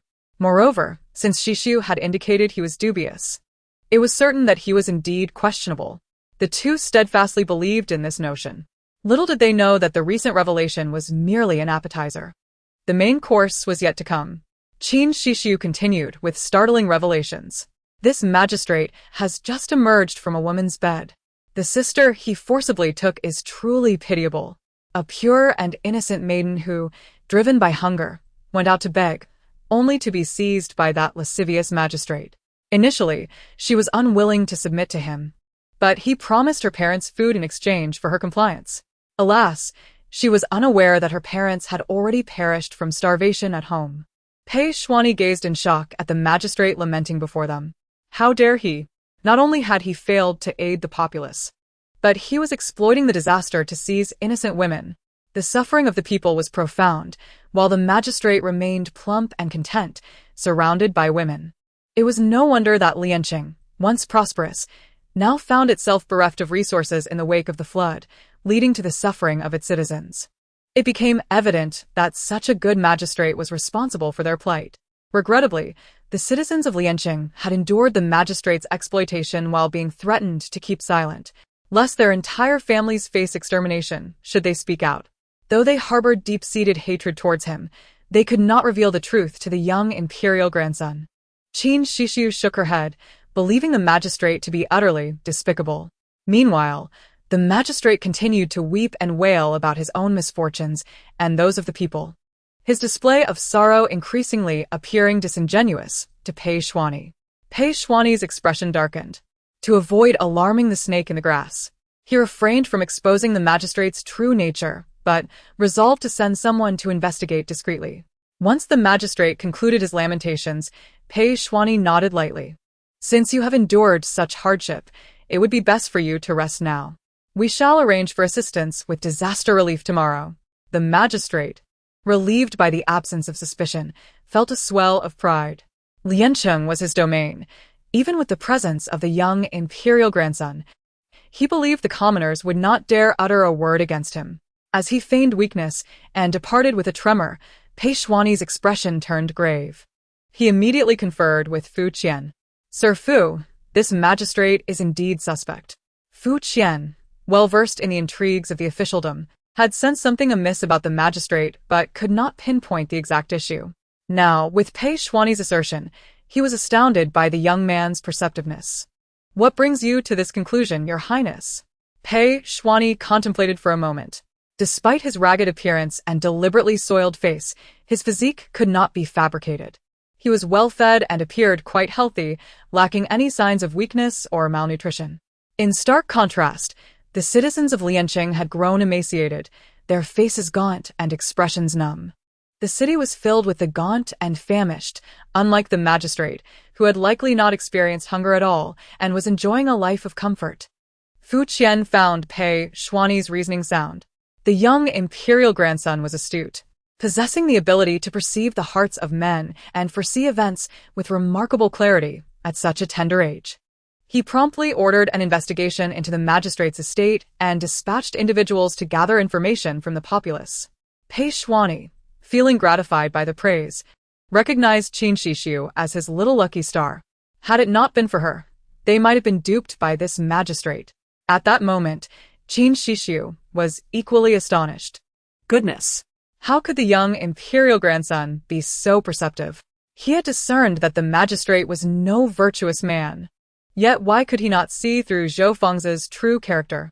Qin Xixi was perplexed, attributing it to the influence of the original storyline on the young imperial grandson, who was overshadowed by the protagonist's halo. Qin Xixi also seemed deep in thought. He had overheard Xixiu's musings and shared her disdain for the magistrate. During the past few days of distributing kanji, he had not revealed himself, so the citizens would not recognize him. If he disguised himself as a commoner and joined the people in denouncing the magistrate's misdeeds, it would likely yield more fruitful results than merely inquiring. Thus, Qin Xixi requested permission to investigate. Fu Qian deemed his reasoning sound and granted his request. Just before his departure, Pei Xuani called out to him, "Please take care to protect the common people. If that magistrate is indeed exploiting the disaster, the citizens must be suffering greatly. Even in their pain, they may be hesitant to speak against him due to fear of repercussions. A powerful dragon cannot easily suppress a local snake. We cannot remain in Lianqing indefinitely, and we must be wary of the magistrate's subordinates seeking revenge once he is removed." Qin Xixi nodded solemnly and proceeded to disguise himself before setting out to investigate. At that moment, Qin Xixiu's astonishment doubled. The young imperial grandson is truly brilliant.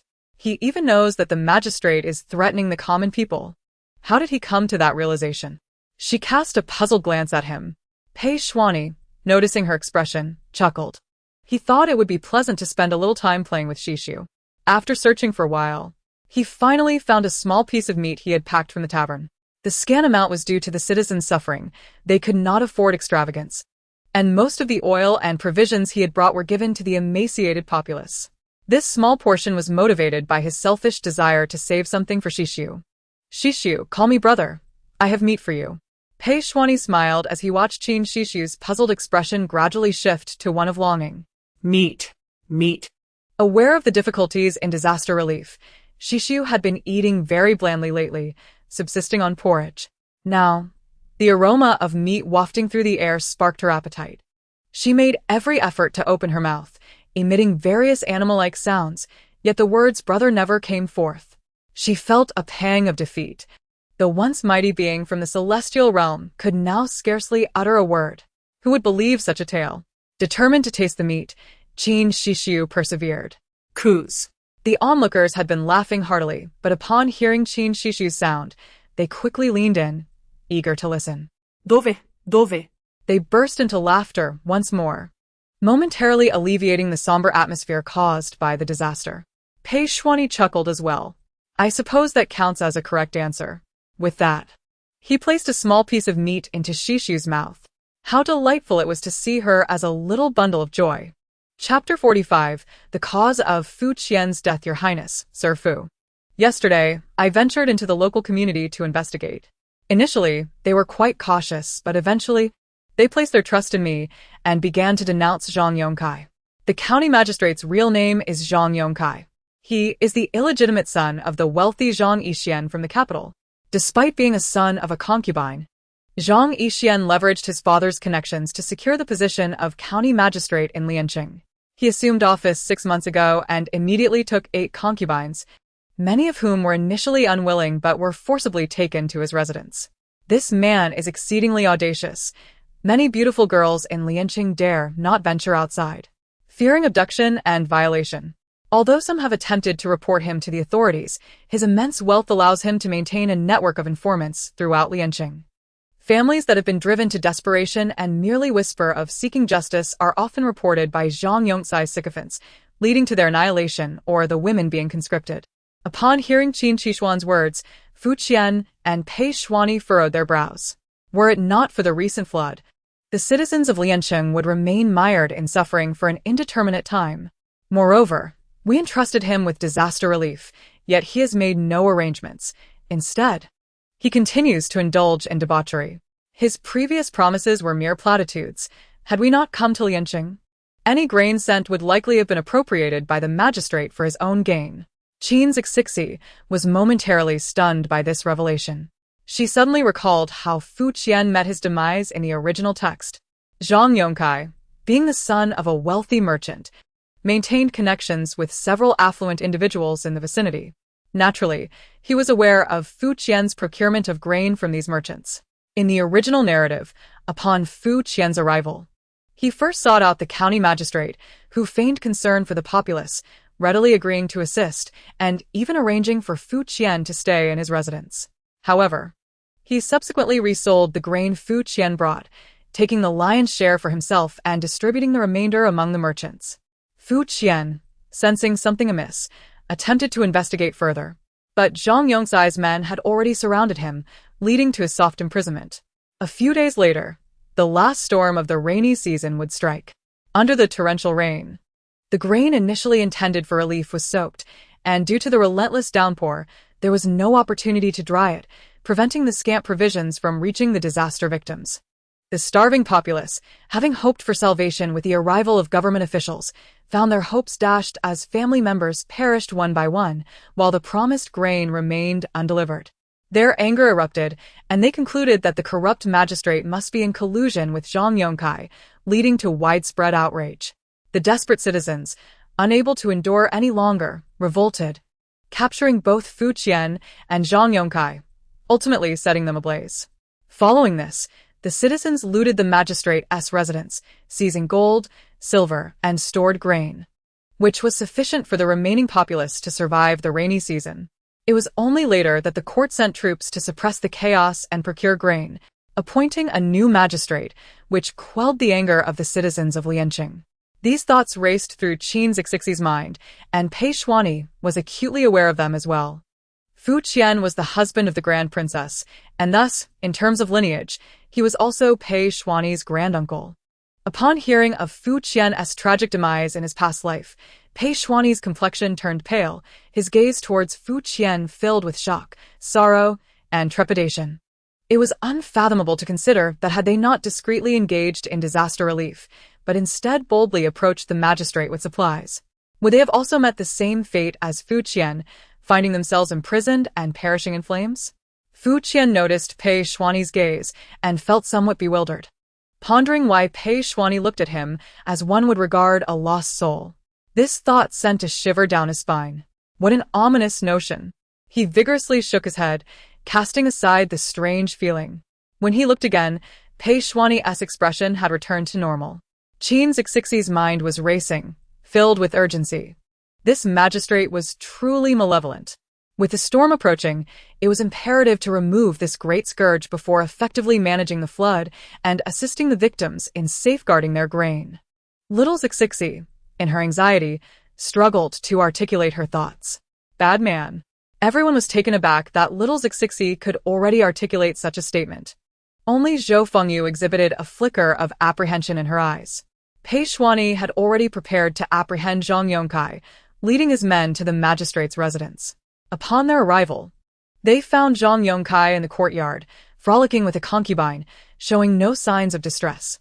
His expression shifted to one of terror upon seeing Pei Xuanyi, and his pallor deepened further upon catching sight of the soldiers behind him. I am a member of the Zhang family. You cannot harm me. Pei Xuanyi's expression was one of disdain. Zhang Yongcai finally fell to the ground, ashen-faced. The soldiers surged in, apprehending everyone in the magistrate's residence. After Pei Xuanyi clarified the situation, he released the abducted girls. The elder sister mentioned by Qin Xixi, upon learning of her parents' demise, appeared dazed. Seizing an opportunity when the officials were not paying attention, she tragically ended her life by colliding with a pillar, leaving this world behind. Pei Xuanyi was unable to intervene. Feeling a pang of sorrow, this girl now had no ties to the world, having lost her purity. In this cruel reality, survival would undoubtedly be a challenge. Now that she had passed, he wished her reunification with her parents in another realm. Once all was settled, Pei Xuanyi hastened to assess the remaining grain supplies of the populace. Recalling Qin Xixi's earlier warning about an impending storm, the last deluge of the rainy season, he understood that if they could weather this storm, the victims would indeed survive their calamity. After careful consideration, he instructed his soldiers to inform each household to take advantage of the fair weather to dry their grain, ensuring it was stored away before nightfall in watertight containers. He also directed his men to find craftsmen to repair the leaking roofs of the citizens' homes. Though the citizens were somewhat perplexed by Pei Xuanyi's requests, they complied, knowing that he was their benefactor. A few days later, without any warning, Lianqing was once again besieged by torrential rains that persisted for several days. However, thanks to their prior preparations, the citizens suffered minimal losses and were not further devastated by this deluge. They expressed their gratitude to the young prince, proclaiming him a great benefactor of Lianqing, and lauded the current sovereign as a rare enlightened ruler alongside his wise and capable offspring. Thus, the calamity in Lianqing was largely resolved, leaving only the task of post-disaster reconstruction to be tended to. On this day, Pei Xuanyi and Fu Qian contemplated how to initiate the rebuilding efforts when Zhou Fengyu, who had been resting in her room, was carried in by a servant. Chapter 46. City defense preparations. Upon seeing Zhou Fengyu enter, Pei Xuanyi frowned. In recent days, without Zhou Feng's backing, she had been considerably more subdued. It had been some time since she had caused any trouble. What could she possibly want now? Fu Qian shared a similar curiosity. The group had been tirelessly laboring outside daily, with even Qin Xixi flitting between Qin Xixi and Pei Xuanyi, secretly offering them valuable suggestions and assisting Pei Xuanyi in dismantling the influence left by Zhang Yongkai. Zhou Fengyu, aware of her unpopularity and her inability to contribute, had remained in her room, seemingly at a loss for what to do. Zhou Fengyu finally spoke. Might His Highness and Lord Fu have inspected the city as defenses? Lianqing has just suffered a flood, leaving our military forces and manpower depleted. It is an opportune moment for an enemy incursion. If there are issues with the city as defenses, it would allow adversaries to exploit vulnerabilities. Fu Qian and Pei Xuanyi exchanged glances, both realizing that they had indeed neglected to check the city as defenses. In recent years, the national situation had been stable and relations with neighboring countries had been amicable, resulting in a waning awareness of preparedness. Pei Xuanyi inwardly lamented, during peacetime, one must never become complacent. As the saying goes, forgetting the battle leads to danger. And they had indeed been somewhat negligent. Zhou Fengyu was now exhibiting a degree of intelligence. Pei Xuanyi narrowed his eyes, pondering whether her newfound acumen was innate or if she had received counsel from a knowledgeable source. Pei Xuanyi, with little time for contemplation, temporarily set aside matters concerning Zhou Fengyu and began strategizing with Fu Qian. While the fortification of the city was undoubtedly crucial, the restoration of other infrastructures required equal attention. How about this, Your Highness? You take Qin Xixi, and Zhou Fengyu to inspect the city's defenses, while I attend to the citizens' concerns, he proposed. The division of their efforts would enhance efficiency. Pei Xuanyi concurred, and the group set forth. The fortification of the city comprised two key aspects. Presently, the urgent priority was the construction of flood defenses and the walls to deter external threats. Upon arriving at the previously flooded area, they were dismayed to discover the soldiers responsible for the construction sound asleep. It was evident that corruption had permeated the ranks, from officials to soldiers. Zhang Yongkai had only served as county magistrate for half a year, and it was difficult to fathom the complete collapse of management should he remain in office longer. Bring them in. Seize them, commanded Pei Xuanyi, his countenance darkening.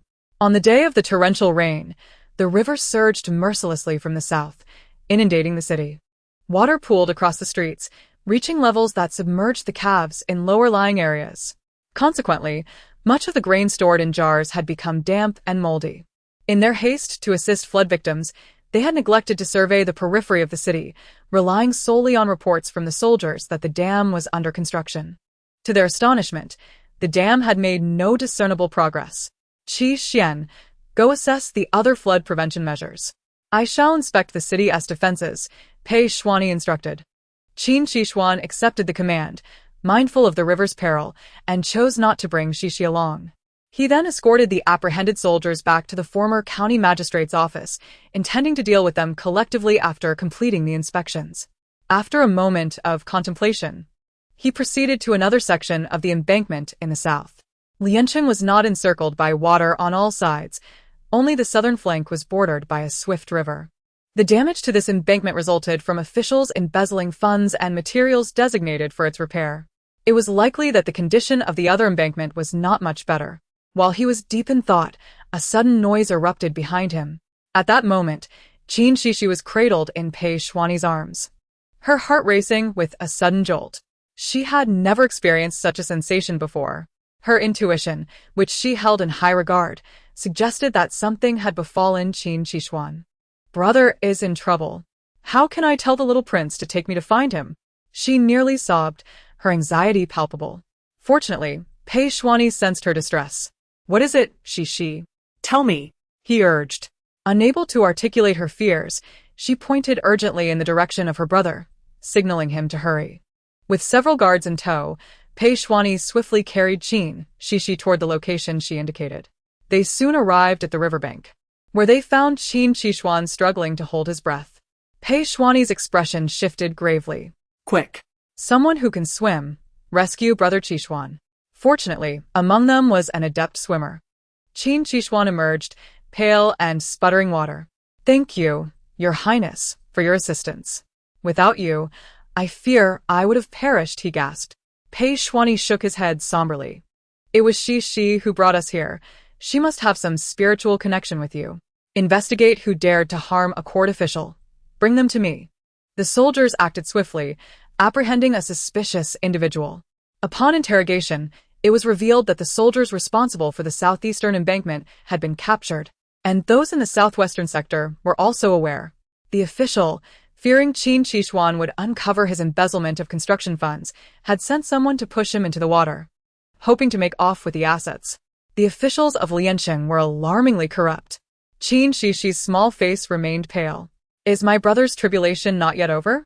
The imperial examinations have been successfully completed, and he has achieved the top rank. Why, then, does he still face life-threatening peril? She feared her brother might become a casualty of the unfolding plot. Listening to his sister's words, Qin Xixuan's heart softened. Your Highness, please hand Xixi to me. The matters at hand require your attention. Pei Xuani hesitated to relinquish the soft and fragrant Xixi, yet he recognized the validity of Qin Xixuan's assertion. The corruption within Lianqing's military and civil ranks was profound. Only through comprehensive reform and decisive action could they avert impending crises. Thus, Qin Xixuan continued the defense inspections with Xixi in tow. He sensed her lingering discontent. What troubles you, Xixi? Who has upset you? Your brother will make it right. Little Xixi felt aggrieved but remained silent.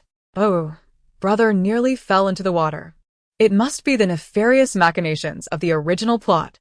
Zhou Fengyu's awareness of the city's defense issues is not due to her own cleverness, but rather the formidable aura of the protagonist.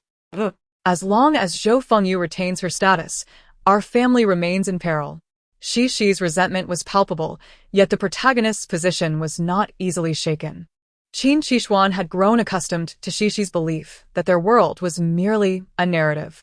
He chose not to dwell on it, knowing only that his sister was sorrowful. Thus, he took the opportunity to engage her during their inspections. Following Xixi's previous life's words, he was, in essence, allowing her to play while he worked. Throughout their journey, Qin Xixuan endeavored to amuse Qin Xixi, and to his relief, her laughter soon returned. Finally, he exhaled in relief. Cradling Xixi and raising his gaze, he suddenly noticed a significant oversight in the city's defenses. Chapter 47. Executing the guilty. Qin Xixuan hurriedly summoned Pei Xuani, who was preparing to head to the county magistrate's office. Your Highness, observe this pit, 1 meter deep. Though the recent rains have rendered the edges slick and muddy, and the pit is filled with accumulated rainwater, one can discern its depth and breadth upon closer inspection. Pei Xuani recognized the significance of the pit. What are your thoughts, Brother Xixuan? With a serious expression, Qin Xixuan replied, the traces around the pit have been washed away by the rain. However, I suspect this pit was dug about 6 months ago. 6 months ago? When Zhang Yongkai just assumed office. Pei Xuani exclaimed, astonished. Are you suggesting? Qin Xixuan nodded. Indeed. Qin Xixi felt bewildered, unsure of their cryptic conversation. Fortunately, her brother elucidated, this pit was excavated 6 months prior, not under Zhang Yongkai's directive, but rather that of his predecessor. I recall hearing of a flood prevention expert who had advised several county magistrates on constructing water channels for effective drainage. This must be one of them. If I'm not mistaken, it is the Fusho ditch. However, construction was halted abruptly, likely due to Zhang Yongkai's self-serving governance. As he viewed the city's wealth as his own, unwilling to allocate any for the public welfare. Had the water channel ordered by the previous magistrate been completed, this torrential rain would not have wreaked such havoc upon Lianqing. A collective sense of anger and regret filled their hearts. Pei Xuanyi nodded appreciatively. Brother Qixuan, your discovery is invaluable. The former magistrate must have conveyed the plans and blueprints to the construction team. We must announce this to Lianqing and see if anyone retains the original plans to reconstruct the Fusho ditch. The immediate priority, however, is to address Zhang Yongkai and those complacent officials. Imprison Zhang Yongkai and his cohorts. With a single command, the panicked Zhang Yongkai was shackled and thrown into a cage. He cried out in protest, banging his handcuffed hands against the bars. Let me out. I am the county magistrate of Lianqing, the son of the Zhang family. Pei Xuanyi paid no heed to the threats directed at him. Hear ye, citizens of Lianqing. In the span of 3/4 of an hour, Zhang Yongkai shall be executed at the execution platform for all to witness. Zhang Yongkai had long been a source of resentment among the populace. This act of justice served not only to appease the anger of the people, but also to caution the officials of Lianqing. Should they continue their previous course of action, they ought to contemplate how many heads they possess that could be severed. Zhang Yongkai turned pale upon hearing this proclamation, collapsing to the ground. How could this be? Why had his father not sent anyone to rescue him? He had not considered that despite the Zhang family's wealth, they were mere merchants, while the young prince, regardless of his youth, belonged to the royal lineage. How many audacious souls dared to extricate him from the grasp of a royal? The citizens of Lianqing, upon receiving this news, could scarcely believe it. The tyrant was truly to be executed by the young prince. Had it been another, they might have hesitated to offend the Zhang family, but the young prince, the royal consort, and the Qin family were beyond the Zhang family's influence. Long live the young prince! This young royal was indeed a paragon of virtue. With such gallantry and righteousness, ridding the people of their afflictions, he was destined to become a wise ruler. Some families who harbored intense hatred for Zhang Yongkai even purchased firecrackers to celebrate at their doorsteps. Though Lianqing faced a food shortage, many households still possessed previously spoiled grains. After all, such hard-won sustenance, even if tainted, was not easily discarded. The same went for those rotten vegetable leaves, which they had planned to consume only in dire circumstances, now repurposed to be thrown at Zhang Yongkai. The populace gathered spontaneously at the county magistrate's office, awaiting the prisoner transport carrying Zhang Yongkai. When the appointed time arrived, the transport slowly emerged from the magistrate's office. Zhang Yongkai gazed at the throngs of citizens, each pair of eyes reflecting disdain or hatred, and his expression began to shift toward terror. Countless rotten vegetable leaves and spoiled grains were hurled at him, and in an instant, he was beset by a deluge of filth. What shattered him most was not merely the rotten produce, but the writhing creatures upon them, the unique stench of decaying food. Zhang Yongkai's head and hands were secured to a board, and even as the itchiness became unbearable, he was powerless to alleviate it.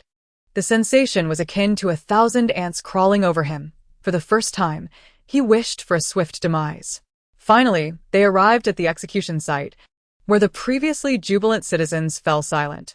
Zhang Yongkai appeared dazed, his trousers dampened, reeking of decay. Even the executioner wore a look of contempt. With a swift motion, the blade fell, and Zhang Yongkai was immediately drenched in blood. The citizens below, witnessing this grisly spectacle, were unafraid. As Zhang Yongkai drew his last breath, they erupted in applause, vocally expressing their satisfaction. Fu Qian, observing this event, noted the young prince's calm and decisive demeanor during Zhang Yongkai's execution, truly reminiscent of the majesty of the emperor. Qin Xixi also believed that the young prince was indeed destined to govern the nation. Alas! How unfortunate it is that the young prince, so gifted, should face such tribulations. One can only wonder what he might be possessed by a wandering soul. Upon hearing this, Pei Xuanyi sighed in exasperation. Initially, such remarks stirred concern within him, but having heard them from Xiao Xixi countless times, he had grown numb to them. He could only strive to be vigilant, As for the outcome, it was left to fate. The threat of flooding still loomed over the citizens, and Zhang Yongcai's death acted as a seasoning, bringing momentary joy amidst their fearful existence. The recent torrential rains had ravaged their farmlands, and even as the rainy season came to a close, they continued to grapple with food shortages. With the national treasury depleted, grains had to be requisitioned from the affluent merchants nearby. He had not forgotten the cause of Fu Qian's demise. Should he attempt to commandeer more grains, it would only deepen the animosity of the wealthy merchants. Sir Fu, autumn harvest is still far off, and Lianqing is currently out of food. We may need to requisition additional supplies to sustain the people. Pei Xian immediately relayed this matter to Fu Qian, while seemingly casually adding, "Let this requisition be executed in my name to prevent any unrest among the merchants." They would not dare to disregard the royal family. Fu Qian had not anticipated this approach. He had been preoccupied with the possibility of extreme weather and had not considered the state of the farmlands. Yet Pei Xian had not only foreseen the rains, but had also accounted for the post-disaster food shortages, demonstrating his meticulousness and foresight. Fu Qian's opinion of Pei Xian rose even higher. However, he had come to seek Pei Xianyi's counsel on another matter. "Your Highness, with Zhang Yongcai executed, the position of county magistrate is now vacant. Should we have the inspector finalize a new appointment for Lianqing?" Chapter 48. The new county magistrate. The reconstruction of Lianqing was a colossal undertaking. Therefore, it was imperative to invest considerable effort into selecting a new magistrate. After the execution of Zhang Yongcai, Pei Xian contemplated suitable candidates. At this juncture, Fu Qian fortuitously broached the subject. After a moment of reflection, he replied, "It is indeed necessary to prepare for the selection of a new magistrate, but I believe we need not draw from the inspector's pool." Fu Qian, perplexed, inquired, "Then who shall assume the role of county magistrate in Lianqing?" Pei Xian proposed an unexpected option. "Perhaps we should consider appointing a wealthy merchant as the magistrate of Lianqing. This region is inherently prosperous, although the recent flood has impacted food supplies and wealth. Lianqing's geographical advantage ensures its continued development and economic stability. Consequently, this lucrative position will inevitably fall under the control of influential families like the Zhangs." Was not Zhang Yongcai himself elevated through the connections of the Zhang family? Since the county magistrate position is so easily manipulated, why not select someone who is less susceptible to such influence, someone with solid connections? Fu Qian pondered Pei Xianyi's words. However, he questioned, but how could a capable individual with strong connections be content with merely being a magistrate? Pei Xian nodded in agreement. "Precisely. Hence, I suggest we appoint a merchant as magistrate. Let us consider the merchants who contributed the most grains this time and select one of them to assume the role. Otherwise, having recently requisitioned their grains without offering any benefits, these merchants will inevitably harbor resentment. While they may swallow their grievances for now, should they decide to defy the court's authority, it would pose a significant problem." Fu Qian began to grasp Pei Xianyi's reasoning, sensing that there was some merit to his proposal. These merchants, lacking the opportunity to hold official positions through examinations, would find this a chance to elevate their status. Even the position of a county magistrate could substantially enhance their social standing. Pei Xian's perspective was sound. Merchants were already reluctant to part with their grains, and failing to provide them with any advantages would only alienate them. Yet, we still need to conduct thorough evaluations to ensure that those without knowledge do not ascend to the position of magistrate. At the very least, they should be literate and possess some understanding of administrative matters, enabling them to swiftly engage in the reconstruction of Lianqing. P1 conjured. Indeed. Appointing a merchant as magistrate is unprecedented in Lianqing, thus it is vital to select the right candidate to maintain the balance of power. We must also place a few informants in Lianqing to report any changes promptly. Fu Qian nodded solemnly and proceeded to reach out to the merchants. Qin Xixi, hearing this theory for the first time, was intrigued. After all, the original plot had been altered, and she was eager to observe how the young prince and his companions would navigate the calamities facing Lianqing. She had not anticipated Pei Xianyi's approach would be so unique. How did the young prince conceive such a method? Could it be that he has transcended his previous existence? Qin Xixi pondered, scrutinizing Pei Xianyi. "Monster, are you human or ghost?" Reveal your true form. Pei Xianyi, feeling somewhat exasperated. He could merely hear the heartfelt whispers of Xixi. Torn between the fear of Fu Qian incurring the wrath of the wealthy and the concern that the citizens of Lianqing might continue to suffer exploitation, thus devising this strategy. Xixi must not perceive him as a mere wandering spirit. He lifted Qin Xixi into his arms, playfully tickling her little belly, eliciting delightful giggles from her. How audacious of this little girl to claim she was a lonely spirit. Call me brother, dear sister. Pei Xuanyi earnestly wished for Qin Xixi to address him as such, yet the clearest sound she could muster was akin to that of a cooing dove. Ah. This is the little prince, not a wandering spirit. How could a wandering spirit wish for me to call him brother? Qin Xixi promptly dismissed her own thought. Only Pei Xuanyi was so persistently eager for her to call him brother. Even her eldest brother did not exhibit such fervor. Feeling a renewed ticklish sensation in her tummy, she could not help but cover Pei Xuanyi's hand, bursting into laughter. He had been occupied with disaster relief efforts lately, and Pei Xuanyi had assigned him numerous tasks. Initially, he believed the little prince was merely providing him with opportunities to achieve merit, hoping to win the emperor's favor. However, upon witnessing Pei Xuanyi and Qin Xixi laughing together, Qin Xixi felt a pang of jealousy, a sourness creeping into his heart. Could it be that the little prince had intentionally sent him out to assist with disaster relief, while seizing the opportunity to win his sister's affection? The more he pondered, the more plausible it seemed. Pei Xuanyi had effectively usurped his role as the elder brother, monopolizing the affection of his beloved sister. A sense of crisis surged within Qin Xixi. His sister was on the verge of slipping away from him. No. He could not allow the little prince to usurp his position in his sister's heart. Qin Xixi strode forward, seizing the moment while Pei Xuanyi was distracted, and snatched Qin Xixi away. Both Pei Xuanyi and Qin Xixi were momentarily taken aback. What had just whisked Xixi away? Yet, Qin Xixi felt no guilt whatsoever. After all, he was the rightful elder brother of Qin Xixi. How could he feel any remorse? Alas, these days of toil had made him long for Xixi's company. However, the well-being of the disaster-stricken citizens was paramount, and he had to sacrifice time spent with Xixi to distribute provisions and repair homes. He feigned a demeanor of disappointment while maintaining his strength. But this was his duty. As the top scholar of the realm, he was obliged to assist the emperor. Now, with a rare moment of leisure, he truly wished to take Xixi out for a delightful outing. Qin Xixuan's strategy was indeed clever. He first expressed his recent labors and longing for Xixi, then feigned vulnerability in hopes of taking her away, ultimately presenting her with the enticing prospect of an outing. His words were grandiose, yet the essence was clear.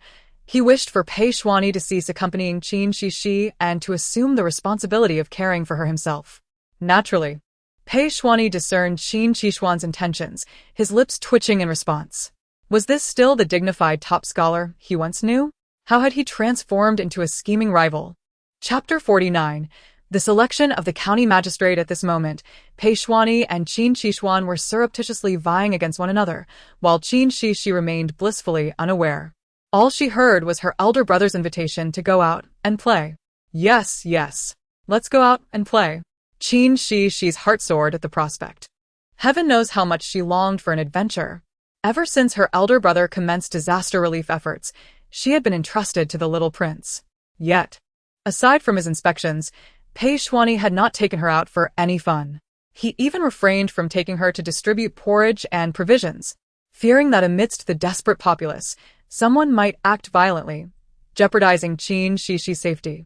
Let alone the last time when they apprehended the county magistrate, an event rife with violence and bloodshed. Thus, despite Pei Xuanyi's frequent outings to gauge the people's sentiments, her own opportunities to accompany him were scarce, even fewer than when her elder brother had taken her along. Little Xixi thought to herself that the little prince was so busy that he surely did not require her company. Consequently, the heartless Qin Xixi joyfully dove into Qin Xixuan's embrace. "Oh, brother, please take me out to play." Little Xixi blinked her eyes, utterly oblivious to Pei Xuanyi's heartache. Witnessing her compliance, Qin Xixuan's spirits lifted instantly, while Pei Xuanyi wore an expression of pain and reluctance. He could hardly fathom that little she would abandon him for the allure of an outing. It seemed he would need to take her out more often in the future. just as he resolved to contend for her attention. To inform her that he too could take her out for some fun, Fu Qian barged in with urgency, clearly bearing pressing matters to discuss. Pei Shuani could only watch with a heavy heart as Qin Xixi triumphantly carried away Qin Xixi. Duty took precedence. Pei Shuani composed himself. Your Highness, the letter has been dispatched. I indicated that the wealthy merchants interested in the county magistrate position will arrive with provisions the day after tomorrow. Pei Shuani contemplated, finding no additional remarks to make. Fu Qian nodded in agreement, acknowledging that Pei Shuani's proposal was indeed commendable. Thus, it would be the responsibility of Your Highness to personally select the county magistrate of Lianqing the day after tomorrow. Only the status of the little prince would grant him the authority to directly appoint a county magistrate. They meticulously deliberated over the protocols for receiving the wealthy merchants and the specific criteria for evaluation. By the time all matters were settled, darkness had begun to fall. I wonder if little Xixi and Qin Xixi are enjoying themselves? Pei Shuani mused, summoning his servant. Inquire where Miss Qin and Master Qin have just gone. Unbeknownst to Qin Xixi, Pei Shuani was preoccupied with thoughts of her. When she was first embraced by her elder brother, little she had assumed they were off for a delightful escapade, perhaps to explore the mountains or catch insects and birds. However, upon exiting the magistrate's residence, Qin Xixi abruptly halted. With that, all thoughts of play vanished from Qin Xixi's mind. After all, Lianqing had only recently recovered from a flood, leaving devastation in its wake. The citizens were barely subsisting on the meager aid provided by the court, their lives still fraught with hardship. Many were frail and weak, unable to fend for themselves, making it easy for others to seize their provisions. This was both a natural disaster and a man-made calamity. Qin Xixi sighed, then gently lifted Xixi, gazing tenderly into her eyes. Xixi, would you accompany your brother to assist with disaster relief? Qin Xixi, though not disheartened, nodded obediently. Lianqing is not a place for play right now. Accompanying brother to aid those in need is also a noble deed. Qin Xixuan's gaze remained gentle. Their little Xixi had always been such a well-behaved and kind-hearted child. As they journeyed together for disaster relief, little Xixi encountered numerous people. She and her brother apprehended the bullies who were robbing others of their provisions and returned the stolen food to those in need. They even helped find individuals to repair a leaking roof for a family who gratefully insisted on giving them a bun as thanks. In these times of scarcity, a single bun was worth more than a precious jade ornament. Despite Qin Xixuan's numerous refusals, he could not resist the insistence of the kind woman. The majority of Lianqing's citizens recognized Qin Xixuan, knowing that his daily inspections and visits enabled most of them to live relatively stable lives and have enough to eat. Consequently, little she was continually pulled aside by grateful families. She felt a warm sense of virtue radiating through her, bringing her immense comfort. Curiously, she looked down to see a frail little boy. He appeared exceedingly weak, lacking the strength even to lift his head. He mustered all his energy to grasp the hem of Qin Xixuan's garment, unable to utter a word. He must be starving. Little she felt a rush of urgency, and without a second thought, she extended the bun she had been holding to the little boy. Here, brother, please eat. She urged the little boy to eat with soft, encouraging sounds. Ganlonji, sluggishly gazing at the bun before him, clutched it tightly with his small hand. Was the bun meant for him? There was no time to ponder such questions. He only knew that if he did not eat soon, he would faint. Ganlonji hastily stuffed the bun into his mouth, scarcely chewing, devouring it greedily, bite by bite. Even though his throat felt parched and uncomfortable, a long-forgotten sense of satisfaction washed over him. After a brief moment, he regained some strength and quickly lifted his gaze toward the two individuals who had saved him. They seemed to be officials come to provide disaster relief today. Along with the owner of that small hand, the official sister. It was she who had allowed him to survive. Ganlonji looked at Qin Xixi, striving to engrave her image in his memory. My name is Ganlonji. May I inquire about your names? You have saved my life today, and I shall certainly repay you in the future. Unbeknownst to him, Qin Xixi stared at his upturned face in astonishment. He possessed a pair of blue eyes. Ganlonji was indeed the infatuated male supporting character from the original story who harbored feelings for Zhou Fengyu. Chapter 50. Qin Xixi was utterly taken aback. In the original tale, Gan Lonji grew to become one of Zhou Fengyu's staunch supporters. Even after Zhou Fengyu entered into a relationship with another, he remained a silent guardian. The lovesick male supporting character. Qin Xixi had always struggled to comprehend why someone would be so foolish as to overlook Zhou Fengyu's true nature. And even after she began dating, not let go. Was it that during the flood in Lianqing, Zhou Fengyu had accompanied Zhou Fengzi there to rescue Gan Lonji? And now, had she inadvertently intercepted Zhou Fengyu's ally? A realization dawned upon Qin Xixi, and she felt a flicker of delight. By dismantling one of Zhou Fengyu's support systems ahead of time, she had stumbled upon an unexpected boon. In truth, all she needed to do was provide Gan Lonji with ample food to resolve his survival issues. Yet, as she gazed into his blue eyes, little Xixi found herself enamored by beauty. Which girl could resist the charm of a handsome boy with blue eyes? Qin Xixi, naturally attuned to Qin Xixi's unspoken thoughts, observed the boy's face. Although it was dirty and disheveled, his bright blue eyes revealed that he was indeed a remarkably attractive young lad. Qin Xixi chuckled softly. Upon hearing this, Gan Lonji's azure gaze dimmed slightly. I have no family. I have never known my parents. Qin Xixi was taken aback.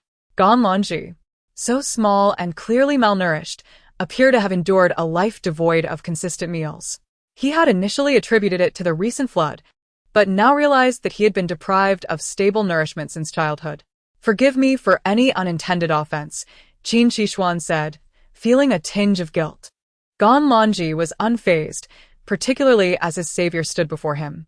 After exchanging a few more words, Qin Xixi learned that Gan Lonji was actually 2 years older than the young prince, yet he was shorter and emaciated, having been reduced to little more than skin and bones.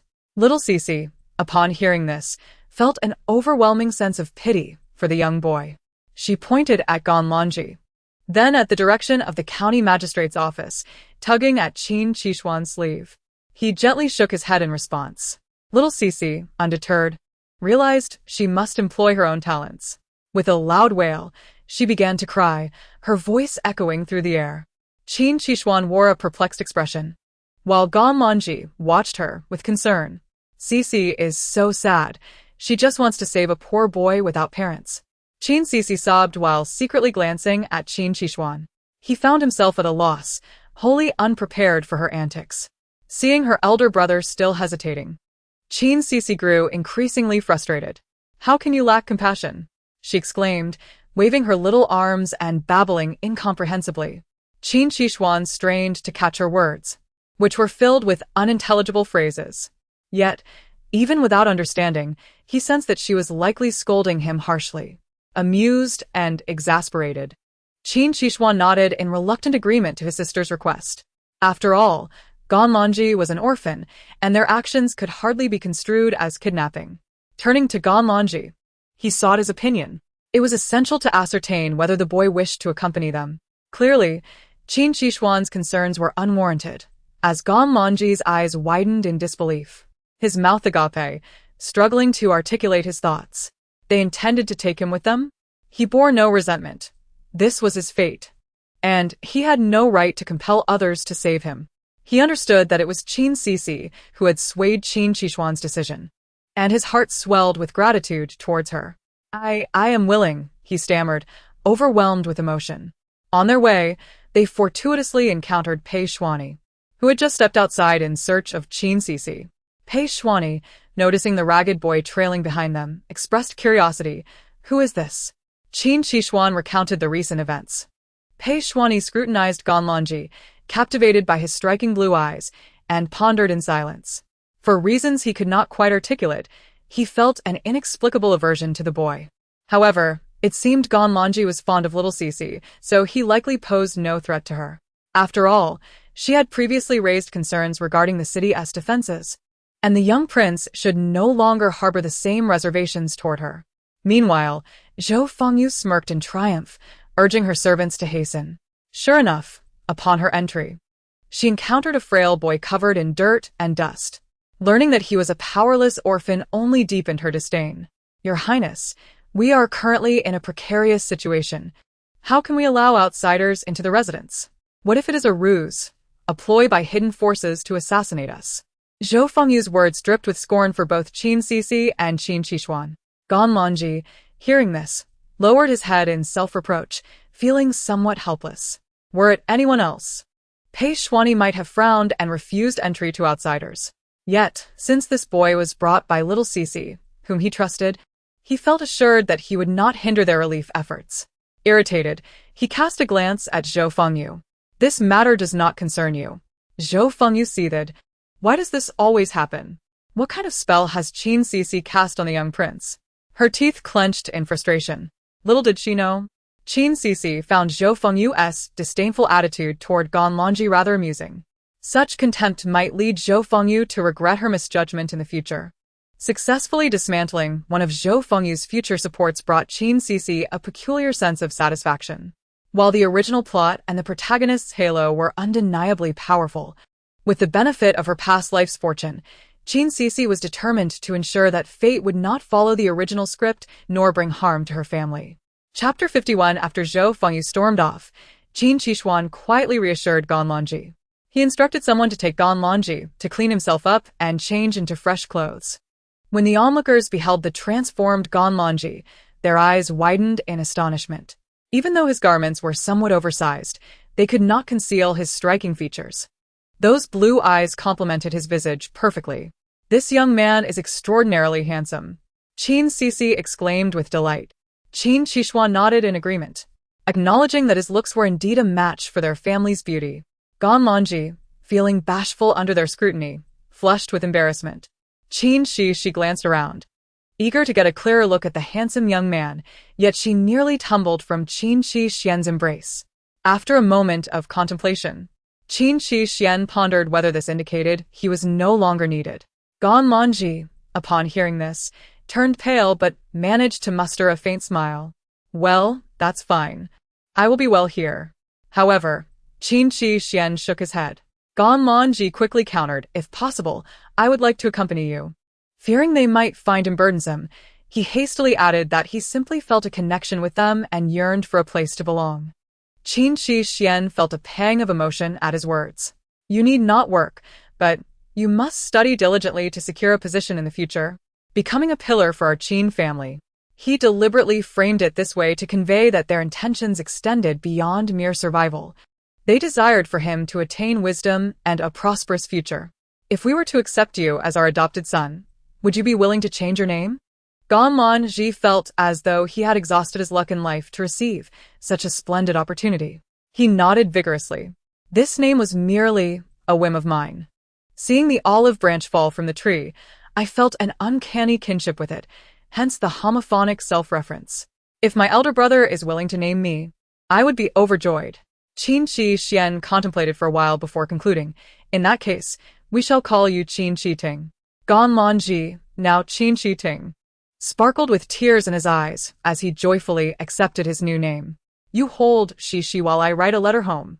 It would be quite perplexing for mother to suddenly have a brother, he mused.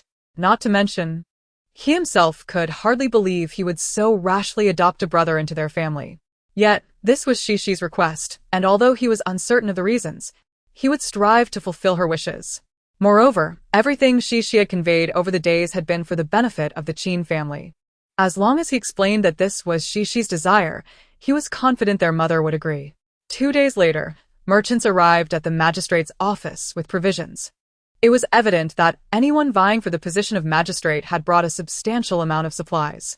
Pei Xuanyi estimated that the provisions would suffice for the citizens of Liancheng until autumn. Please deliver the supplies to Lord Fu and then join us in the main hall, he instructed while maintaining a friendly demeanor, unlike the typical airs of a royal.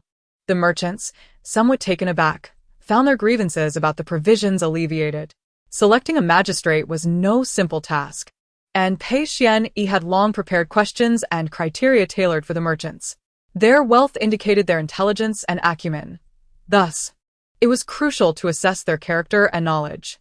After posing several questions, he ultimately chose a diligent merchant who had extensive education and experience.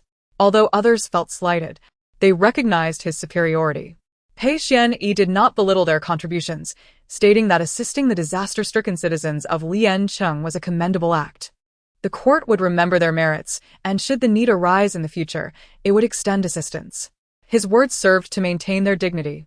Those merchants who were initially dissatisfied with not securing the magistrate's position now appeared more at ease, praising the young royal's grace. The newly appointed magistrate remained at the office, writing to his wife and children to bring their belongings, intending to gradually relocate to Liancheng. With the town in dire need of reconstruction, the urgency of selecting a magistrate was apparent. Concerned for the current state of Liancheng, the new magistrate promptly set out to assess the situation. Regardless of whether his approach was genuine, Pei Xianyi and his companions finally found a moment to relax after their relentless efforts. Fu Qian suggested to Pei Xianyi that they prepare to depart. Agreeing, Pei Xianyi instructed his subordinates to pack their belongings. Even so, they spent the entire afternoon and still had not finished. With nightfall approaching, they could not continue their journey and were obliged to stay another night at the magistrate's office. Upon noticing the group still present, the magistrate expressed surprise at their delay. "There is much to be done in Liancheng's rebuilding. I truly cannot afford the time to entertain you," he admitted, somewhat awkwardly. Fu Qian waved his hand dismissively. It was known that the new magistrate had previously donated grain to Liancheng, though it had been embezzled by Zhang Yongkai. During the last grain allocation, he had not resisted like others. Fu Qian observed the magistrate's retreating figure, deep in thought. Pei Xianyi had also conducted private inquiries. "It seems we can leave without worry tomorrow," he remarked. Unbeknownst to them, Qin Xixi had glanced skyward and sensed impending foul weather. A storm was surely approaching. This meant not only would they be unable to depart, but the citizens of Liancheng would also suffer. In the face of natural calamities, humanity often feels insignificantly small. Emulin Qin Xixi sai. She looked around, intending to share her foreboding with her elder brother, but her attention was diverted by Zhou Fangyu, who was walking. When did she learn to walk? Little she gasped, unable to comprehend. All were merely one-year-old children. Why could she talk and walk? Overwhelmed with jealousy, Qin Xixi struggled to free herself from Qin Ting's arms. In the afternoon, as everyone busied themselves packing, Qin Xixian had entrusted Xixi to Qin Ting, who had nothing to carry. Feeling anxious about dropping her, he set her down on the ground. Observing Qin Xixi take her first unsteady steps, striving to maintain her balance, Qin Ting realized she was eager to practice walking. He squatted down, allowing her to grasp his hand, patiently guiding her forward. To his surprise, she exhibited remarkable control, moving faster than when he assisted her. The servant attending to Zhou Fangyu watched in astonishment, realizing it was her first attempt at walking, and she did so remarkably well. Despite having known Zhou Fangyu could even speak fluently, the servant felt a twinge of fear. Zhou Fangyu was almost otherworldly. Little Xixi, displeased that Zhou Fangyu outshone her, clung to Qin Ting, determined to practice walking herself. This spectacle left Pei Xianyi gritting his teeth in frustration. His initial instinct was correct. Qin Ting was even more overbearing than Qin Xixian, monopolizing little Xixi. He could not allow her to be swayed away. Pei Xianyi maintained a neutral expression, while Qin Xixi, oblivious to his discontent, felt sympathy for the young royal. Alas, they truly could not depart tomorrow. Moreover, packing was futile, for once the typhoon struck, they would be compelled to remain for another month. Watching Qin Xixian continue his futile efforts, Qin Xixi's heart ached for her elder brother. She slowly approached his bundle, returning the clothes he had just put away to the bed, only to take them out again. Qin Xixian blinked in confusion. Was little Xixi causing mischief? Xixi, be a good girl. I will play with you once I finish packing. He had no inkling of the approaching storm. Let brother Ting play with you. I will be done shortly. Exasperated, Qin Xixi clenched her fists. What a foolish brother. He thought she merely wanted to play. However, little Xixi was unaware that her elder brother could read her thoughts. At that moment, she was not preoccupied with the impending typhoon, but rather engaged in a flurry of complaints. Naturally, Qin Xixuan had no inkling of such astonishing news. I'll catch grasshoppers for you to play with. Let us not disturb elder brother. At this point, Qin Xixi found herself too weary to retort. Her new elder brother was rather dull. What joy could a grasshopper bring to a little girl? Yet, When she finally laid her eyes upon the grasshopper that wished to flee but could not, she found it somewhat amusing. In an instant, she forgot to stop her elder brother from packing. After a brief period of play, Qin Xixi started to feel fatigued and yawned. Qin Xixi, noticing her weariness, gently released the hapless grasshopper and tenderly patted Xixi. Soon enough, Qin Xixi drifted off into slumber. This dream was rather extraordinary. Previously, her dreams of Qin Xixi and Zhou Fengzi merely reflected the events currently unfolding. This time, however, she dreamt of Fu Qian and of events yet to transpire. She witnessed Fu Qian distributing porridge to the disaster-stricken, only to be suddenly besieged by a throng of unruly citizens, with the disorderly crowd pushing forward. Those behind them surged as well, causing the porridge stall to become overwhelmed.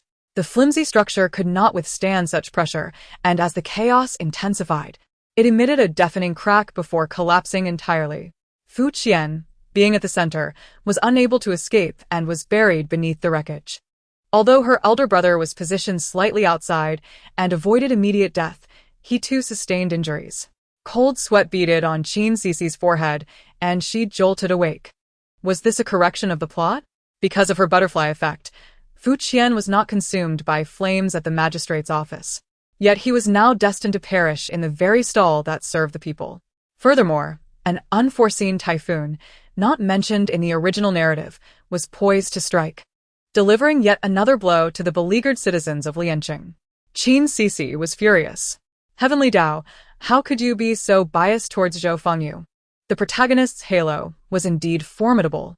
Yet, now that she had foreseen the potential future, she could not allow Fu Qian to meet his demise. As dawn broke, the group was preparing to depart. However, before they could step outside, the sky darkened ominously.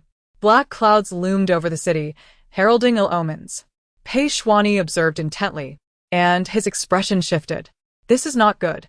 A typhoon is approaching. The others were taken aback. They held no doubts about the young prince's words, but were uncertain of the typhoon's magnitude.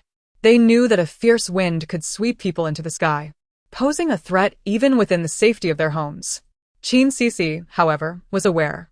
The typhoon may not be too severe, but without ample provisions, the people's lives could be adversely affected. After all, it was a typhoon that would not normally occur in this natural world. The heavenly Tao would not dare to be excessively cruel, so it would not be lethal enough to claim lives instantaneously. Yet, the resulting incidents could be insidious. Pei Shuani sighed in relief upon hearing Xixi's thoughts. Nevertheless, the impending typhoon would undoubtedly disrupt the flourishing post-disaster reconstruction efforts. Moreover, they could not venture out and were confined within Lianqing. In a fleeting moment, the winds shifted dramatically, growing stronger until, with a thunderous crash, even the recently erected porridge stall was toppled. Inside the magistrate's office, the group heard the frantic screams of the citizens outside, who were scurrying in panic.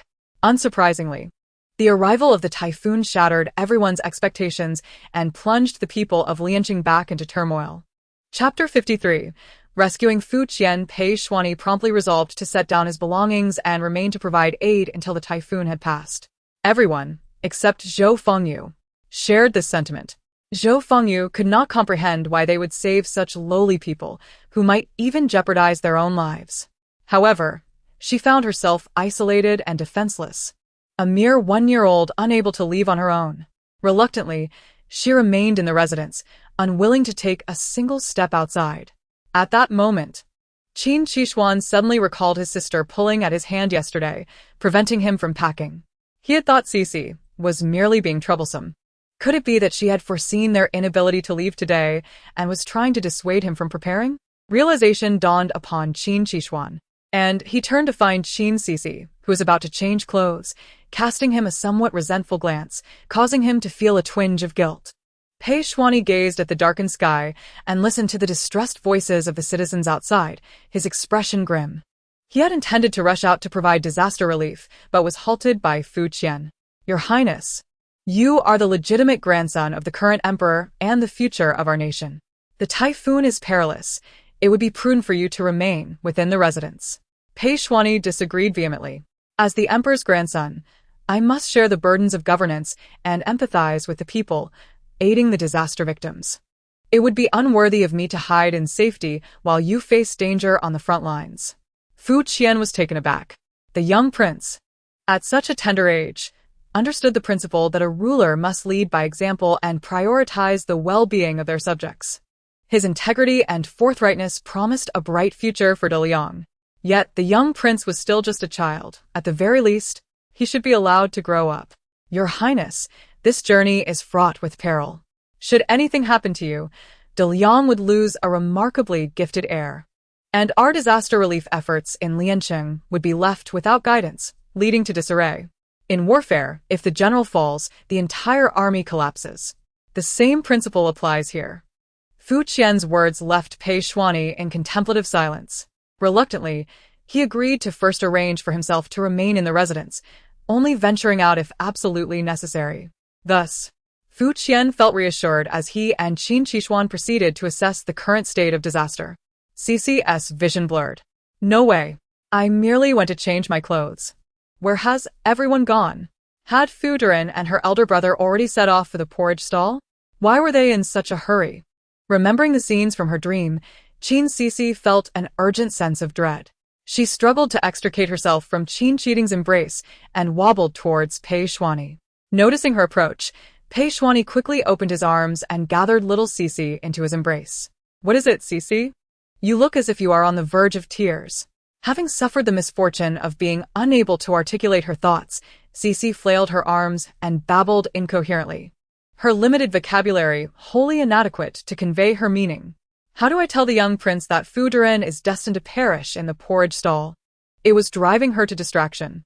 Pei Xuanyi's complexion paled upon hearing her words. Fu Qian was still to meet his end? Although Fu Qian had warned him not to venture out in such treacherous weather, Pei Xuanyi could not heed such caution.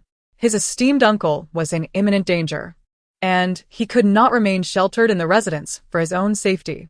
Someone, lead the way to the porridge stall where Fu Duran has just gone. Little Xixi nodded vigorously at this proclamation. Goodness, the young prince is already so attuned to me. However, the young eunuch accompanying Pei Xuanyi hesitated. He had been assigned by the emperor to attend to the young prince's well-being, and if any harm were to befall him, his own life would be forfeit. Your Highness, please reconsider. The winds are fierce and chaos reigns outside. It is far too dangerous for you to venture out. Pei Xuanyi furrowed his brow. If something has happened to Fu Duran, I must go out. The young eunuch, troubled, did not believe Pei Xuanyi's words, dismissing them as mere excuses. Yet, he dared not voice his objections and could only acquiesce to Pei Xuanyi's determination to prepare for departure. Qin Cheating also hesitated. Is Xixi really going too? To his surprise, Xixi nodded, signaling her resolute intention to join. Left with no choice, Qin Cheating followed along, determined to protect Qin Xixi. When they arrived at the porridge shelter, signs of chaos were already beginning to emerge. Qin Xixi felt a surge of anxiety. What should I do? If this continues, the shelter will be overwhelmed, and Lord Fu will be in danger. Hearing this, Pei Xuanyi immediately commanded his subordinates to shout that the shelter was about to collapse and urged the people to step back. Given the current situation, attempting to pull them out would likely result in injuries, and the outcome may not be as favorable as hoped. Everyone fears for their lives. It was better to threaten them into retreating first. Indeed, upon hearing this, the crowd, whether they believed it or not, moved away from the shelter. Those inside, too, hurriedly evacuated. Once the crowd inside thinned, Pei Xuanyi quickly discerned that something was amiss with the shelter. Quickly stabilized the shelter. The connection between the pillar and the roof is loose. With his command, the craftsmen and guards rushed to act. The onlookers couldn't help but feel a chill of fear. Had they still been crowded inside, they would undoubtedly have been crushed by the collapsing structure, suffering grave injuries. Qin Xixi spotted Qin Xixi in Pei Xuanyi's arms and immediately guessed that it was Xixi who had saved them. Pei Xuanyi felt a wave of relief. Had it not been for Xixi bringing him here, the shelter would have surely collapsed, endangering not only Fu Qian but countless innocent lives. He then instructed his men to meticulously check the stability of other shelters, finally exhaling in relief. Fu Qian appeared pale, but furrowed his brow upon seeing Pei Xuanyi holding Qin Xixi. Your Highness, why are you here again? Pei Xuanyi sheepishly rubbed his nose. I had concerns about the safety of the shelter when I distributed porridge a few days ago. Seeing the fierce winds earlier, I couldn't help but worry about the stability of these makeshift shelters and hurried over to check. As expected, there was a problem. Fu Qian couldn't express his discontent, only letting out a sigh. After all, had Pei Shuani not arrived in time, he might have met a tragic fate. Yet, this was not the moment for discussions. A fierce typhoon had struck, plunging the previously stable populace back into turmoil. They believed they had weathered the storm, only to find themselves facing another calamity. Such a stark contrast was difficult for ordinary people to bear. Your Highness, what are we to do about the people of Lianqing? After one storm after another. Now we have this fierce wind. Have we offended some deity? Why must our lives be so wretched? The voices of complaint rose and fell among the crowd, their spirits considerably dampened. Qin Xixi, influenced by the somber atmosphere, too felt a wave of sorrow. Chapter 54. Clear skies. The people of Lianqing are so pitiable.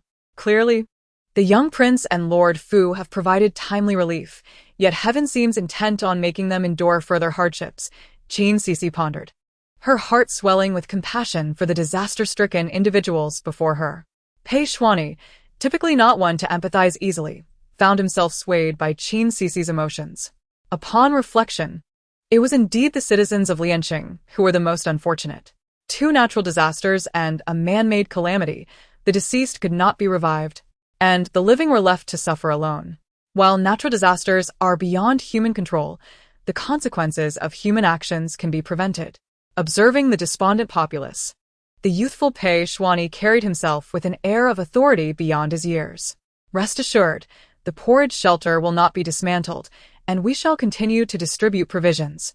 The new county magistrate has already assumed office, and local merchants have generously donated ample supplies.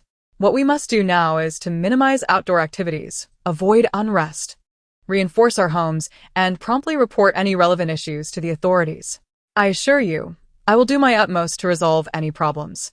The citizens, upon hearing his words, felt a sense of calm wash over them. This young prince had consistently provided them with food, and in recent days, many households had some provisions to spare. Furthermore, the new magistrate had already begun inspecting the area. He had even used his own wealth to procure supplies for many, leading the populace to believe he would be an admirable magistrate. Seeing the citizen spirits begin to lift, Pei Shuani continued, "So, do not panic. As long as we all strive together, we shall overcome this challenge."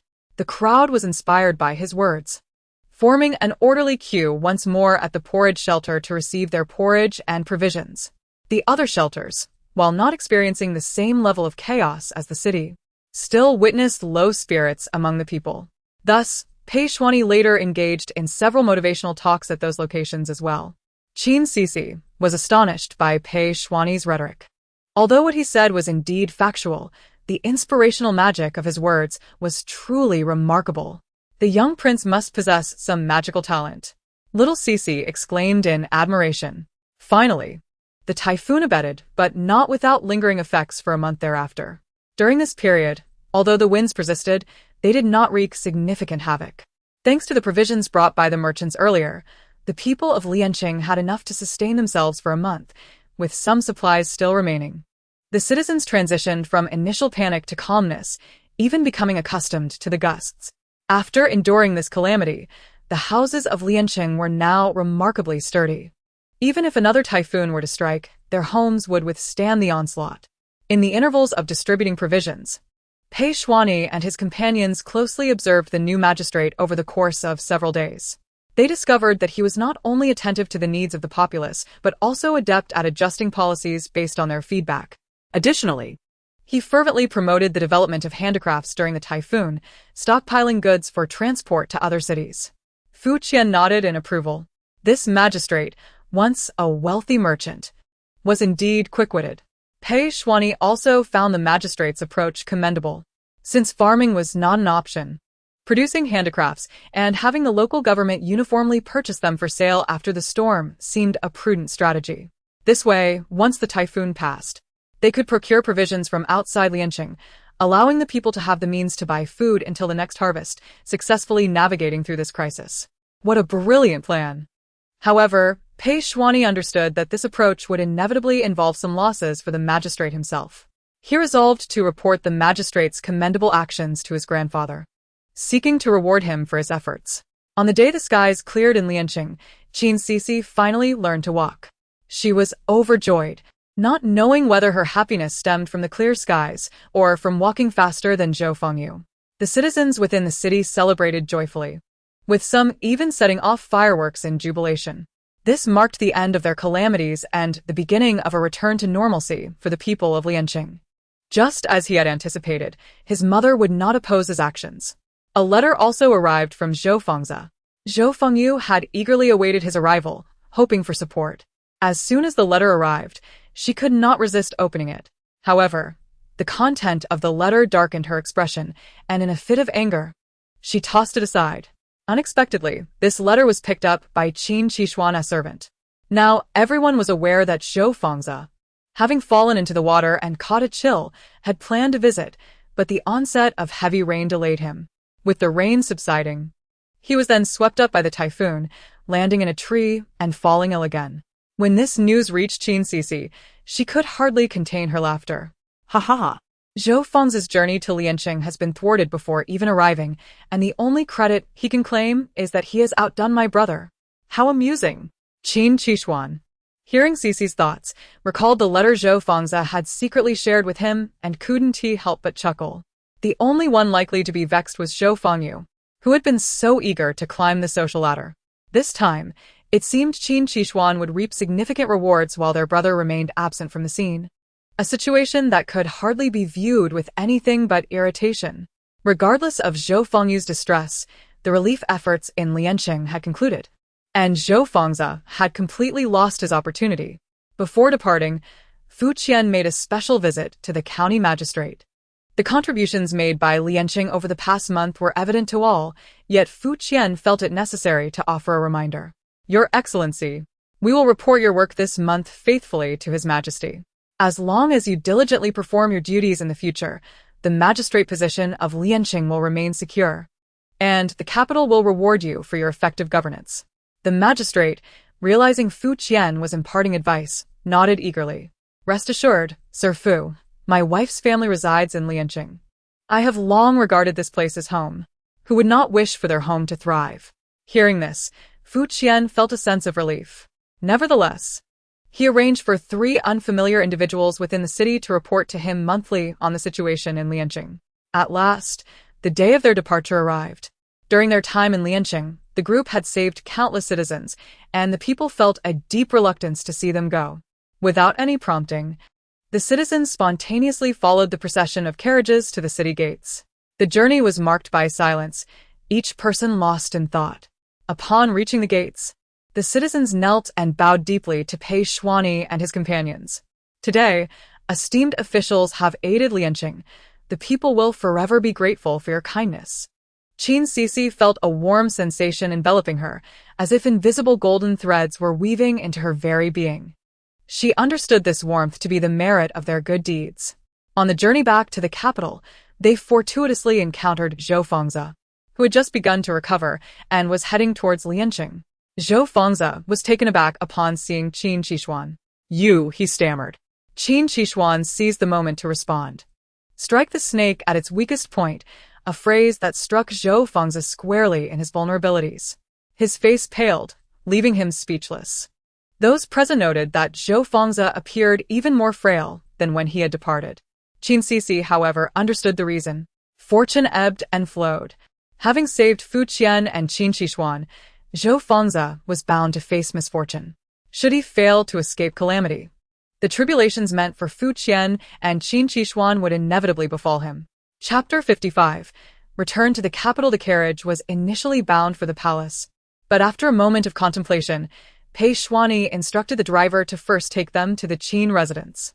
Zhou Fengzi and Zhou Fengyu alighted mid-journey. As the route conveniently passed the Zhou family home, this left only Pei Xuanyi and the 2 members of the Qin family in the carriage, where the atmosphere lightened considerably. This time, Sir Fu and I shall go to the palace to explain the situation to His Majesty. You may soon receive an audience or even a direct reward. Pei Xuanyi paused, casually mentioning Xixi. If you wish to enter the palace, you may bring Xixi to find me. His Majesty holds a fondness for her and has granted her a token for free entry. Alternatively, you may inform me, and I can escort you for a visit." Upon observing Pei Xuani's somewhat sheepish demeanor, Qin Xixi quickly grasped that the young prince's invitation was less about a familial outing and more specifically aimed at Xixi. After a polite exchange with the prince, the carriage arrived at the gates of the Qin residence. Even Qin Xixi felt a sense of surrealism. Having been away for over 2 months, he wondered how his mother was faring. Little Xixi was also filled with excitement. As Qin Xixi bid farewell to Pei Xuani, he lifted Qin Xixi from the carriage. At the entrance, they were greeted by Qin Shu, who had been anxiously awaiting their return. Qin Xixi felt a wave of emotion as he saw his mother. Qin Shu, upon spotting her children, rushed forth, embracing both Qin Xixi and the little Xixi in her arms. "Mother!" Qin Xixi exclaimed, causing Qin Shu to freeze. Lowering her gaze, she wondered if it was truly her daughter calling her. When Xixi repeated, "Mother," tears welled up in Qin Shu's eyes, and she could not contain her emotions. "My little Xixi has been away for over 2 months and can now call for me." This was the first time since Xixi's birth that she had been apart for such an extended period. Throughout those months, Qin Shu had constantly worried about the safety of her children and whether they were enduring the hardships of Lianqing. Now, seeing them both safe before her, her heart swelled with gratitude. Qin Xixi reached up to wipe away the tears from Qin Shu's face, offering a sweet smile that made Qin Shu chuckle in response. She playfully pinched Xixi's nose. It was said that Zhou Yang was distinguished for his elegance, and the beauty of the Qin children was attributed to him. Yet, upon witnessing her mother's gaunt appearance, he realized that the true beauty of the Qin lineage stemmed from their mother. "Mother, you've lost weight," Qin Xixi remarked, surprising Qin Shu with his observation. She felt a pang of exasperation, her earlier warmth dissipating. "Your mother's illness has been cured. Naturally, I have lost weight." "What? Do you find it astonishing that I have become so beautiful?" With that, Qin Shu playfully reprimanded Qin Xixi. Indeed, as long as her son was well and alive, she felt at ease. Although Qin Shu had slimmed down, little Xixi remained as plump as ever. He had missed his sister dearly. Concerned that his little sister might be squished, Qin Xixi quickly halted the movements of his younger brother. "Sister, did you miss me?" Before Xixi could respond, their younger brother burst into tears. "Wah! My dear sister has been gone for 2 months and 18 days. I truly miss you, Xixi." Qin Xixi was taken aback. Her brother remembered the duration so precisely. Sanga. The third brother was momentarily stunned. Xixi was calling for him. He cried even harder, "Wah! Xixi has learned to call me brother." In those 2 months and 18 days, he wondered how much she had experienced that he was unaware of. "Why is Sanga still crying? I miss you just as much as I miss mother." This declaration delighted their younger brother immensely. Qin Xixi found it amusing to see her brother crying and laughing simultaneously, with tears streaming into his mouth. In truth, since arriving at the Qin residence, Qin Xixi had felt somewhat reserved. However, Qin Shu treated him with kindness, and Xixi's brothers had been informed of his arrival in advance, welcoming him warmly. "Here, I would like to introduce my stepson to everyone. His name is Qin Xixi." In front of many guests, Qin Shu officially announced to the capital that she had adopted a boy. As the banquet commenced, Qin Xixi's eyes were already red-rimmed, and at this moment, he felt a lump in his throat, nearly moved to tears. "Is this what it feels like to have a home? Thank you, Madam Qin. Thank you, Brother Qin. And Sister Xixi." He expressed his gratitude to each of them, yet Qin Shu looked at him reproachfully. "Now that you are in the house, why still call me Madam Qin?" Qin Xixi was momentarily taken aback. Qin Shu was willing to let him call her mother. He was about to truly have a mother. "Mother, mother." He called out, his eyes glistening. Qin Shu's face lit up with joy. Qin Xixi, feeling overwhelmed, embraced Qin Shu. He had heard from his brother that their father was a scoundrel, rendering them fatherless. Yet, despite lacking a father, having such a wonderful mother made Qin Xixi feel immensely fulfilled. During the banquet, no one mentioned Zhou Yang, as if he had never been a part of the Qin family. Unexpectedly, as the banquet concluded, Zhou Yang himself made an appearance. Seeing the lavish spread laid out before him, Zhou Yang's expression darkened. Why such extravagance in the house? Chapter 56. Testing the waters, he scanned the room and noted the presence of an unfamiliar face. Qin Xixi had long been aware of his father's despicable nature. At this moment, he felt no sense of loss, merely a tinge of disdain. Qin Xixi, too, was taken aback by the unexpected arrival of Zhou Yang, a veritable stain upon their joyous reunion, and she did not hesitate to unleash her anger. What business is it of yours? The money spent is from the Qin family. Zhou Yang was momentarily speechless. We are a family. Isn't the Qin family's wealth also ours? Qin Xixi rolled her eyes, incredulous at his audacity. The wealth of the Qin family has been earned through my hard work, Zhou Yang. When did you, a mere parasite, gain the right to speak to me in such a manner? Have you forgotten your place as a son-in-law? Cheating's entry into the family tree is solely my prerogative, and your consent is utterly unnecessary. Zhou Yang was left dumbfounded. When had Qin Xixi become so sharp-tongued? Hadn't she always been compliant with him? A realization struck Zhou Yang, and his expression shifted. Do you know something? Qin Xixi feigned ignorance, a cold laugh escaping her lips. What could I possibly know? Zhou Yang, what else are you hiding from me? Caught off guard by her retort, Zhou Yang stammered. What could I possibly conceal from you, my lady? You mustn't listen to the slander of deceitful men. Qin Xixi snorted disdainfully. Deceitful? You are the greatest deceiver of all. You question me, and it seems you are the one with a guilty conscience. Zhou Yang's expression faltered, realizing that he could no longer confront Qin Xixi with his previous bravado. He quickly shifted his demeanor. Frugality? Have you come to see the Qin residence as your own? And I am to be denied spending even a little of my own money? Get out. Qin Xixi refused to engage further, dismissing him with a wave of her hand. My lady, I was wrong. Zhou Yang, taken aback by her words, hurriedly pleaded for forgiveness. Did you not hear me say to leave? He dared not linger, and exited the Qin residence. Once outside, he no longer concealed his malicious expression. Had Qin Xixi discovered something? Why was she acting so unusually? He pondered inwardly, determined to uncover what had transpired at the Qin residence. Meanwhile, Qin Xixi, observing her mother's striking demeanor, felt an overwhelming urge to cheer her on. Mother is truly magnificent. That scoundrel father is utterly unworthy of her. I want to find a new father. Qin Xixi couldn't help but chuckle at her daughter's innocent enthusiasm. Little Xixi was adorable, believing she could simply exchange her father. However, the anger she had felt earlier due to Zhou Yang began to dissipate, soothed by her beloved daughter's warmth. After Zhou Yang departed, he secretly sought out the maid he had previously bribed during Qin Xi's presence. Oblivious to her trepidation, he approached her, caressing her cheek to entice her. Qing'er, you are so beautiful. I have long contemplated taking you as my concubine. Just wait a little longer for me. Zhou Yang gazed at Qing'er with feigned affection, but she suppressed her disgust. She had long been warned by the lady not to engage in any improprieties. Moreover, upon closer inspection, Zhou Yang was but a mediocre scholar, unworthy of her mistress. Unaware of her thoughts, Zhou Yang remained lost in his fantasies. Qing'er, tell me, has that foolish woman discovered anything? Qing'er dared not reveal the truth. She recalled the lady's previous instructions. The lady seems unaware of anything.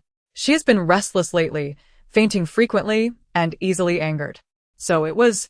Zhou Yang harbored no doubts about Qing'er's words. That woman had been tormented by poison to such an extent, she likely wouldn't survive much longer. His spirits lifted. He promptly went to spend the night with Zhou Qing. Upon seeing Zhou Qing, partially clad and languidly awaiting him, Zhou Yang forgot his earlier displeasure. Indeed, Zhou Qing was far more to his liking. Thus, he reveled in their passionate encounter, completely disregarding any concerns regarding Qin Xixi. Back at the Qin residence, a meal had been ruined by Zhou Yang's presence. Qin Xixi felt no sense of grievance. Her heart had long since grown cold toward this man, who had become merely a petty figure to be wary of. However, the third son was filled with discontent. He had once respected this scoundrel father, but since his sister had exposed the truth, He increasingly felt that their mother had suffered far too much. Anger etched upon his face. He quietly cursed Zhou Yang alongside Qin Xixi. If not for his sister revealing the truth, the third son would have been completely duped by Zhou Yang. Claiming to be busy with affairs, yet he, a mere official, is busier than the prime minister. I see he has merely been lingering in the outer chambers. Thinking us fools. Qin Xixi sighed at his younger brother's ire. The third son was still young and impulsive. He needed to be guided to prevent him from dragging their mother down. The third son paused. So their mother had long intended to divorce him. He realized he lacked the capability to assist her and his elder brother. Feeling a pang of sadness, he nodded solemnly. Elder brother, I understand. You and our mother have endured so much. I cannot add to your burdens. Chapter 57. Cursing the scoundrel father. That scoundrel father is utterly detestable. Qin Xixi seethed upon overhearing her brother's conversation. How pitiful their mother was, living as if she were a widow within the household. Although their mother did not require Zhou Yang's company, that did not grant him the right to cavort with another woman daily. The more she pondered, the angrier she became.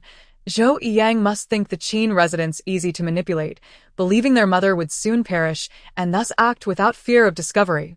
I will curse that scoundrel father. He will surely regret betraying our mother, Qin Xixi declared, shaking her little fists in fury. Qin Xixi heard her sentiments, but paid them little mind. After all, Xixi often vented her anger toward Zhou Yang and his son. This time, however, her words were particularly harsh and her emotions especially intense. While they expressed their righteous indignation, Qin Xu remained unperturbed. She approached the four of them with a smile. King, from now on, we are family. There is no need for formality, nor should you provide any financial support for me. I only ask one thing of you. Hearing this, Qin Xixi raised his head, and before Qin Xu could finish, he nodded. She halted, a laugh escaping her lips. Silly child, I haven't even told you what I want. Yet you agree. Are you not afraid I might sell you? Qin Xixi bashfully scratched his head. No matter what his mother asked of him, he would comply. Even if it meant facing peril, he would not hesitate. Fearing to frighten them, he refrained from voicing the latter part. However, Qin Xu would never truly ask her young son to undertake anything dangerous.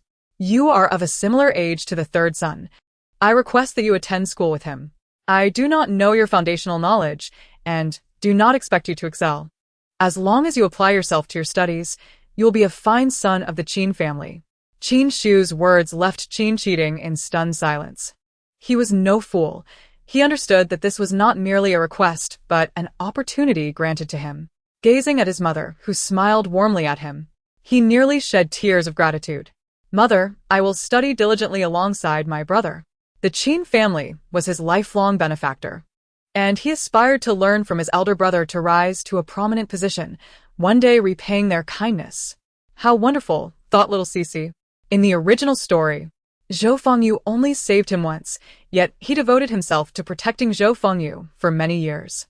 This time, the Qin family not only saved his life, but also provided him with a warm home. It is anticipated that in the days to come, assistance will be rendered to help them navigate potential crises. Zhou Qin has always relished in competing with Qin Xu and would naturally not neglect Zhou Fengyu and Zhou Fengzi. Upon hearing that the two were arriving in the capital, she implored Zhou Yang to join in their celebrations, subtly insinuating that the grandeur of Qin Xu's festivities was excessively lavish. Thus ensued Zhou Yang's tumultuous visit to the Qin residence. The following day, the Zhou family hosted a celebration for the return of their children. She playfully hooked her arm around Zhou Yang's belt, disregarding the presence of their offspring, and perched herself on his lap. With the children having departed, Zhou Qing felt emboldened. Leaning closer to Zhou Yang, she whispered enticingly by his ear. Tonight, dear. Zhou Yang, unable to withstand Zhou Qing's alluring advances, promptly lifted her and carried her toward the bedroom. He hastily tossed her onto the bed and began to remove his garments in a flurry. Both found themselves in a state of undress, ready to indulge in intimacy. However, Zhou Yang was abruptly halted by the shocking sight of a centipede on the bed. He was utterly terrified of centipedes. With a jolt, he instinctively turned to urge Zhou Qing to crush the creature, only to be met with the horrifying realization that the floor was teeming with them. Panic ensued, and he dashed for the door, shouting, "Centipedes! Someone come quickly! There are so many!" Zhou Qing, equally frightened, felt one crawling up her leg. With clothes strewn across the floor, she had no choice but to flee in her nakedness. It must be noted that centipedes can indeed be lethal. Their screams attracted the attention of nearby neighbors, who, upon peeking in, were met with the sight of two bare bodies standing awkwardly in the courtyard. The onlookers exchanged bewildered glances. The Zhou family, have you no regard for propriety? How scandalous! The well-meaning neighbors quickly dispersed, leaving Zhou Qing and Zhou Yang blushing with embarrassment. How could there be so many centipedes? They had utterly lost face. Regardless of Zhou Yang's internal turmoil, rumors of a couple parading about in the courtyard in such a state swiftly spread throughout the streets and alleys, with everyone aware of the scandal, though the specific household remained a mystery to many. However, Qin Xixi was well aware that Zhou Yang was at the center of this debacle. His feelings oscillated between disdain for Zhou Yang and admiration for Xixi's uncanny abilities. After all, yesterday, she had cursed her negligent father, and lo and behold, the very next day, he found himself embroiled in a scandal. Could this truly be mere coincidence? As he pondered, a commotion at the entrance drew his attention. It turned out the emperor summoned him and Xixi to the palace. Zhou Fengzi and Zhou Fengyu were also called to court, their expressions notably grim. Qin Xixi surmised that the events of the previous day had subjected them to considerable gossip. Although it was not particularly noble of him, he couldn't help but think, "Well done, Xixi."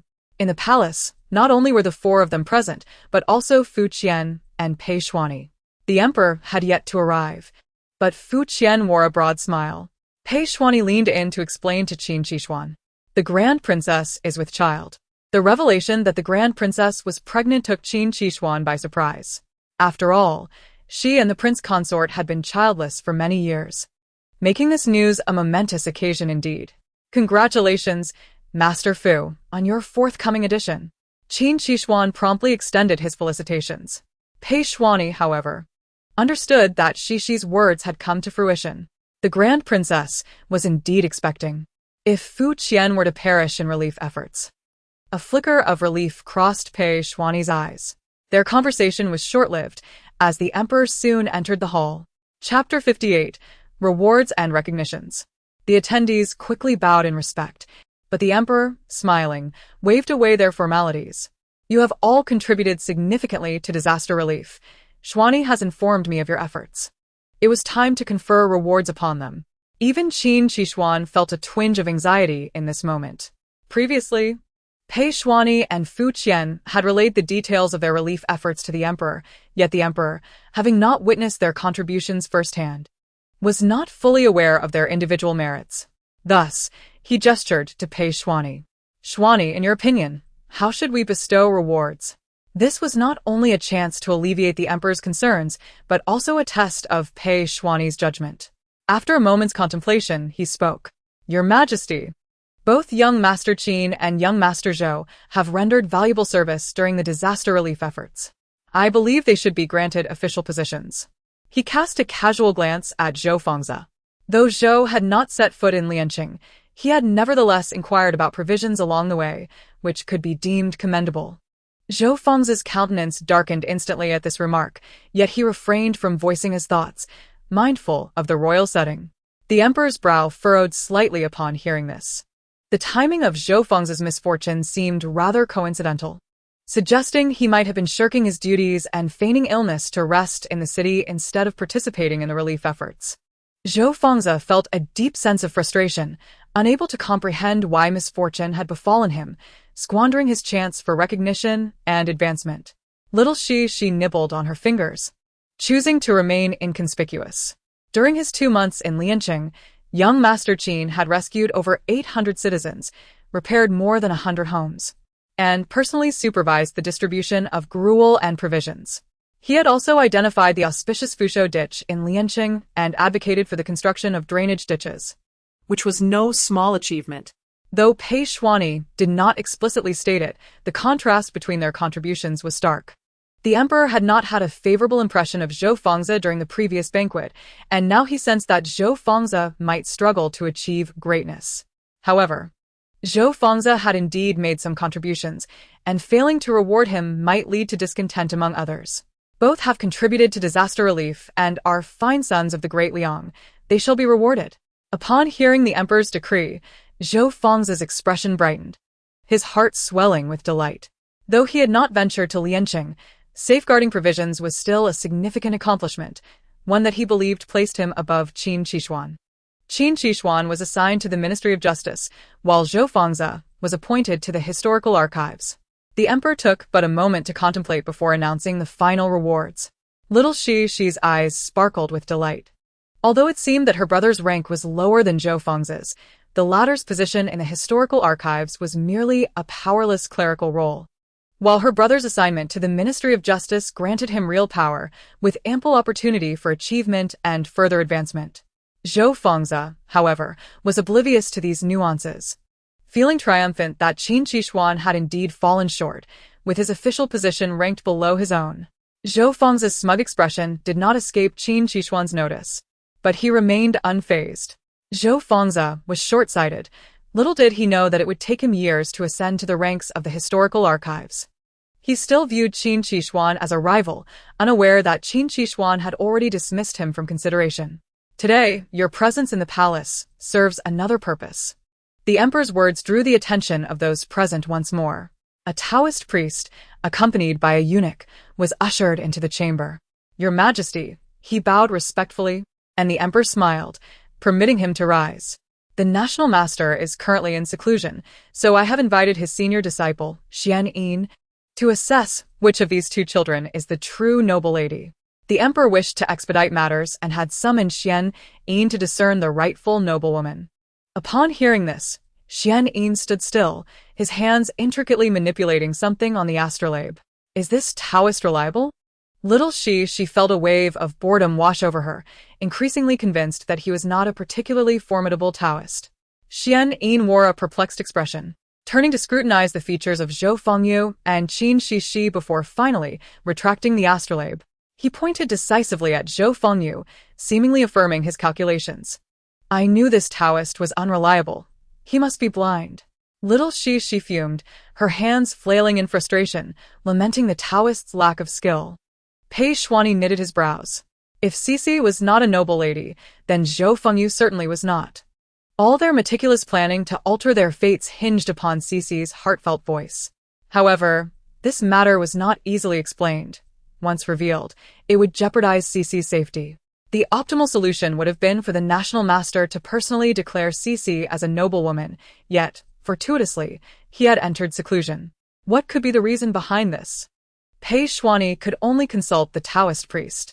Xian Yin displayed a troubled expression. I can only deduce that Miss Zhou possesses a unique fate, indicative of wealth and nobility. Although there are inexplicable changes in her fate now, it sufficiently confirms her status as a noblewoman. After all, metaphysics cannot be spoken of plainly. What he refrained from expressing was his utter inability to comprehend the fates of Qin Xixi and Pei Xuanyi. Both bore signs of mortality, yet exhibited hints of renewal akin to withered trees blossoming in spring. The convoluted star charts left him utterly perplexed. Nevertheless, such thoughts could not be divulged to the esteemed individuals in the room. He simply could not fathom that among these three, one was a time traveler, another a character from a book, and the last one nearly had their identity usurped. How lively it is, Qixi sighed. Given the circumstances, Let Zhou Fengyu be appointed to a female official position. After a moment's contemplation, the emperor granted Zhou Fengyu a post that held little real power, of a status neither high nor low. Naturally, Zhou Fengyu was overjoyed. At just over a year old, she had obtained an official title, arguably the youngest official in the realm. Her brother's position was also superior to Qin Xixi's, making their family today's clear victors over the Qin household. Upon hearing of Zhou Fengyu's appointment, Qin Xixi felt utterly despondent. She was incensed by the blind Taoist. What a foolish Taoist, bestowing a female official title upon Zhou Fengyu. Anger surged within her, inevitably recalling the original plot of the story. Is there truly no way to reverse this narrative? Xixi felt somewhat disheartened. In the original tale, Zhou Fengyu began as a female official, gradually climbing the ranks. Yet now, Despite Zhou Fengyu's early display of her talent for speech at merely 1 year old, she was recognized as a noblewoman due to Xianyin's divination and had indeed become a female official. Was fate truly so biased in her favor? Pei Xuanyi, sensing Xixi's inner turmoil, felt a pang of sympathy. Regardless of Xianyin's assertions, he believed Xixi was the true noblewoman. Your Majesty, Xixi has also contributed to this endeavor, Pei Xuanyi remarked, successfully capturing the emperor's attention. oh, Pray tell, how so? The emperor's interest piqued. Could such a young girl truly assist in disaster relief? see, Being a lover of meat, had witnessed the dire conditions of the common folk in Lianqing. Each day, she dutifully consumed her porridge, never having tasted a morsel of oil. Your Majesty, Xixi has demonstrated remarkable understanding during this journey and inadvertently aided me in evading several crises. I believe she deserves recognition. Chapter 59. Zhou Yiru Pei Xuanyi extolled Qin Xixi's virtues, nearly rendering her bashful. Oh, the little prince is truly kind. He speaks on my behalf and seeks a reward for me. In truth, Pei Xuanyi ought not to advocate for Xixi in such a manner. The emperor already regarded him as the crown prince, and his evident favoritism towards Qin Xixi appeared somewhat impulsive. Fortunately, the emperor held a fondness for little Xixi. So, little Xixi is such a kind-hearted child. Truly a good girl, the emperor mused, stroking his beard, almost causing Zhou Fengyu's smile to falter. Why was it that she, Zhou Fengyu, the noblewoman, was overshadowed even by the emperor's affection for Qin Xixi? The emperor remained oblivious to their subtle machinations. He gazed at Qin Xixi, who, at that moment, was pouting adorably, her chubby little face flushed with indignation over the unfairness of fate. The emperor could not help but chuckle, finding her irresistibly charming. This little girl is indeed delightful. It has been ages since I felt such a connection with a child. Xixi, would you like to be my princess? princess. Even Pei Xuanyi was taken aback. The emperor intended to adopt Xixi as his goddaughter, and not merely as a political pawn for marriage alliances. Xixi could tell that Zhou Fengyu was probably grinding her teeth in frustration. However, little Xixi was not particularly enamored with the idea of being a princess. She preferred being her mother's daughter. Thus, she waved her hands, signaling her disinterest in the title of princess. Zhou Fengyu, witnessing her foolish rejection, breathed a sigh of relief. If Qin Xixi were to become a princess immediately after her appointment as a female official, she would surely be overshadowed. Thankfully, this Qin Xixi was not very clever, unable to even retain the opportunity to become a princess. The emperor, though surprised, simply laughed heartily, choosing not to press the matter. Oh, Xixi does not wish to be a princess, then what reward does she desire? Upon hearing this, Qin Xixi became animated. No need for fanciful titles. She wanted something of real value. She opened her mouth, straining to articulate her desire. Money, money. She tugged at her elder brother's purse, shaking it to produce a delightful jingling sound. The emperor was entertained by her antics. What a little money grubber. Very well, let us reward Xixi with some gold, silver, and jewels to satisfy this little financier. His attendants hurriedly selected a trove of valuable jewels to present to the emperor. Additionally, he gifted Xixi a jade pendant. Xixi, Keep this jade pendant. Upon seeing the pendant, Zhou Fengyu could hardly contain her jealousy. This pendant symbolized the emperor's authority. Its mere presence signified the emperor's arrival. In critical moments, it could be a life-saving artifact. Why should Qin Xixi be the one to possess it? At that moment, Zhou Fengyu's joy at her appointment as a female official diminished considerably. Even though Qin Xixi held no official title, Zhou Fengyu felt deeply unsettled. Qin Xixi gazed at the gold and jewels before her, utterly thrilled. The emperor is truly a good person, bestowing upon me such treasures. Little Xixi's heart was filled with joy. However, why was there another jade pendant? She recalled Pei Xuanyi's pendant. Could it be that the tradition among them was to gift jade pendants? Unbeknownst to her, Zhou Fengzi and Zhou Fengyu were both coveting the jade pendant. After the rewards were bestowed, the emperor found himself reluctant to part with Qin Xixi. Yet, as night had fallen, it was inappropriate for Xixi to stay in the palace. So the emperor could only urge her to visit often. As Qin Xixi entered the courtyard, he unexpectedly encountered someone. "Aunt, what brings you here?" Zhou Yiru's eyes flickered. This nephew was indeed more astute than his mother. She gestured to Qin Shun, indicating that the matter at hand was inappropriate for children. However, Qin Shun feigned ignorance to her glance. In truth, Qin Shun harbored complex feelings towards Zhou Yiru. If there was anyone from the Zhou family who could soften her heart, it would be Zhou Yiru. When Zhou Yiyang first entered their household, Zhou Yiru was still a child. Qin Shun had taken her in, nurturing her with the same care as her own daughter. She had essentially raised Zhou Yiru. If circumstances allowed, Qin Shun would not wish for the child she had painstakingly raised to betray her. Seeing that Qin Xixi had not left and was eavesdropping on their conversation, Zhou Yiru had no choice but to press on. "Sister-in-law, earlier you mentioned you would marry me off?" Qin Shun was taken aback. "Has Rower found a suitable match?" Zhou Yiru feigned shyness and nodded. "So, sister-in-law, when shall we make preparations?" "My dowry." In the past, Qin Shun would have readily arranged a substantial dowry for Zhou Yiru, at least up to the standards befitting a legitimate daughter. However, Zhou Yiyang's recent actions forced her to remain cautious. "I wonder which family Rower has found. I must investigate thoroughly." Zhou Yiru's expression shifted. Sister-in-law. "Regardless of which family it is, I must eventually marry. Please, grant me my dowry." Upon hearing this, Qin Shu was somewhat perplexed. Could it be that the groom's family is not virtuous, and Zhou Yiru wishes to prevent her from inquiring further? "Ruer, marriage is a significant matter. You cannot simply choose someone without due diligence. What if the one you encounter is not a worthy partner?" These words left Zhou Yiru momentarily speechless, unsure of how to respond. She lowered her head, her brows knit with resentment. Such lofty rhetoric only masked her true intent, not wanting to part with any money. With the Qin family's vast wealth, what harm would it be to allocate a portion for her dowry? Zhou Yiru's expression grew increasingly grim. Today, she had no chance to obtain anything. She would have to return another day with her brother to confront this woman. With a cold demeanor, she exited the Qin residence. Qin Shu was left bewildered.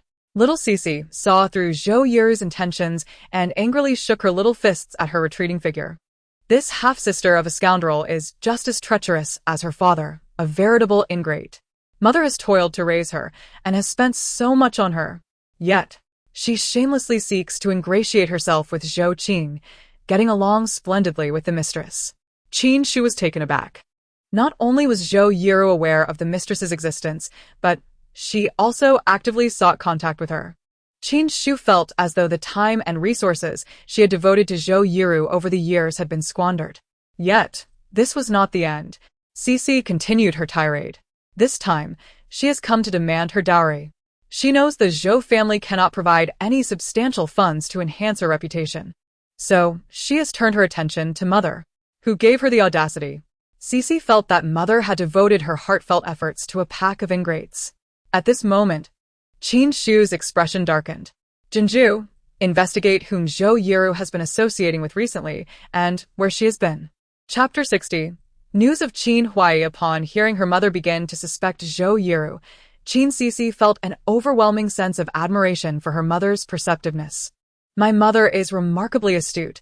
She immediately discerned that there was something amiss with the scoundrel's sister. Although Qin Shu appreciated her daughter's praise, she could not muster a smile. Had it not been for Xixi reminder, she might still have harbored some lingering hope regarding Zhou Yiru's fidelity. Even though Zhou Yiyang had proven to be utterly worthless, she still clung to a shred of fantasy regarding her once beloved sister-in-law. Perhaps the Zhou family was simply cursed with a lineage of cold-bloodedness. Zhou Yiyang had always been one to cause trouble, and upon seeing him, Qin Shu immediately sensed that he was up to no good. Indeed, Zhou Yiyang wasted no time in getting straight to the point. "Is there still no news from my father?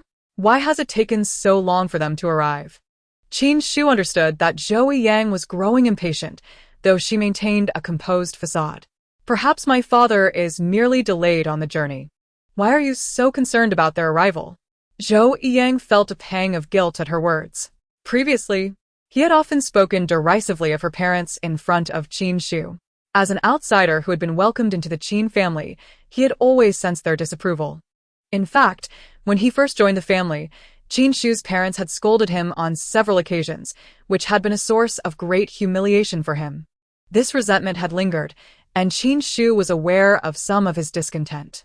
It was precisely because of his covert disdain for her that she had subtly suggested to Qin Huai that he should refrain from reprimanding Zhou Yiyang in the future.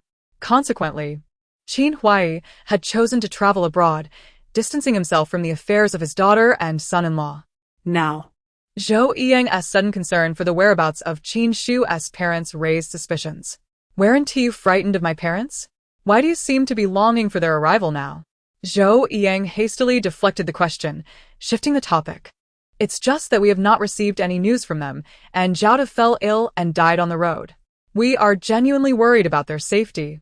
The words were smooth, but Qin Xixi could only inwardly scoff.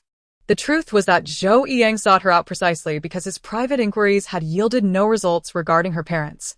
He naturally found nothing, as her parents had already quietly taken up residence in a house under her name, accompanied by Yin Bao. As children, we must care for our parents. How can we be so indifferent? Zhou Yiyang noticed Qin Xixi's silence and reproached her again. Qin Xixi merely nodded, appearing to acquiesce, but once he departed, she dismissed the matter from her mind.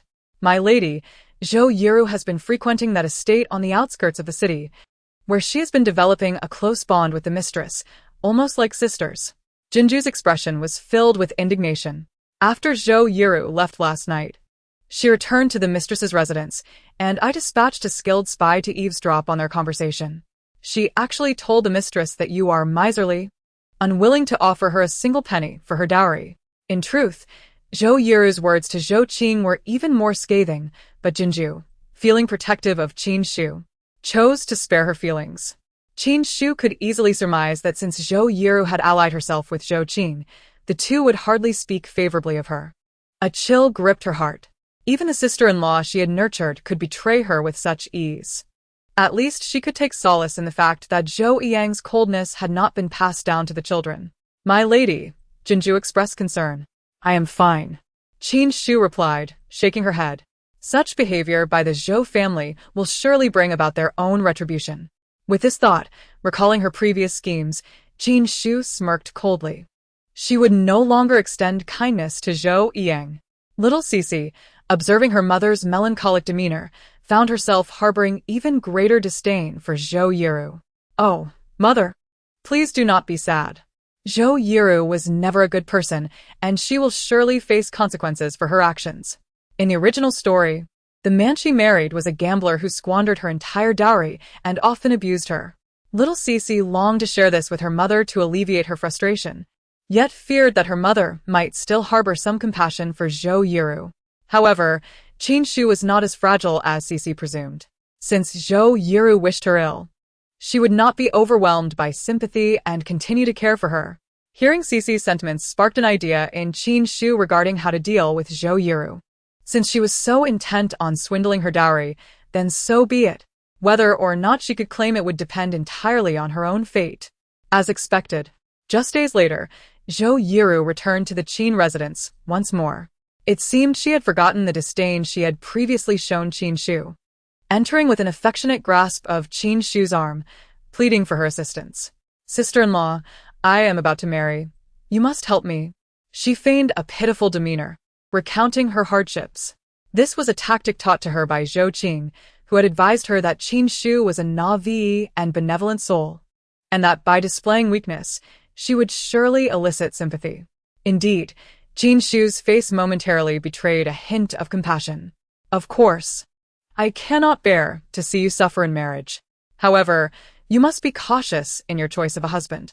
Zhou Yiru grew impatient. I know him well. He treats me well, so you need not worry so much. A flicker of coldness crossed Qin Xixi's eyes. Since Zhou Yiru had made her assertions, as a sister-in-law, she had offered her warning, but it was clear that Zhou Yiru was simply being foolish. Should any misfortune befall her, it would not be Qin Xixi's responsibility. She had already sent someone to investigate Zhou Yiru's suitor, discovering that he had a history of gambling, albeit currently feigning restraint. Zhou Yiru naively believed he had changed, eager to start a new life. However, the financial burden of their life together would be borne by her, and regardless of what transpired thereafter, she should not come seeking her again. Qin Xixi feigned irritation, raising her voice deliberately, as if to ensure the neighbors could overhear. "Why are you so stubborn? The family in question does not seem to be of good standing, yet you still yearn to marry into it." Zhou Yiru deeply believes that Qin Xixi does not wish for her to find a suitable husband, and her voice rises in protest. "This is none of your concern. What do you know?" Qin Xixi, incensed, leans against the wall as if about to faint from anger. "Fine, if you insist on marrying into that family. I will provide you with a dowry, but do not come to the Qin residence seeking my help ever again." Zhou Yiru, seeing that she has achieved her goal, lets out a cold snort. You said it. "Where's the dowry? I demand it now." Qin Xiu's expression reflects her frustration and fury. "Jinju, deliver the dowry to her residence." Upon seeing that the dowry is comparable to that of a legitimate young lady from an ordinary family, Zhou Yiru's face lights up with joy. Unbeknownst to her, Qin Xixi, who had appeared on the verge of collapse, now stands with a mocking expression. "Zhou Yiru, this is the choice you made." Chapter 61. The blind Taoist. At that moment, Pei Xuanyi was summoned to the palace by the emperor. He initially thought it was regarding the disaster relief efforts in Lianqing, and he prepared himself to listen attentively to his grandfather. However, the emperor's expression was one of great anger, though it softened slightly upon seeing him. "Your Majesty, you summoned me?" Pei Xuanyi noticed that he was not alone. Xian Yin stood before him with his head bowed. The emperor sighed. "Xuanyi, Master Xian Yin lost his sight last night." Blind? The corners of Pei Xuanyi's mouth twitched as he recalled Qin Xixi's previous remarks. She had often scorned the old Taoist for being blind, and now, unexpectedly, Xian Yin had indeed lost his vision. To be honest, Pei Xuanyi had grown accustomed to Qin Xixi's uncanny abilities. It is unclear who dared to commit such a crime within the palace. "This matter is entrusted to you to handle. Ensure that Master Xian Yin receives a satisfactory explanation." Pei Xuanyi thought, could he possibly accuse Xixi of cursing him? Even if he tried, no one would believe him. Nevertheless, he understood the gravity of the emperor's command and solemnly accepted. "Master Xian Yin, may we find another location to discuss the events of last night in detail?" Pei Xuanyi had a plan forming in his mind. Xian Yin nodded eagerly and, after bidding farewell to the emperor, followed Pei Xuanyi out of the palace. Outside the palace, they were meant to investigate the individual responsible for his blindness. Yet why were they leaving the palace? As the carriage ventured further into secluded areas, they arrived at a quiet courtyard, and Xian Yin began to sense something amiss. "Your Highness, what is your intention?" Pei Xuanyi merely smiled. "Master, can you describe the circumstances surrounding your loss of sight last night?" Xian Yin, albeit puzzled, recounted the events in detail. "I was lying in bed when I suddenly felt a sharp pain in my eyes, and then I could see nothing. It felt like some sort of poison." Pei Xuanyi shook his head, his understanding clear. "Master, this is likely not a mere poison." Xian Yin was taken aback. "What do you mean, Your Highness? On what basis did you determine that Zhou Fengyu was a noble maiden?" Xian Yin's expression wavered, hesitating to reveal the truth. "This knowledge is not to be disclosed." Pei Xuanyi snorted. "Not to be disclosed? Do you not believe that if you continue to pursue this, you may lose more than just your sight?" Terrified, Xian Yin knelt. "Please spare me, Your Highness. I will speak." Sensing Pei Xuanyi's imposing presence, and recognizing that he could not fathom the young prince's fate, he deemed it wise to divulge the truth. "Zhou Fengyu is not from this world." Pei Xuanyi had already learned of this from Qin Xixi's thoughts and was not surprised. "Is that all?" Xian Yin felt utterly despondent. "I cannot discern Qin Xixi's fate, but Zhou Fengyu's destiny reveals her as someone from another realm. Thus, she is considered a noble maiden." Pei Xuanyi sneered. "Does being from another realm inherently make one a noble maiden? Your scholarly pursuits are lacking. Perhaps it is best for you to refrain from further deceiving others." Xian Yin felt disheartened. Being the foremost disciple of the national teacher, encountering these three peculiar destinies was indeed unfortunate. However, He had discerned Zhou Fengyu's origins and was not as inept as Pei Shuani suggested. I apologize, Your Highness. Shall we continue our search for the one who blinded me? Xianyin, having endured Pei Shuani's mental torment, was determined to find the perpetrator for revenge. To his surprise, Pei Shuani regarded him with a curious gaze. Are you not a Taoist? Why not divine the answer yourself? Xianyin felt as if he had been stabbed again. I cannot divine such matters. Pei Shuani suddenly understood. What do you believe prevents you from divining? And why are you unable to comprehend Qin Xixi's fate? Listening to Pei Shuani's seemingly playful tone, Xianyin felt a chill run down his spine. Your blindness is a consequence of your attempt to pry into secrets that must remain hidden, and your punishment for violating these divine mysteries. Do you accept this outcome? Xianyin stood frozen for a moment. Before kneeling and pale-faced, he bowed his head. I accept. At that moment, Qin Xixi was completely unaware that the young prince was defending her honor. She remained in her residence, leisurely lying in bed while her mother recounted stories. Suddenly, Zhou San, without even entering Qin Shu's courtyard, began to cry. Who has bullied my younger brother again? Little Xixi wondered.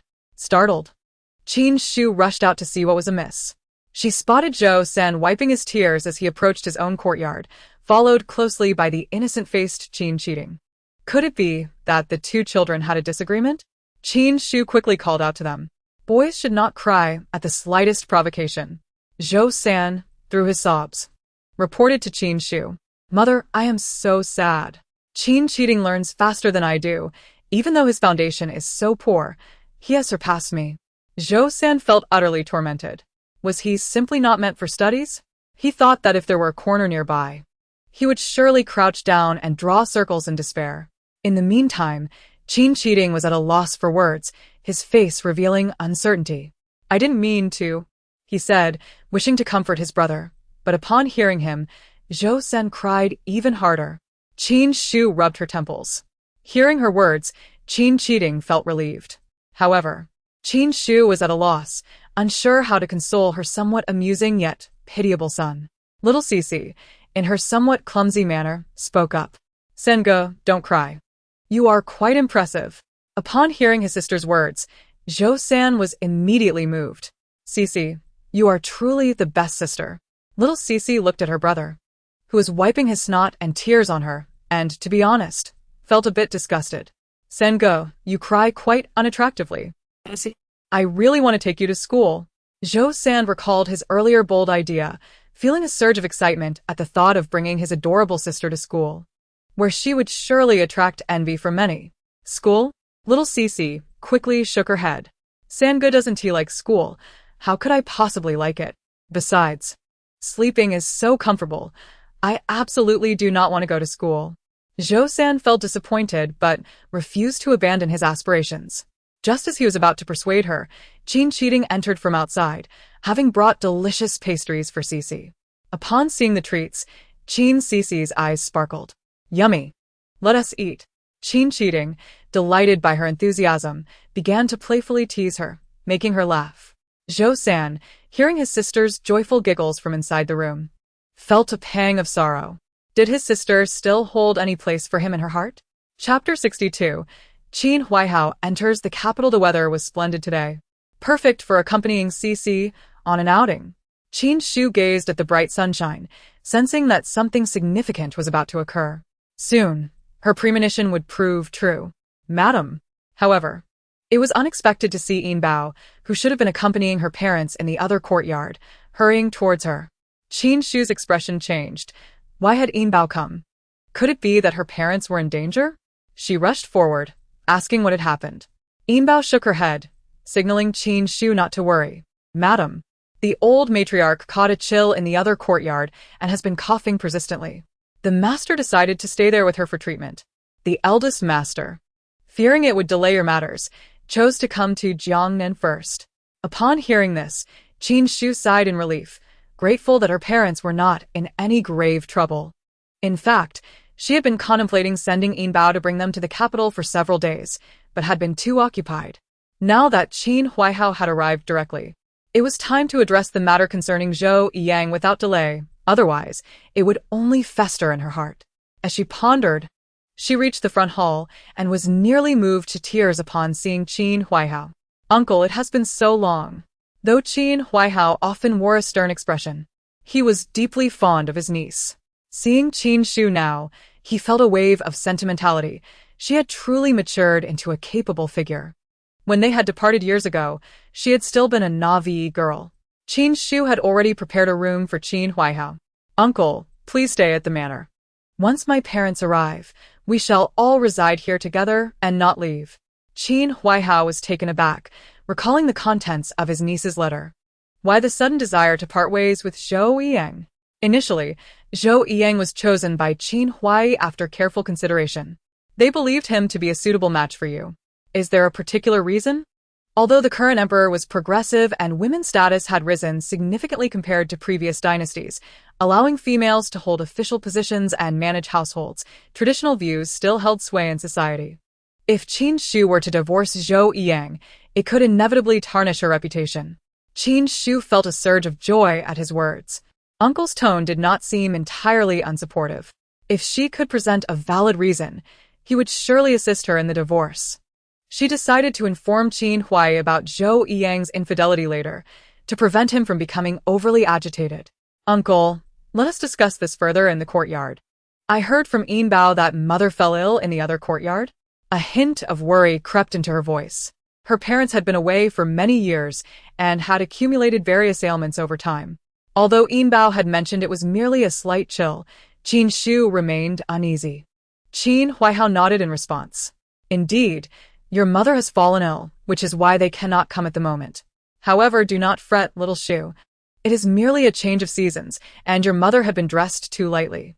There was also the underlying issue of Qin Xu's impending divorce, which weighed heavily on her mother's mind, leading to her overexertion in a rush to reach the capital. However, Qin Huaihao would not disclose this to Qin Xu. Upon hearing Qin Huaihao's reassurances, Qin Xu felt a sense of relief wash over her. As they conversed, they made their way to the quarters prepared for him. Once inside, Qin Huaihao could not restrain himself from continuing to question her. "I do not advise you to proceed with the divorce unless you have a compelling reason to persuade me." He was concerned that Qin Xu might be acting out of impulse. Yet Qin Xu merely shook her head, exhaling softly. "Uncle, please do not be angry when I finish. Prepare yourself. Do not let your temper flare. Your health is not robust." She hesitated before continuing. "Before Xixi was born, I believed Zhou Yiyang to be a commendable person and had never contemplated divorce. However, after Xixi's birth, he commanded the maid to drown her in the pond. Had I not discovered it in time, Xixi would have perished." At that moment, Qin Huaihao assumed Zhou Yiyang was merely biased towards males and felt a surge of anger. How could he? A daughter is equally cherished.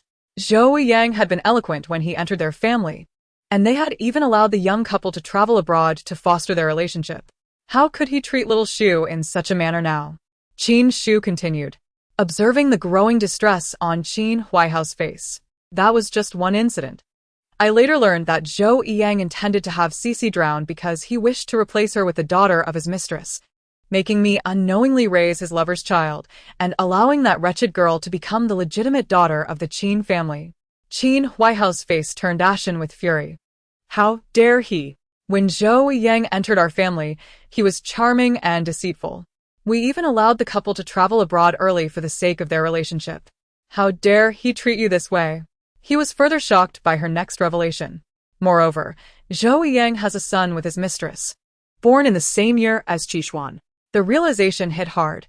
If Zhou Yiyang had a child with another woman shortly after marrying Qin Xu, it meant he had been unfaithful from the very beginning. Fuming with rage, Qin Huaihao declared, "A divorce is imperative. Not only must you separate from him, but we shall also ensure Zhou Yiyang's reputation in the capital is utterly destroyed. As long as the Qin family exists, he and his mistress's children shall never see the light of day." It was clear that their initial choice for Qin Xu had been flawed, resulting in her unfortunate circumstances. Now that she had resolved to divorce, her elders must support her without hesitation. Such humiliation upon the Qin family was intolerable. With that, Qin Huaihao stormed out, intent on investigating Zhou Yiyang's mistress. As he exited, he crossed paths with Qin Xixi, who had come to visit. Qin Huaihao could barely muster a smile, offering only a brief greeting before hastily departing. Qin Xixi frowned in confusion. Mother, why did the granduncle leave in such a hurry? Qin Shu sighed. I just informed him of Zhou Yang's situation. He is impatient and cannot help but seek answers and take action. Qin Xixi looked bewildered. But mother, do you not have your own plans? Wouldn't his actions risk alarming the snake? Qin Shu understood her son's concerns and shook her head, reassuring him not to worry. It is fine. I have already dealt with the people Zhou Yang had embedded in our household. As for the business, a glimmer of coldness flickered in her eyes. Whoever is responsible will face the consequences. Chapter 63. Catching the adulterer. Qin Xixi was taken aback by his mother's words. Do you mean you have found evidence? Qin Shu smiled knowingly. Qin Xixi immediately understood, since his mother dared to confront Zhou Yang directly. She must have a solid plan for her escape. His heart swelled with joy at the prospect of their family finally being rid of Zhou Yang's menace. Qin Shu felt the same. She had just shared numerous details about Zhou Yang's mistress with Qin Huaihao, and she was confident he would soon uncover Zhou Qing's whereabouts. Once they caught Zhou Yang visiting Zhou Qing, he would have no way to deny his guilt, no matter how many excuses he made. Qin Shu had her reasons for not sending Qin Huaihao directly to confront Zhou Yang but rather to investigate Zhou Qing. Only by witnessing Zhou Yang's clandestine meetings with Zhou Qing would he fully believe her words. Moreover, if she were to personally catch them in the act, it might become fodder for gossip among the neighbors, leading to her being labeled a shrew. It was far better for Qin Huaihao to handle the situation personally. The outcome would be much more effective than if she brought him along. With this in mind, Qin Shu was satisfied, and Qin Huaihao did not disappoint her expectations. Armed with the clues provided by Qin Shu, he easily located Zhou Qing's residence. As he inquired further, his anger only intensified. It was evident that Zhou Yang was treating Zhou Qing as the master of the suburban estate, attending to both children without neglect and showering Zhou Qing with affection daily. However, for Qin Shu, the situation took on an entirely different hue. He had heard whispers about this family as shameful behavior, their audacity in broad daylight. Had he known of their outrageousness, they would never have allowed Qin Shu to fall into this inferno. Now, he found himself at the entrance of the other courtyard, pondering whether to enter. After all, Zhou Qing was a woman, and he feared that if he ventured inside, she might turn the tables on him. Yet, in his moment of hesitation, his shadowy guard informed him that Zhou Yang was indeed within this very courtyard. Qin Huaihao was immediately consumed by rage. With a swift kick, he forced the door open. Zhou Yang, he bellowed, startling the surrounding neighbors who rushed out to see what was amiss. Upon recognizing the infamous family, the onlookers quickly assumed they were up to no good once again. Coincidentally, at that moment, Zhou Yang was entangled with Zhou Qing, lost in their passionate embrace. Suddenly, the door was kicked open, startling Zhou Yang, who leapt away from Zhou Qing. Zhou Qing cried out in pain, looking towards the door, her face turning pale. Ah! Frightened, she hastily covered her bare body with a blanket. Outside, a crowd had gathered, all eyes fixed upon them. Zhou Yang, too, quickly wrapped a blanket around himself. Who are you? How dare you invade my home? He shouted angrily, pointing at the crowd. However, the neighbors were far more adept at hurling insults than he was. Their jeers rendered Zhou Yang's face a deep crimson. Who do you think you are?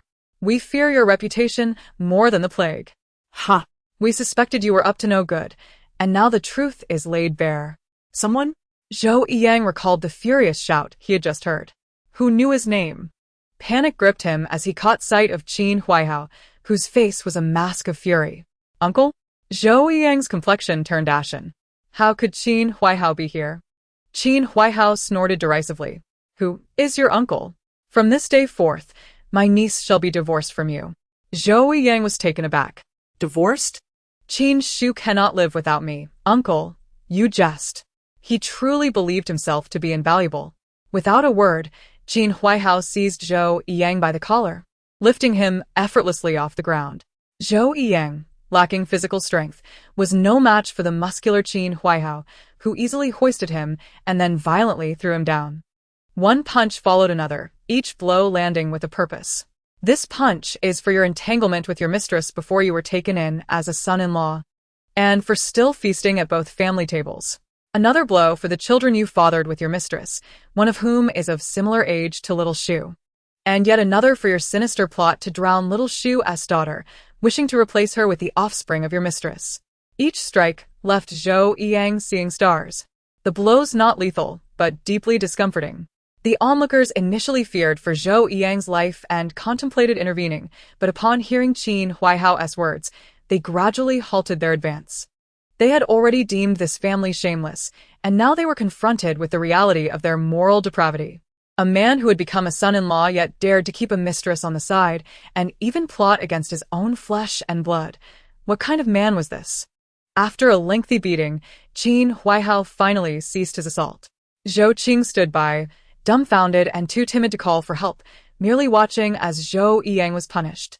The incident spread like wildfire the following day, reaching far beyond the previous scandal, and soon the entire capital was abuzz with the news, even reaching the emperor's ears. But that is a tale for another time. At this moment, Qin Huaihao remained at the Zhou household, while Qin Shu, upon hearing the news, hurried over with Qin Xixi. Of course, Qin Shu had not intended to bring Xixi along. It was Xixi who clung to her mother's leg, insisting that Qin Shu take her to see the spectacle. With no choice but to oblige, Qin Shu brought her to the Zhou residence. Upon entering, they were greeted by the sight of a blanket-clad Zhou Yang and Zhou Qing, prompting Qin Shu to instinctively cover Xixi's eyes. "Do not look, Xixi, it will give you nightmares." Zhou Yang caught wind of this and spat blood in fury. Observing Zhou Yang's disheveled state, Qin Shu felt no sympathy. When Qin Huaihao noticed Qin Shu's arrival, he halted his fists. "Zhou Yang, years ago, my Qin family took you in as a son-in-law, and now you behave so outrageously. My little Shu must divorce you." The justification was robust. Even if the neighbors scrutinized every detail, they would find us in the right. After the divorce, the children will remain with the Qin family, and you shall vacate the Qin estate. Zhou Yang, upon hearing this, was seized by panic and scrambled to his feet. His concern was not for the Qin children, as they bore no surname of Zhou and could not be counted among his kin. What he truly desired was the wealth of the Qin family. "Do not divorce. My lady, you know I cherish you above all." Zhou Yang desperately reached for Qin Shu's hand, only to be repulsed by her revulsion. Qin Huaihao, wary of Zhou Yang's potential manipulation, urged, "Little Shu, do not waver. Divorce him. Surely, we can find a better match." Qin Xixi nodded vigorously. "Yes, yes, mother. That scoundrel is entirely unworthy of you." Qin Shu's resolve was firm. She would indeed seek a divorce, not only for herself, but for Xixi as well. Upon hearing this, Qin Huaihao finally relaxed. "What has transpired?" A voice from the crowd inquired, puzzled. Seeing the throng, he assumed Zhou Qing must be in trouble and hurriedly pushed through the crowd, only to find Zhou Yang, battered and swathed in a blanket, a comical sight. He quickly sensed that things were amiss. Observing Zhou Fengyu, who appeared alarmed, he swiftly covered her mouth. "This situation is dire. Do not speak yet, let us observe."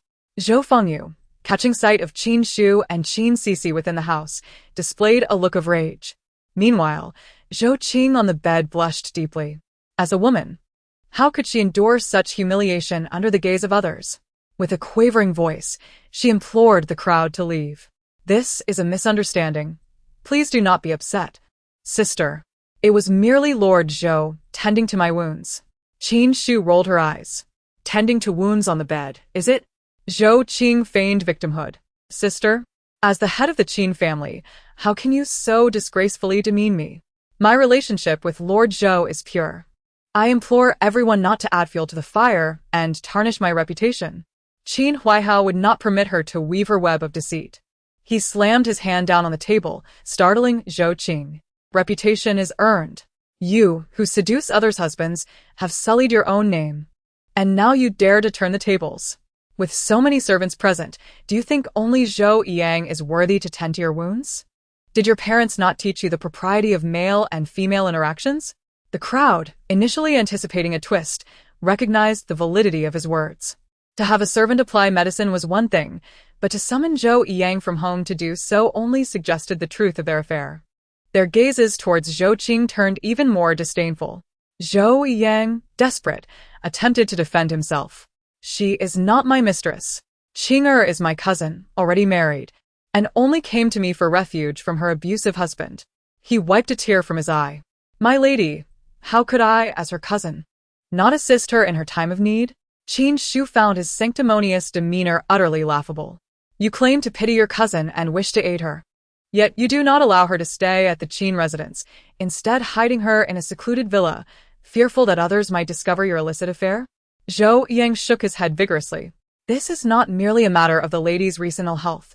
I feared that her suspicions might further harm her well-being, which is why I refrained from disclosing the truth to her. Initially, I intended to allow her to recuperate fully before introducing her to Qing'er.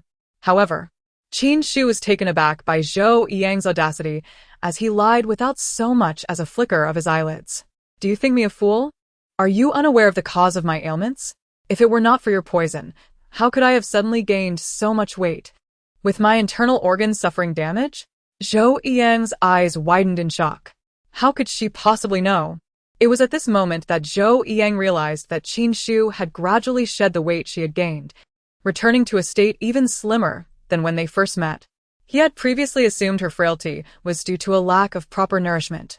Little did he know she had already detected the poison and had long since neutralized it. Qin Huaihao was equally astonished to hear this revelation. Qin Xixi had never mentioned to him that Zhou Yang had poisoned her. At this point, he felt an overwhelming urge to eliminate Zhou Yang. Zhou Yang attempted to argue further, but Qin Huaihao struck him once more. Wretched scoundrel! Cease your deceit. Today we shall part ways. Qin Xixi nodded in agreement, expressing her strong disdain. After the divorce, gather your belongings and leave the Qin family. Zhou Yang could not possibly relinquish the financial resources of the Qin estate.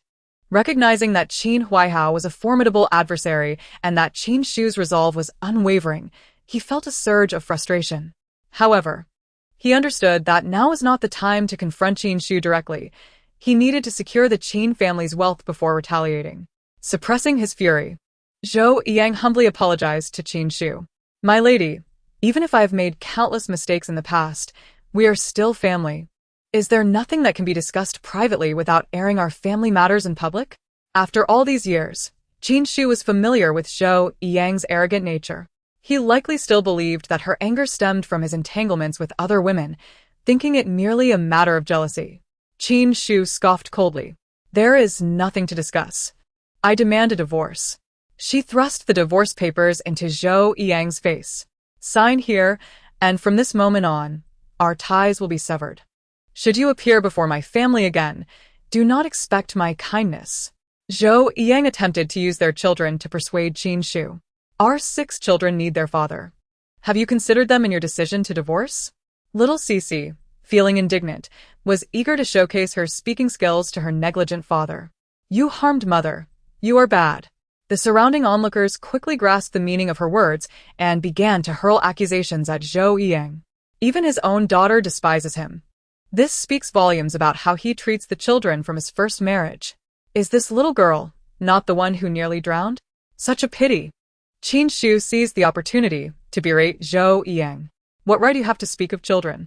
I dare say my 6 children are worth more than Zhou Qing's son and daughter combined.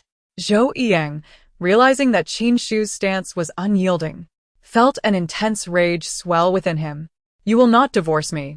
After the divorce, you will be nothing but a fallen woman who would dare to take you in. I have not lingered in the Qin family without purpose. Should you pursue a divorce, do not blame me for my actions against your family. As Zhou Yang's true character emerged, Qin Xixi merely smirked. Before she could respond, Qin Huaihao delivered another punch. The previously boisterous Zhou Yang was instantly silenced, his anger quelled by fear. Both Qin Xixi and Qin Xixi felt that inviting Qin Huaihao had been a stroke of genius. Had it not been for his physical prowess, the situation might not have unfolded so smoothly. Yet, Qin Huaihao was now worried. In his fervor to seek justice for his niece, he had impulsively confronted Zhou Yang. forgetting that Zhou Yang had been a close companion to Qin Xixi and held considerable influence within the Qin family. Would he pose any danger to his niece? Little Xixi also felt a twinge of fear for her mother. After all, Zhou Yang's power was derived from her mother, using the profits from selling the shop. He had been able to trade grain abroad, all thanks to her resources. It was unjust that her mother, who had done nothing wrong, should bear the weight of such accusations. Yet, Qin Xixi was undaunted by Zhou Yang's threats. "Are you threatening me? When you first joined the Qin family, your entire household's fortune was devoted to your education. Where did you acquire the funds to wed? Were it not for my father's generosity in allowing you to marry into our family, would you be living in such splendor today, with the luxury to maintain a mistress?"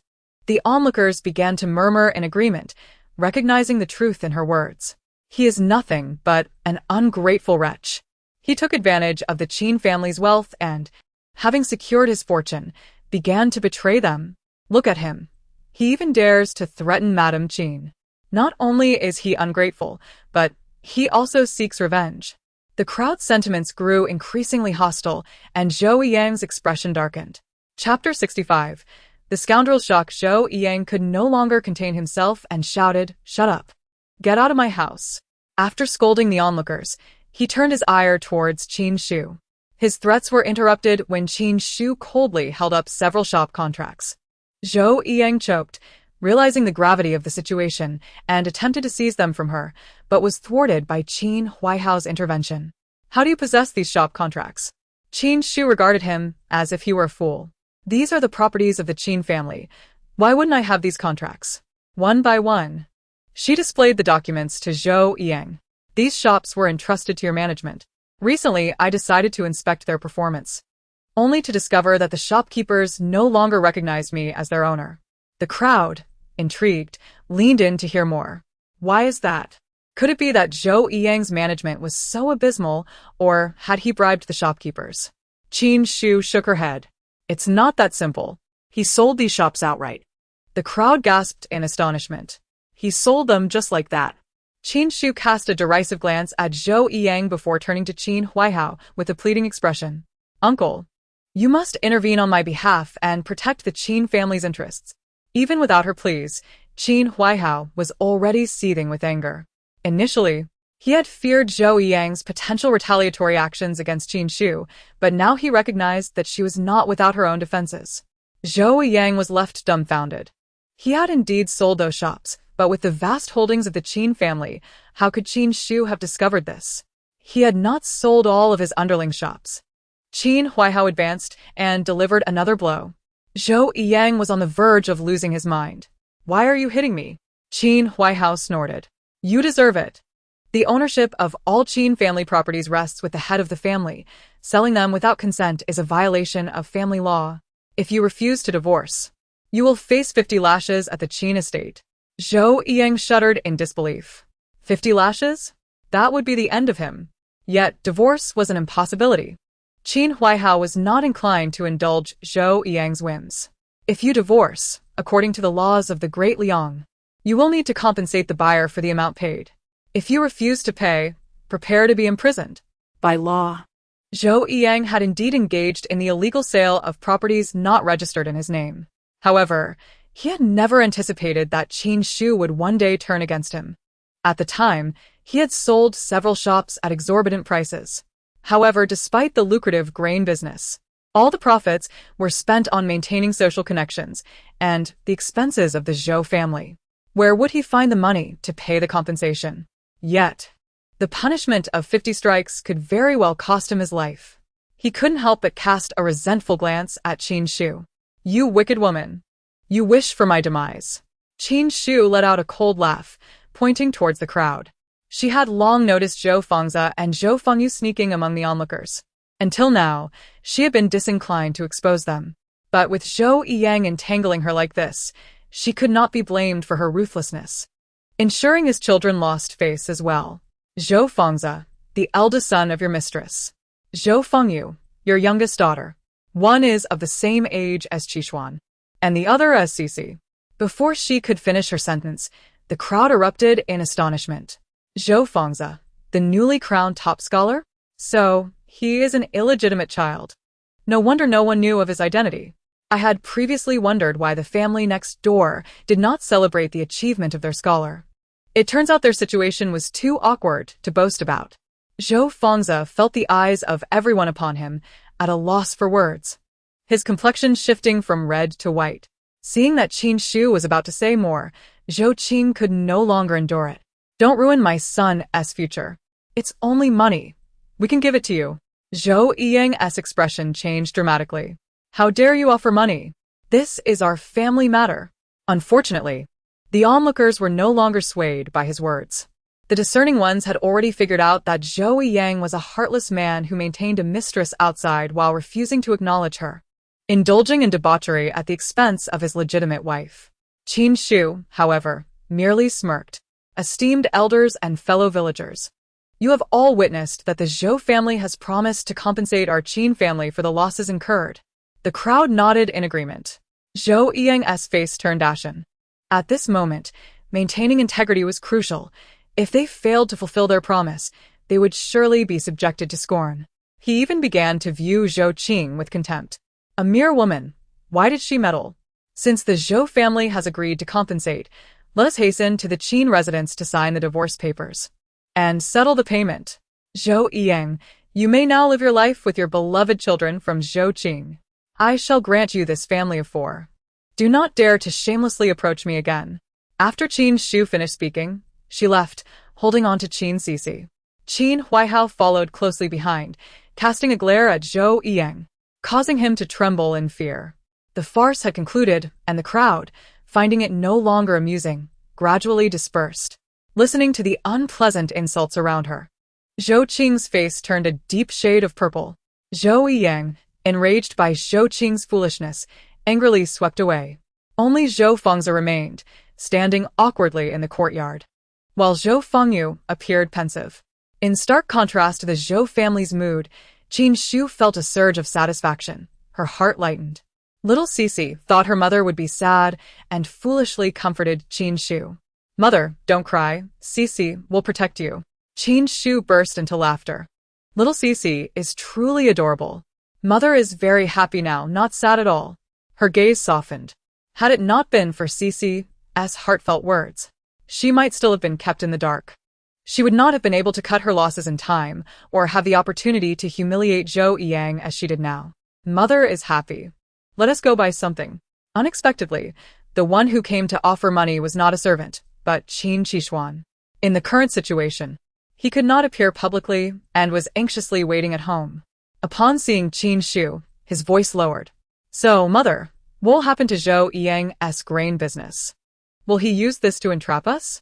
Qin Xixi was aware of the situation but smiled, reassuring her son not to worry. Just wait and see. Zhou Yang will not bask in his glory for long. Chapter 66. A chance encounter. Coincidentally, with the change of season, she had yet to prepare new clothes for Xixi. Qin Xixi promptly decided to select some fine fabric and have someone sew it. Let us go buy some fabric to make clothes for Xixi. Qin Xixi nodded at her suggestion and followed her into the finest fabric shop in the capital. The shopkeeper immediately spotted Qin Xixi and her companions, his eyes lighting up. Who in the capital does not know the Qin family? Whenever they purchase items, they always choose the most expensive ones and buy in bulk without a second thought. At that moment, the shopkeeper looked at Qin Xixi as if he had seen the god of wealth. Madam Qin, you've come. Qin Xixi smiled and nodded. Show me the finest fabrics in the store. The shopkeeper, inwardly gleeful, quickly fetched a piece of fabric that had not sold since last month. However, he was honest. Madam Qin, this fabric was brought in from Jiangnan last month and has yet to find a buyer. Qin Xixi frowned upon hearing this, and the shopkeeper eagerly added, do not think that this fabric has stayed here for a month because it is of poor quality. Rather, it is too exquisite for most to afford. Even our shop had to bite the bullet to acquire it, thinking it would fetch a good price. But alas, we have yet to find a willing buyer. Now that Madam Qin is here, if you do not purchase it, we may have to lower the price. The shopkeeper was naturally reluctant to incur a loss. He discreetly promoted this fabric, determined to have Qin Xixi acquire it. Qin Xixi, however, was not oblivious to the shopkeeper's intentions. Although the fabric he presented was indeed good, it was not worth the price he claimed. The texture and appearance were merely average compared to high-quality fabrics. It seemed that the shop had been mistaken in their judgment. While the Qin family was wealthy, Qin Xixi was not one to engage in charitable spending. Just as she was about to decline and ask the shopkeeper to show her other options, she felt a gentle tug on her sleeve from Qin Xixi. She was somewhat puzzled. Does Xixi like this fabric? During their previous outings, Xixi had never shown interest in anything. Has she suddenly taken a liking to this fabric? Qin Xixi nodded vigorously. Xixi wants it, wants to wear it, mother. Hearing her daughter say this, Qin Xixi felt not anger but rather joy.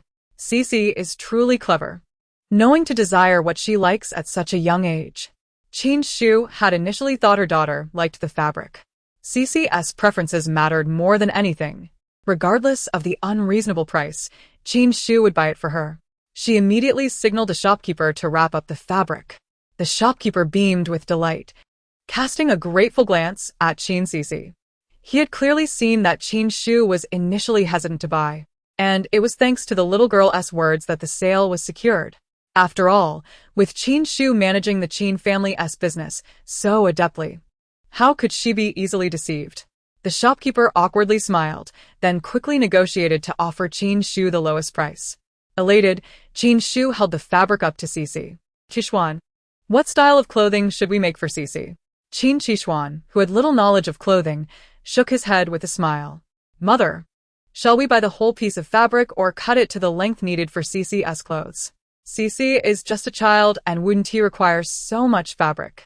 Qin Xixi had intended to take only a little, but upon hearing Xixi's thoughts, she was surprised. Buy it all. Mother, this fabric is a treasure. A treasure? Qin Xixi and Qin Xixuan exchanged astonished glances. This fabric possesses miraculous properties. It keeps one warm in winter and cool in summer, and is greatly beneficial for your health. Xixi waved her little fists anxiously, fearing her mother would not buy it all. Qin Xixi, upon hearing this, suddenly understood. It turned out Xixi did not merely like the color and pattern. She wanted it for herself. A warm wave surged through Qin Xixi's heart. The saying that daughters are like little cotton-padded jackets for their mothers is indeed true.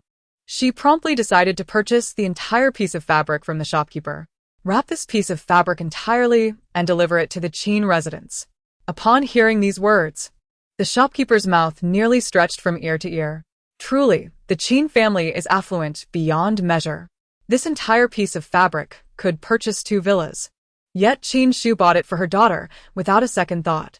Little did he know that this was not merely a piece of fabric, but a treasure. After securing this fabric, Qin Xixi continued to browse through other ordinary textiles in the shop. Suddenly, a familiar voice called out from behind her. Elder brother, I want that piece of fabric. It was Zhou Fengzi, accompanied by Zhou Fengyu, who had also come to buy cloth. Buy it for me, elder brother. Trust me. Zhou Fengyu implored her brother, but Zhou Fengzi hesitated. His sister had always been right, and he enjoyed listening to her. However, the prices at this fabric shop were notoriously high, and he wasn't certain he had enough money at the moment. Moreover, Zhou Qing had promised to repay the Qin family's store contract fee. Zhou Fengyu, however, was not as contemplative as her brother. After the recent uproar at the villa, she felt that Zhou Yiyang and Zhou Qing were foolish, having allowed Qin Xixi to catch them off guard and embarrass her elder brother.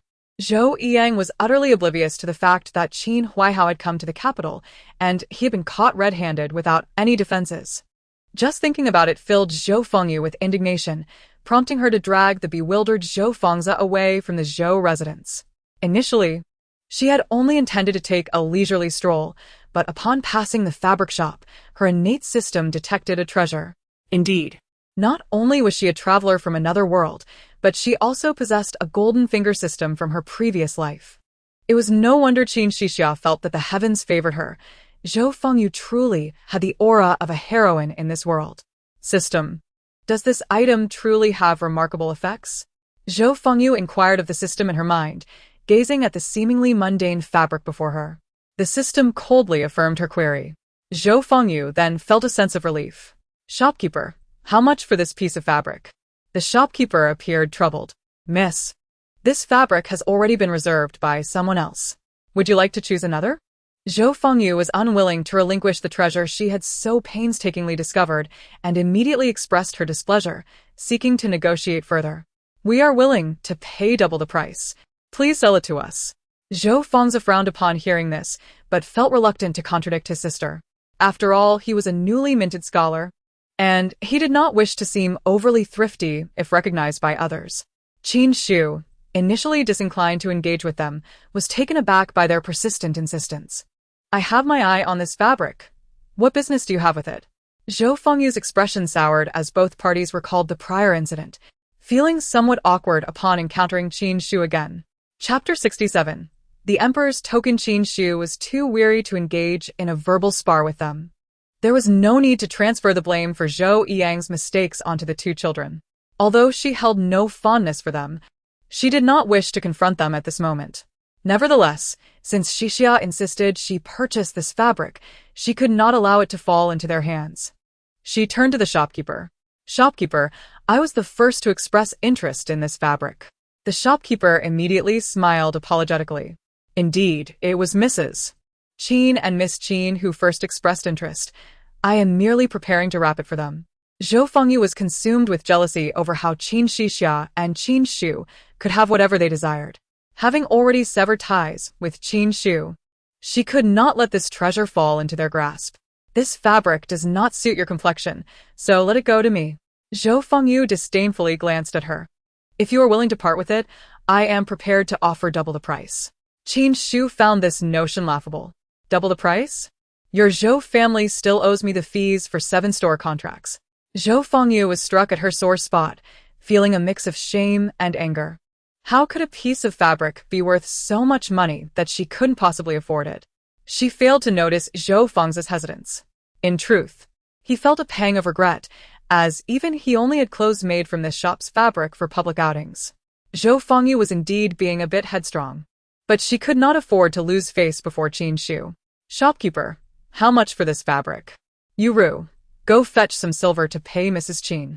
The shopkeeper, smiling awkwardly, quoted a figure that left both Zhou siblings astounded. Zhou Fengyu was incredulous. "This is just a piece of fabric. How can it be more expensive than gold?" Zhou Fengzi's face darkened as well. This fabric was even pricier than the total amount they owed for the store contracts. Since Qin Xu was so wealthy, able to casually purchase an entire piece of fabric, why was she so insistent on demanding repayment? The shopkeeper observed their astonished expressions and began to feel a bit dissatisfied. "You must be newcomers to our establishment. Our fabrics are the finest in the capital, and this piece is our prized possession. How can it not be worth this price? If you cannot afford it, then perhaps you should not pursue it."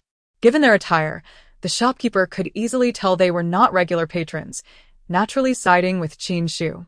Qin Xu cast a mocking glance at the two of them. "What? You cannot repay your debts, yet you can afford to buy this fabric." Zhou Fengzi felt the weight of everyone's gaze upon him, his face flushing crimson. He lowered his voice to persuade his sister. "Let us leave. This fabric is rather too expensive." However, Zhou Fengyu was blinded by jealousy. She leaped from Zhou Fengzi's embrace and produced the token she had kept at her waist. "I am the youngest female official of the current dynasty. This fabric is mine by right." The shopkeeper's expression shifted instantly. He had initially thought them merely ordinary nobility, but he had not anticipated that such a young child would hold an official title. In this era, a title could indeed wield significant power. He found himself in a difficult position. "My lady, please do not make it difficult for me. There is a principle of first come, first served." And this fabric was indeed reserved by Mrs. Qin first. Zhou Fengyu was resolute in her desire to acquire this fabric. She glared menacingly at Qin Xu. Upon seeing an official of the court, "Why do you not bow?" She aimed to publicly humiliate Qin Xu, forcing her to present the fabric to her. Witnessing Zhou Fengyu's brazen arrogance, Qin Xu immediately recognized the traits she inherited from Zhou Qing and Zhou Yang, shamelessness taken to an extreme. Little Xixia, having observed the scene for long enough, could no longer hold her tongue. How dare this traveler bully her mother? She rummaged at her waist, relieved to find the emperor's token, which others dared not touch, still hanging there untouched by her mother. Otherwise, she might not have been able to suppress Zhou Fengyu. She jumped down from her mother's embrace, holding the token aloft. "Your Majesty, in attendance." The emperor had indeed uttered these words, though she could only manage short sentences. No one would underestimate her for it. Upon seeing the token, the crowd in the fabric shop suddenly gasped in shock, and many fell to their knees. This was indeed a token signifying the emperor's presence. Zhou Fengyu's recently unveiled official token lost all significance in that moment. Her expression twisted with resentment. How could the emperor truly have bestowed such a token upon Qin Xixi? How could her fate be so fortunate? Little Xixia, observing the Zhou siblings frozen in place, proudly lifted her chin towards Qin Xixi. Understanding her cue, Qin Xixi straightened his demeanor. Upon seeing the emperor's token, "Why do you not kneel?" This was a fitting retribution for Zhou Fengyu. Neglecting to bow before her token would merely invite punishment, but the consequences of failing to honor Qin Xixia's token could be dire. Zhou Fengzi hurriedly knelt, urging the resentful Zhou Fengyu to do the same. Observing the situation, Qin Shu lost all desire to continue the exchange. "Shopkeeper, deliver the fabric to the Qin residence. Be careful not to let anyone steal it." This statement was clearly directed at Zhou Fengyu. She trembled with rage, but dared not utter a word. As she lifted her head, she caught sight of Qin Xixi making a face at her, causing her to lower her gaze in irritation. The shopkeeper nodded repeatedly, in agreement. Watching Qin Shu depart with her children, the people in the shop couldn't help but breathe a sigh of relief. It was at that moment that little Xixi realized the true value of the imperial badge bestowed by her grandfather. Qin Xixuan chuckled nearby. If the emperor were to learn that the badge he had given to Xixi was being wielded with such audacity and ineptitude, he would surely be both amused and exasperated. "Uncle, I'm grateful for your presence. Otherwise, I would be at a loss for how to handle Zhou Yang's incessant meddling." Qin Shu expressed her heartfelt gratitude to Qin Huaihao. However, Qin Huaihao remained furrowed in thought. He understood that his niece could never forgive Zhou Yang. But this prolonged standoff was not a viable solution. The law mandated that both parties must sign the divorce papers for them to take effect. And as long as Zhou Yang refused to sign, he would remain Qin Shu's nominal husband. The thought of this left Qin Huaihao unsettled. Yet, Qin Shu appeared unperturbed. "Uncle, your support has already been a great comfort to me. I will take care of the remaining matters myself." Qin Huaihao was taken aback by her words. Did little Shu now possess a plan to resolve this? Qin Shu smiled faintly, neither confirming nor denying. She still needed to await the right moment. Observing her expression, Qin Huaihao sensed her sincerity and felt reassured. He reminisced, "Back in the day when we left, you were a girl who needed to consult your father on every matter before daring to act. Now, You confront situations that even we might struggle to manage with such calmness. You have truly matured and are capable of making your own decisions." Chapter 68. Divorce. Qin Shu discerned from Qin Huaihao's tone that he had grasped something significant. "Uncle, I did not intend to keep this from you." She hesitated before speaking. "In truth, this has all been my scheme. Zhou Yang is cunning and possesses certain leverage against the Qin family. It has taken me considerable time to muster the courage to confront him."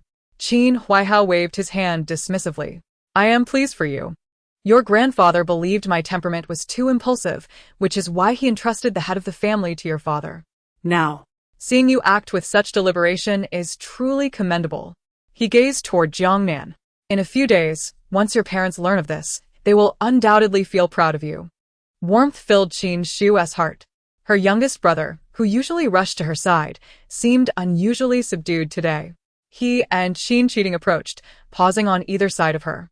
"Mother, Xiaoning just told me that you and granduncle went to the Zhou family to catch Zhou Yang in the act. Is that true? Is mother finally going to send Zhou Yang packing?" Qin Shu was surprised that even her youngest brother was aware of this matter. She cast a reproachful glance at the loquacious servant. Xiaoning immediately averted his gaze, appearing guilty. The youngest brother quickly defended him. "Don't blame Xiaoning. Many people were discussing it on the street after school, and I had to ask him several times before he told me." Qin Shu was astonished. She had not intended for the children to become involved in such matters, yet it was impossible to keep it from them. Children should not concern themselves with such affairs. she sighed. Yes, Today, I indeed went with granduncle to confront Zhou Yiyang and his mistress, and we happened to catch him at her home. At that moment, Qin Huaihao emerged from the courtyard. The youngest brother, upon seeing his granduncle, rushed towards him joyfully. Although he had only met him a few times, the situation had endeared him to Qin Huaihao. "Granduncle, you are truly remarkable," he exclaimed, gazing at Qin Huaihao with admiration. "I have long wanted to see Zhou Yiyang replaced." However, being just a child, he lacked the means to effect such change. Moreover, he had believed his mother still harbored feelings for Zhou Yiyang. Now it seemed that it was not a lack of resolve on her part, but rather that the timing had not been right. Qin Huaihao chuckled, ruffling the boy's hair. Though Qin Cheating remained silent, he was well aware of the entire situation from hearing about it on the way.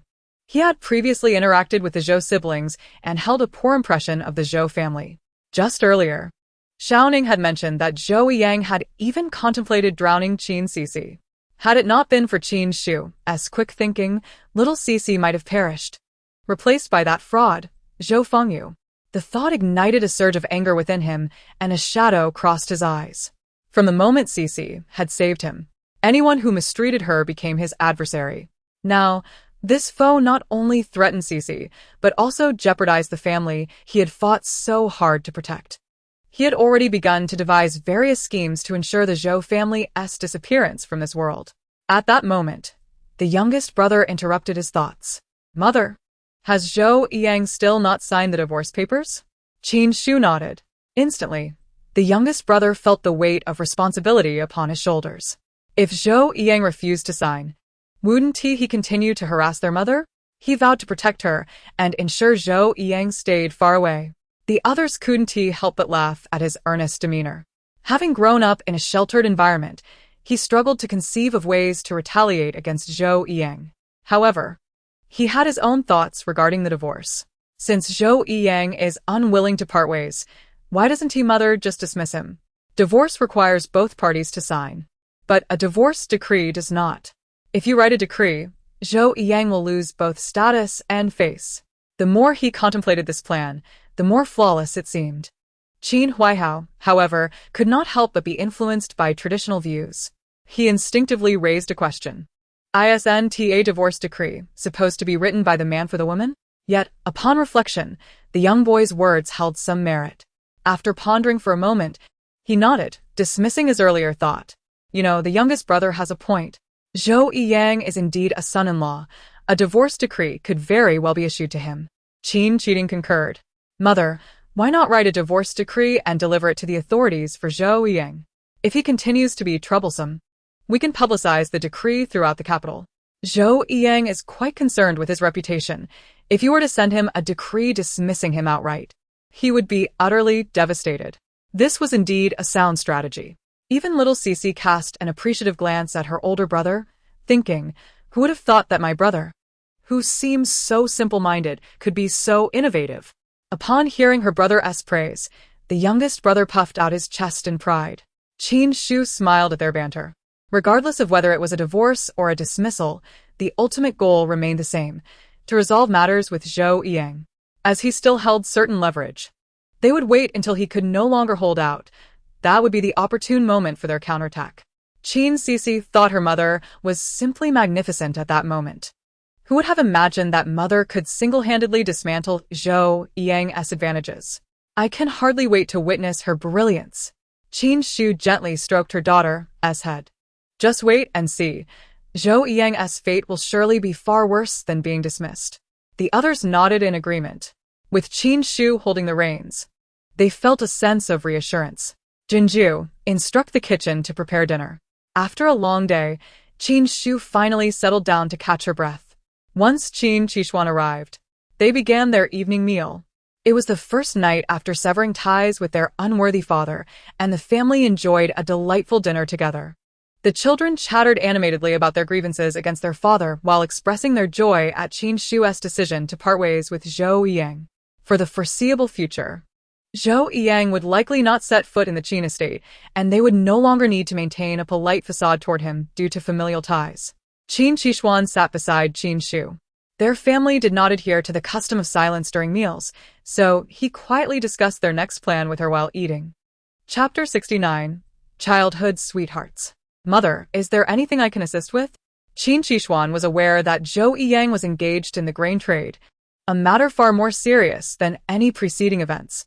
This was also the greatest threat in Zhou Yiyang's possession. Qin Shu shook her head. If we act now, we might inadvertently alert him. Zhou Yiyang could devise a countermeasure and escape unscathed. We must wait for him to reveal his own flaws, allowing us to strike unexpectedly, thus maximizing his disgrace. Qin Xixi nodded thoughtfully. Qin Shu recalled the events at the fabric shop earlier that day and furrowed her brow. That Zhou Fengyu. I initially thought her to be merely gifted, able to speak at a year old, yet today she appears far too mature for her age. Qin Xixi pondered for a moment. Perhaps it is as Xixi mentioned. She is a time traveler? Xixi suggested that within Zhou Fengyu resides the soul of an adult from millennia hence. Qin Shu continued to frown, disturbed by Zhou Fengyu's behavior and demeanor, which seemed unnaturally unsettling. Her actions hinted at a deep-seated resentment towards both Xixi and herself. When Xixi claimed that the fabric was a treasure, Zhou Fengyu and her brother promptly selected it. Something felt amiss. Zhou Fengyu likely possessed some hidden agenda. After some contemplation, she resolved to remain vigilant regarding Zhou Fengyu. Qin Xixi agreed. The national master had deemed her a noble woman, which, while not necessarily accurate, indicated that Zhou Fengyu held some significance. Furthermore, during the disaster relief effort, Zhou Fengyu had already harbored considerable animosity towards Xixi, and Zhou Fengzi held a similar disdain for both Xixi and herself. The two siblings would only become adversaries. It was no wonder Zhou Fengyu's emotions were so heightened today. Thus, Zhou Fengyu and her brother could not be spared. Xixi, you should find some individuals to spread the word at the tea house, revealing Zhou Fengzi and Zhou Fengyu's illegitimate status. Qin Shu had made her decision. It is essential to emphasize that Zhou Fengzi is this year's top scholar. The patrons at the tea house are quite gossipy, and the notion of a top scholar being illegitimate is sufficiently enticing. This news will undoubtedly spread throughout the capital swiftly. Previously, Zhou Yiyang's scandal overshadowed Zhou Fengzi's situation, leaving many unaware. Now, by promoting both the fabric shop incident and his status, we can ensure they gain notoriety. Qin Xixi nodded, understanding his mother's intentions. The two concluded their conversation and were about to resume their meal when they noticed Qin Xixi stealthily reaching for the food with her chopsticks. Ever since she had learned to use chopsticks, her sneaky eating had become increasingly successful. At that moment, she quietly stretched towards the nearest piece of meat. So close. Oh yeah.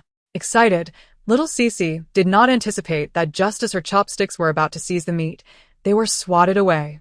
Fuming, she looked to see who had thwarted her attempt, only to meet her mother's scrutinizing gaze. In a fit of anger, little Xixi could only sulk. You can only eat what's in your bowl, no more, Qin Shu cautioned with concern. Little Xixi could only nod dejectedly. Without meat, she felt as if the meaning of life had diminished by half. Bored, she fiddled with her utensils, her mind wandering. Her mother was finally going to part ways with Zhou Yiyang. This was the happiest news for little Xixi. Once they separated, a new father could be found. Her mother's second chance at love required careful consideration to prevent further heartache. Little Xixi feared her mother would tire, so she needed to find her companion. As she pondered, a thought struck her. Her mother seemed to have had a childhood sweetheart, but at the time her maternal grandfather was seeking suitors. He had gone off to war. Thus, he missed the opportunity with Qin Shu. In her memory, he appeared to have never married, perhaps because of her mother. It might just be possible to orchestrate a match. Little Xixi had thus arranged her mother's future in her mind. After dinner, Qin Xixi set about addressing the issues surrounding Zhou Fengzi and Zhou Fengyu. The storyteller might not fail to recognize that this was a deliberate dissemination of information. However, such sensational news, even if merely used as a tool for spreading, would entice the storyteller to capitalize on the audience it garnered. Thus, the following day, the news of the top scholar being illegitimate spread. The townspeople buzzed with discussions regarding Zhou Yiyang and Zhou Fengzi. The father and son duo had certainly made their presence felt. Upon entering the Taisha Academy, Zhou Fengzi sensed an unusual atmosphere, particularly in the disdainful glances cast upon him. Confused, he wondered why the officials, who had previously been discussing Zhou Yiyang, now treated him with such contempt. When he attempted to engage with others, he found them entirely unresponsive. A wave of unease washed over him. Anxiously, he sought out his teacher. "Teacher, what is going on today? Why is everyone behaving so oddly?" To his surprise, even his teacher regarded him with a complex expression. "You need not call me teacher any longer." Zhou Yiyang was taken aback, unable to suppress his astonishment. Why? He exclaimed loudly, eliciting discontent among others who began to rebuke Zhou Fengzi. The officials at the Taisha Academy, known for their integrity, had much to criticize. "If I were you, I would leave in shame. How can a mere illegitimate child work at the Taisha Academy? You act so mysteriously, as if you hail from a noble family. Surely, any money you possess is stolen from the Qin family." Zhou Yiyang's face turned pale. How could they know? Observing his shocked expression, his colleague scoffed. "If you wish for your secrets to remain hidden, you must first cease your misdeeds. No wonder Qin Xixi is a top scholar, while you are merely a flower." This statement shattered Zhou Fengzi's composure completely. Unable to endure the barrage of insults, he fled the Taisha Academy. How could this happen? My future is ruined. In that moment, Zhou Fengzi felt disoriented, unable to comprehend why his reputation had shifted so drastically overnight. His expression hardened with fury. It must be the Qin family. It is Qin Xixi. They have always looked down upon the Zhou family. When summoned to the palace by the emperor, Zhou Fengzi found Pei Xuani engaged in a game of chess with the emperor. With a heart full of resentment, Zhou Fengzi knelt before the emperor. "Your Majesty, please seek justice for your subject." The emperor regarded Zhou Fengzi with a hint of exasperation. Every action Zhou Fengzi had taken since becoming the top scholar had convinced the emperor that selecting him was a grave error. "What troubles you?" Zhou Fengzi poured forth his grievances. "I cannot control my lineage. My father has erred, and as his son, I am also helpless. I do not know who tarnished my reputation, leading the Taisha Academy to insult me." The emperor, who had always believed that a hero's worth was not determined by his origins, recognized that although Zhou Fengzi was not a hero, he could not hastily revoke his position. The emperor sighed, dismissing Zhou Fengzi with a few words before resuming his game with Pei Xuani. "Xuani, how do you think this matter should be resolved?" Pei Xuani pondered for a moment. As a court official, if he could not handle such matters, there would be no point in remaining in the court, as he would be of no use. He acknowledged his own selfishness, but also recognized that Zhou Fengzi lacked capability, and his scandal would tarnish the court's image. The emperor continued to play chess in silence, absorbing Pei Xuani's words, but refrained from comment. However, each time he was unable to even catch a glimpse of Qin Xixi, being promptly expelled by the guards at the door. With no other option, he remained at the Zhou residence, cohabiting with Zhou Qing and the others. The atmosphere within the Zhou household had grown increasingly tense over the past few days. Zhou Yiyang refrained from working for fear of ridicule from his peers. Zhou Fengzi had taken several days off, awaiting a response from the emperor. The once anticipated joy of living together with the four of them seemed far from joyful. Zhou Qing had been quarreling with Zhou Yiyang for several days.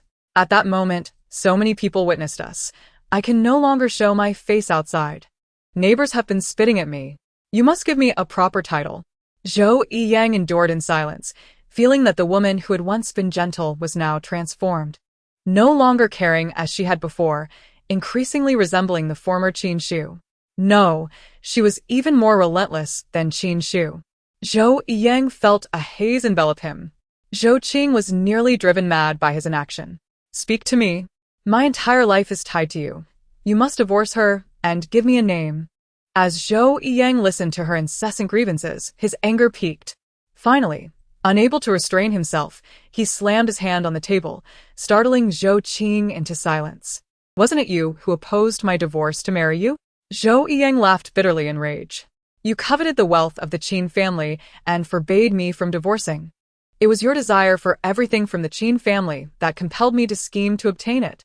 Zhou Qing, incensed by his words, began to hurl insults. "Do you truly value the Qin family's money? When you spoke of divorce, it was merely to placate me. How could I not see that you never intended to part ways with Qin Xixi?"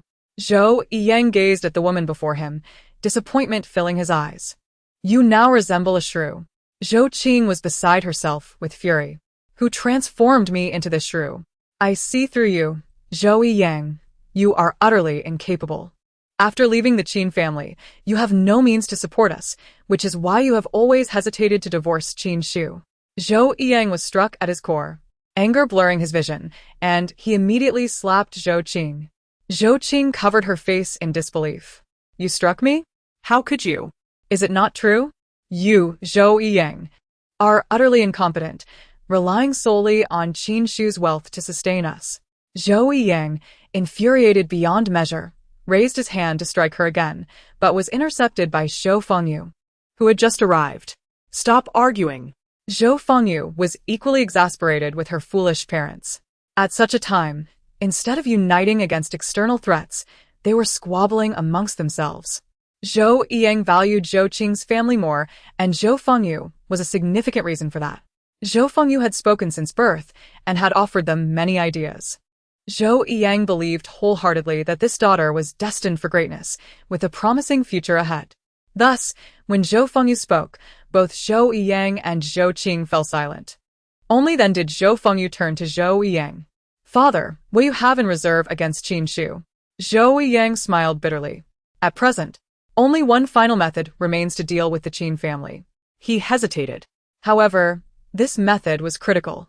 If executed poorly, it could spell disaster for all of us. Zhou Fengyu, impatient, urged her inept father to divulge his plan. At this point, we must attempt it regardless of the danger. Otherwise, what will we do when Qin Xixi comes to collect her debts? Only with the downfall of the Qin family will others cease to ridicule us. Zhou Yang found wisdom in his daughter's words and revealed his backup plan. The reason I sold Qin Xixi's shop was to recover the principal.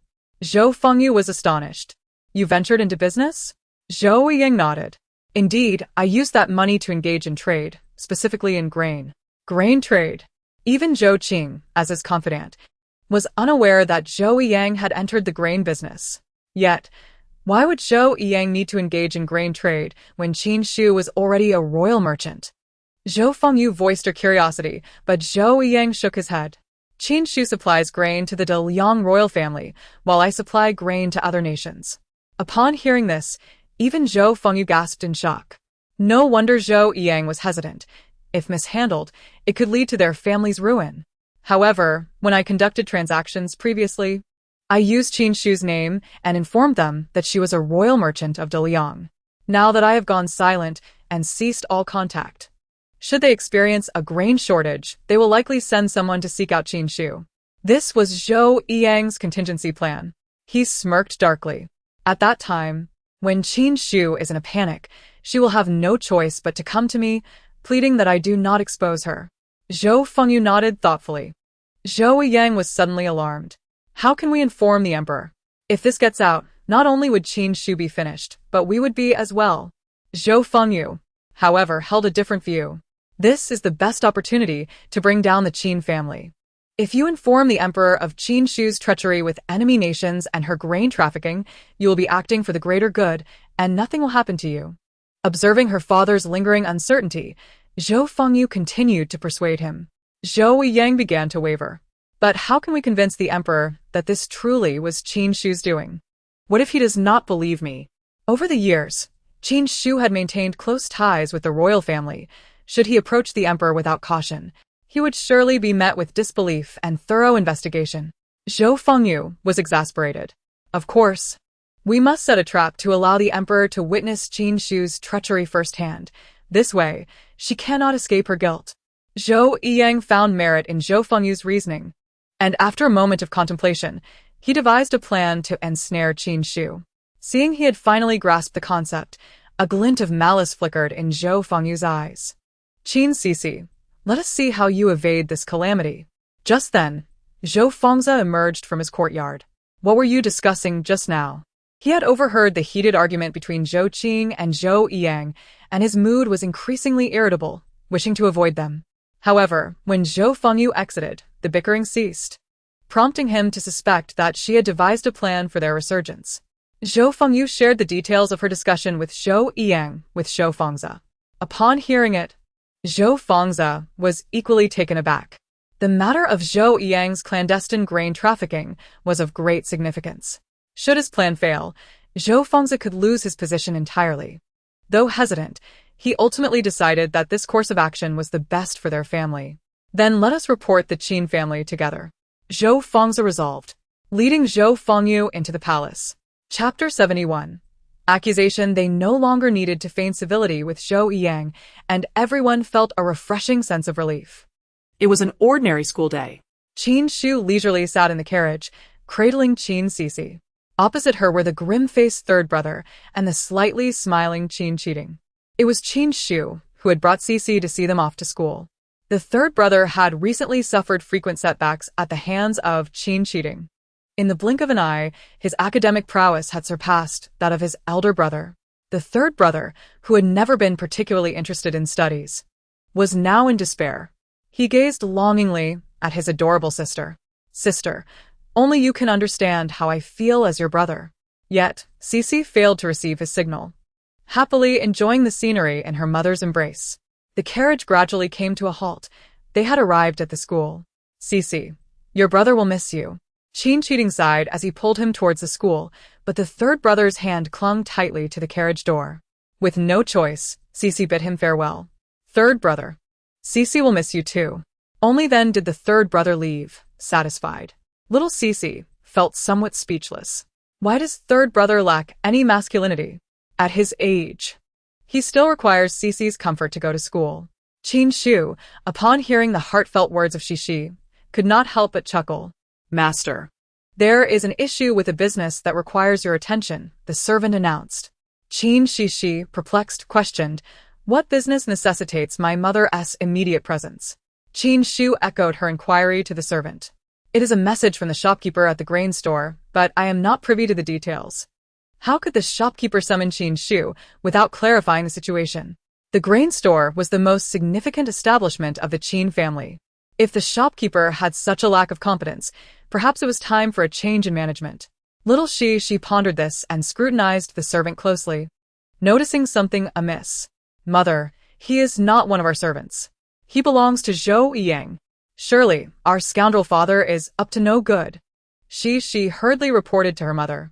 Qin Xu, discerning the truth, smiled gently at Xixi and affectionately patted her head. Do not worry, my dear. I am fully aware. Was she unable to restrain herself so swiftly? A cold smile graced Qin Xu's lips. Then let us not be courteous.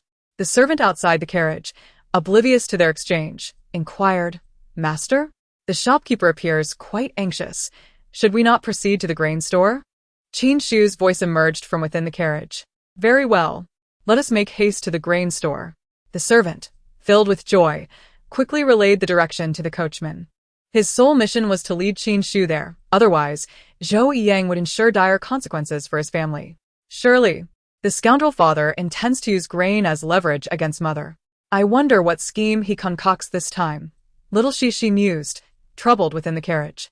To employ such tactics to lure her mother to the grain store suggested that the threat was far graver than mere intimidation.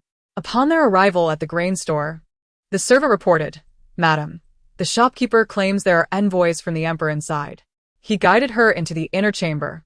Qin Xu could not help but scoff internally.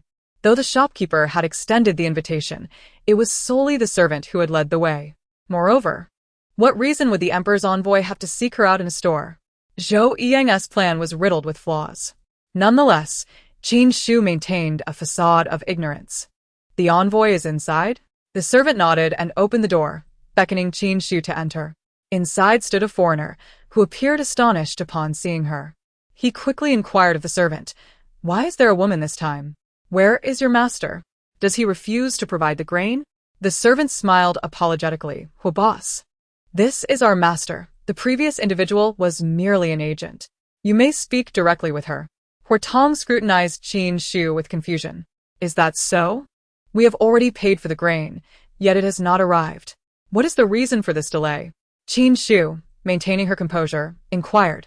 You mentioned grain? May I ask what business we are conducting with you? Tong, in a fit of anger, slammed the table. How shameless can you people from the Central Plains be? Are you now denying your agreement? You promised us payment in advance, and the grain would be delivered to Huchuan immediately. Yet a month has passed, and we have seen no sign of it.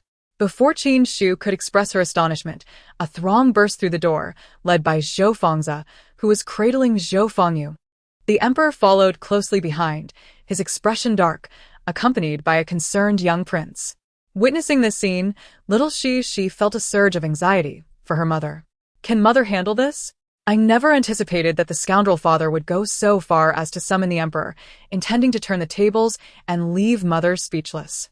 Pei Xianyi, noting Xixi's distress, contemplated using his own status to plead for them should the situation worsen. Zhou Fengzi, having entered at a pivotal moment, declared with righteous indignation, "We have just heard everything. You have conspired with an enemy nation to procure grain for them." He wasted no time in accusing Qin Xixi. Zhou Fengyu displayed a pained expression, lamenting, "How could the esteemed Qin family stoop so low? Grain is of utmost importance to a nation. How can you transport your homeland's grain to a foreign power? Especially considering the recent famine in Liqing, you still prioritize profit over principle." Upon hearing this, the emperor's face darkened. If it were true that the Qin family had engaged in such treachery, their status as royal merchants would be utterly compromised. Zhou Fengyu continued to stoke the flames, asserting, "Now they are aiding a foreign nation in trade. Who knows what further treachery they may commit?" Pei Xianyi frowned at this accusation. He could not believe that the Qin family would stoop to such actions. It seemed more likely to be a scheme devised by Zhou Yiyang. Yet, judging by the emperor's demeanor, he was evidently furious. Should the foreign envoy and the servant both insist that Qin Xixi was involved in this grain deal, it was likely she would find herself in prison today. As he contemplated this, he noticed Zhou Fengzi turn to the servant. "There is no possibility of misunderstanding, is there? Please explain why you are here today." Though it sounded as if he were advocating for Qin Xixi, it was, in fact, a trap laid for her. The servant, already loyal to Zhou Yiyang, had no intention of defending her. Chapter 72. The truth revealed as anticipated. Upon hearing this, the servant turned pale and knelt. "Your Majesty, please spare me. I warned the master that this was treason and that it would result in a death sentence. However, she was blinded by stubbornness, and as a mere servant, I had no power to intervene." Zhou Fengzi gazed at Qin Xixi with a pained expression. "I never imagined the Qin family would truly engage in such acts. How could you, with a top scholar among your ranks, stoop so low?" The emperor, who had remained silent, finally interjected, interrupting Zhou Fengzi. Although he resided in the palace, he had heard whispers regarding the conflict between the Zhou and Qin families. Now, as Zhou Fengzi and Zhou Fengyu invited him to witness this spectacle, he began to suspect it might indeed be a case of dog-eat-dog. However, knowing that Qin Xixi had been acquainted with the princess since childhood, he found it hard to believe she would engage in treachery. The sovereign, composed yet stern, granted Qin Xixi the opportunity to explain herself. Zhou Fengyu, sensing the urgency, grew impatient. With witnesses and evidence at hand, it was clear that Qin Xixi had conspired with the enemy. There was no doubt she would deny it. Pivuani. Sensing the tension, coldly demanded, "His Majesty has permitted the head of the Qin family to speak. Who are you to interrupt before the emperor?" Zhou Fengyu, taken aback, fell silent, too intimidated to utter another word. In truth, the emperor had initially planned to take Qin Xixi away for examination by the Dali temple. But upon seeing little Xixi in her arms, he hesitated, unwilling to act too harshly, thus allowing her the chance to clarify. With remarkable poise, Qin Xixi responded, "The Qin family has recently incurred enmity with the Zhou family. It is understandable that these two daughters of concubines would conspire to frame me. However, Your Majesty, with your numerous responsibilities, this farce truly wastes your time. Since we are all present, why not allow Huabas to offer an explanation?" The suggestion that Huitong explain himself startled Zhou Fengzi and Zhou Fengyu. How dare she invite the very man who had dealings with Zhou Yiyang to clarify the situation? Both felt a flicker of concern, yet their confidence in their scheme remained unshaken. Huitong produced a stack of documents. "These are the receipts we established during our previous transactions." The emperor gestured for the guards to retrieve the documents. Upon reviewing them, his fury ignited. "Excellent. You have truly put on a magnificent performance." Zhou Fengyu, still oblivious to the gravity of the situation, hastily agreed. Indeed, the Qin family, the emperor's roar cut her off. You Zhou family are nothing but liars. He angrily hurled the documents at Zhou Feng's face. Examine these receipts closely and see whose name is inscribed upon them. Trembling, Zhou Fengzi picked up one of the documents and was taken aback to find it signed by Zhou Yang. His eyes widened in disbelief. How could this Hu Chuan still possess the previous transaction documents? The emperor questioned, his voice laced with anger. What do you mean, how could? You all claim that it was Qin Xixi who traded with Hu Chuan, yet this is clearly Zhou Yang's name.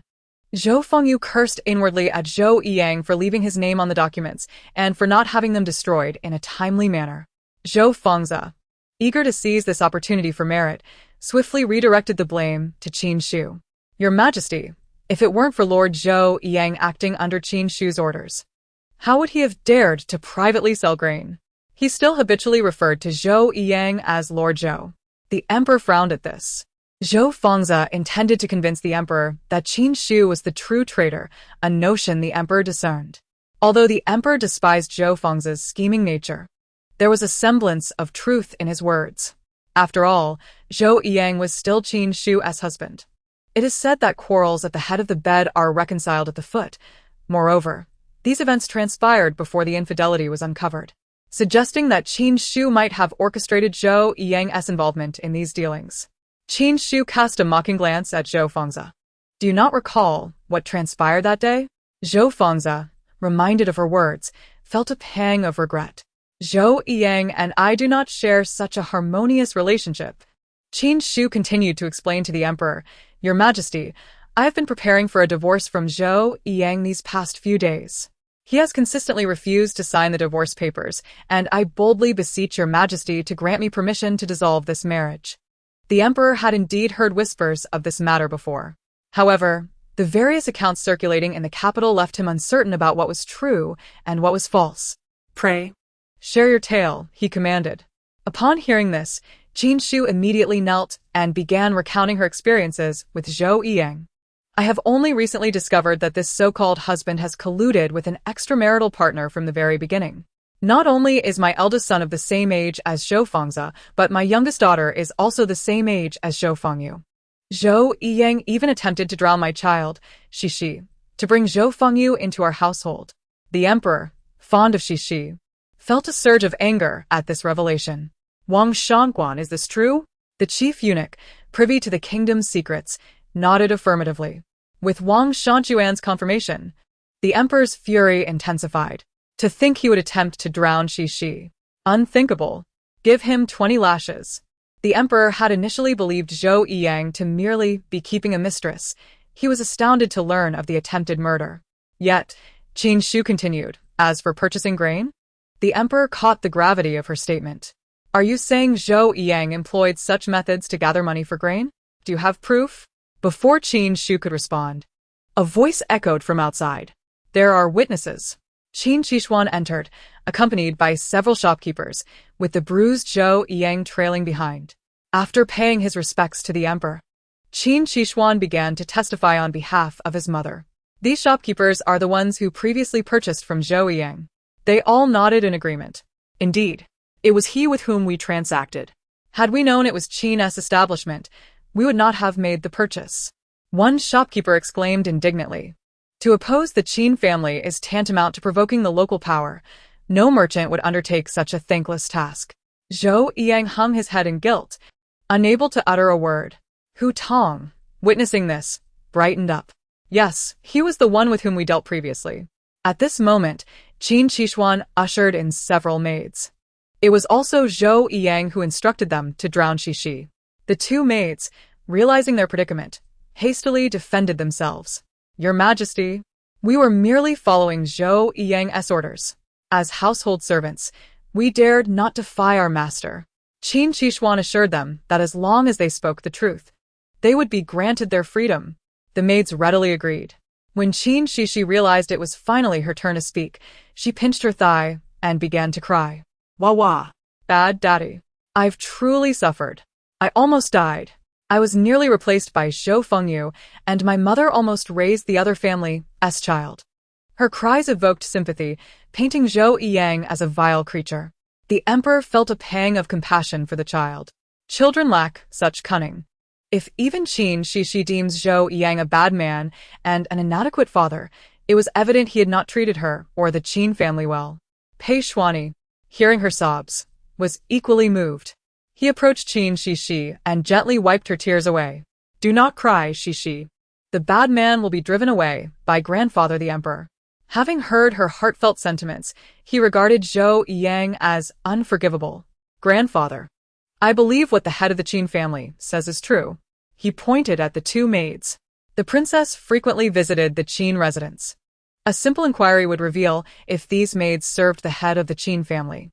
Moreover, regarding the shopkeepers, there was an instance when several shops simultaneously changed ownership. At that time, Prime Minister Liu Xiangnan harbored ulterior motives, leading to his family's downfall. The public believed that Liu's shops had merely changed hands, however. It seems Zhou Yiyang sold the Qin family's stores. Furthermore, the character of both the head of the Qin family and brother Qixuan has been proven trustworthy. Brother Qixuan has tirelessly labored during the disaster relief efforts, and the head of the Qin family has no need to hinder his efforts. Pei Xuanyi's resolute stance deeply moved Qin Xu, prompting her to bow deeply in gratitude. "Thank you, Your Highness, for your assistance once more." This reminded the emperor of the time Pei Xuanyi had gifted the Qin family a millennium-old ginseng. What was the purpose of that ancient ginseng? At this point, Qin Xu turned her gaze back to Zhou Yiyang. This matter also traces back to Zhou Yiyang. Long ago, he poisoned my medicine, leading to my deteriorating health. Fortunately, I recently discovered an antidote, albeit missing a crucial ingredient, the millennium-old ginseng. Upon hearing of my plight, His Highness graciously provided it. The emperor's expression softened at Pei Xuanyi's generosity. Yet, the fact that Zhou Yiyang could harm even his wife rendered him more despicable than a beast. With the situation becoming clearer, the emperor commanded Wang Shangquan to take Zhou Yiyang and his family away. Zhou Yiyang's illicit grain sales constitute a grave crime. I hereby grant Qin Xu permission to divorce him. Upon hearing this, Qin Xu felt elation and promptly presented the prepared divorce papers before Zhou Yiyang. He dared not refuse. In such dire circumstances, preserving his life was a blessing. However, once the divorce was finalized, he would no longer belong to the Qin family. Should he dare to disturb them again, Qin Xu could even report him to the authorities for arrest. Given Zhou Yiyang's grain sales to the people, which did not support the enemy, I shall spare him the death penalty. He shall receive 50 lashes, pay a fine 5 times the amount, be exiled from the capital, and banished. Zhou Yiyang's face turned ashen upon hearing this. Qin Xu exhaled, feeling a wave of relief wash over her. Yet, she couldn't help but wonder why Zhou Yiyang had not been executed. Zhou Fengzi and Zhou Fengyu paled at the severity of the punishment, unable to fathom such a harsh decree from the emperor. Meanwhile, Qin Xixi waved her tiny fists, cheering for her mother. Hooray! Zhou Yiyang is finally completely rid of the Qin family. Mother has finally kicked that leech away. My mother is so amazing. She resolved the Zhou Yiyang affair without me lifting a finger. The emperor, noticing her joy, was reminded that had Zhou Yiyang succeeded in drowning Xixi, he would have lost a cherished child. Anger flared within him once more, and he directed it towards Zhou Fengzi and Zhou Fengyu. Zhou Fengyu and Zhou Fengzi are children of criminals. Revoke Zhou Fengyu's official position and expel Zhou Fengzi from the Historical Academy. Zhou Qing, Zhou Fengyu, and Zhou Fengzi are forbidden from entering the capital. Any violation shall result in immediate execution. This left both Zhou Yiyang and the Zhou siblings gasping in horror. Zhou Yiyang could not help but harbor resentment towards Zhou Fengyu. She had confidently asserted that everything was perfect and that the emperor would surely punish Qin Xu. Why, then, was the situation now so dire? Zhou Fengyu, in a state of panic, realized that if they were expelled from the capital, how could she explain herself to the system? How could she ascend to power through her position as a lady-in-waiting? Desperation gripped her. Your Majesty, I am the chosen noblewoman of the master. This was her last resort. The emperor, recalling that the calamity in Lianqing had been successfully resolved, hesitated.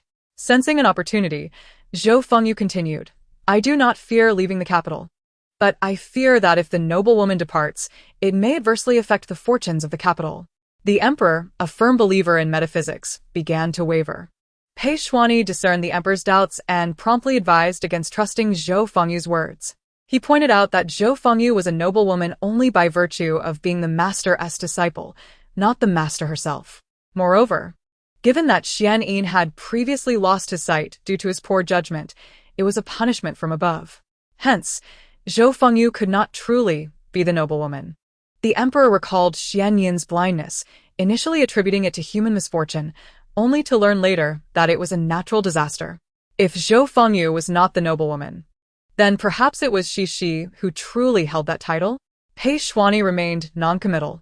The emperor, lost in thought, commanded, seize Zhou Yiyang and his family. Seeing her final card rendered useless, Zhou Fengyu grew frantic. I am the noblewoman. It is I who holds that title. You cannot arrest me. The imperial guard surged forward. Apprehending the group, Zhou Fengzi and Zhou Yiyang turned pale, submitting to the guard's will. Only Zhou Fengyu continued to vehemently declare her nobility. I could speak and walk at the age of 1. How could I not be the noblewoman? They must be conspiring against me. Is it you, Qin Xixi? The onlookers were struck by the juxtaposition of Zhou Fengyu's youthful visage and the malice of an adult.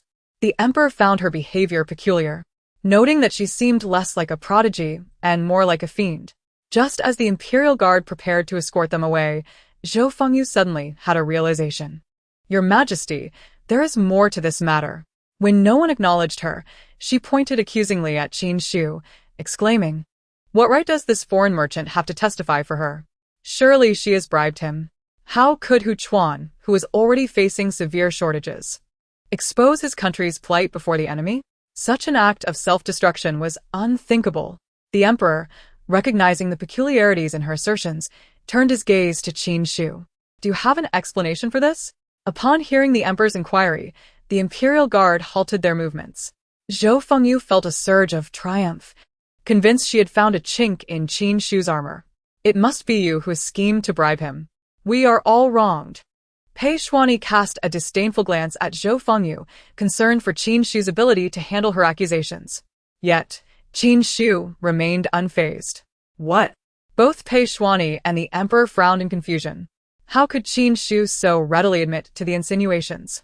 Zhou Fengyu's face lit up with joy. I knew it. The Qin family cannot escape unscathed. It is you who have slandered us. Having been married to Qin Xixi for many years, Zhou Yiyang suspected the matter was not so straightforward. If Qin Xixi stubbornly denied everything, the emperor would not act against her. Why would she confess to having orchestrated it all?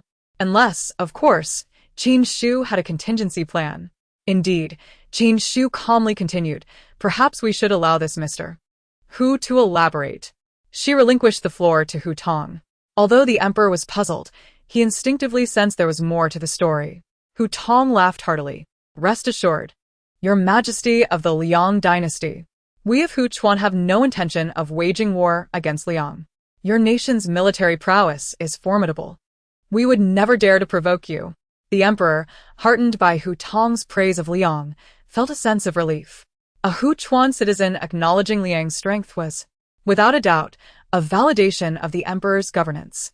Then why purchase grain from our merchants? The emperor inquired, perplexed. If you do not intend to wage war, why the need for grain transfer? Hu Tong sighed deeply. For several years, we have been at war with the Genie nation, leaving our citizens in turmoil. Only 3 years ago did we achieve some semblance of peace. However, the supply of grain during wartime was already problematic, and now, after 2 years of drought, our agricultural yields have plummeted. Many have perished from starvation. The emperor, moved by Hu Tong's lament, understood the significance of food supplies during calamities. Having just resolved the water disaster in Lianqing, he recognized the cruel irony of Hu Chuan suffering from drought while Liang had faced floods. So you resorted to purchasing grain with gold from Liang? Hu Tong nodded. Previously, we covertly acquired grain from other nations. I must apologize for that. We had hoped for a timely transaction with Lord Zhou, but he delayed in delivering our pre-ordered supplies.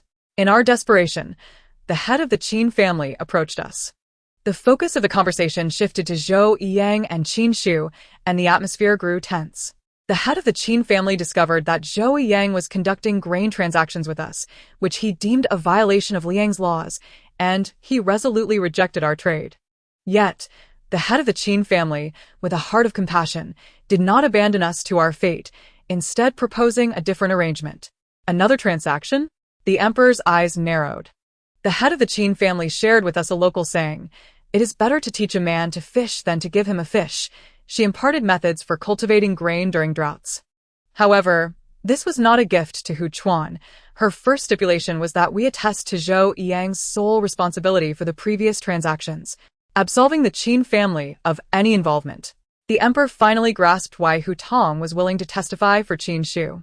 Yet, should Hu Chuan ever contemplate war against Liang, these methods of drought cultivation would significantly bolster their logistical support. Although the people of Hu Chuan were indeed suffering, if Qin Xu had not secured adequate terms, Liang would have faced losses in this exchange. The emperor, contemplating the ramifications, decided to hear the second stipulation before passing judgment. The second condition is that Hu Chuan must remit approximately 30% of their harvest to Liang each year. Had it not been for today's commotion, we would have already presented our contract to your majesty. Upon hearing Hu Tong's words, the emperor's opinion of Qin Xu rose considerably. Despite being a mere woman, she had astutely identified Zhou Yiyang's transgressions and acted decisively against her own kin. With a benevolent heart, she also sought to secure benefits for Liang. The emperor felt that choosing the Qin family as the royal merchant was indeed a wise decision. Excellent. The emperor exclaimed thrice, and Pei Xuani's expression reflected a hint of admiration. In light of the prolonged drought afflicting Hu Chuan and the suffering endured by its people, Liang, as a leading nation, ought to extend assistance. Qin Xu's timely intervention in fostering friendship between Liang and Hu Chuan was indeed a commendable achievement. Feeling a twinge of embarrassment, Qin Xu thought to herself that had it not been for little Xixi, she would still be in the dark about these matters. She felt unworthy of such praise. However, the emperor remained unaware of Xiao Xixi's remarkable abilities and lavishly praised Qin Xu. Qin Xu had indeed made a significant contribution to the de Liang. Consequently, she was bestowed the title of third-rank madam. At that moment, Zhou Fengyu, who was being restrained by the imperial guard, was taken aback, realizing that Qin Xu had been prepared all along, waiting for them to fall into her trap. Zhou Fengzi, too, felt a surge of envy, knowing that this was supposed to be his achievement, yet it was Qin Xu who captured their entire family and garnered the accolades. The emperor, however, was in no mood to concern himself with the Zhou family's treachery. With the crucial supply issue resolved, the emperor was in high spirits. Today, with the head of the Qin family having divorced her husband, he proclaimed, "If you find someone in the capital whom you wish to marry, simply inform me. I shall bestow the marriage upon you." Upon hearing the emperor express such interest in Qin Xu's second marriage, Xiao Xixi found the emperor more amiable. Indeed, grant my mother a marriage." Qin Xu, upon hearing Xiao Xixi's words, was left speechless. She had never anticipated the emperor's open-mindedness, so unrestrained as to directly promise her marriage. However, it could be considered a reward for her. Qin Xu promptly bowed in gratitude to the emperor. "This servant thanks your majesty." The emperor, pleased, gestured for her to forego the formalities. Qin Xixi had also contributed during the disaster relief efforts, and Qin Xu had saved the people of Hu Chuan, proving that like mother, like son. The emperor, appreciating their loyalty to de Liang, decided to reward them. Qin Xixi was appointed as the deputy minister of the Ministry of Justice, receiving gold and a residence. Upon hearing this, Qin Xixi was overjoyed and hurriedly expressed his gratitude to the emperor. This only intensified Zhou Fengzi's jealousy, causing him to spit blood in anger. The emperor, in his delight, did not overlook Xiao Xixi. "My dear Xixi, would you like to have a lady-in-waiting position?" Zhou Fengyu, who had been internally cursing Zhou Fengzi for being so weak, was shocked to see the emperor's words causing her to also spit blood. Her lady-in-waiting had just been dismissed, and now Qin Xixi was being offered the position. How could she not feel vexed? Unexpectedly, Xiao Xixi shook her head with a stern expression. Being an official means working for Grandpa Emperor, right? Xixi doesn't want that. Xixi just wants to play. Those who heard her thoughts could only twitch their lips. The emperor found Xiao Xixi's disinterest in fame and fortune endearing, thinking her a good child. In his delight, he granted her many treasures of gold and jewels. However, the Zhou family was not so fortunate. Observing the Zhou family's disgraceful state, the emperor's expression darkened. Imperial Guard, expel the Zhou family from the capital. If they dare to set foot in the capital again, execute them on the spot. The members of the Zhou family turned pale, not daring to utter a word as they were dragged away in disgrace. Chapter 75. A performance in the palace this year. It was challenging for Hu Chuan's grain to be put on the market for the people to purchase. The emperor permitted Hu Tong to buy a batch of grain from De Liang at market price.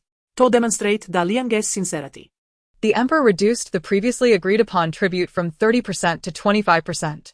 Although this was merely a reduction of half a portion, it could feed thousands in Hu Chuan. Hu Tong was overjoyed upon hearing this. Although he thought 30% was somewhat excessive, he refrained from negotiating, wanting to show Hu Chuan's sincerity since Qin Xixi was willing to impart her skills. Little did he know that Qin Xixi had set this high price to create an opportunity for the emperor to showcase his benevolence. This maneuver not only eased the relations between the two nations, but also enhanced the emperor's illustrious image without causing any loss to De Liang. The emperor naturally recognized Qin Xixi's intelligence and silently admired her for being a worthy leader of the Qin family, considering every aspect without making a fuss. The emperor had come out of the palace today to witness the spectacle Zhou Fengzi had mentioned, but unexpectedly, it led to the establishment of diplomatic relations with Hu Chuan. Looking at the utterly adorable Xiao Xixi, the emperor couldn't help but extend an invitation. Why not let Xixi accompany me into the palace? He had given her a token for entering and exiting the palace, yet she had never used it. The emperor truly felt a connection with Xixi. It was no mere formality. Having held onto the token for quite some time, Qin Xixi had not taken Xixi into the palace to play. And if she were to refuse now, it might offend the emperor. Qin Xixi hesitated, yet he could not voice his concern. Qin Xixi, however, smiled and nodded. "Thank you for your majesty's kindness." Seeing that the parents had agreed, the emperor smiled and patted Xixi's head, not expecting any reaction from her.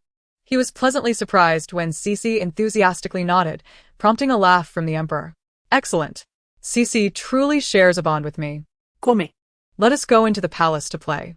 Unbeknownst to him, Xixi had been eager to sneak into the palace with Pei Xianyi, having just been cozying up to him. If I remember correctly, there will be a splendid performance in the palace today. Just in time for Grandpa Emperor to take me to enjoy the show. How wonderful. Upon hearing this, Pei Xianyi recalled Xixi's previous mention of the embarrassing incident Zhou Fengzi had faced at the Jin Ke banquet. He couldn't help but feel a sense of anticipation. What sort of spectacle would Xixi be referring to this time? Watching their figures gradually disappear, Qin Xixi appeared somewhat melancholic. Yet he remained cautious, only sighing after the Imperial Guard and eunuchs had left. Noticing his elder brother's pensive demeanor, Qin Xixi teased him. "Why the furrowed brow? Today is a day of great victory for our Qin family." Qin Xixi shook his head upon hearing her words. "I am not sighing because of the Zhou family. Mother, do you think Xixi is getting too close to the crown prince and the emperor? Even if the emperor is a wise ruler and Pei Xianyi is a gentleman, they hold the highest power in De Liang. As the saying goes, to accompany a ruler is akin to being with a tiger. If Xixi inadvertently offends them, it could lead to trouble." At this moment, Qin Xixi understood the concerns his third brother had expressed earlier. Qin Xixi, upon hearing his words, was not overly worried. Instead, she began to reassure Qin Xixi. The emperor's fondness for Xixi is her fortune. Since Xixi can foresee certain events, and we can understand her thoughts, it signifies her exceptional abilities. Noticing Qin Xixi still appeared anxious, Qin Xixi chuckled. Once they entered the palace, Pei Xianyi held Xixi as they followed the emperor into the imperial study. Despite having seen much of the world, Xiao Xixi was awestruck by the grandeur of the emperor's study. Wow, such a large room. So luxurious. No wonder everyone wants to be emperor. Upon hearing this, Pei Xianyi stumbled, taken aback by her candidness. The emperor had already seated himself and was preparing to review official documents. He exchanged a glance with Pei Xianyi. Ahem, hand Xixi over to me. However, Pei Xianyi was reluctant to part with the little one. Grandpa Emperor is busy with state affairs and reviewing documents. It's too tiring. I shall entertain Xixi instead. The emperor, displeased, thought to himself, I requested Xixi from Qin Xixi. How can this little rascal take advantage of the situation? Thus, the emperor devised a means to send Pei Xianyi away. Today's archery lesson was indeed cancelled. Pei Xianyi, upon hearing this, reluctantly handed Xixi over to the emperor and hurried off to the archery lesson. The emperor, satisfied, held the little Xixi, playfully pinching her soft cheeks. Xixi giggled, tugging at the emperor's beard without letting go. Their interaction was harmonious, and the emperor had intended to continue teasing Xixi for a while longer. However, Wang Shanquan suddenly entered to report, Your Majesty, Consort Xu has arrived. The emperor frowned at the interruption. Consort Xu? He rubbed his brow. The women in the harem were indeed troublesome. Let her in. Shortly after, a graceful and opulent woman entered the imperial study. Greetings, Your Majesty. Her delicate voice sent shivers down Xixi's spine, yet, thinking of the upcoming spectacle, she endured and continued to watch. The emperor's demeanor remained composed as he instructed her to rise. As Xufei stood up, her gaze immediately fell upon Qin Xixi nestled in the emperor's embrace. A flicker of obscurity passed through her eyes. So this is the young girl whom the servant spoke of, lavished with the emperor's affection? Rumor has it that the emperor even intends to elevate her to the status of a princess. Xufei clenched her teeth in frustration. No way, her own beloved child was the most cherished princess in the palace. Determined to suppress Qin Xixi, Xufei found herself at a loss without an introduction from the emperor and dared not mention Qin Xixi, lest she provoke his ire. Xufei, ever aware of the nuances of palace politics, chose to ignore Qin Xixi and instead sought to assert her presence before the emperor. Your Majesty, you have been laboring day and night. It must be exhausting. Allow me to give you a shoulder massage. Over the years, the emperor had grown accustomed to the various personalities of his consorts. Xufei was renowned for her exceptional massage skills, which the emperor appreciated. Nodding in consent, Xufei eagerly moved behind him to begin her ministrations. However, it was not long before Wang Shanquan entered, his brow furrowed with concern. Your Majesty, consort and has also arrived. The emperor sighed at this news, while Xixi's excitement bubbled over. Wonderful. The show is finally about to begin. She settled comfortably in the emperor's lap, prepared to enjoy the spectacle, though lamenting the absence of melon seeds and her limited teeth. The emperor was aware of the long-standing animosity between En and Xufei. Their encounters often erupted into sharp exchanges, filling the air with discord that left him with a throbbing headache. Let consort in, he decided, puzzled by Xufei's unusual willingness to allow her rival entry. Yet, fearing that refusing her would result in a day of ruckus in the palace, he acquiesced. Shortly thereafter, a captivating beauty entered, swaying gracefully. Anyone who gazed upon her striking features would immediately sense her haughty nature, and indeed, this was true. Upon completing her greetings and rising, Anne's expression soured upon spotting Xufei. What is this wretched woman doing here? The provocative glances exchanged between them ignited Anne's ire. Oh, how delightful to see you, Xufei. Taking time to visit His Majesty today. Xufei found Anne's arrogance irksome. Anne's family was influential, boasting a lineage of victorious generals. And though she had no children of her own, she had been granted the title of consort. Conversely, Xufei had only ascended to her rank after bearing a princess. Their encounters inevitably devolved into bickering, one envious of the other's lineage, the other resentful of the other's progeny. Does consort and disapprove of my efforts to relieve His Majesty's burdens?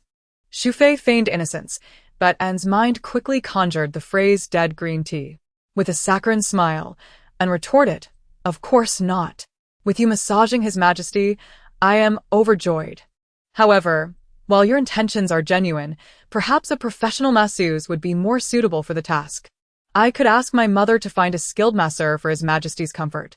Xufei's expression darkened at this insinuation, suggesting that her skills were no better than those of a servant. Indeed, consort and possesses a silver tongue, far more charming than any song. But how does she compare to my own unrivaled talents in the palace? Xu Fei clapped her hands in delight, her laughter ringing out. The intrigues of the imperial harem were indeed the most entertaining.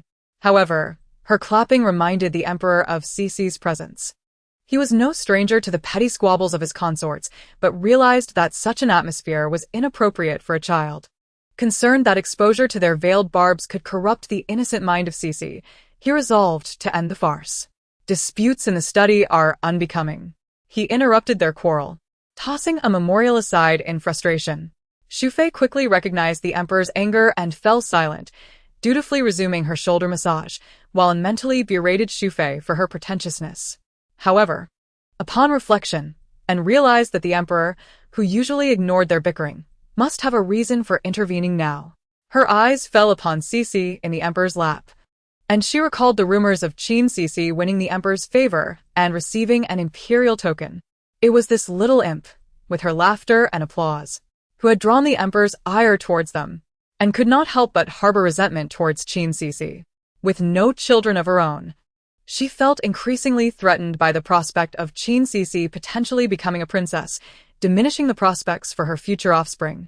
Moreover, Xixi's apparent lack of awareness of the palace's intricacies further vexed her. The emperor, having finally brought Qin Xixi into the palace, was disinclined to engage in further disputes with his consorts, wishing to avoid any delays. Upon hearing the emperor's command, Xu Fei and suppressed their mutual grievances and departed the study. The emperor sighed with relief and affectionately patted Xixi's head. She had evidently grasped the essence of their conversation. Curiosity piqued, he wondered which of the two consorts she preferred. Having just witnessed a palace drama, Xixi was eager to share her thoughts. She babbled animatedly, though the emperor could only catch a few key phrases. Xu Fei pretentious and arrogant. Moreover, Xu Fei is being duplicitous, while seems rather dim-witted. Upon finishing her critique, Xixi looked to the emperor, seeking his approval. The emperor, after a moment of contemplation, broke into a delighted laugh. Well, Xixi is truly perceptive. The emperor harbored a certain distaste for both consorts. Xu Fei, of lesser birth than An, often exhibited a certain provinciality, yet she had given him a son and a daughter. Keeping An in check, An, hailing from a military family, was known for her boldness, though she had not inherited the same graciousness. The emperor mused to himself, feeling a headache coming on. He did not wish for Xixi to grasp his thoughts. He merely lamented the necessity of balancing the two factions within the court. That Xixi could intuit his sentiments marked her as a truly intelligent child. Observing the emperor's cheerful disposition, Xixi felt a pang of sympathy for him. She couldn't bear to see him so blissfully unaware. Dear emperor, how delightful your laughter is now, but once you uncover the truth, your anger will be profound. Determined to offer comfort to this grand emperor, she gently stroked his beard. The emperor misinterpreted her gesture as a desire for play, and his joy returned as he pinched Xixi's cheek. Despite the presence of numerous princes and princesses, none were as unafraid of him as Xixi. In her company, the emperor rediscovered a sense of ordinary happiness reminiscent of his days among the common folk. Yet, unbeknownst to him, Xixi silently lit a candle for him in her heart. Alas, poor emperor, discussing with me the merits of Xu Fei and as if they were truly worthy of your favor. Xixi sighed. Little does he know, both Xu Fei and have betrayed him.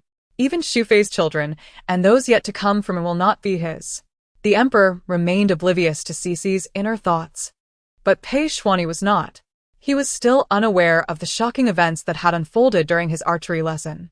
Stunned by the revelations he had just heard, he nearly collided with a pillar in his daze. Chapter 77. Another dream reflecting on the weighty news he had just learned and witnessing the emperor's beaming smile, Pei Xuanyi couldn't help but agree with Xixi.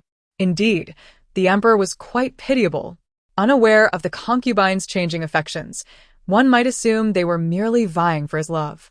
As a grandson of the emperor, it was unbecoming for Pei Xuanyi to utter such words, especially in the absence of evidence. With a conflicted expression, he entered the imperial study. Furthermore, should Xixi divulge any more scandalous gossip, even he might find it overwhelming. The emperor, upon hearing this, felt a twinge of reluctance. Pei Xuanyi sighed in resignation. Grandfather, I have already completed my equestrian training.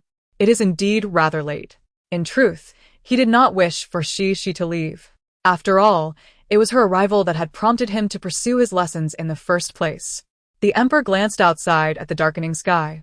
Realizing how much time had passed, he sighed, lowering his head to meet Xixi's eager gaze. Pei Xuanyi shared his sentiments, feeling a surge of happiness as he took Qin Xixi into his arms. Little she had just enjoyed a captivating drama of palace intrigue, seeing it from the emperor's privileged perspective, and her heart brimmed with satisfaction. She even played with the emperor for a while, though she was now beginning to feel weary. What joy! Next time, she must come to watch again. This statement made Pei Xuanyi's lips twitch, unable to suppress a chuckle. Each time this little lady expressed her desire to see a performance, he was certain it would be accompanied by astonishing gossip. What revelations awaited them next? As Pei Xuanyi held Qin Xixi's hand while walking, his personal guards trailed behind. Xixi, already feeling drowsy, struggled to keep her eyes open, as if she might soon succumb to sleep. Observing her state, Pei Xuanyi promptly lifted Qin Xixi onto his back. The guards, witnessing this tender display of affection between the two, were taken aback. However, they could not voice their thoughts, merely absorbing the shock in silence. As Xixi nestled against his back, she felt an overwhelming sense of gratitude for the young prince. Yet, she pondered the inevitability of fate. Would the young prince's life be as easily altered as that of Fu Qian? What if, one day, he too fell victim to an unforeseen misfortune, only to be possessed by a wandering spirit? The thought made little Xixi feel a pang of unease. She resolved that, given the young prince's kind nature, she must ensure his safety in this life. To determine if he would face any such calamity, she would need to employ her past life's divination techniques. This method was a more advanced form of fortune-telling than the astrological charts previously utilized by Xianin. However, her memories grew hazy, and she could not recall how to apply those techniques. Frustrated, she gave her head a light smack. It seemed that to prevent the young prince from being possessed, she could not rely on shortcuts. She must pay closer attention to his circumstances. Having expended considerable energy searching her memories for the divination methods and attending 2 grand performances that day, she finally succumbed to a deep slumber. Feeling secure upon the young prince's back, she was astonished to find herself dreaming once more. Each of her dreams mirrored reality. This time, however, the protagonists were 2 unexpected individuals. She beheld Zhou Fengyu and Qin Xixi engaged in cheerful conversation. Qin Xixi appeared somewhat pale, clearly injured. Zhou Fengyu held various healing items in her hands. She surmised that Zhou Fengyu must have rescued the wounded Qin Xixi. But why had Qin Xixi been injured? And what had compelled Zhou Fengyu to save him? An unsettling feeling gripped Qin Xixi. She then observed Qin Xixi embracing Zhou Fengyu, his eyes filled with gratitude. How could this be? Xixi shuddered awake, troubled by the bizarre dream. How could Qin Xixi possibly be involved with Zhou Fengyu again? Pei Xuanyi, hearing her thoughts, focused intently. I saved Qin Xixi and brought him home precisely to sever any ties he had with Zhou Fengyu. In her small mind, a whirlwind of confusion ensued. No matter how she pondered, she could not comprehend the situation. Could it be that this dream was not prophetic, but rather a reflection of past events, rather than something yet to occur? After a moment's contemplation, she dismissed the notion. Yet at that time, Qin Xixi was indeed injured and rescued by Zhou Fengyu. And in the original narrative, he had not assumed a different name. He was still called Ganlonji, not Qin Xixi. The more little she thought, the more distressed she became. Was it possible that her pre-sleep thoughts of divination, aimed at altering the young prince's fate, had provoked the heavens to convey that such changes were not so easily made? This could not be. Little she felt utterly bewildered, lost in her thoughts. Meanwhile, Pei Xuanyi, walking beside her, wore a dark expression. He had never favored Qin Xixi, and now it seemed he might indeed pose a threat. A shadow flickered in his eyes. If Qin Xixi truly conspired with Zhou Fengyu and caused Xixi distress, he would not hesitate to take action. Chapter 78. Returning home as Qin Xixi continued to dwell on her tumultuous thoughts, she suddenly felt the young prince's footsteps come to a halt. Looking up, she realized they had arrived at the Qin residence. Outside the gate, Qin Xian paced anxiously, glancing frequently towards the palace. Indeed, upon spotting them, Qin Xixuan's eyes lit up. He hurried forward to take Qin Xixi into his embrace. Pei Xuani smiled quietly, choosing not to speak. Upon seeing her elder brother waiting for her, Xixi instantly forgot her worries. Is my brother waiting for Xixi? How touching! She laughed joyfully, throwing herself into Qin Xixuan's arms. Pei Xuani watched the scene with a mix of exasperation and amusement. After safely delivering Xixi home, he intended to depart. However, as he turned, he encountered the returning third brother and Qin Xixi. Pei Xuani's expression darkened, and he paused. The previously exuberant third brother was momentarily taken aback upon seeing the young prince. Quickly composing himself to bow respectfully, Qin Xixi, recognizing Pei Xuani from their prior encounter during the disaster relief, was surprised to see him at the Qin residence. The third brother assumed Qin Xixi was unfamiliar with the prince and promptly urged him to bow as well. This is His Highness, the sole grandson of the reigning emperor. You may address him as prince. The third brother whispered the introduction. Qin Xixi was, of course, aware of Pei Xuani's identity. However, there was something inexplicably odd about Pei Xuani today. Growing up, Qin Xixi had learned to read the subtle nuances of others' expressions, and he easily picked up on Pei Xuani's cold demeanor.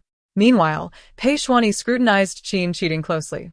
During his inquiries in Lianqing, he had gathered information regarding Qin Xixi's activities there. The accounts provided by the servants corroborated Qin Xixi's own statements, granting Pei Xuani some relief in allowing him to remain in Qin Xixi's company. However, if he sensed any inclination from Qin Xixi to betray the Qin family or Xixi, Pei Xuani's gaze turned frigid. He would never allow such a betrayal to transpire. Pei Xuani dismissed them, instructing them not to stand on ceremony, before turning to leave. Qin Xixi, bewildered, assumed the fleeting chill he had sensed was merely a figment of his imagination. Unbeknownst to him, after departing the Qin residence, Pei Xuani immediately ordered his subordinates to conduct a thorough investigation into Qin Xixi's past, including how he had arrived in Lianqing, the status of his parents, and their current whereabouts. Pei Xuani, feeling uneasy, also directed his covert guards to monitor Qin Xixi's movements, keeping an eye on his interactions with others, particularly any connections to Zhou Fengyu. Meanwhile, Qin Xixi found herself in the presence of Qin Xixi and couldn't help but recall her earlier dream. Little Xixi furrowed her brow once more. Qin Xixi appeared unperturbed, his gaze still warm and gentle as he regarded her. Could it be that the earlier events were nothing more than a nightmare? Little Xixi was utterly perplexed. Why did I dream of brother Qixi being involved with Zhou Fengyu? Little Xixi rolled in her brother's embrace, feeling somewhat aggrieved. Qin Xixuan pondered her words. Today, Qin Xixi had spent the entire day in the academy with him, coming and going together. Not only today, but this had been the case for several days prior. There was no way Qin Xixi could have found time to seek out Zhou Fengyu. Xixi's dream was indeed quite peculiar. Clearly, brother Qixi was no longer the devoted admirer of Zhou Fengyu as portrayed in the original narrative. Moreover, their bond was now so strong that he must surely harbor disdain for the Zhou family. Could it truly be just a nightmare? Or perhaps the dream bore some significance? Alternatively, was it possible that Zhou Fengyu was not the one saved by Qin Xixi in Lianqing, but rather a figure from her dreams? It was not entirely implausible. Xixi tried hard to recall the events concerning Qin Xixi and Zhou Fengyu from the original text, but her head throbbed painfully, and she found it impossible to remember. It seemed that the time for her to understand had not yet arrived.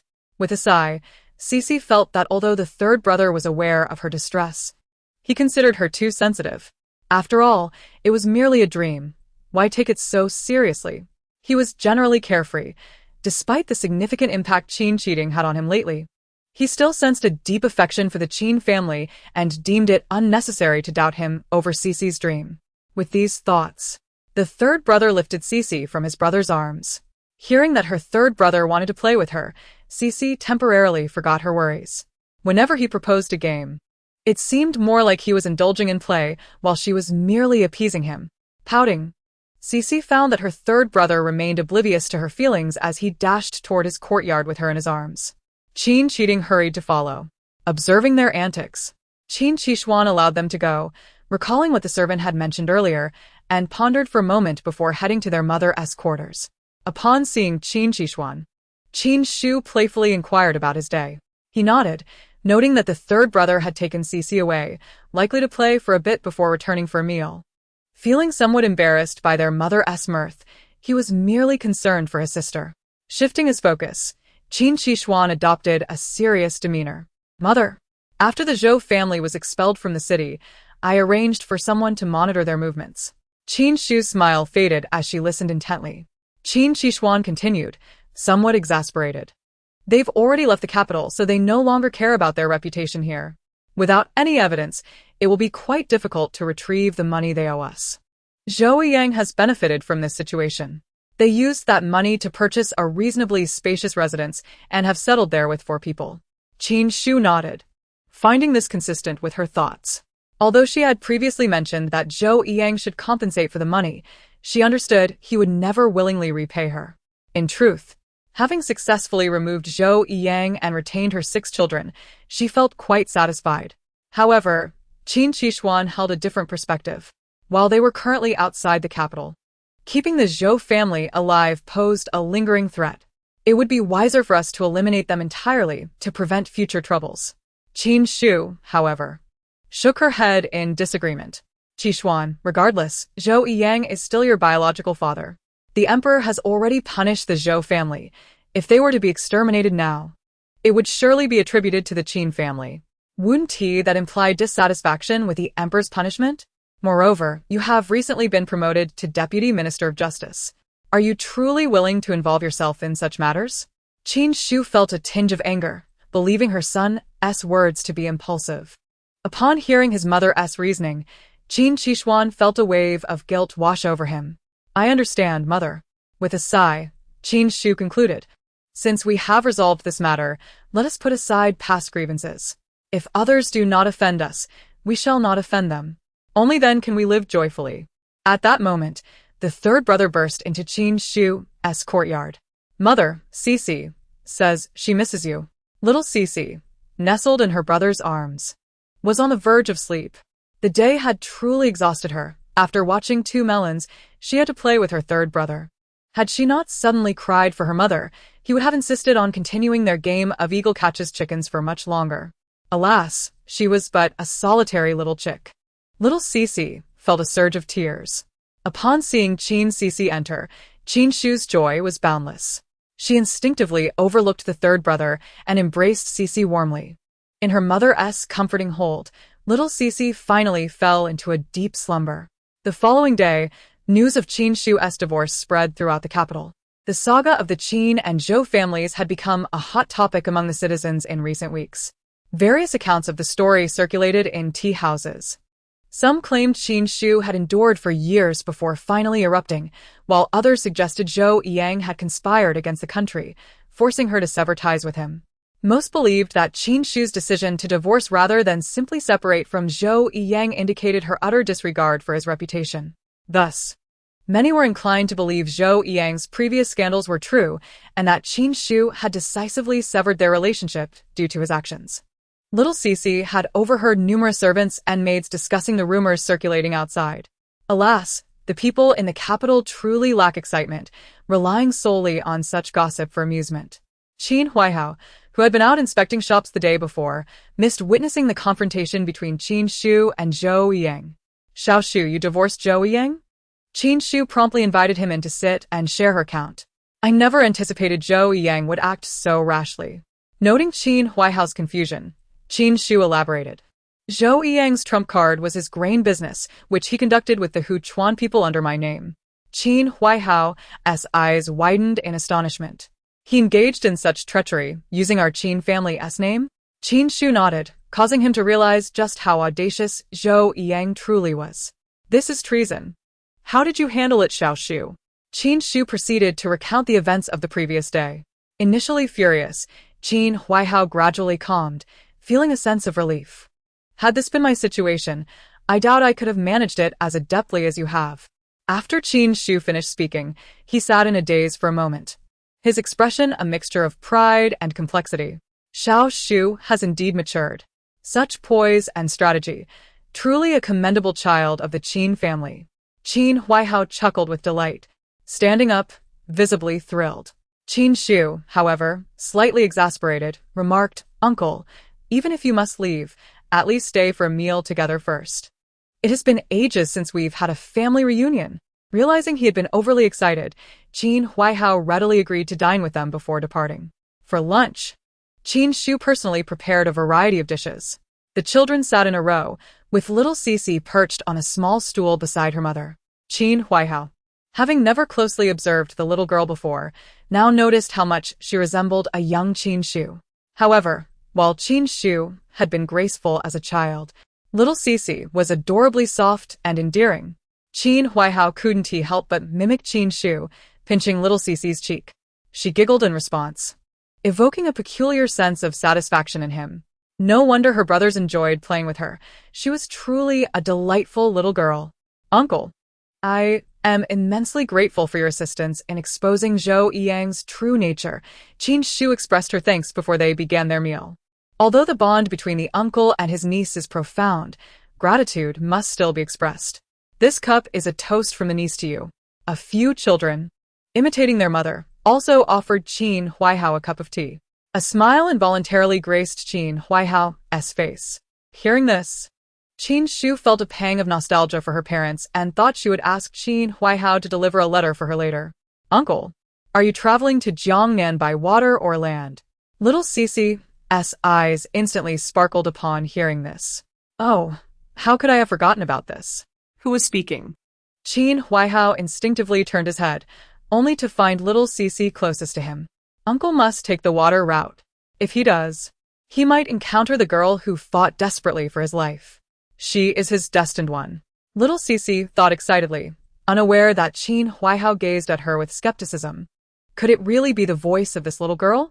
He had previously dismissed similar faint sounds, assuming they were uttered by the other children nearby. At that moment, with the table silent, it could only mean he had heard Qin Xixi's innermost thoughts. While still in shock, he again caught little Xixi's thoughts. Uncle must take the waterway. If he does, he will meet the girl who once risked everything for him. She is his true match. Not only was Qin Huaihao astonished, but so was Qin Xixi. Wasn't that the girl who had lost her father due to Zhou Yiyang's instigation? Qin Xixi, however, did not dwell on the past. After all, little Xixi's arrival had altered the trajectory of many events.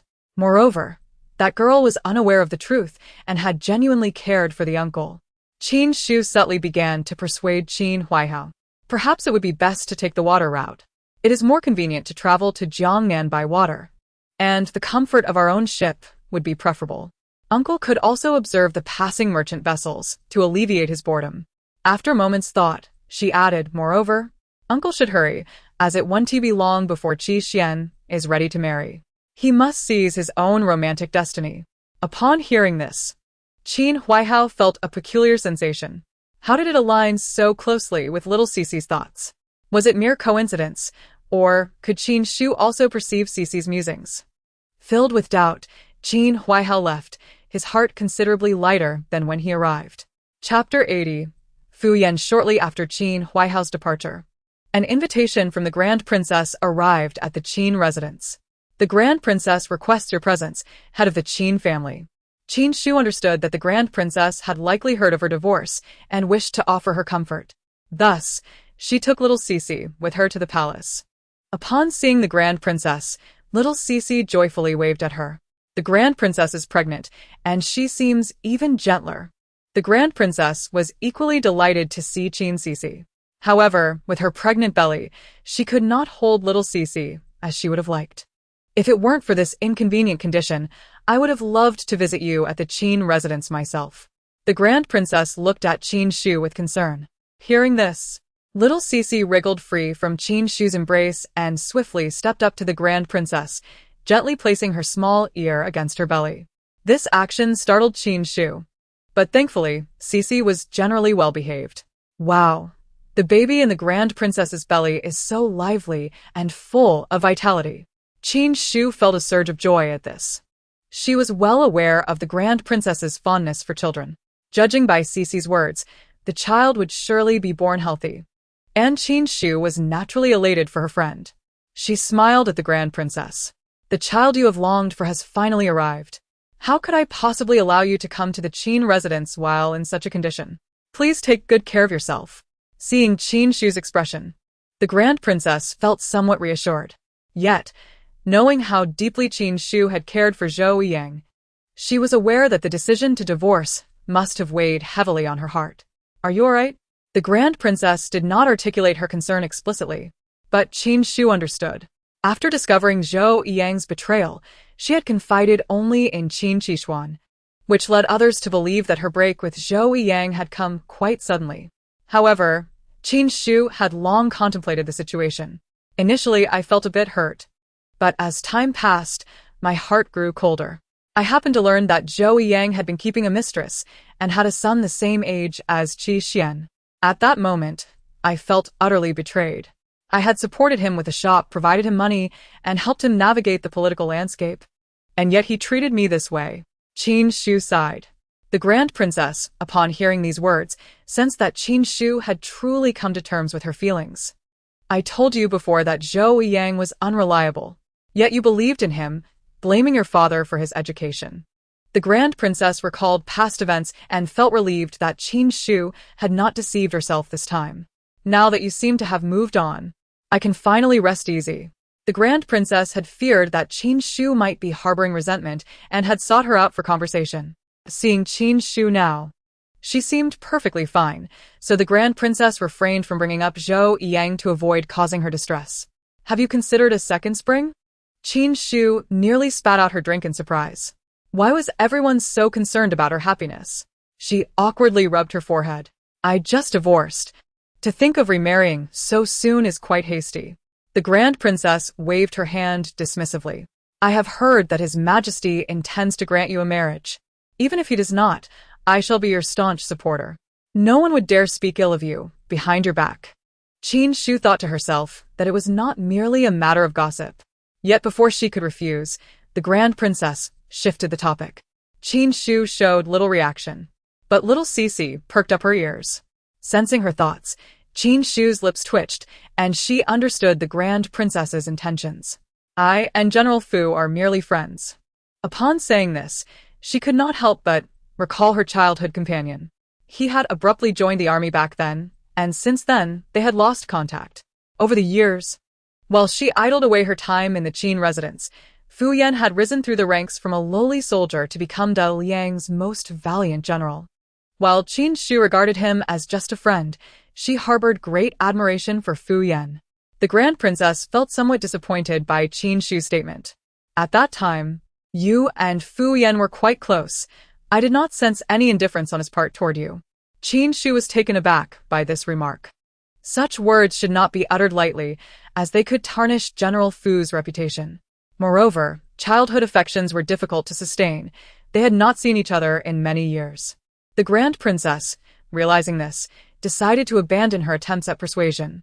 Very well, then you shall see for yourself. Qin Xiu nodded with a smile. Is the condition of your pregnancy stable?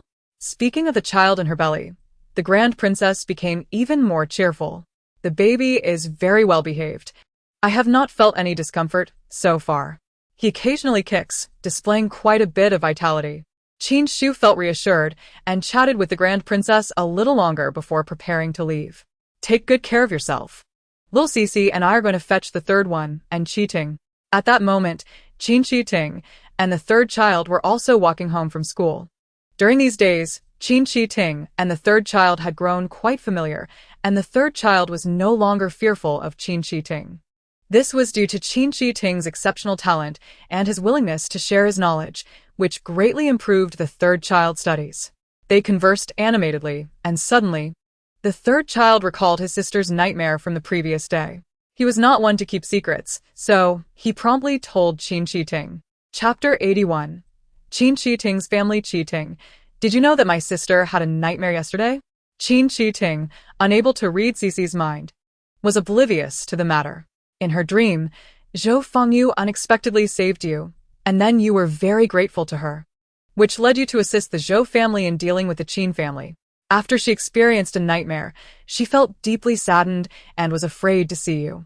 At that moment, Qin Qiting realized why Xixi had been acting strangely the day before, and he felt a pang of sympathy.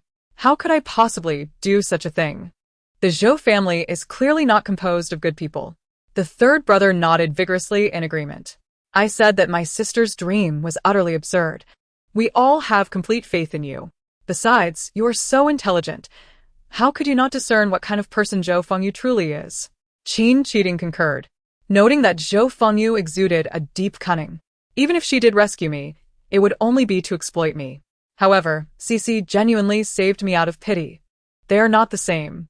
Qin Xixi was acutely aware of this distinction and felt assured that he would never harbor any fondness for Zhou Fengyu simply because she had saved him. Moreover, the Qin family was the first home that had enveloped him in warmth. How could he assist the Zhou family in undermining the Qin family? The third brother felt an uncanny alignment of thoughts with Qin Xixi. The two then shifted to discussing other matters. Before they knew it, they had arrived at the street corner, where Qin Xu was waiting for them after school, holding Qin Xixi close. The Qin household had never adhered to the custom of silence during meals, and thus their dining table was always lively. Just like now. Qin Xu picked up a pair of chopsticks and served a dish to Qin Xixi, casually inquiring about his experiences in the political arena. The emperor has promoted you to the position of Right Assistant Minister of Justice. Have there been any dissenters? Qin Xixi shook his head at the question. During my time in the Ministry of Justice, I participated in several cases and achieved some merit. In fact, even if His Majesty had not promoted me, I would have been due for a promotion soon, so my colleagues have no objections. Qin Xu felt relieved upon hearing this. Xixi has always been ambitious. Surely, there was no need for her to worry. However, she pondered that the emperor would not promote someone without due consideration. What cases had Xixi previously handled? Qin Xu continued to ask, weaving in and out of conversation.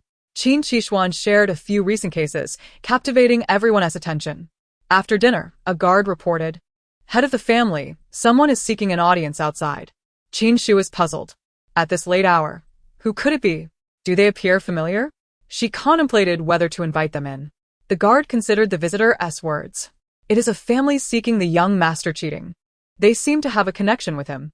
Upon hearing this, little Xixi suddenly had a flash of realization. She remembered why Zhou Fengyu had rescued Qin Xixi. I remember. Zhou Fengyu helped brother Cheating deal with his blood-sucking family, which is why he is so devoted to her. Qin Xu was momentarily taken aback by Cc's thoughts. So the visitors were Cheating's family? But according to Cc's words, they did not seem to be good people. In my past life, brother Cheating survived a flood thanks to a kind-hearted individual. Subsequently, he worked hard, passed the imperial examinations, and ascended to the position of prime minister. However, brother Cheating was actually abandoned by his family. When they discovered his success, they pretended to have finally found him and reunited with him, only to continuously drain him of his resources. With this, Qin Xu understood why Xixi referred to Qin Cheating's family as vampires. Although Qin Cheating had only recently come to the Qin household, Qin Xu had already treated him as her own son. There was no way she would allow that family to cling to Cheating and continue to exploit him. Qin Xu's demeanor turned cold as she noticed a flicker of anticipation on Qin Cheating's face. After a moment of contemplation, she instructed the guard to bring them in. A middle-aged couple entered, immediately kneeling before Qin Xu and grasping her hands, beginning to weep. Head of the Qin family, you truly possess a heart of compassion. If it were not for you, my son Song Song would not have survived. Qin Xu was somewhat perplexed. Song Song? Who is that? The couple blinked in surprise before hastily explaining. It is Wang Song, our son Wang Song. The woman glanced back over her shoulder, spotting several children, the thinnest of whom was Qin Cheating. After scrutinizing him, she pointed to Qin Cheating. That is him, our son. Qin Cheating, already in a daze, felt even more bewildered as the couple looked at him with fervent excitement. Me? Am I? He pointed to himself and instinctively glanced at Qin Xu. Seeing his reaction, Qin Xu furrowed her brow. This is our Qin family's child. Why do you claim he is yours? The couple's eyes widened in disbelief. Head of the Qin family, you cannot distort the truth. How could we mistake our own son? They rushed forward, grasping Qin Xixi's hands, and the woman began to weep uncontrollably. My poor son. Previously, when there was a famine in our hometown, We carried you for over 10 miles, hoping to procure some food in the city. Yet, in the blink of an eye, you were abducted. We searched for you tirelessly." As Qin Xixi remained somewhat dazed, the woman's cries grew louder and more sorrowful, evoking pity in all who heard her. However, apart from Qin Xixi, everyone in the room recalled Xixi's earlier remarks, casting glances at the couple with a hint of suspicion. Little Xixi furrowed her brow, sensing that something was amiss with the couple. But what exactly was wrong? Qin Xixi found herself engulfed in confusion. Upon hearing the couple claim to be his parents, Qin Xixi had already been stunned. Now, as Mrs. Wang clung to his arm, weeping, he felt utterly at a loss. It would be impossible for him not to be curious about his biological parents. In truth, he longed to find his real mother and father. Yet now that the Qin family had adopted him, encountering individuals who might be his biological parents presented an exceedingly difficult dilemma, as if every choice would lead to complications. Furthermore, having heard the Wang couple claim they never intended to abandon him and had searched for him diligently, Qin Xixi was even more uncertain about how to proceed. He instinctively sought guidance from Qin Xixi with his gaze. Qin Xixi, however, motioned for him to remain calm. Chapter 82. The deceitful Wang family. At this moment, Qin Xixi also found the couple peculiar. He couldn't help but ask a few more questions. If you claim to be Qixing's family, what proof do you have? Is it truly coincidental? Though the Qin family had informed all the prominent figures in the capital that Qin Xixi was their newly adopted son, the Wang family clearly did not belong to such circles. How could they possibly know that Qin Xixi resided in the Qin mansion? The mystery was thick with layers. The only certainty was that regardless of whether the Wang family were Qin Xixi's biological parents or how they had discovered him, their intentions were undoubtedly sinister, as revealed through Xixi's thoughts. Upon hearing this, Mrs. Wang's eyes lit up, and without hesitation, she exclaimed, "Song Song has a lotus-shaped birthmark. If he has that birthmark, he must be our son." A birthmark? Qin Xixi, now grown, had always bathed and dressed himself.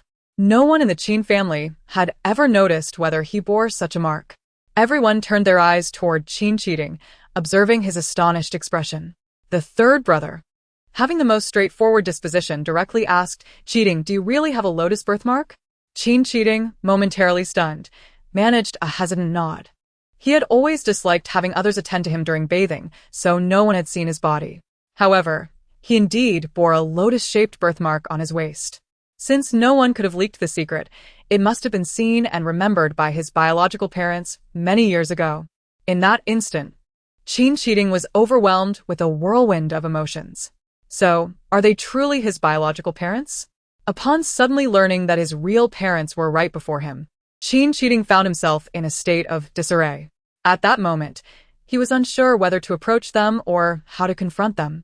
He felt a mixture of joy at the prospect of repaying the debt of his upbringing and fear that it might all be in vain. Seeing Qin Xixi nod, the Wang couple's faces lit up with joy. "You have a lotus birthmark. You are indeed our son," exclaimed Mrs. Wang before breaking into tears. "My child, we have traveled far and wide, crossing 5 cities, and at last, we have found you." She rushed forward and enveloped Qin Xixi in an embrace. He stood rigid, hesitant to push her away, allowing her to hold him. "We are but a poor family with no means. All our resources were spent searching for you. Thankfully, We found you. we had no money along the way and could only beg for food until we reached the capital, where we finally found work to make ends meet." Her words, though expressing relief at finding Qin Xixi, were laced with the hardships they endured in their quest. Implicitly, she conveyed that although they could not provide for him, they had made great efforts to locate him. "Since you, Qin Xixi, are living comfortably in the Qin household, perhaps you could lend us some assistance." Xiao Xixi. After a moment's contemplation, discerned the true intentions of the couple. Qin Xixi had previously been wary of them, and upon hearing this line of reasoning, she found it comparable to Zhou Yang's earlier rhetoric. She couldn't help but smirk, realizing they were merely seeking handouts and financial support. However, the straightforward third brother was completely oblivious to their ulterior motives. Upon hearing of the Wang family struggles to find Qin Xixi, he immediately dismissed his sister's concerns and began to feel sympathy for their plight. You are truly unfortunate. It's a relief that we have finally found cheating. Why not stay with us? It would facilitate your reunion. He failed to notice that his words elicited complex glances from everyone except Qin Xixi. Xiao Xixi was exasperated. How could she have such a foolish brother? What if third brother were to go into business and was deceived due to his naivety? She began to worry. Moreover, this third brother was not only naive but also excessively kind-hearted. Even if the Wang family genuinely wished to reunite with Qin Xixi, how could they be allowed to stay in the Qin residence? If they were without means and sought to reconnect with Qin Xixi, he should be the one to decide, allowing them to fend for themselves.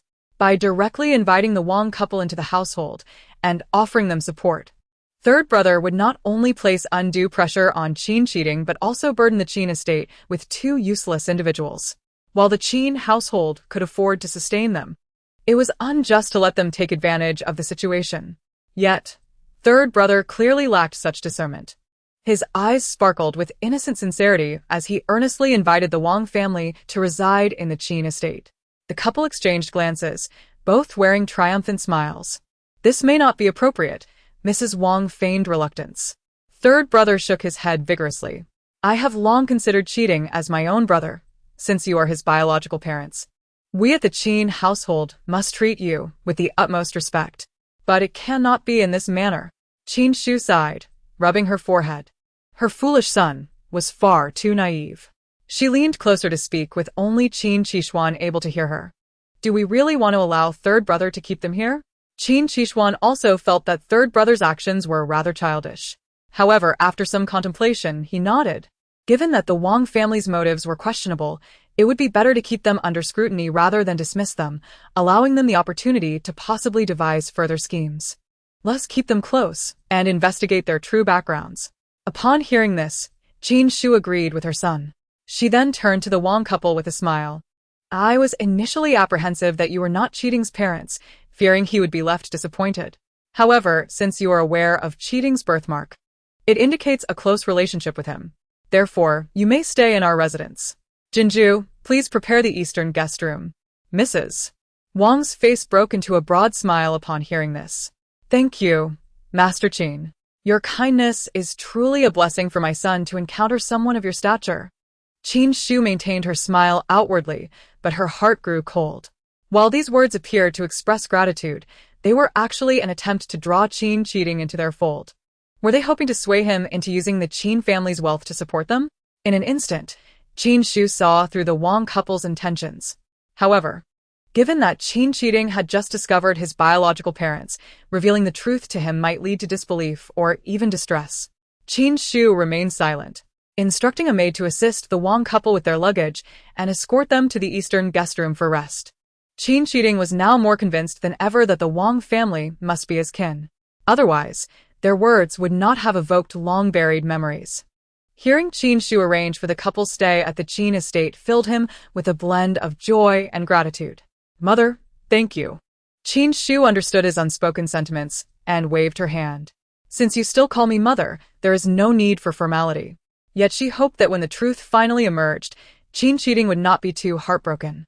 With a sigh, she proceeded to make arrangements for the Wang couple's accommodations. Chapter 83. The Truth of One's Origins. Mother, are you done with your tasks? Qin Xixi nodded, understanding that Qin Xixi awaited his assignment. She pondered briefly, her brow furrowing. The Wang couple are not originally from the capital. Where shall we investigate them? Qin Xixi shared this concern. There are 9 cities neighboring the capital, and many others adjacent to those. The Wang couple had been vague about their origins and the places they had traversed. Although the Qin family possessed businesses across every state in Daliang and had numerous informants, investigating every city would be time-consuming and labor-intensive, with the possibility of yielding no results. Yet, there appeared to be no alternative. Qin Xixi sighed. Perhaps we should start by examining the nearby cities. Upon hearing this, Xiao Xixi grew anxious, waving her small fists. Qin Xixi noticed her agitation and understood she had something to say. After holding back for a while, Xiao Xixi finally managed to utter 2 words, Suiyuan. Let us investigate Suiyuan. The Wang family hails from Suiyuan. Both of them brightened at her words. Qin Xixi immediately opened a map to locate Suiyuan. Mother, what Xiao Xixi said makes sense. Suiyuan is merely separated from Liancheng by a river. Traveling by water would be straightforward. Xiao Xixi proudly lifted her chin. Exactly. That is why brother cheating ended up in Liancheng. The Wang family has been deceiving you all along. They were the ones who sold brother cheating to human traffickers. The trafficker roamed between Suiyuan and Liancheng, which is why brother cheating ended up in Liancheng. However, there was a flood in Liancheng at the time, and the trafficker, struggling to survive himself, simply abandoned brother cheating there. At that time, Qin Xixi was merely 3 or 4 years old, forced to fend for himself. Upon hearing this tale, both Qin Xixi and Qin Shu were filled with a mix of rage and shock. How could the Wang couple be such cruel parents? Not only could they bear to sell off their child born after 10 months of pregnancy, but upon learning of their son's survival, they showed no remorse and instead spun lies to exploit him. Qin Xixi's expression was complex. At that time, the flood in Liancheng was quite severe. However, due to the county magistrate's adept governance, the disaster did not result in significant casualties. Reflecting on how Qin Xixi nearly lost his life due to 2 floods in Liancheng, Qin Xixi felt a pang of sympathy for him and harbored even greater disdain for the Wang family. Coincidentally, I was scheduled to travel to Suiyuan for official duties in a couple of days, where I would also assess the current governance of Liancheng. Why not personally investigate and unveil the true nature of the Wang couple? Qin Shu was aware of his upcoming trip and was surprised by the coincidence of it being to Suiyuan. In that case, please be cautious on your journey. If you encounter any danger, do not act recklessly. After finishing breakfast, Lao San and Qin Xixi set off in a carriage towards the school. Having just discovered his biological parents the previous day, Lao San was brimming with questions for him. Cheating, are you not thrilled to have found your birth parents? Lao San assumed Qin Xixi would be ecstatic, but to his surprise, he hesitated for a moment and shook his head. Actually, it's not that simple. I feel somewhat happy, but also a bit fearful. Lao San was puzzled. Fearful of what? They don't seem intimidating to me. Qin Xixi quickly corrected him. I'm not saying they're frightening. Though I feel somewhat out of place, I am genuinely glad to have found my biological parents. It's just that now I have 2 families. But compared to the Wang family, I prefer the Qin family. In the Qin household, I truly feel the warmth of home. However, interacting with the Wang couple feels like there is an invisible barrier between us, making it difficult to connect without reservation. Qin Xixi was at a loss on how to express these feelings to Lao San. He feared that the people of the Qin family might perceive him as someone who covets wealth, looking down upon him. Yet, if he were to use the Qin family's resources to support the Wang couple, he would feel guilty. Ultimately, Qin Xixi did not clarify his thoughts to Lao San. And even during their conversation, he was somewhat cautious. However, Lao San, being carefree by nature, did not dwell on Qin Xixi's words and spoke to him in the same easygoing manner as before, unaware of Qin Xixi's discomfort. With his mind in disarray, Qin Xixi struggled to respond to questions from the teacher, taking a long time to gather his thoughts. It was only then that Lao San noticed something was amiss. Why are you so distracted today? But upon a moment's reflection, he considered that it was normal for Qin Xixi to be this way after just reuniting with his biological parents. He believed he understood Qin Xixi well enough and kindly reassured him not to be overly emotional. Qin Xixi felt helpless. He understood that this matter could not be discussed with Lao San. Given Lao San's disposition, he would not comprehend his turmoil. Throughout the day, Qin Xixi furrowed his brow. Lost in thought, that night, he tossed and turned, unable to sleep. It was not until the early hours of the morning that he finally drifted off, but his sleep was light. At the first crow of the rooster, Qin Xixi promptly rose from bed, washed up, and headed straight to Qin Shu's courtyard. Qin Shu had just awakened and was astonished to find her son, who should still be asleep, kneeling in the yard. My son pays respects to his mother. Qin Shu was taken aback. When Qin Xixi had first arrived at the residence, she had excused him from the morning greetings. The children of the Qin family did not have a custom of paying respects, and after observing for 2 days, Qin Xixi had ceased this practice. Why had he resumed it now? Reflecting on the Wang family in the East Guest House, she wondered if this child felt guilty. Was he afraid that now that he had found his biological parents, the Qin family would abandon him, prompting him to come early to pay his respects. Qin Xixi believed she had discerned her child's thoughts accurately. Qin Xixi, being sensitive and accustomed to reading others' expressions, sighed. Rest assured, you are a child of the Qin family, officially recorded in the family tree. Even if your biological parents come searching for you, you will always be Qin Xixi, our son. Qin Xixi was taken aback by how easily Qin Xixi understood his thoughts, and his eyes reddened slightly. However, upon hearing her words, he finally felt a weight lift from his heart, revealing the first smile he had worn in 2 days. Thank you, mother. Chapter 84. Oddities anew upon hearing this. Qin Xixi cast a reproachful glance at Qin Xixi. Did we not agree that there is no need for such formalities between us? Qin Xixi smiled shyly, refraining from contradicting her, yet silently vowed to remember this kindness. Noticing this, Qin Xixi seized the opportunity to probe into his feelings about the Wang family. What are your thoughts on the Wang family? Do you believe they are truly your biological parents? Qin Xixi pondered for a moment before nodding resolutely. Among all the people I know now, none are aware of my lotus birthmark. Although I don't recall much from my childhood, those who know about the birthmark are either my parents or very closely related to them. If they were merely distant relatives, they would not have come to claim me. They likely informed my biological parents instead. As for his impressions and feelings, Qin Xixi frowned. To be honest, I am still uncertain about how to face them. He sighed. They have traveled across so many cities and spent all their resources to find me. Yet, what about me? I do not remember them. I thought I was an orphan, merely scraping by in Liancheng while enjoying a comfortable life in the Qin household. He felt a pang of distress. When I think about it, I realize I am not a good person. The suffering of my biological parents is due to me, yet I have allowed their hardships to be in vain. Seeing Qin Xixi spiral into negative thoughts, Qin Xixi quickly intervened. Do not rush to conclusions. What if things are not as you imagine? Noticing that Qin Xixi was unresponsive, she gritted her teeth and posed a weighty question. What if your biological parents are not as you think? Qin Xixi paused, taken aback. Qin Xixi never spoke lightly. Her words were always grounded in reason. Given her recent insights and Qin Xixi's naturally sensitive disposition, he was taken aback and countered her with surprise. Mother, what do you mean? Are you suggesting that my biological parents might be lying? Although Qin Xixi believed in the sincerity of Xiao Xixi's sentiments and had already concluded that the Wang couple harbored ill intentions, Qin Xixi could not hear Xiao Xixi's thoughts. To convince him, she needed evidence. However, a seed of doubt had been sown in Qin Xixi's mind. Brother, let us play. Just as Qin Xixi was about to press further, Qin Xixi stirred awake. In truth, she had been roused by the conversation between Qin Xixi and their mother, but had kept her eyes closed. Now, hearing that Qin Xixi was still eager to uncover the truth about his biological parents, she quickly feigned sleepiness to divert his attention.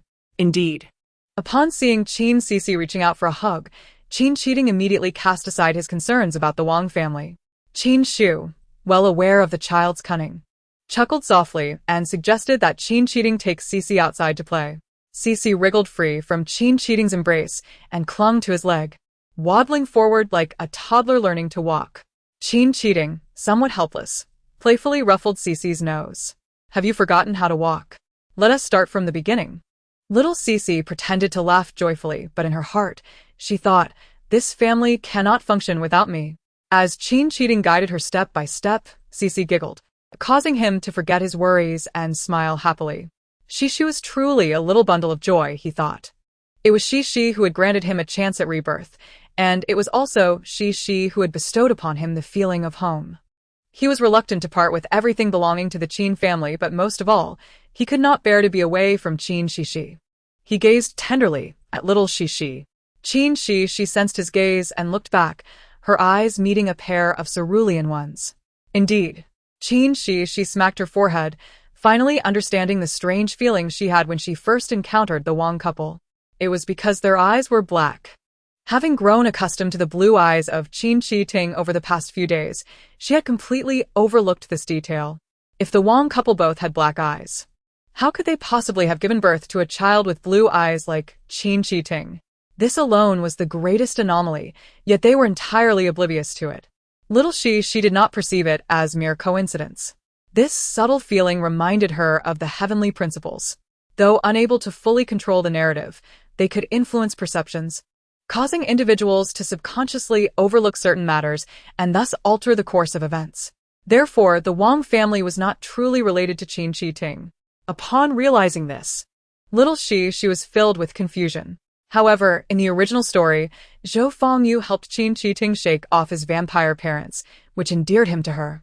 Could it be that, even in the original tale, Qin Xiting's parents had never truly existed?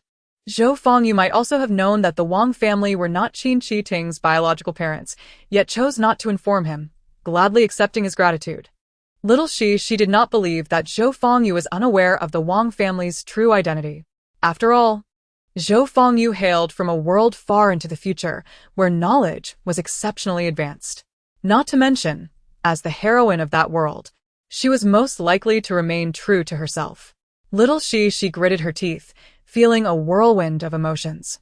Qin Xiting noticed that she was walking and suddenly appeared to be falling asleep on the ground, quickly catching her. Having grown accustomed to dreaming of such reflections of reality, she was already quite used to it. However, the vast expanses of crimson within the dream frightened Qin Xixi. Where is this? Little she wondered. When she finally saw the face of the person lying on the bed, she gasped in shock.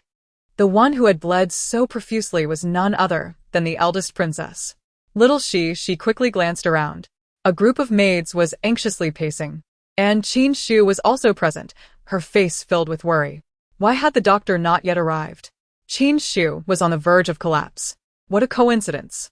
It was precisely during the eldest princess's labor.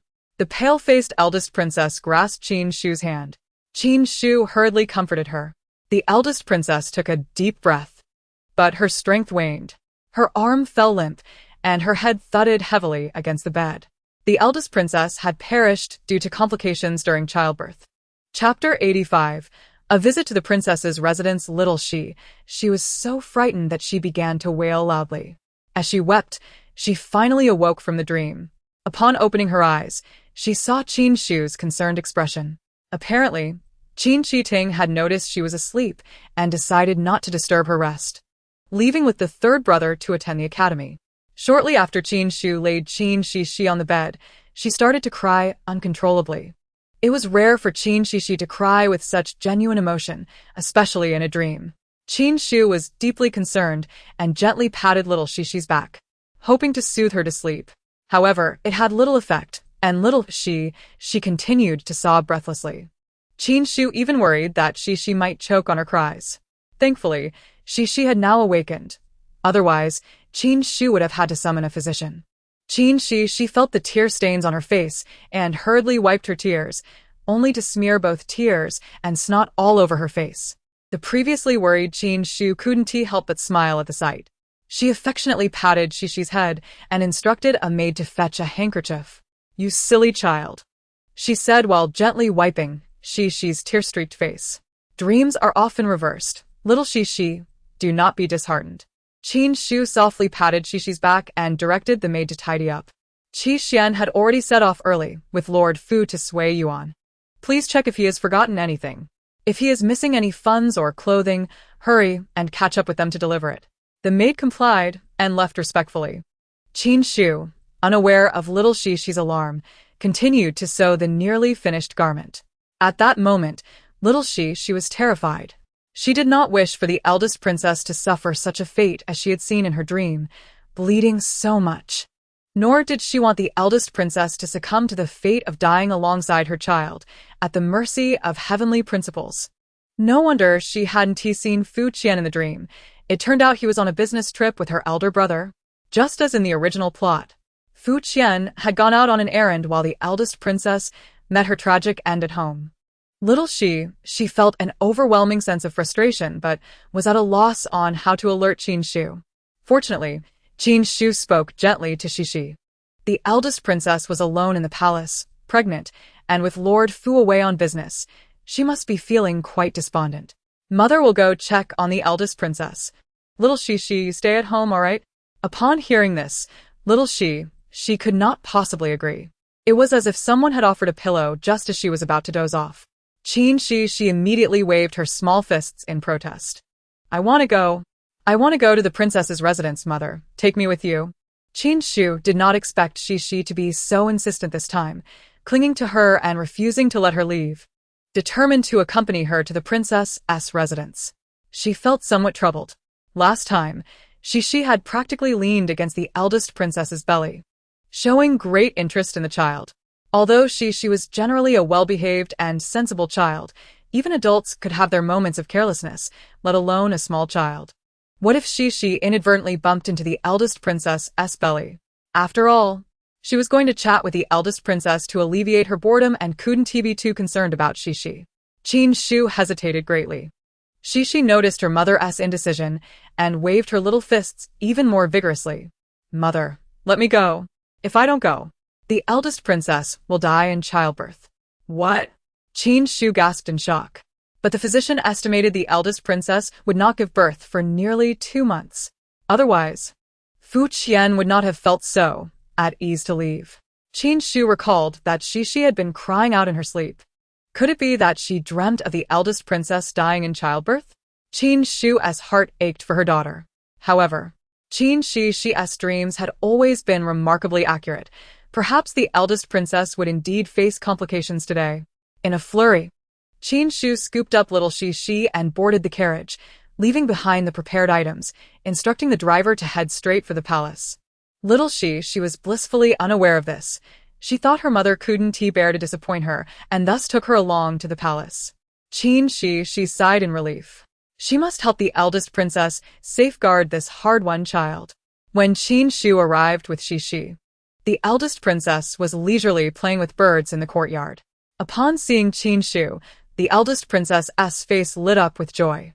I was just thinking of you when you arrived.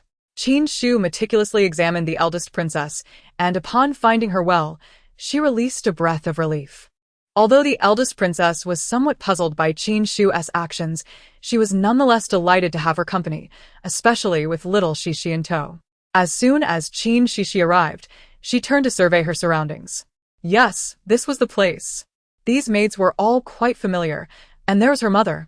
Today was certainly the day the eldest princess would face complications in childbirth.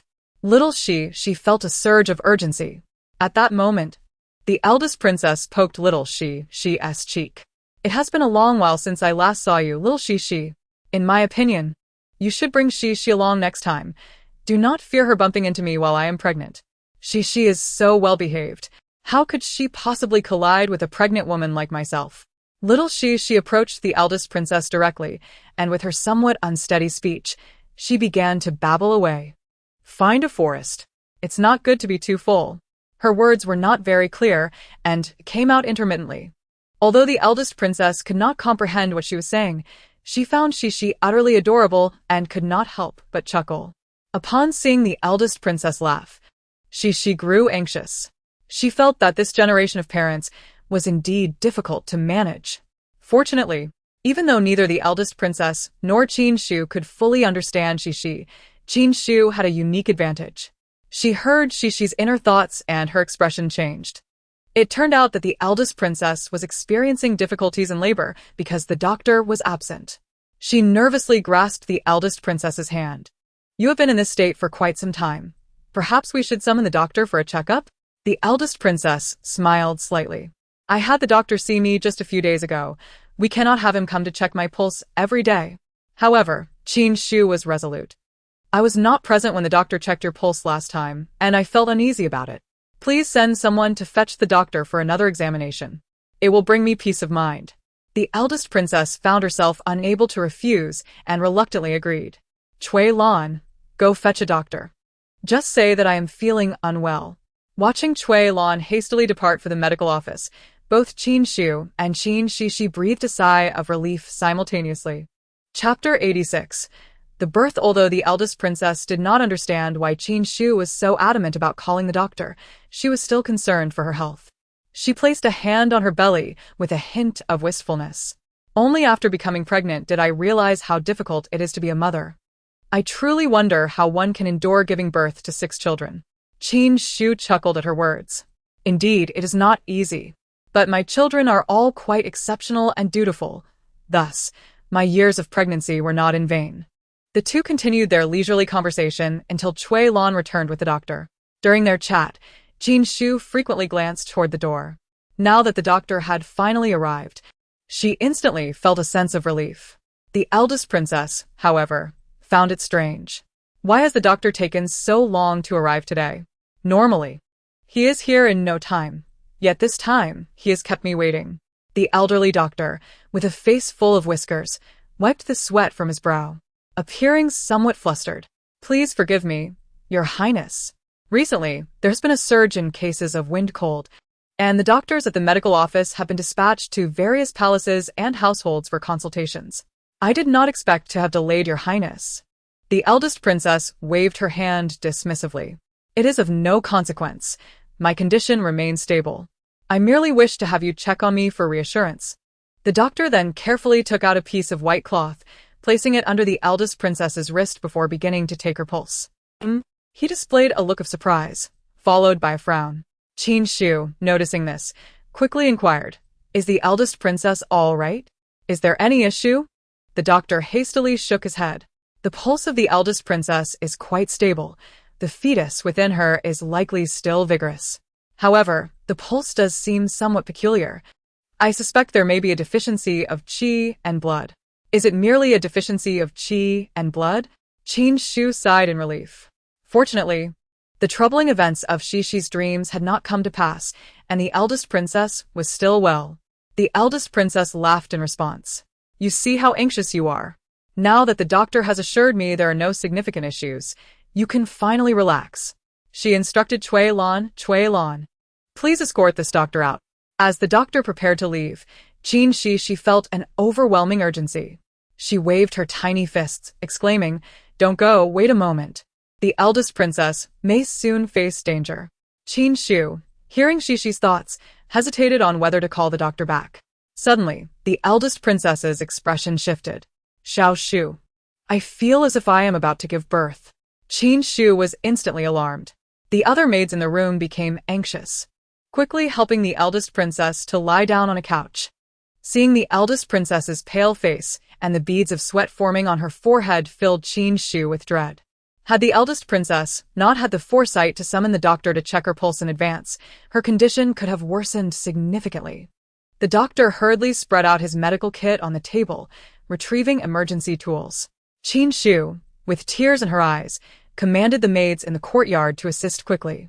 Cui Lan, stay here and do whatever the doctor instructs. Xiao Huan, go report to His Majesty and inform him that the eldest princess is about to give birth. You three, go outside the palace and bring in the midwife that has been arranged for the eldest princess. Be swift. No one anticipated that the eldest princess would give birth so soon, and the midwife had yet to arrive at the palace. Thankfully, there was an experienced doctor present. Otherwise, Qin Xixi would have been at a loss as to how to help the eldest princess endure. The doctor began to assist the eldest princess in relaxing her body when a flurry of hurried footsteps sounded. It was the emperor having heard the news. Rushing to the scene, the cries of the eldest princess echoed from the delivery room. Though the emperor was anxious, he could not enter to ascertain the situation. They had not ventured far, and it was still possible to reach the nearest city. It would not do to have the eldest princess give birth without the presence of the child's father. The midwife arrived promptly by horse-drawn carriage. Upon seeing her arrive, everyone felt a wave of relief. Qin Xixi carried Qin Xixi out of the delivery room, pacing outside and praying for a smooth delivery. Inside and outside the delivery room, chaos reigned. Yet, amidst this turmoil, Qin Xixi fell into a deep slumber. Her sleep was not due to fatigue. The eldest princess's difficulties in labor were influenced by the heavenly order, and although the doctor had arrived early, it was uncertain if he could withstand the power of destiny. Only if Qin Xixi intervened personally could the eldest princess hope to escape this crisis of labor. Thus, while Xixi's body slept, her spirit drifted into the delivery room. The others present were entirely unaware of her presence, but the eldest princess, in a hazy state, could see her. The eldest princess was somewhat astonished.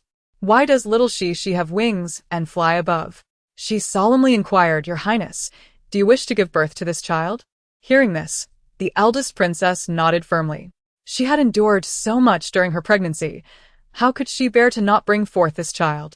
Having received the eldest princess's answer, Xixi's spirit drew closer, gently lowering herself to touch the eldest princess with her bracelet. Before the eldest princess could respond, Xixi's spirit vanished into thin air. At that moment, the previously sleeping Xixi slowly opened her eyes. Simultaneously, a resounding cry echoed from the delivery room.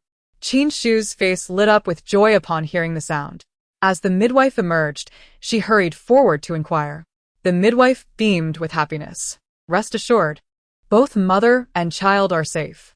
The emperor, upon hearing this, was equally delighted, bestowing generous rewards upon the doctor and midwife.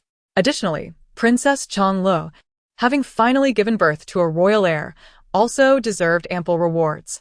Wang Shanquan, you shall oversee this matter. Qin Xixi cast a furtive glance at the emperor, sensing that his smile was genuine. It was said that the bond between the emperor and the eldest princess was profound, having once fought together to establish the realm.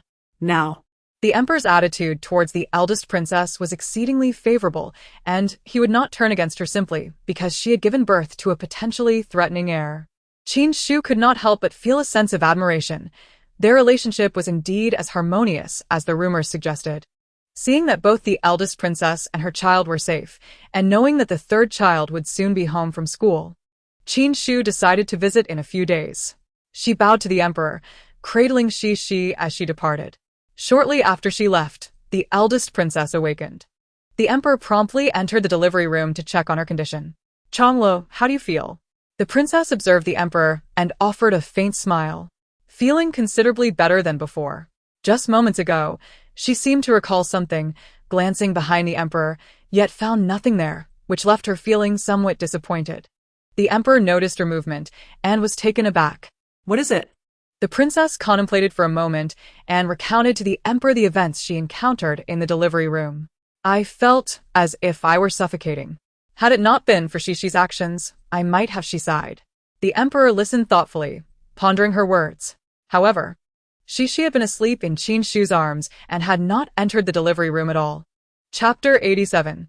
Qin cheating in danger. Only then did Qin Xixi feel completely at ease. Bao, please help me pack our belongings. We shall set off tomorrow. Little Xixi, gnawing on her hand, looked puzzled. Where are we going? Why the sudden change? Upon hearing this, Qin Xixi asked Qin cheating to gather his things as well. Little Xixi suddenly realized. Previously, Huchuan and Liang had established diplomatic relations, leading to an influx of Huchuan goods into the Daliang market. However, this textile trade was the first of its kind for Daliang. Huchuan's fabrics were renowned for their exquisite quality. If the Qin family could be the first to sell them in the market, they would undoubtedly reap considerable profits. Qin Xixi understood in her heart that their family's honor stemmed from the gratitude of the Huchuan people for her sharing agricultural techniques that had saved many disaster-stricken lives. The third brother was equally excited. Will sister and cheating be going? What about me? Qin Xixi recognized his eagerness, but coldly denied his request. You shall not go. Focus on your studies at the private school. The third brother felt as if struck by lightning. Why? I want to go out and play too. With tears welling in his eyes, he wailed helplessly. Qin Xixi sighed. I have confidence in cheating studies. He will keep pace with his teacher.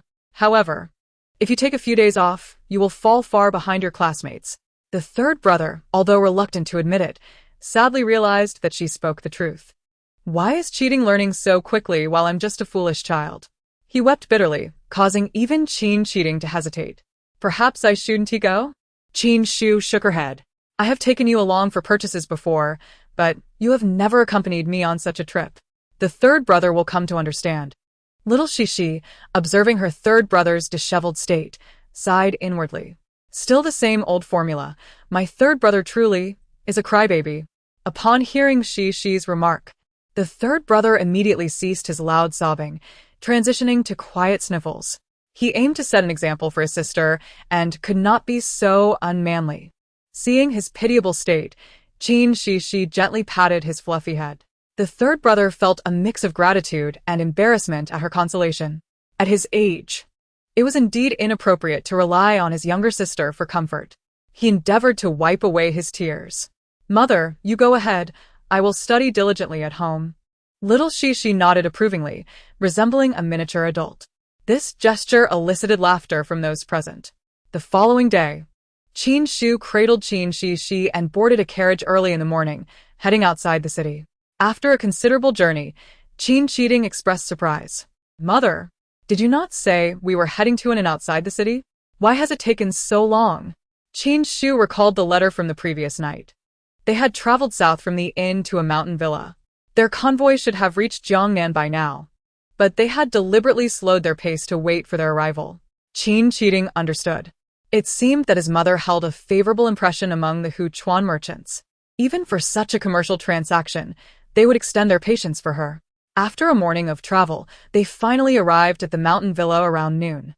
Having already delayed their schedule by 2 to 3 days, Qin Shu had no time to unpack her belongings before heading off to meet the Huchuan merchants. A servant guided them to their accommodations within the villa. Before departing, Qin Shu, filled with concern, specifically instructed Qin Xixi to take good care of Xixi. "You two can explore and play within the villa, but do not venture outside." The pair nodded in unison.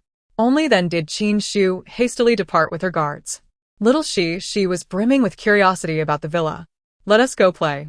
This place was said to be a summer retreat built by a prominent family from the previous dynasty. After the family was taken down, many merchants recognized the opportunity and opened numerous shops and inns here.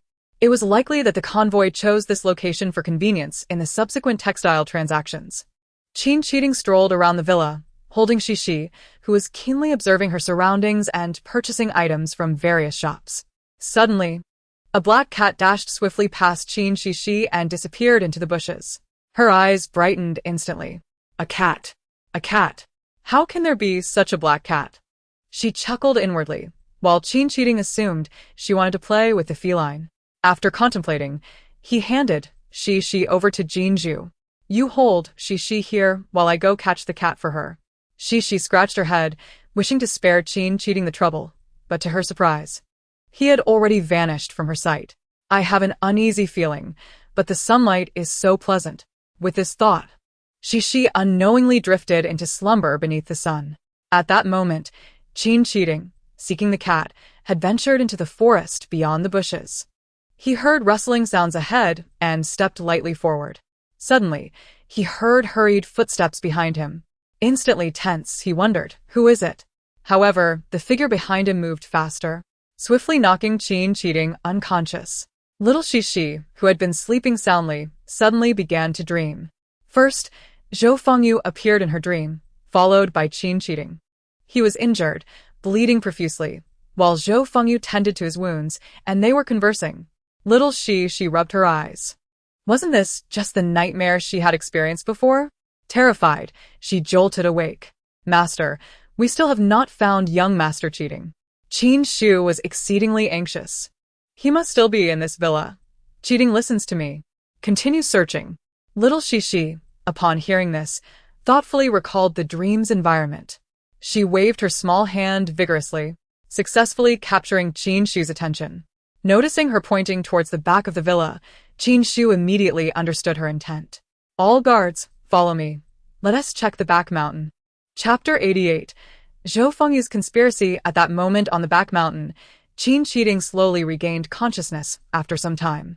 Upon opening his eyes, he felt disoriented. Earlier, he had intended to help Xixi catch the cat, and then everything went dark. His head still throbbed slightly, and when he reached back, he discovered that his wound had been bandaged. Instantly alert, he scanned his surroundings but saw only a small girl wearing a veil. How small was she? Qin Xixi gauged her height and found she was about the same as Xixi. Could this little girl be the one who saved him? Originally, he should have been grateful to her. However, he could not shake the feeling that her silhouette was familiar. A girl of similar stature to Xixi, appearing mature despite her youth outside the city. Qin Xixi widened his eyes. Wasn't he this Zhou Fengyu? Unbeknownst to her, she remained oblivious to the fact that he had recognized her. In her mind, Qin Xixi had only seen her in Lianqing, with little interaction. Now, with her veil obscuring her features, he naturally would not recognize her. Once Qin Xixi began to trust her, she planned to reveal her identity. Convinced that he would no longer resist her presence, Zhou Fengyu held an admirable intention, yet she overlooked the fact that she was merely a child. Her characteristics so conspicuous that her identity was easily discernible. This elder brother, you cannot fathom the struggle I endured to rescue you from the clutches of malefactors. Zhou Fengyu's eyes cast downward. She lamented to Qin Xixi with a pitiful demeanor. However, Qin Xixi had long harbored doubts about her, and at this moment, he found her words utterly unconvincing. Since you claim to have saved me from the villains, I am curious to know how a mere child managed to accomplish such a feat. Zhou Fengyu fell silent in response. Indeed, how had she done it? Why had Qin Xixi doubted her from the very beginning? She strained to concoct a plausible explanation. Qin Xixi, unable to conceal his exasperation, quirked his lips. The location where I lost consciousness is quite distant from here. Are you insinuating that you, such a small child, physically transported me? Zhou Fengyu had initially thought deceiving Qin Xixi would be a simple task, yet his perceptiveness caught her off guard. During their time in Liancheng, she had regarded Qin Xixi with disdain, even engaging in minor skirmishes with him. The system had informed Zhou Fengyu that if she nurtured Qin Xixi well, his future achievements would rival those of Qin Xixi, perhaps even surpassing him. Originally, it should have been she who saved Qin Xixi, earning his unwavering loyalty. Yet now, it seemed that Qin Xixi had reaped the benefits instead. The thought of relinquishing such a capable ally to another left a bitter taste in her mouth. Having previously arranged for someone to keep watch over Qin Xixi, she awaited the opportune moment to regain his trust. Now, confronted with Qin Xixi's skeptical gaze, her irritation flared. System, did you not assure me that Qin Xixi would one day be my loyal companion, most obedient to my commands? Why is he so resistant now? The system remained uncertain. Host, it is possible that his experiences within the Qin family have altered the trajectory of his life. If you continue to engage with him deeply, there remains an 80% chance of reclaiming him. As Zhou Fengyu contemplated her strategy, Qin Xixi grew impatient. Do you think that by wearing a veil, I would not recognize you? He seemed to know her true identity. Zhou Fengyu was startled. I cannot comprehend what you are saying. Qin Xixi, in a fit of annoyance, tore away her veil. Zhou Fengyu, what are you truly up to? A memory flashed in his mind of what the third brother had once shared with him, the nightmares that plagued Xixi. Had it not unfolded precisely as described? He bore wounds, and Zhou Fengyu had tended to them, seeking his gratitude. I perceive that this entire scenario has been orchestrated by you. Did you employ someone to shadow me, waiting for the moment I was alone to launch an attack, all the while feigning to save me, intending to sway my allegiance away from the Qin family? Zhou Fengyu was taken aback. How could he know? Was he not supposed to be her loyal hound? Why had his demeanor grown so cold after spending time within the Qin household? what are you talking about? Zhou Fengyu denied Qin Xixi's accusations. In truth, Qin Xixi was puzzled, unable to grasp what value he possessed that warranted Zhou Fengyu's elaborate scheme to win him over. Seeing him silent, Zhou Fengyu feigned sorrow, partially concealing her face. Brother Qixi, I anticipated that upon recognizing me, you would harbor malicious suspicions, which is precisely why I wore the veil. She endeavored to squeeze out a few tears. But I did not deceive you. It was indeed I who saved you. You are aware that I could speak at the age of 1. Nothing is impossible for me. Noticing that Qin Xixi remained skeptical, Zhou Fengyu shifted her approach. Invoking the Qin family. I merely had a misunderstanding with Qin Xu. The illicit affair was orchestrated by Zhou Yang and has no connection to me. I was simply born into the wrong family. This cannot solely be attributed to me. As you said, I am but a child. How could I conspire against Qin Xu? All those actions were coerced by Zhou Yang. She wept, her sorrow palpable, yet Qin Xixi remained unmoved. Regardless of her innocence in regards to Qin Xu, he had always regarded the Zhou family as adversaries and would not extend her any kindness. I have matters to attend to. Are you finished? Zhou Fengyu clenched her jaw in frustration. This person was utterly impervious. What sort of sorcery had the Qin family cast upon him? Initially, she had not intended to reveal all her cards, but now, with no alternative, she divulged everything she knew to Qin Xixi. Do you truly believe the Qin family harbors genuine intentions toward you? I am, in fact, saving you, Brother Qixi, finally piquing Qin Xixi's interest. Zhou Fengyu hastily revealed the truth. In reality, Qin Xixi does not trust you at all.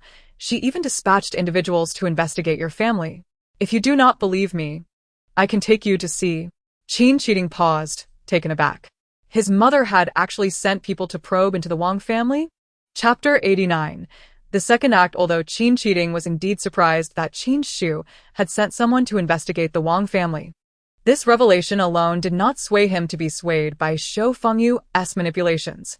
Had it been prior to his interactions with the Qin family, her words might have held some weight. However, since his arrival at the Qin household, he had been treated with kindness by all. Even if Qin Xixi were to investigate his biological parents, he believed it was done with his best interests at heart.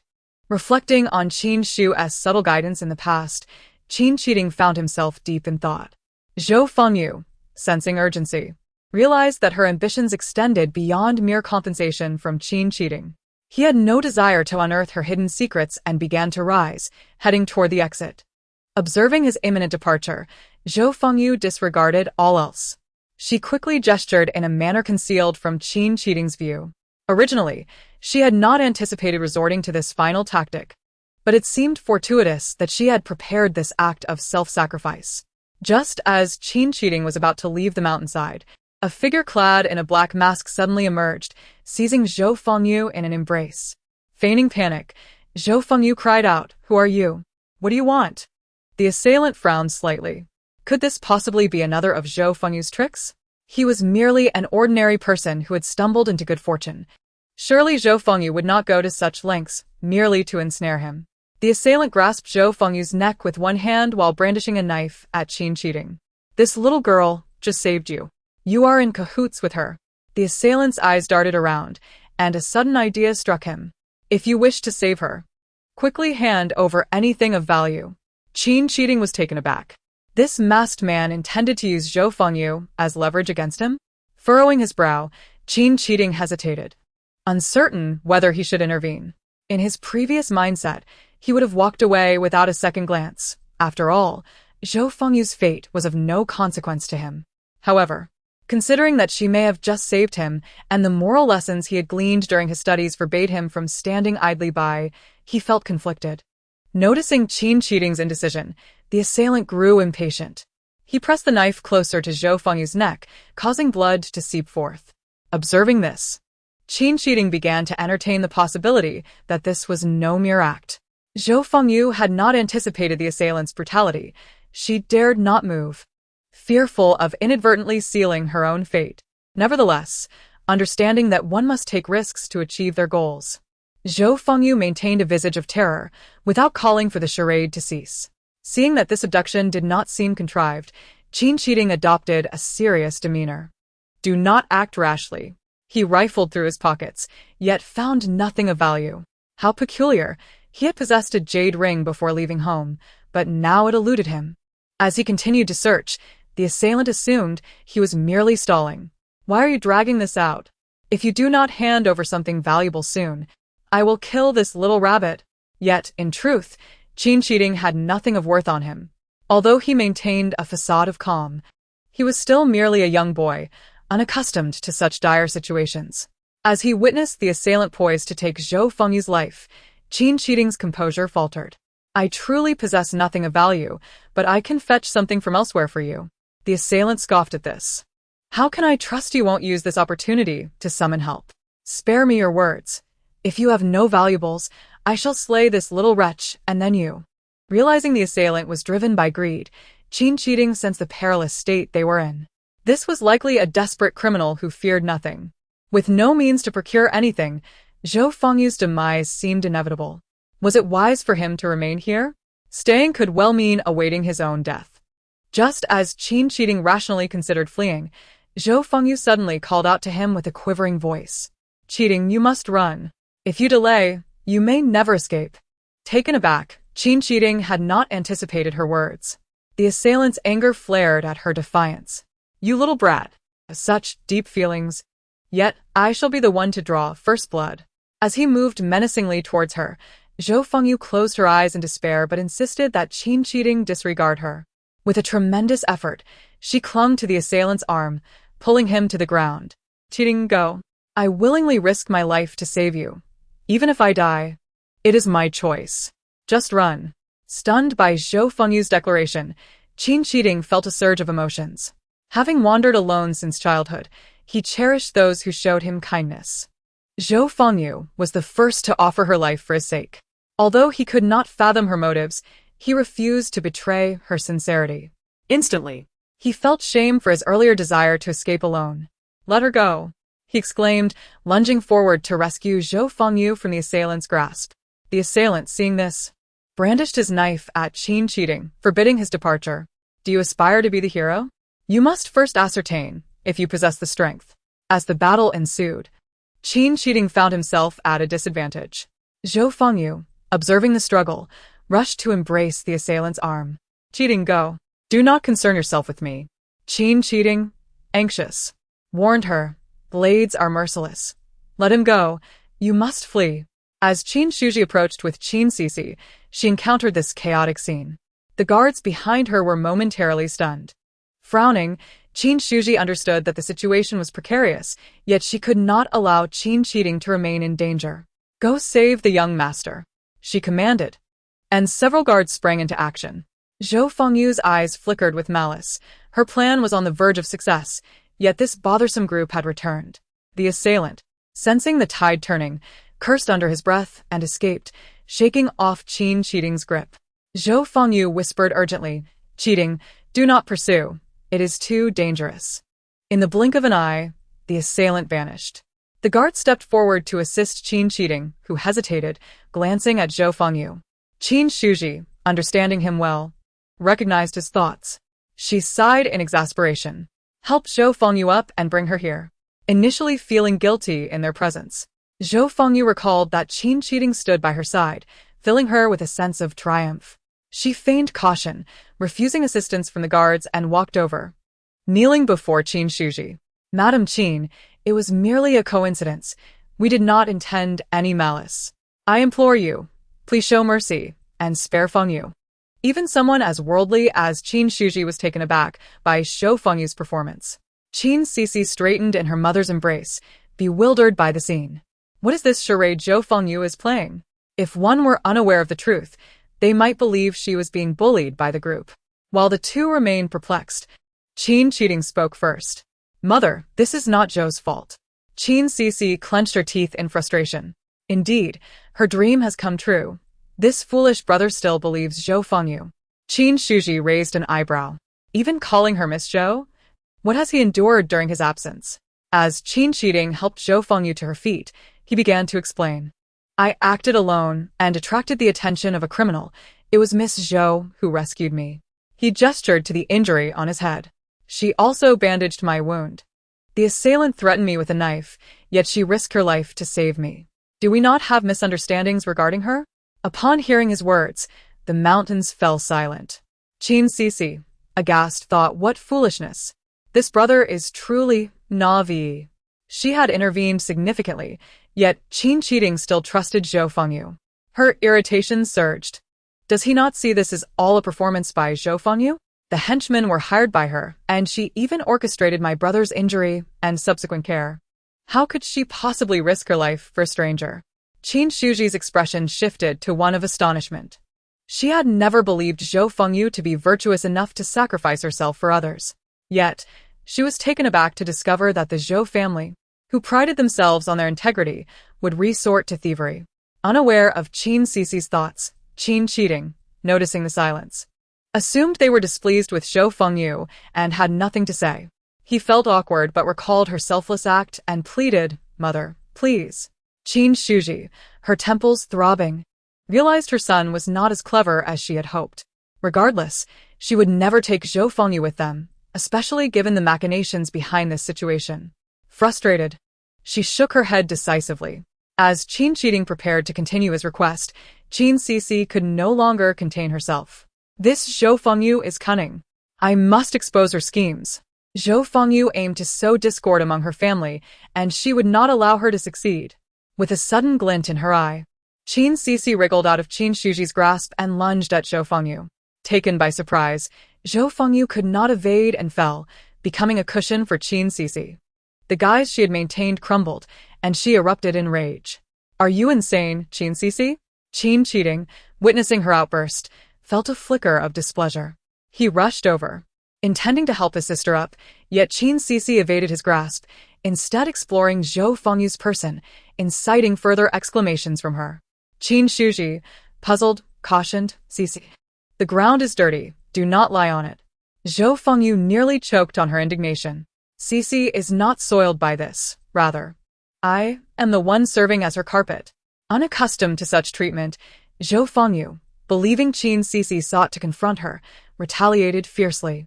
With a menacing expression, she seized Qin Xixi's arm, intending to throw her aside. Zhou Fengyu would not allow Qin Xixi to remain atop her. She aimed to flip her off, causing her to tumble. Qin Shu noticed that Qin Xiuxiu's arm was nearly twisted black by Zhou Fengyu, and her expression changed instantly as she stepped forward to pry Zhou Fengyu's hand away. Xiuxiu, come down, it's very dangerous. Qin Cheating, equally at a loss, attempted to carry Xiuxiu down. However, little Xiuxiu ignored everyone, reaching into Zhou Fengyu's pocket. Zhou Fengyu's expression shifted. She had not anticipated that Qin Xiuxiu would be aware of this matter and hurriedly tried to stop her. No. Alas, it was too late. Due to Zhou Fengyu's negligence, Qin Xiuxiu had already retrieved a greenish-blue jade ring from her pocket. Upon seeing it, Qin Cheating recognized it as the gift his mother had given him. He stood there, momentarily stunned. So, the reason he couldn't produce anything of value earlier was that Zhou Fengyu had stolen the jade ring? After securing the ring, with Qin Shu's assistance, Qin Xiuxiu swiftly escaped Zhou Fengyu's clutches. Her hair was disheveled, yet she walked unsteadily towards Qin Cheating, holding out the jade ring in her palm. As if to convey, look, Zhou Fengyu's intentions were never pure. Qin Cheating gazed at Zhou Fengyu in surprise, hesitatingly furrowing his brow. Why? Little Xiuxiu was infuriated, exclaiming, What do you mean why?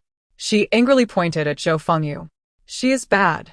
What other reason could there be besides Zhou Fengyu's inherently wicked nature? Seeing the situation deteriorating, Zhou Fengyu quickly adopted a pitiful expression. I didn't mean it, Cheating Gidge, please let me explain. Qin Shu disdainfully released her grip. Zhou Fengyu not only remained seated, but also fell back to the ground. I'm just too poor. After leaving the capital, we have no income. Yet our living expenses remain the same. My parents are focused on my successful brother. I haven't worn new clothes in a long time. She was not entirely lying. The money had all gone towards buying a house, leaving the Zhou family with a tight budget. Moreover, her schemes had caused Zhou Yiyang to lose face in the capital, leading to a deterioration in his attitude toward her. Zhou Fengyu concealed a trace of resentment in her eyes. If it weren't for this, why would I humiliate myself by stealing Cheating Gidge's jade ring? She cried like a blooming pear blossom, leaving Qin Cheating in a state of indecision. Qin Xiuxiu, observing her hypocritical demeanor, furiously shouted, White Lotus. I have found the jade ring from Zhou Fengyu, so Cheating Gidge shouldn't be foolish anymore.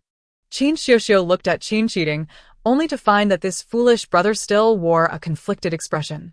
For Qin Cheating, his trust in Zhou Fengyu had been built upon her willingness to risk her life to save him.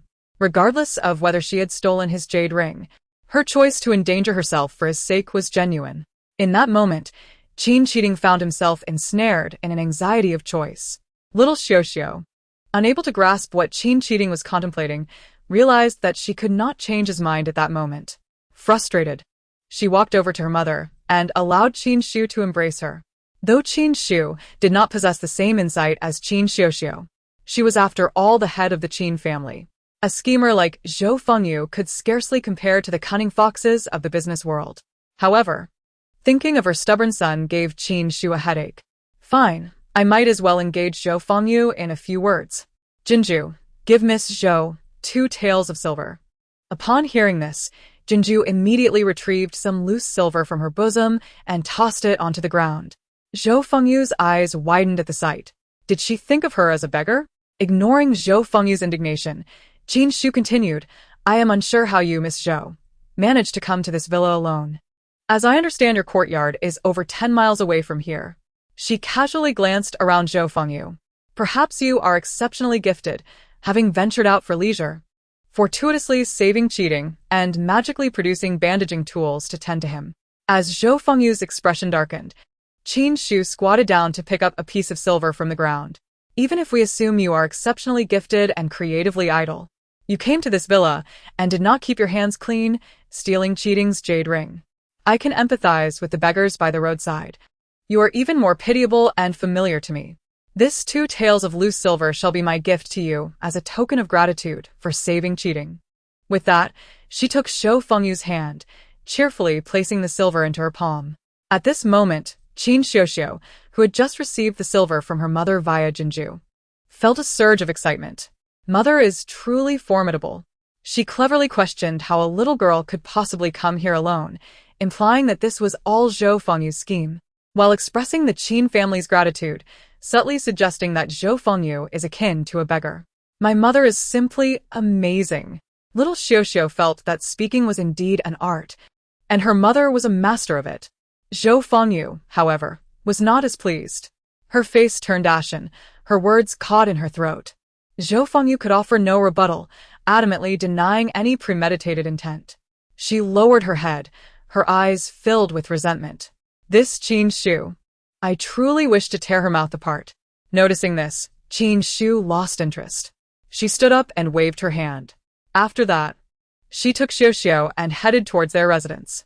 Not to mention a bodhisattva, even Zhou Fengyu's father would not indulge her this way. Seeing Qin Xixi leave and Zhou Fengyu pitifully seated on the ground, Qin Xixi felt an internal struggle. Yet, his mother's words rekindled doubts within him. Moreover, Zhou's family was Zhou Yang's concubine, and Qin Xixi was already annoyed by them. Qin Xixi could not openly show kindness to Zhou's family. Ultimately, although Zhou Fengyu's selfless act of saving him had greatly moved him, what weighed most on Qin Xiting's mind was still the Qin family. Qin Xixi noticed that Qin Xiting obediently followed along, feeling relieved. Thankfully, this boy still had some conscience, understanding that she and the Zhou family were irreconcilable. Zhou Fengyu, clenching her fists in frustration, thought, the Qin family again. I was so close to succeeding.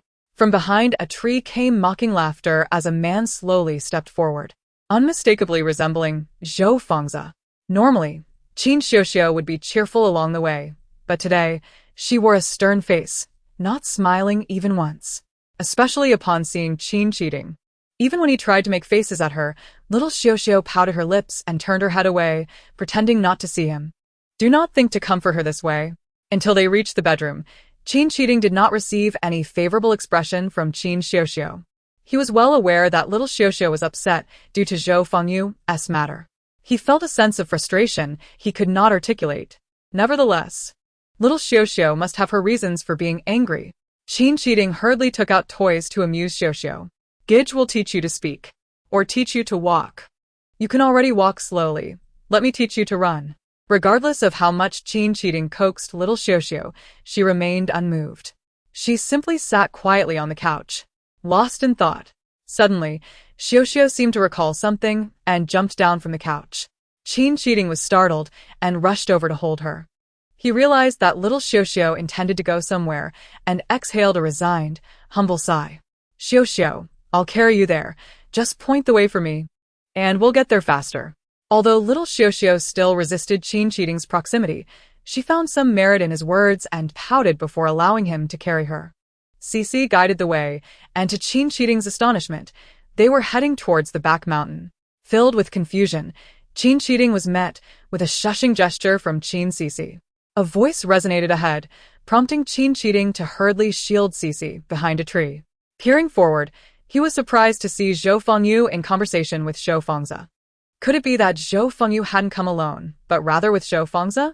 If that were the case, there would be no reason for her to conceal her presence. Qin Xiting was bewildered.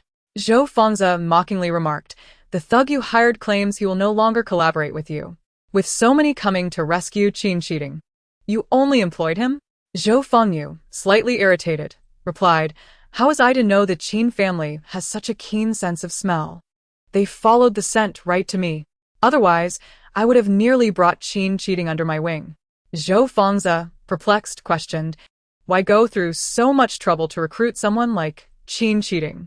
He is merely an adopted son, an unremarkable commoner from Lianqing. Zhou Fengyu scoffed, deriding Zhou Feng's narrow perspective. You have no idea. If I were to win over Qin Cheating, we would possess an unparalleled weapon. By then, not even the Qin family would stand a chance, let alone the world. Zhou Fengzi furrowed his brow, interrupting Zhou Fengyu. Recently, she had been prone to unrealistic ambitions. It was one thing to entertain such thoughts, but it was worrisome that she might speak carelessly and unwittingly embroil the Zhou family in trouble. He could not fathom why such a young girl harbored such grand aspirations. Even he only sought a position of prominence. Do not speak of this again. Zhou Fengyu understood that her words had exceeded reasonable bounds, knowing that Zhou Feng's limited insight could not grasp her far-reaching ambitions. Having explored the estate thoroughly, Zhou Fengzi chose to escort her away via a different path, both unaware of Qin Cheating and Qin Xixi eavesdropping behind the tree. Once they departed, Qin Xixi finally let out a haughty snort.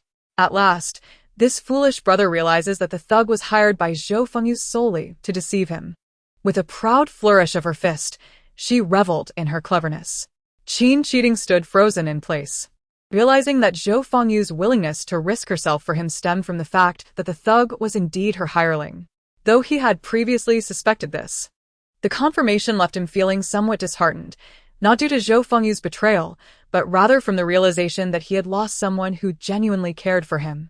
Noticing his mood, Qin Xixi shot him an annoyed glance. Knowing that everything was part of Zhou Fengyu's scheme, how could she allow this foolish brother to remain so upset? Upon spotting Jinzhu, she wriggled free from Qin Cheating's embrace and leapt into Jinzhu's arms, resolutely refusing to be held by him again. Qin Cheating felt a headache coming on, realizing his folly and having trusted Zhou Fengyu's words, inadvertently causing Xixi distress. From that day until Qin Xu successfully established a supply and marketing agreement with the Huchuan merchant, Qin Xixi did not utter a word to Qin Cheating, nor did she allow him to hold her even once. Even in the carriage, she turned her back to him, refusing to meet his gaze. Qin Xu noticed that little Xixi was upset and chuckled quietly to herself. She would not speak up for Qin Cheating. After committing such a foolish error, it was only right that Xixi ignored him. However, even the youngest, who cared the most for Xixi, found her unresponsive. Her little brows furrowed in displeasure. Seeing Xixi's demeanor, the youngest grew anxious and hurriedly pulled Qin Cheating, asking, "Why does Xixi seem so glum? Even upon seeing me, she appears downcast. Is she ill?" Feeling guilty, Qin Cheating awkwardly touched his nose and replied, Xixi isn't sick." The youngest was even more puzzled. Could she be tired? Xixi usually isn't this listless. As the youngest continued to press for answers, Qin Cheating reluctantly recounted the events that transpired at the estate. Observing the changing expressions on the youngest's face, shock, sympathy, and finally disdain, Qin Cheating bore the brunt of a sharp slap on the head. "What were you thinking? What good is Zhou Fengyu? Have you forgotten what you told me last time?" Recalling his previous words, Qin Cheating lowered his head in shame, allowing the youngest's reprimand to wash over him. He wished that Xixi could scold him too, but sadly, she was not yet capable of stringing together such lengthy sentences. The youngest was relishing the rare opportunity to lecture Qin Cheating, reveling in his moment of triumph. "You've angered Xixi, and now you shall face the consequences. Let us see how you will coax her back into your good graces." An upset Qin Xixi resembled a stubborn little donkey, unyielding to anyone. A truth both the youngest and Qin Cheating deeply understood. Feeling the weight of the youngest's words, Qin Cheating began to fret. Seeing him in such a state, the youngest felt a twinge of sympathy and began to offer strategies. The two engaged in a serious discussion about the intricacies of sisterly care throughout the night. The following day, Qin Xu took Qin Xixi to the princess's residence, leaving Qin Cheating with a reservoir of coaxing techniques he had just learned, penned up inside him. During their time at the estate, Qin Xu had been concerned about the princess's well-being.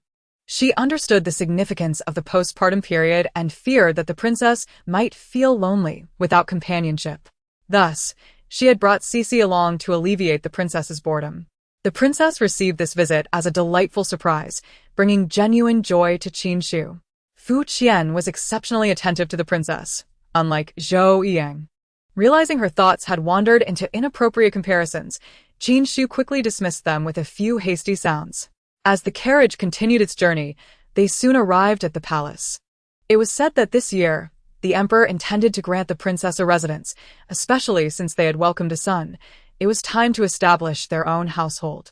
The princess had resided in the palace for so long, not only due to her lack of heirs but also because of her close bond with the emperor. Nevertheless, moving out would grant her more freedom. For reasons unknown, Qin Xixi found herself lost in thought. After a brief moment, they were soon lifted into the princess's palace. The princess's eyes lit up upon seeing Qin Xixi. Little Shu is here. And Xixi. Come in, Suelon, bring out some pastries. Qin Xixi smiled as she settled beside the princess. Noticing the company, Fu Qian quickly took it upon himself to prepare fruits for them, allowing the ladies some private conversation. Qin Xixi, observing this, teased, and the princess blushed, responding, "Look at you. Even after all this time, you still tease us." She quickly redirected the conversation. "Today, seeing little Xixi is such a delight. I've been thinking about her." Gently, Qin Xixi patted Xixi's head. "What is there to ponder? You have a child of your own now." Reflecting on her own fussy son, the princess felt both affection and exasperation. Boys can't compare to girls. Even at such a young age, he is already showing signs of being a handful. Just the other day, he was crying and bit Fu Qian's arm. And yesterday, he was rolling around so much he nearly broke the bed. Xixi listened with great interest as the princess playfully chastised her younger brother. "I said back when he was still in the womb that he was full of energy, and now it seems I've been proven right." Oddly, Xixi felt a flicker of maternal instinct stirring within her. Qin Xixi couldn't help but twitch her lips. "Dear daughter, you are merely 2 years elder than this brother."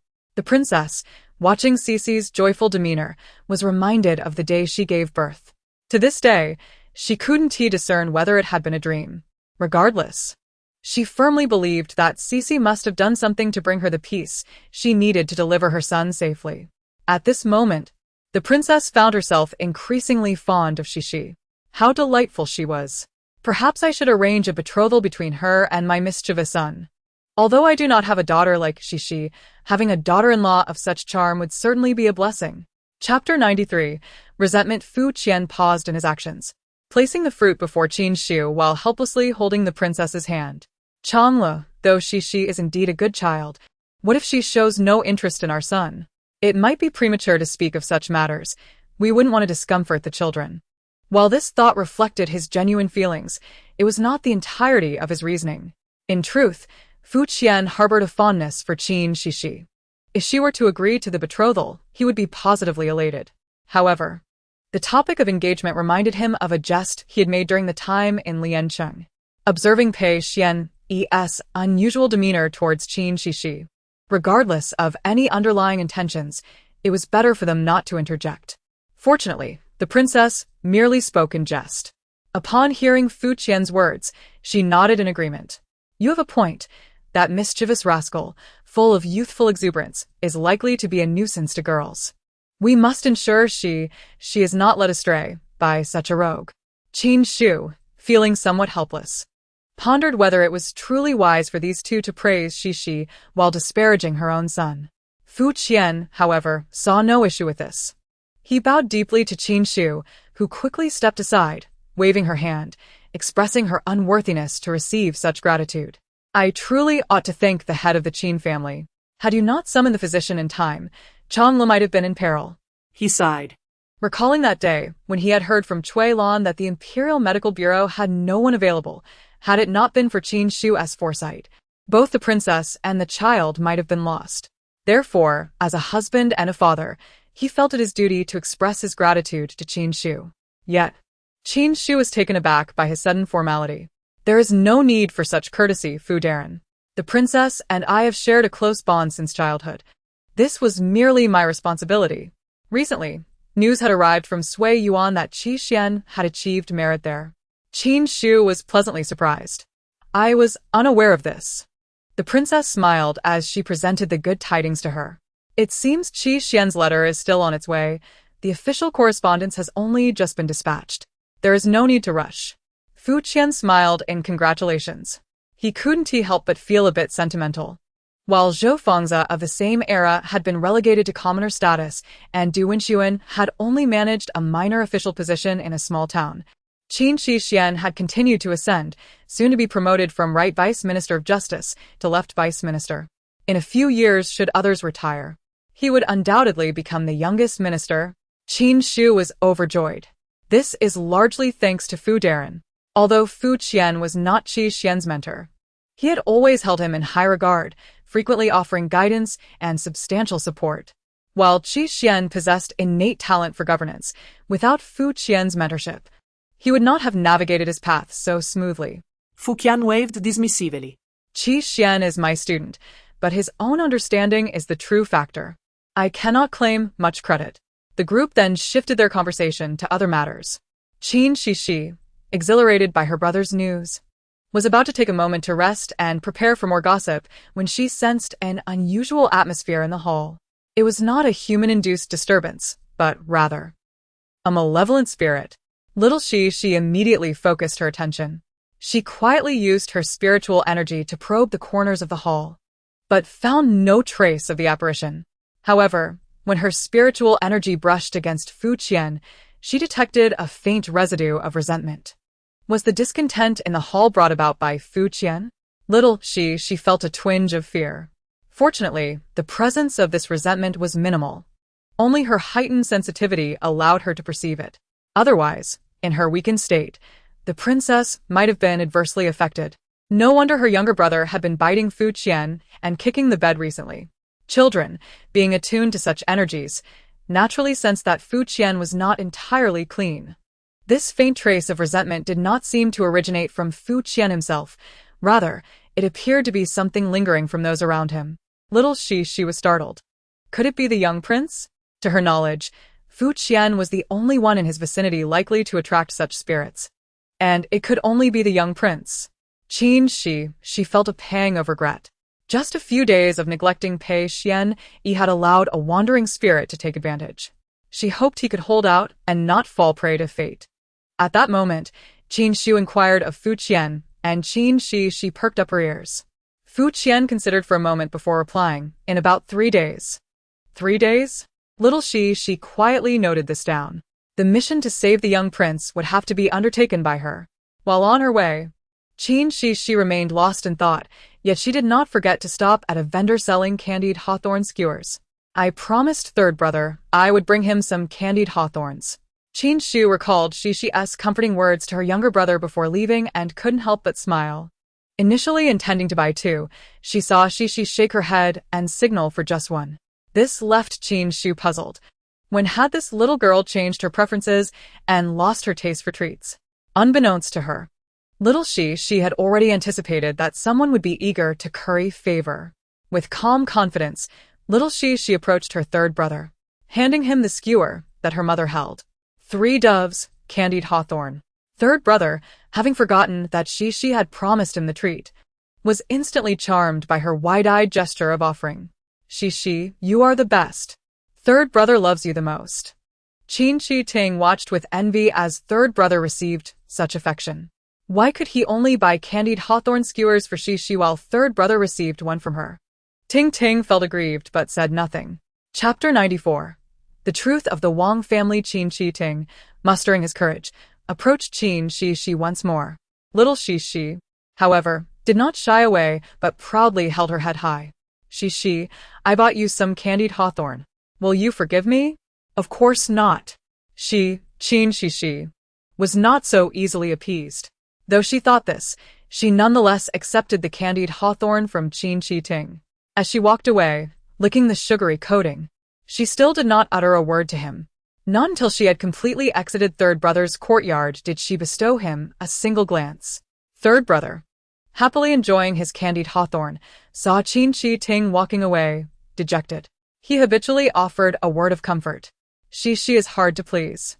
1 candied hawthorn is surely not enough. What are you doing? Just then, Qin Xixi snatched third brother's candied hawthorn skewer and bit into one of the hawthorns. Third brother was momentarily stunned, and after regaining his senses, he lunged at Qin Xixi. You traitor! How dare you steal the candied hawthorn that Xixi gave me? That day, another heartbroken individual joined the ranks in the Qin residence. As he entered, bearing the exhaustion of a long journey, he could not help but relax slightly upon seeing Qin Xixi waiting for him at the door. Observing his worn appearance, she felt a pang of sympathy. "How did you return looking like this?" Qin Xixi sighed. "I will explain everything to you later, mother. For now, let us discuss the Wang family matters." Hearing this, Qin Xi's expression turned serious. This concerned Qin Xi's origins, and it was indeed urgent, especially since the Wang couple were still residing in the estate. They had gradually emerged from their rooms, spending their days using the Qin family's resources and wearing their clothes. If this continued, they might forget their true nature. The reason Qin Xixi had taken Qin Xixi to the mountain villa for supplies was to distance him from the Wang couple, preventing him from picking up any bad habits. Qin Xixi was prepared and attentively listened to Qin Xixuan's words. Qin Xixuan spoke with a serious demeanor, confirming that the situation regarding the Wang family was precisely as his sister had described. Indeed, the Wang family had sold cheating. Qin Xixi was not particularly surprised by this revelation. "But is there any evidence? We could merely be speaking empty words, and it might not convince cheating," she expressed. Qin Xixuan nodded and summoned 3 individuals. These included the trafficker who had initially intended to sell cheating, and a couple who were the sister and brother-in-law of the Wang family matriarch. They were well acquainted with the Wang family and had recounted the truth of that year's events. After a moment of contemplation, Qin Xixi decided to summon Qin Xixi to clarify matters, lest the night lead to further complications. In fact, Qixi had been pondering the issue of his biological parents over the past few days. Initially, he had felt excitement upon recognition, but that feeling had given way to confusion and concern. Why had his mother suggested that things might not be as he imagined? Why had Shou Fengyu mentioned that his mother was investigating the identities of the Wang family? Did his biological parents truly have something to hide? These questions hung like a delicate veil, easily pierced by inquiry, yet he hesitated to uncover them. At that moment, a servant outside announced that Qin Xixi was seeking him, prompting Qin Xixi to hastily put on his shoes and make his way to the hall. "Mother, brother," he exclaimed, feeling a flicker of joy within him. However, both their expressions were grim, and 3 bound individuals were present in the room. What was the purpose of this? Qin Xixi found himself puzzled. Upon seeing him, Qin Xixi sighed. "Cheating, I initially hesitated to reveal the truth to you so soon, fearing you might not bear it. Yet, I cannot allow you to remain in the dark. I now present you with a choice. If your biological parents have potentially spun a grand deception to mislead you and the Qin family, would you choose to expose this lie?" Qin Xi's mind went blank at her words. Was this truly the moment of revelation? Would he continue to live in a facade devoid of truth, or would he confront the painful possibility of losing the parents he had just found? He closed his eyes in anguish. "Let me hear the truth. What have they done?" Qin Xixuan nodded appreciatively. "The Wang couple has not spoken a single truth. They claim you were abducted, but in reality, they sold you to a trafficker." He gestured towards a gaunt, elderly man. The old man quickly knelt and prostrated himself. "Yes, I remember the Wang family selling me a boy. Had I known cheating would find such fortune now, I would never have dared to accept him." Qin Xixuan then pointed to the couple. "This woman is the sister of the Wang matriarch. When the Wang couple sold you, they conducted the transaction themselves." The woman, pale-faced, also confirmed this with a nod. Upon seeing her face, which bore a striking resemblance to that of the Wang matriarch, Qin Xixi understood that Qin Xixuan's words were indeed truthful. With great difficulty, he asked, "Then why did I grow up alone in Lianqing?" At this juncture, Qin Xixi interjected. "The trafficker intended to sell you in Lianqing, but misfortune struck that year, and he could no longer afford to feed you, ultimately abandoning you." She observed Qin Xi's stunned expression and recognized the turmoil within his heart. How could a child who had finally found his biological parents accept such a cruel truth? It was akin to being told directly that he had been cast aside, that he was unwanted by everyone. Qin Xixi sighed sympathetically. "Kidding. Our decision to reveal this to you is not to instill hatred or despair, but because you deserve to know the truth and should not be deceived by the Wang family. Remember, even if they abandoned you, the Qin family will never forsake you." Upon hearing this, Qin Xi's eyes reddened with emotion. He felt guilt for having once been swayed by Shou Fengyu's insinuations, casting even the slightest doubt on Qin Xixi. Yet, She had diligently worked to eliminate potential threats around him. "Mother, I am sorry." Qin Xixi gazed at her son, who had lowered his head, feeling a mix of tenderness and amusement. "Child, it is not your fault. I do not blame you." Feeling both touched and aggrieved, Qin Xixi expressed, "It is unacceptable to let the Wang family live so comfortably within the Qin residence. Mother, let us expel them." At that moment, Xixi also awoke, babbling in agreement. However, Qin Xixi shook her head. "There is no rush. Simply expelling them would be too lenient." As her words settled, everyone recalled Zhou Yang's fate and firmly believed in Qin Xixi's strategy. Despite successfully resolving Qin Xiting's predicament, Qin Xixuan's expression remained troubled. Noticing this, Qin Xixi inquired curiously, "Xixuan, why do you appear so distressed?" Little Xixi looked up at her elder brother with wide eyes. "Indeed," Qin Xixuan sighed. Chapter 95, Saving the Young Prince. Qin Xixi's expression instantly soured. Just as she was about to ask her brother for a hug, news of the young prince's peril reached them. Alarmed, she tugged at Qin Xixuan's sleeve. "Brother, we must go." Upon hearing this, Qin Xixuan paused. "Where to? The palace?" Little Xixi nodded anxiously. He hesitated, for it was not the right time for her to go, yet she was no ordinary child. What if she could save Pei Xian? But what if things went awry, and she could not save the young prince? Would her good intentions lead to disastrous consequences, implicating her as well? Seeing her brother's hesitation, Qin Xixi became frantic. "Hurry, take me, brother. If we don't go now, the young prince will die." Others might think it was merely a simple arrow wound, at most a little poisoned, and that it could not be fatal. But little Xixi understood that this was no mere natural affliction. From the resentment emanating from Fu Qian, it was clear that the trouble surrounding the young prince was dire. It was not just bad luck, it was Pei Xianyi's calamity. "Brother, do not hesitate.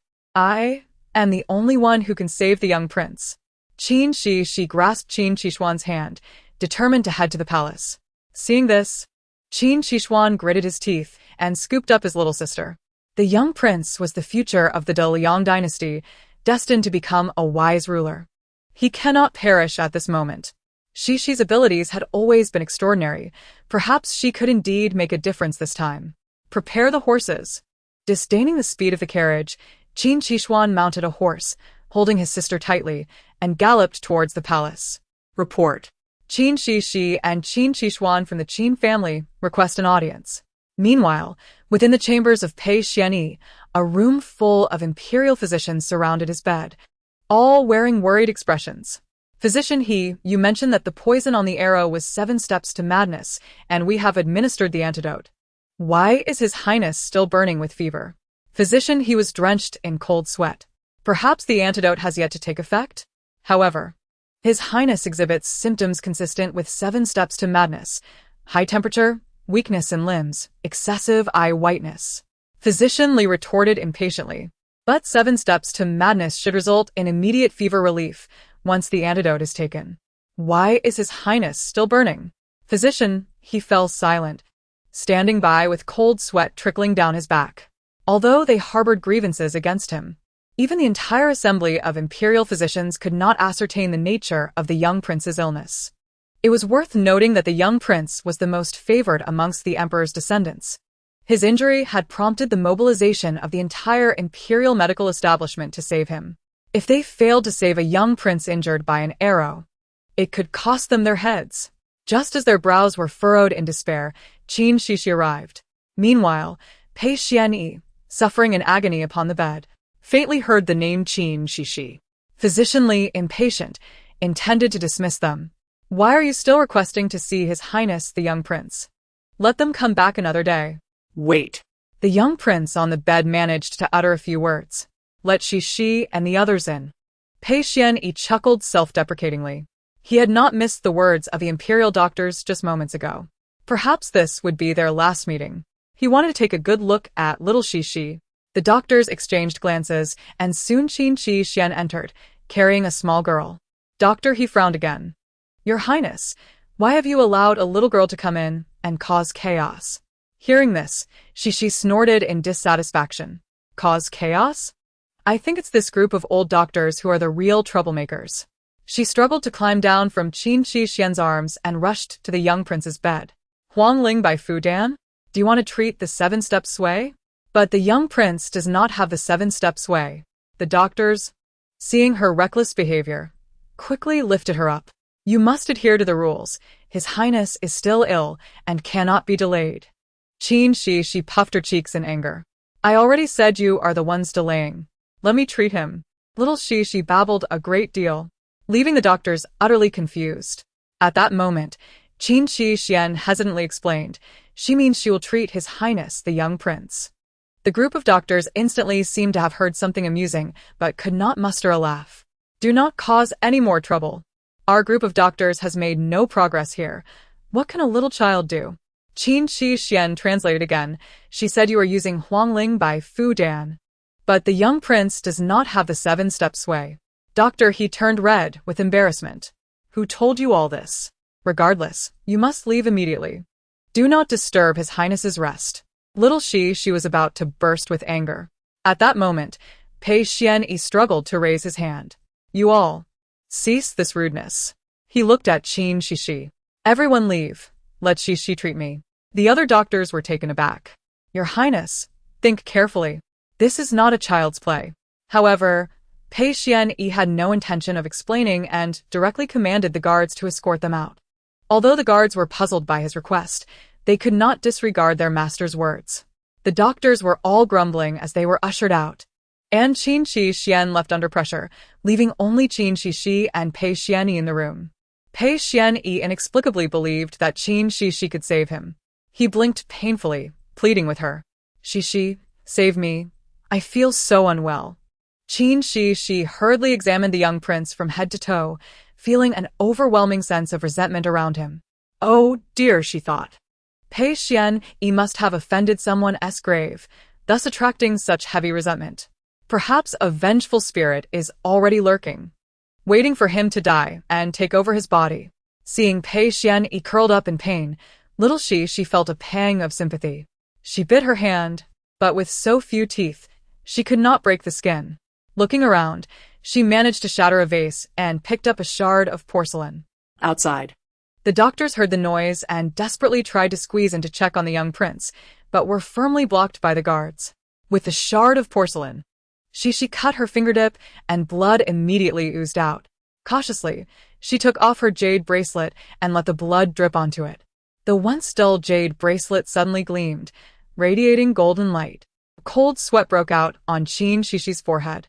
The jade bracelet floated into the air, enveloping Pei Xianyi in a golden glow. The young prince, who had been in agony, visibly relaxed. With a sharp, piercing scream, all the resentment surrounding Pei Xianyi vanished. Chapter 96. Little 4 and Little 5. Qin Xixi's face turned pale. Looking at the peacefully sleeping young prince, little she smiled with satisfaction. Seeing that everything was resolved, she leaned against the wall and slowly walked to the door, pushing it open with force.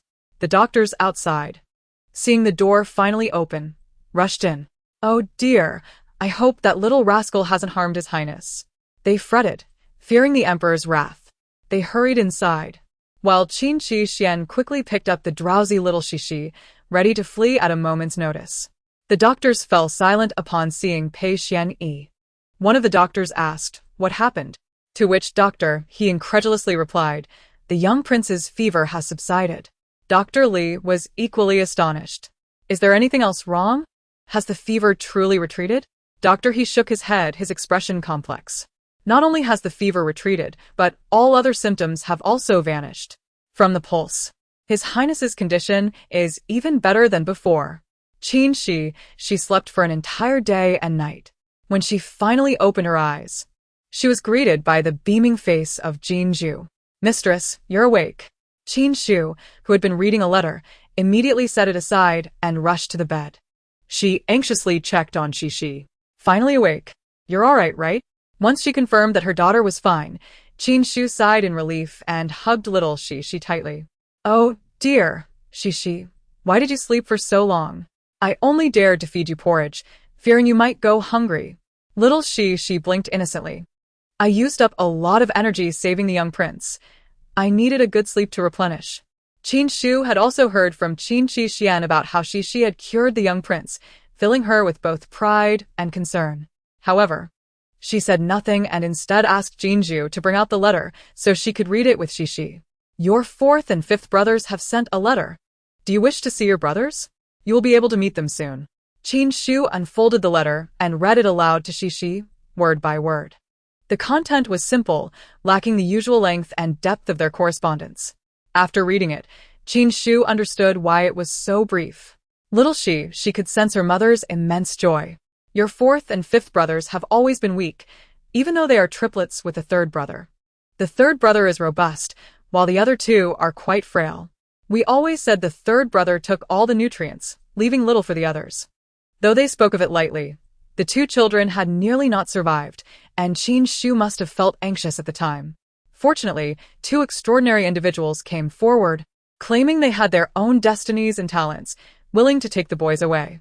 Initially, their mother was reluctant, as it was difficult to part with two pieces of her heart, but she eventually relented, realizing that not entrusting them to the masters would lead to worse outcomes. With a sigh, she thought it was better to let them go with the masters, as it would offer them a chance at life. However, little Xixi, possessing a divine perspective of all things, did not share Qin Shu's optimism. Sigh. How do I tell my poor mother that the fourth and fifth brothers also have a tragic fate? Upon hearing this, Qin Shu's smile froze on her face. What? The calamity of the Qin family also involves the fourth and fifth brothers? Qin Shu's expression turned distressed. Indeed, according to Xixi's words, it was likely that Zhou Yiyang had already begun his schemes against the Qin family at this point in time. However, Zhou Yiyang had already been forced out of the capital. How could he pose a threat to the two boys? Qin Shu listened with confusion, only to find that their fate was not caused by Zhou Yiyang after all. Qin Shu gasped as Qin Xixi continued, and then there's the fifth brother, who is studying with the Sage of Medicine and the Sage of Poisons, both of whom are exceptionally gifted. He became so engrossed in his studies that he sought to uncover the world's most lethal poisons. In a reckless display of overconfidence, one might resort to using their own body as bait, ultimately succumbing to their own poison. Who would not comment on the folly of these two individuals? Listening to Xixi, one might argue that it was their exemplary skills that led to their demise. She could scarcely bear the thought of losing any member of the Qin family, even if all this were merely knowledge gleaned from Xixi's previous life. Events yet to unfold in this world, she regarded the matter with the utmost seriousness. Qin Shu cradled little Xixi in her arms and sought out Qin Xixian. She presented a letter to him, which elicited an immediate smile. However, Qin Shu's countenance betrayed her unease, which Qin Xixian quickly sensed. What troubles you, mother? He inquired softly. Qin Xixian initially assumed that his mother was simply missing them both, and he hesitated to agree with her.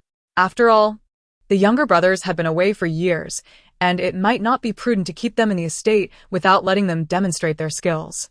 Yet Qin Shu shook her head, silently reiterating her concerns in a manner inaudible to Qin Xixi. Upon hearing her thoughts, Qin Xixian fell into a contemplative silence, his expression complex. He had wished for his younger siblings to gain valuable experience, never anticipating they would take such bold risks. With this realization, Qin Xixian spoke with gravity, a slight headache brewing from the situation. Perhaps it would be best to retrieve them from the mountain soon. I doubt they would oppose that. With both he and his mother keeping watch, he hoped they would refrain from any outrageous antics. Upon hearing her elder brother's words, Xixi, note that we got to sin. Indeed, it is imperative we bring fourth brother and fifth brother down from the mountain swiftly.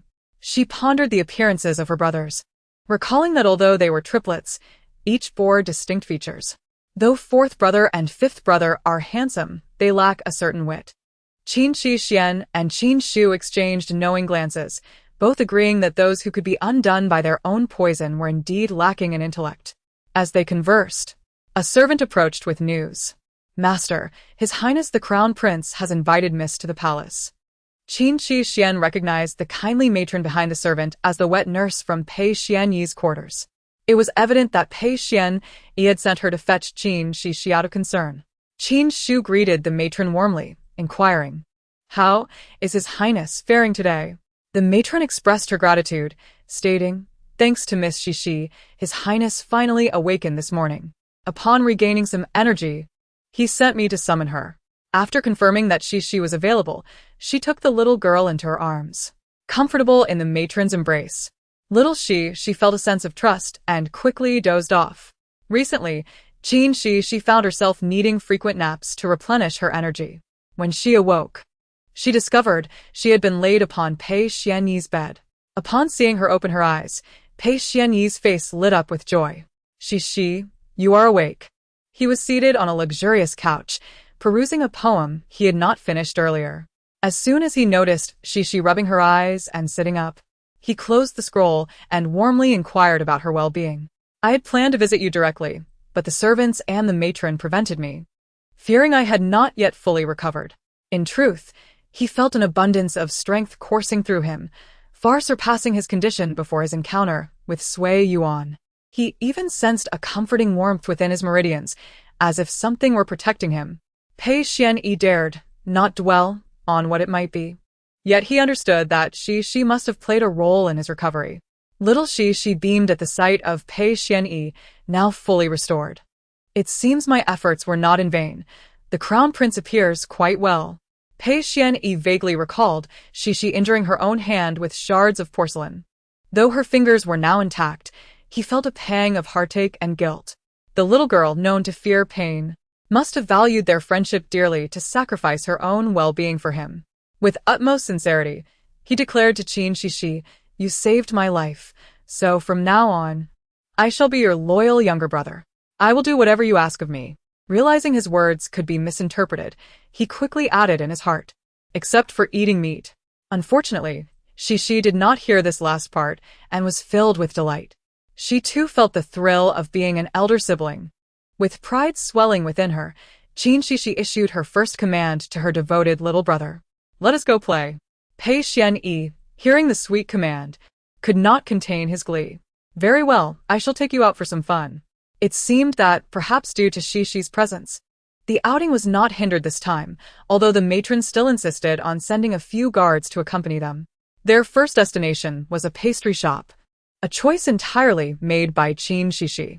Having been granted permission by Qin Xixi to indulge in a modest amount of pastries, she was eager to make a purchase. However, they unexpectedly encountered Qin Xixi at that moment. Just as he exited the shop after paying, he spotted Qin Xixi and immediately grew tense, hiding the oil paper bag behind him. Assuming he intended to hoard the treats for himself, little Xixi glared at him indignantly. Upon noticing her disapproving gaze, Qin Xixi quickly offered her the bag. "Xixi, this is a peace offering from your brother. I didn't mean for you to find out." He gazed at her with a pitiful expression. "If you forgive me, I promise you can have them all." Surprised by his eager attempts to make amends, Qin Xixi softened and decided to forgive him.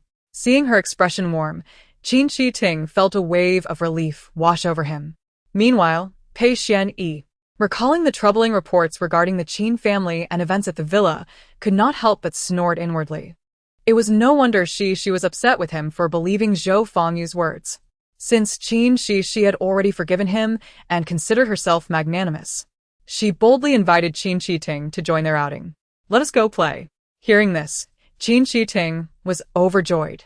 "You want to go out with me?" "Yes, yes." Qin Xixi then pointed towards Pei Xianyi. "And my little brother must come along too." Pei Xianyi resigned himself to the trio's dynamic, though internally he plotted ways to dismiss Qin Xixi and enjoy an outing with only Xixi. Just then, their third brother emerged from the pastry shop. Spotting Xixi and the little prince joyfully chatting, he patted Qin Xixi on the back. "Come, let us head to school." Qin Xixi hesitated, protesting no. "I want to," but before he could finish, Pei Xianyi intervened smoothly. "No worries, Xixi will be with me. You can go to school with peace of mind."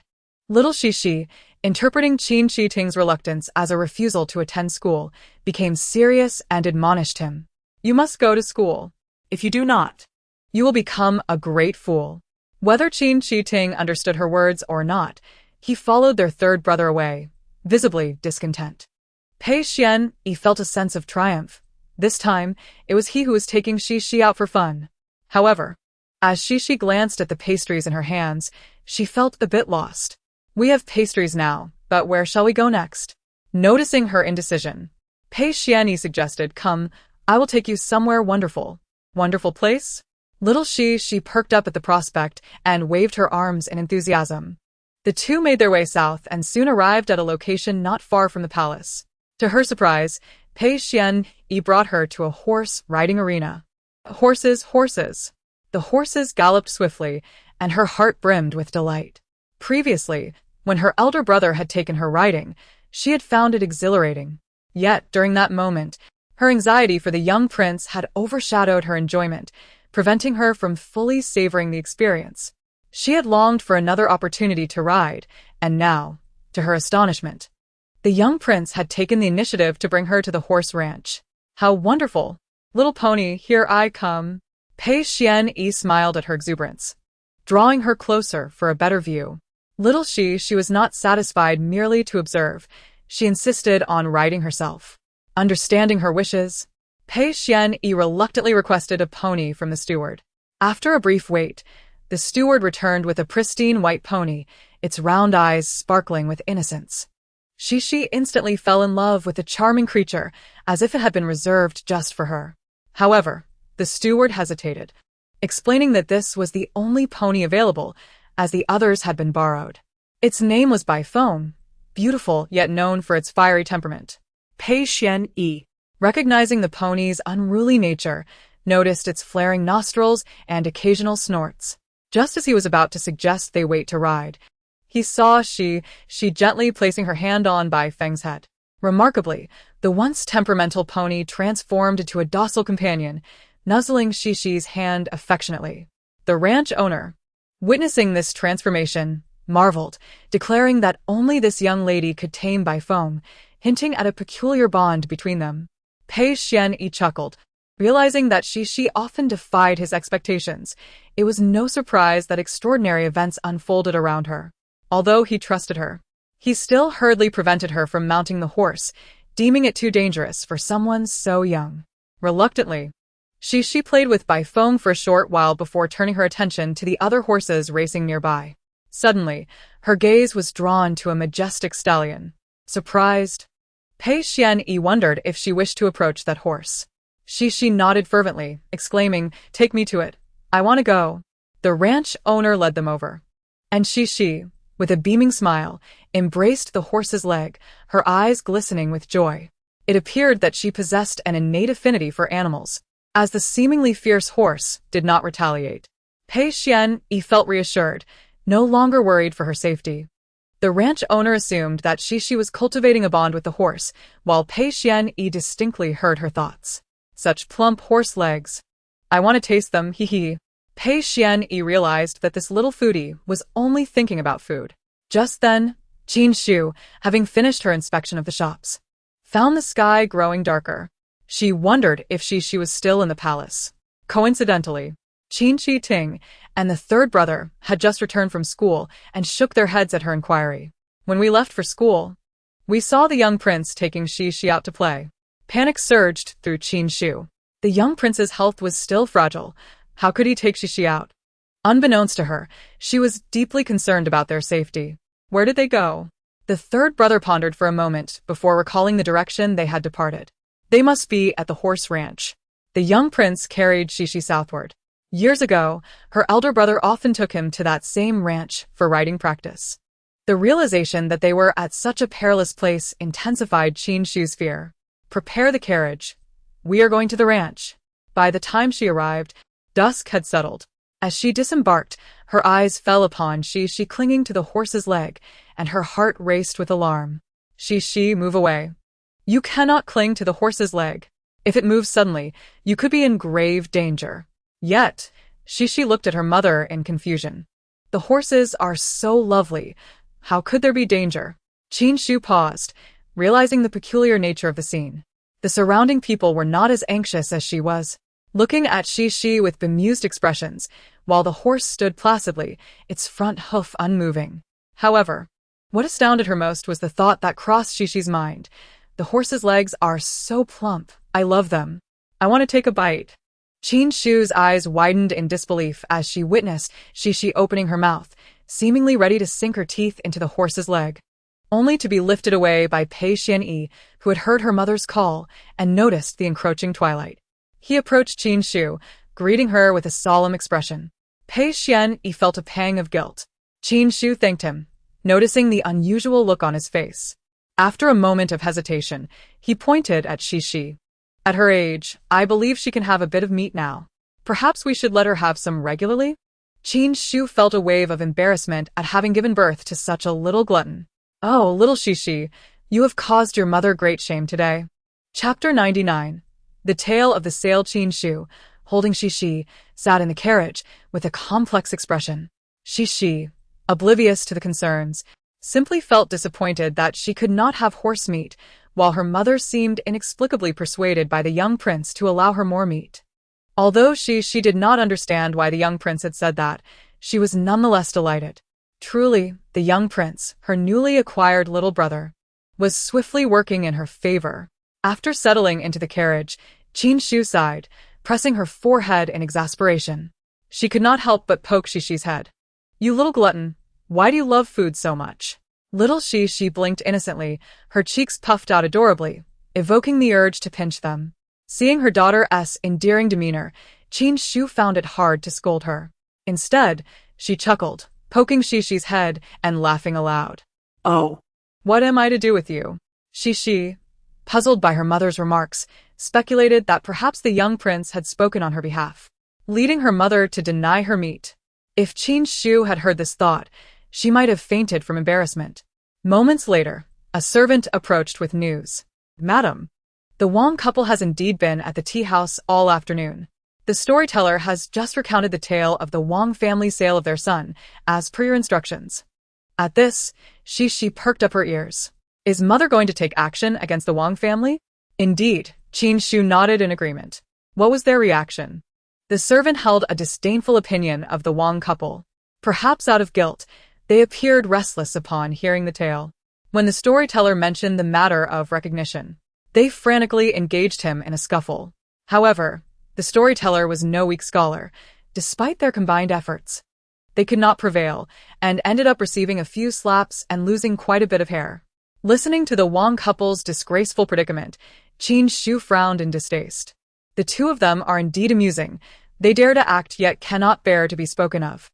When others do speak, they create quite a scene. Fearing that their past of selling a child might be revealed, Qin Xixi happened to overhear this conversation upon his arrival. Being from the countryside and uneducated, he retained his previous demeanor in the capital, which naturally drew criticism. Qin Shu nodded in agreement. They have begun to adopt the habits of the capital's gentry, indulging in tea at tea houses, completely forgetting their origins, as if they thought the Qin family would be easily deceived. At this moment, a servant added that someone had come to report that the Wang couple had been driven out of the tea house by the manager, who noted their appearances and names, instructing the gatekeeper to turn them away if they attempted to enter again. Qin Shu was quite pleased with this outcome. Very well. Starting tomorrow, there's no need to follow the Wang couple, just send people to various establishments to spread the word about their child selling. We must also keep a close eye on the theater troupes and arrange the performance as previously discussed. The servant acknowledged the order and left. Little Xixi marveled at her mother's foresight. Truly, mother, this will ensure the Wang family becomes outcasts in the capital. Even if they are eventually expelled from the estate, they will have no power to rely on. Qin Xixi also found Qin Shu's method to be ingenious. With a smile, Qin Shu took little Xixi in her arms and said, Come, let us also go witness the commotion. Upon arriving in the garden, they sat down to enjoy pastries. Sure enough, it wasn't long before the two appeared, looking disheveled and embarrassed. Upon seeing Qin Shu, they quickly covered their faces and greeted her, clearly wishing to say no more. Qin Shu, however, feigned surprise to retain the Wang couple's attention.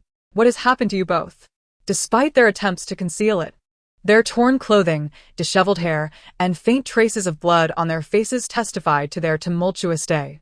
Mrs. Wang awkwardly lowered her hands, refraining from mentioning the altercation at the tea house. Thank you for your concern, but it was merely an unfortunate fall. There's no need for you to worry. Qin Xixi feigned confusion. How could it be that both of you fell together, and so severely? She approached, gently touching the bloodstain on Mrs. Wang's face. This must hurt terribly. I fear it might leave a scar. At her words, Mrs. Wang grew anxious and instinctively touched her own face. Oh, Mrs. Wang. This looks less like a scrape from a stone and more like a scratch from someone's nails. Qin Xixi widened her eyes and exclaimed with feigned astonishment. This comment left the Wang couple in a cold sweat, hurriedly shaking their heads. No, that couldn't be. We know no one in the capital. How could we have fought with anyone? Qin Xixi nodded. Indeed, you both appear to be kind-hearted individuals. How could you come into conflict with others?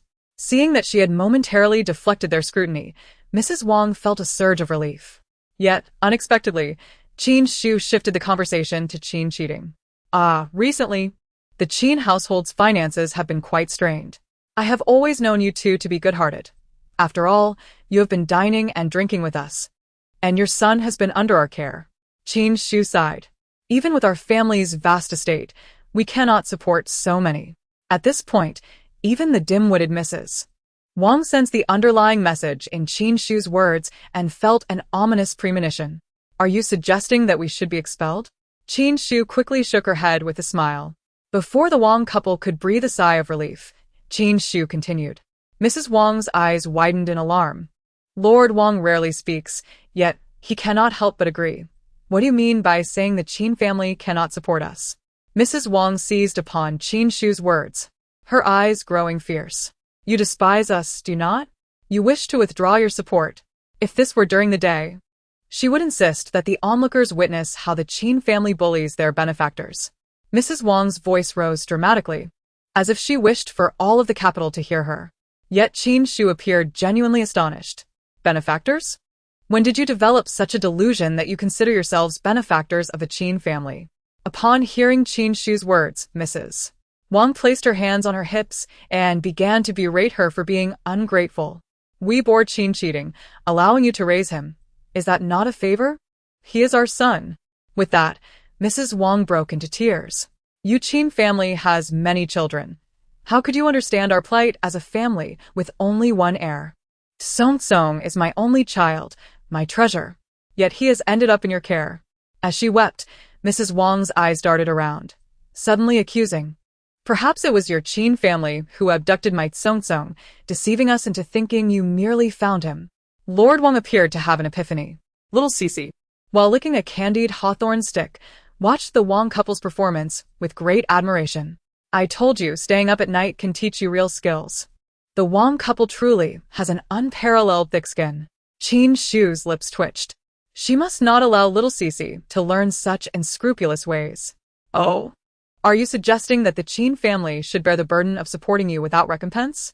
The Wang couple increasingly convinced themselves of this notion. Noticing their obstinate refusal to yield, Qin Xixi let out a cold laugh.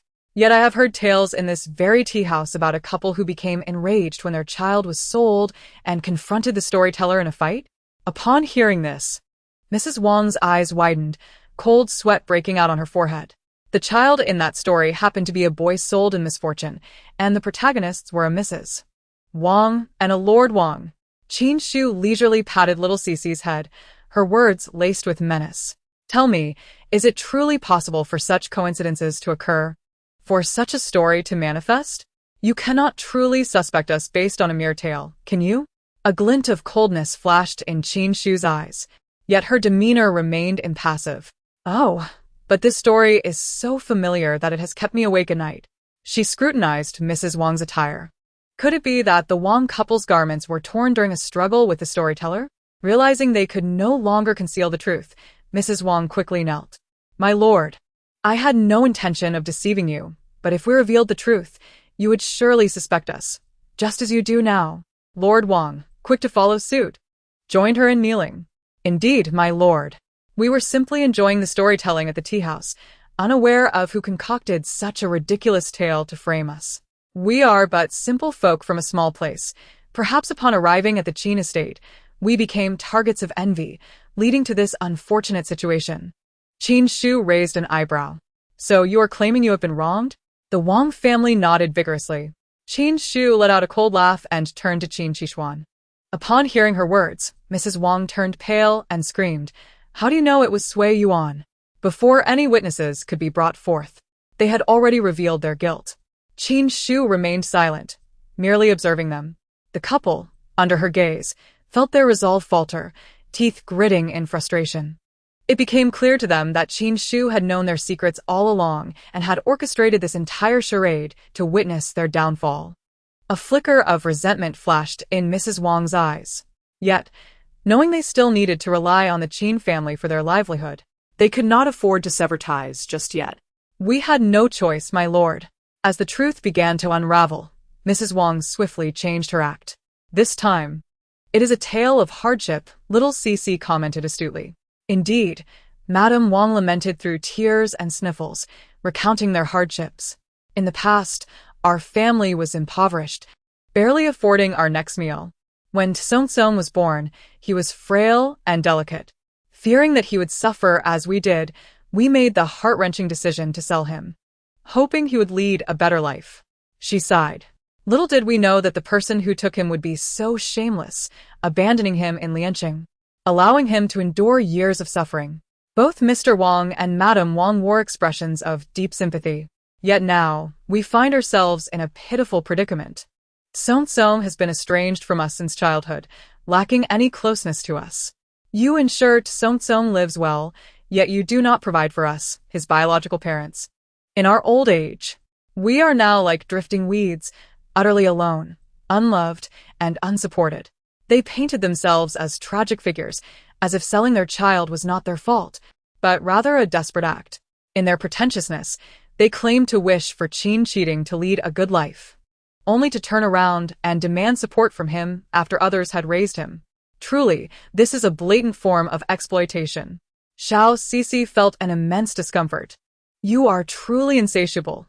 Even leeches do not suck as you do. Do you not have any shame? Pack your belongings and leave the Qin family at once." Upon hearing Qin Xixi's rebuke, Madame Wang seemed to gain confidence. "You little rascal, I toiled to bring you into this world, and now you speak in favor of others.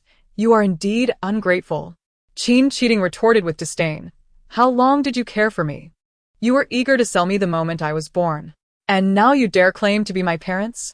Let me be clear, my mother is only Qin Xixi." Enraged, Madame Wang raised her hand to strike Qin Xixi, but was restrained by the more level-headed Mr. Wang. Qin Xixi regarded these two buffoons with cold indifference, then turned to Qin Xixi and bowed. "Mother, although they are my biological parents, I would rather have sprung forth from a crack in a rock. You need not show them any kindness. Simply expel them." Mr. Wang, flustered, bowed again, stating, "Your body is given by your parents. How can you deny your biological parents and cast us aside? This is unfilial." The concept of filial piety temporarily overwhelmed Qin Xixi.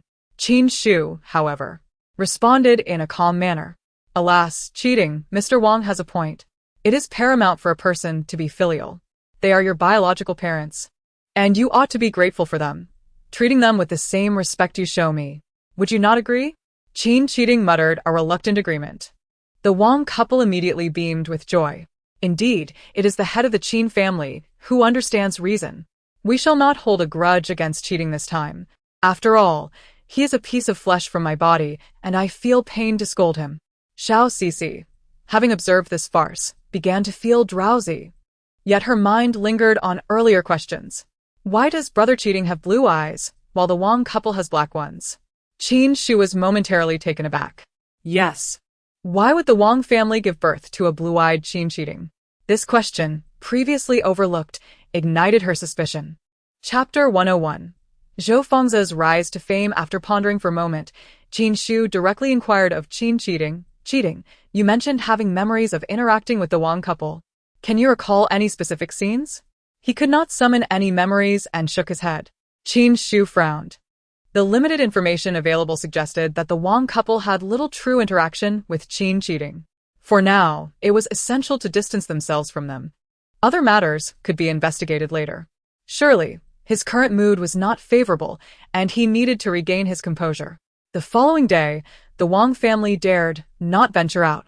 unaware that the tale of their selling a child had stirred a significant uproar in the capital. Seeing Qin cheating panting, Qin Xixi urged him to take it slow and be cautious not to bump into anything. Mother, did the Zhou Fengzi family move to Lin County? Qin Xixi was puzzled by the third son's question and nodded in confusion. What's the matter? The third son, with a look of realization, continued, Today, I heard from my classmates that there is a prodigious young man in Lin County who has composed some astonishing verses. Those who hear his poetry are left in deep contemplation, praising it aloud. His fame has spread far and wide, and everyone claims his literary talent rivals that of our elder brother. The third son spat in indignation. I was curious about this mysterious figure, and to my astonishment, it turned out to be Zhou Fengzi. How can such a petty man be compared with our elder brother? Qin Xixi, too, was taken aback. Zhou Fengzi had regained his footing through poetry? Just then, Qin Cheating arrived for dinner, and Qin Xixi hurriedly inquired about the matter. The third son just told me that Zhou Fengzi has recently gained considerable acclaim. Is that true? Qin Xixi, surprised that even Qin Xixi was aware of this, nodded. It is indeed true. Especially in the Jiangnan region, where literary scholars and artists abound, Zhou Fengzi's poetry has been frequently recited. Qin Xixi's expression was complex as he recalled the words of Fu Qian earlier that morning. Qin Xixi was astonished. Qin Xixi, too, found it odd. There is a saying, a gentleman's word is as heavy as a cartload of horses. Since the emperor had previously decreed that the Zhou family would never set foot in the capital, how could he now wish to change his mind? Did this not imply a capriciousness in governance? Qin Xixi, however, was unfazed. After all, Zhou Fengzi was somewhat of a central figure. It was only natural that fate would lean in his favor, slightly influencing the emperor's decisions. The third son, growing increasingly furious, remained silent after hearing the poetry. Even Qin Xixi, a mere woman, could discern that those verses were exceptionally rare. She could not help but feel puzzled.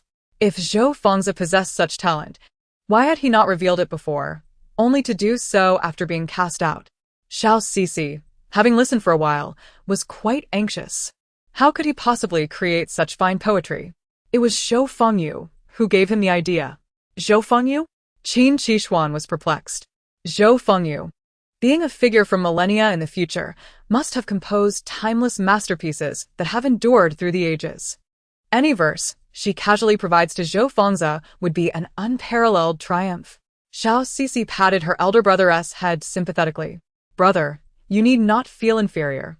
It is entirely reasonable that your abilities cannot rival the combined genius of Li Bai, Du Fu, and Bai Ji. Qin Xixi twitched his mouth, caught between laughter and tears. Although he was unfamiliar with who Li Bai, Du Fu, and Bai Ji were, upon hearing Xixi's heartfelt words, he finally understood. It became clear that Zhou Fengzi's poetry was not original, but rather plagiarized from Zhou Fengyu. As for why Zhou Fengyu had not disclosed this to Zhou Fengzi, Qin Xixi surmised that they must have been driven to desperation, and only then did Zhou Fengyu reveal this hidden weapon for Zhou Fengzi to utilize. At that moment, Qin Xixi suddenly felt that when Qin Xixi had asked her whether to eradicate the Zhou family, her agreement had been prudent. It spared the Zhou family from concocting further schemes. Nonetheless, should they dare to approach the Qin family again, they would surely be driven out of the capital once more. After pondering for a moment, she asked Qin Xixi again. Having not paid attention to the Zhou family's affairs for quite some time, I wonder how Zhou Yang is currently interacting with the other members of the Zhou family? Qin Xixi nodded, indicating that things are relatively harmonious. Although Zhou Yang is somewhat reliant on others now, he still maintains some connections, and the Zhou family treats him much as they did in the past. Qin Xixi keenly sensed that they seemed to have forgotten something significant. Where has Zhou Yura gone? This younger sister,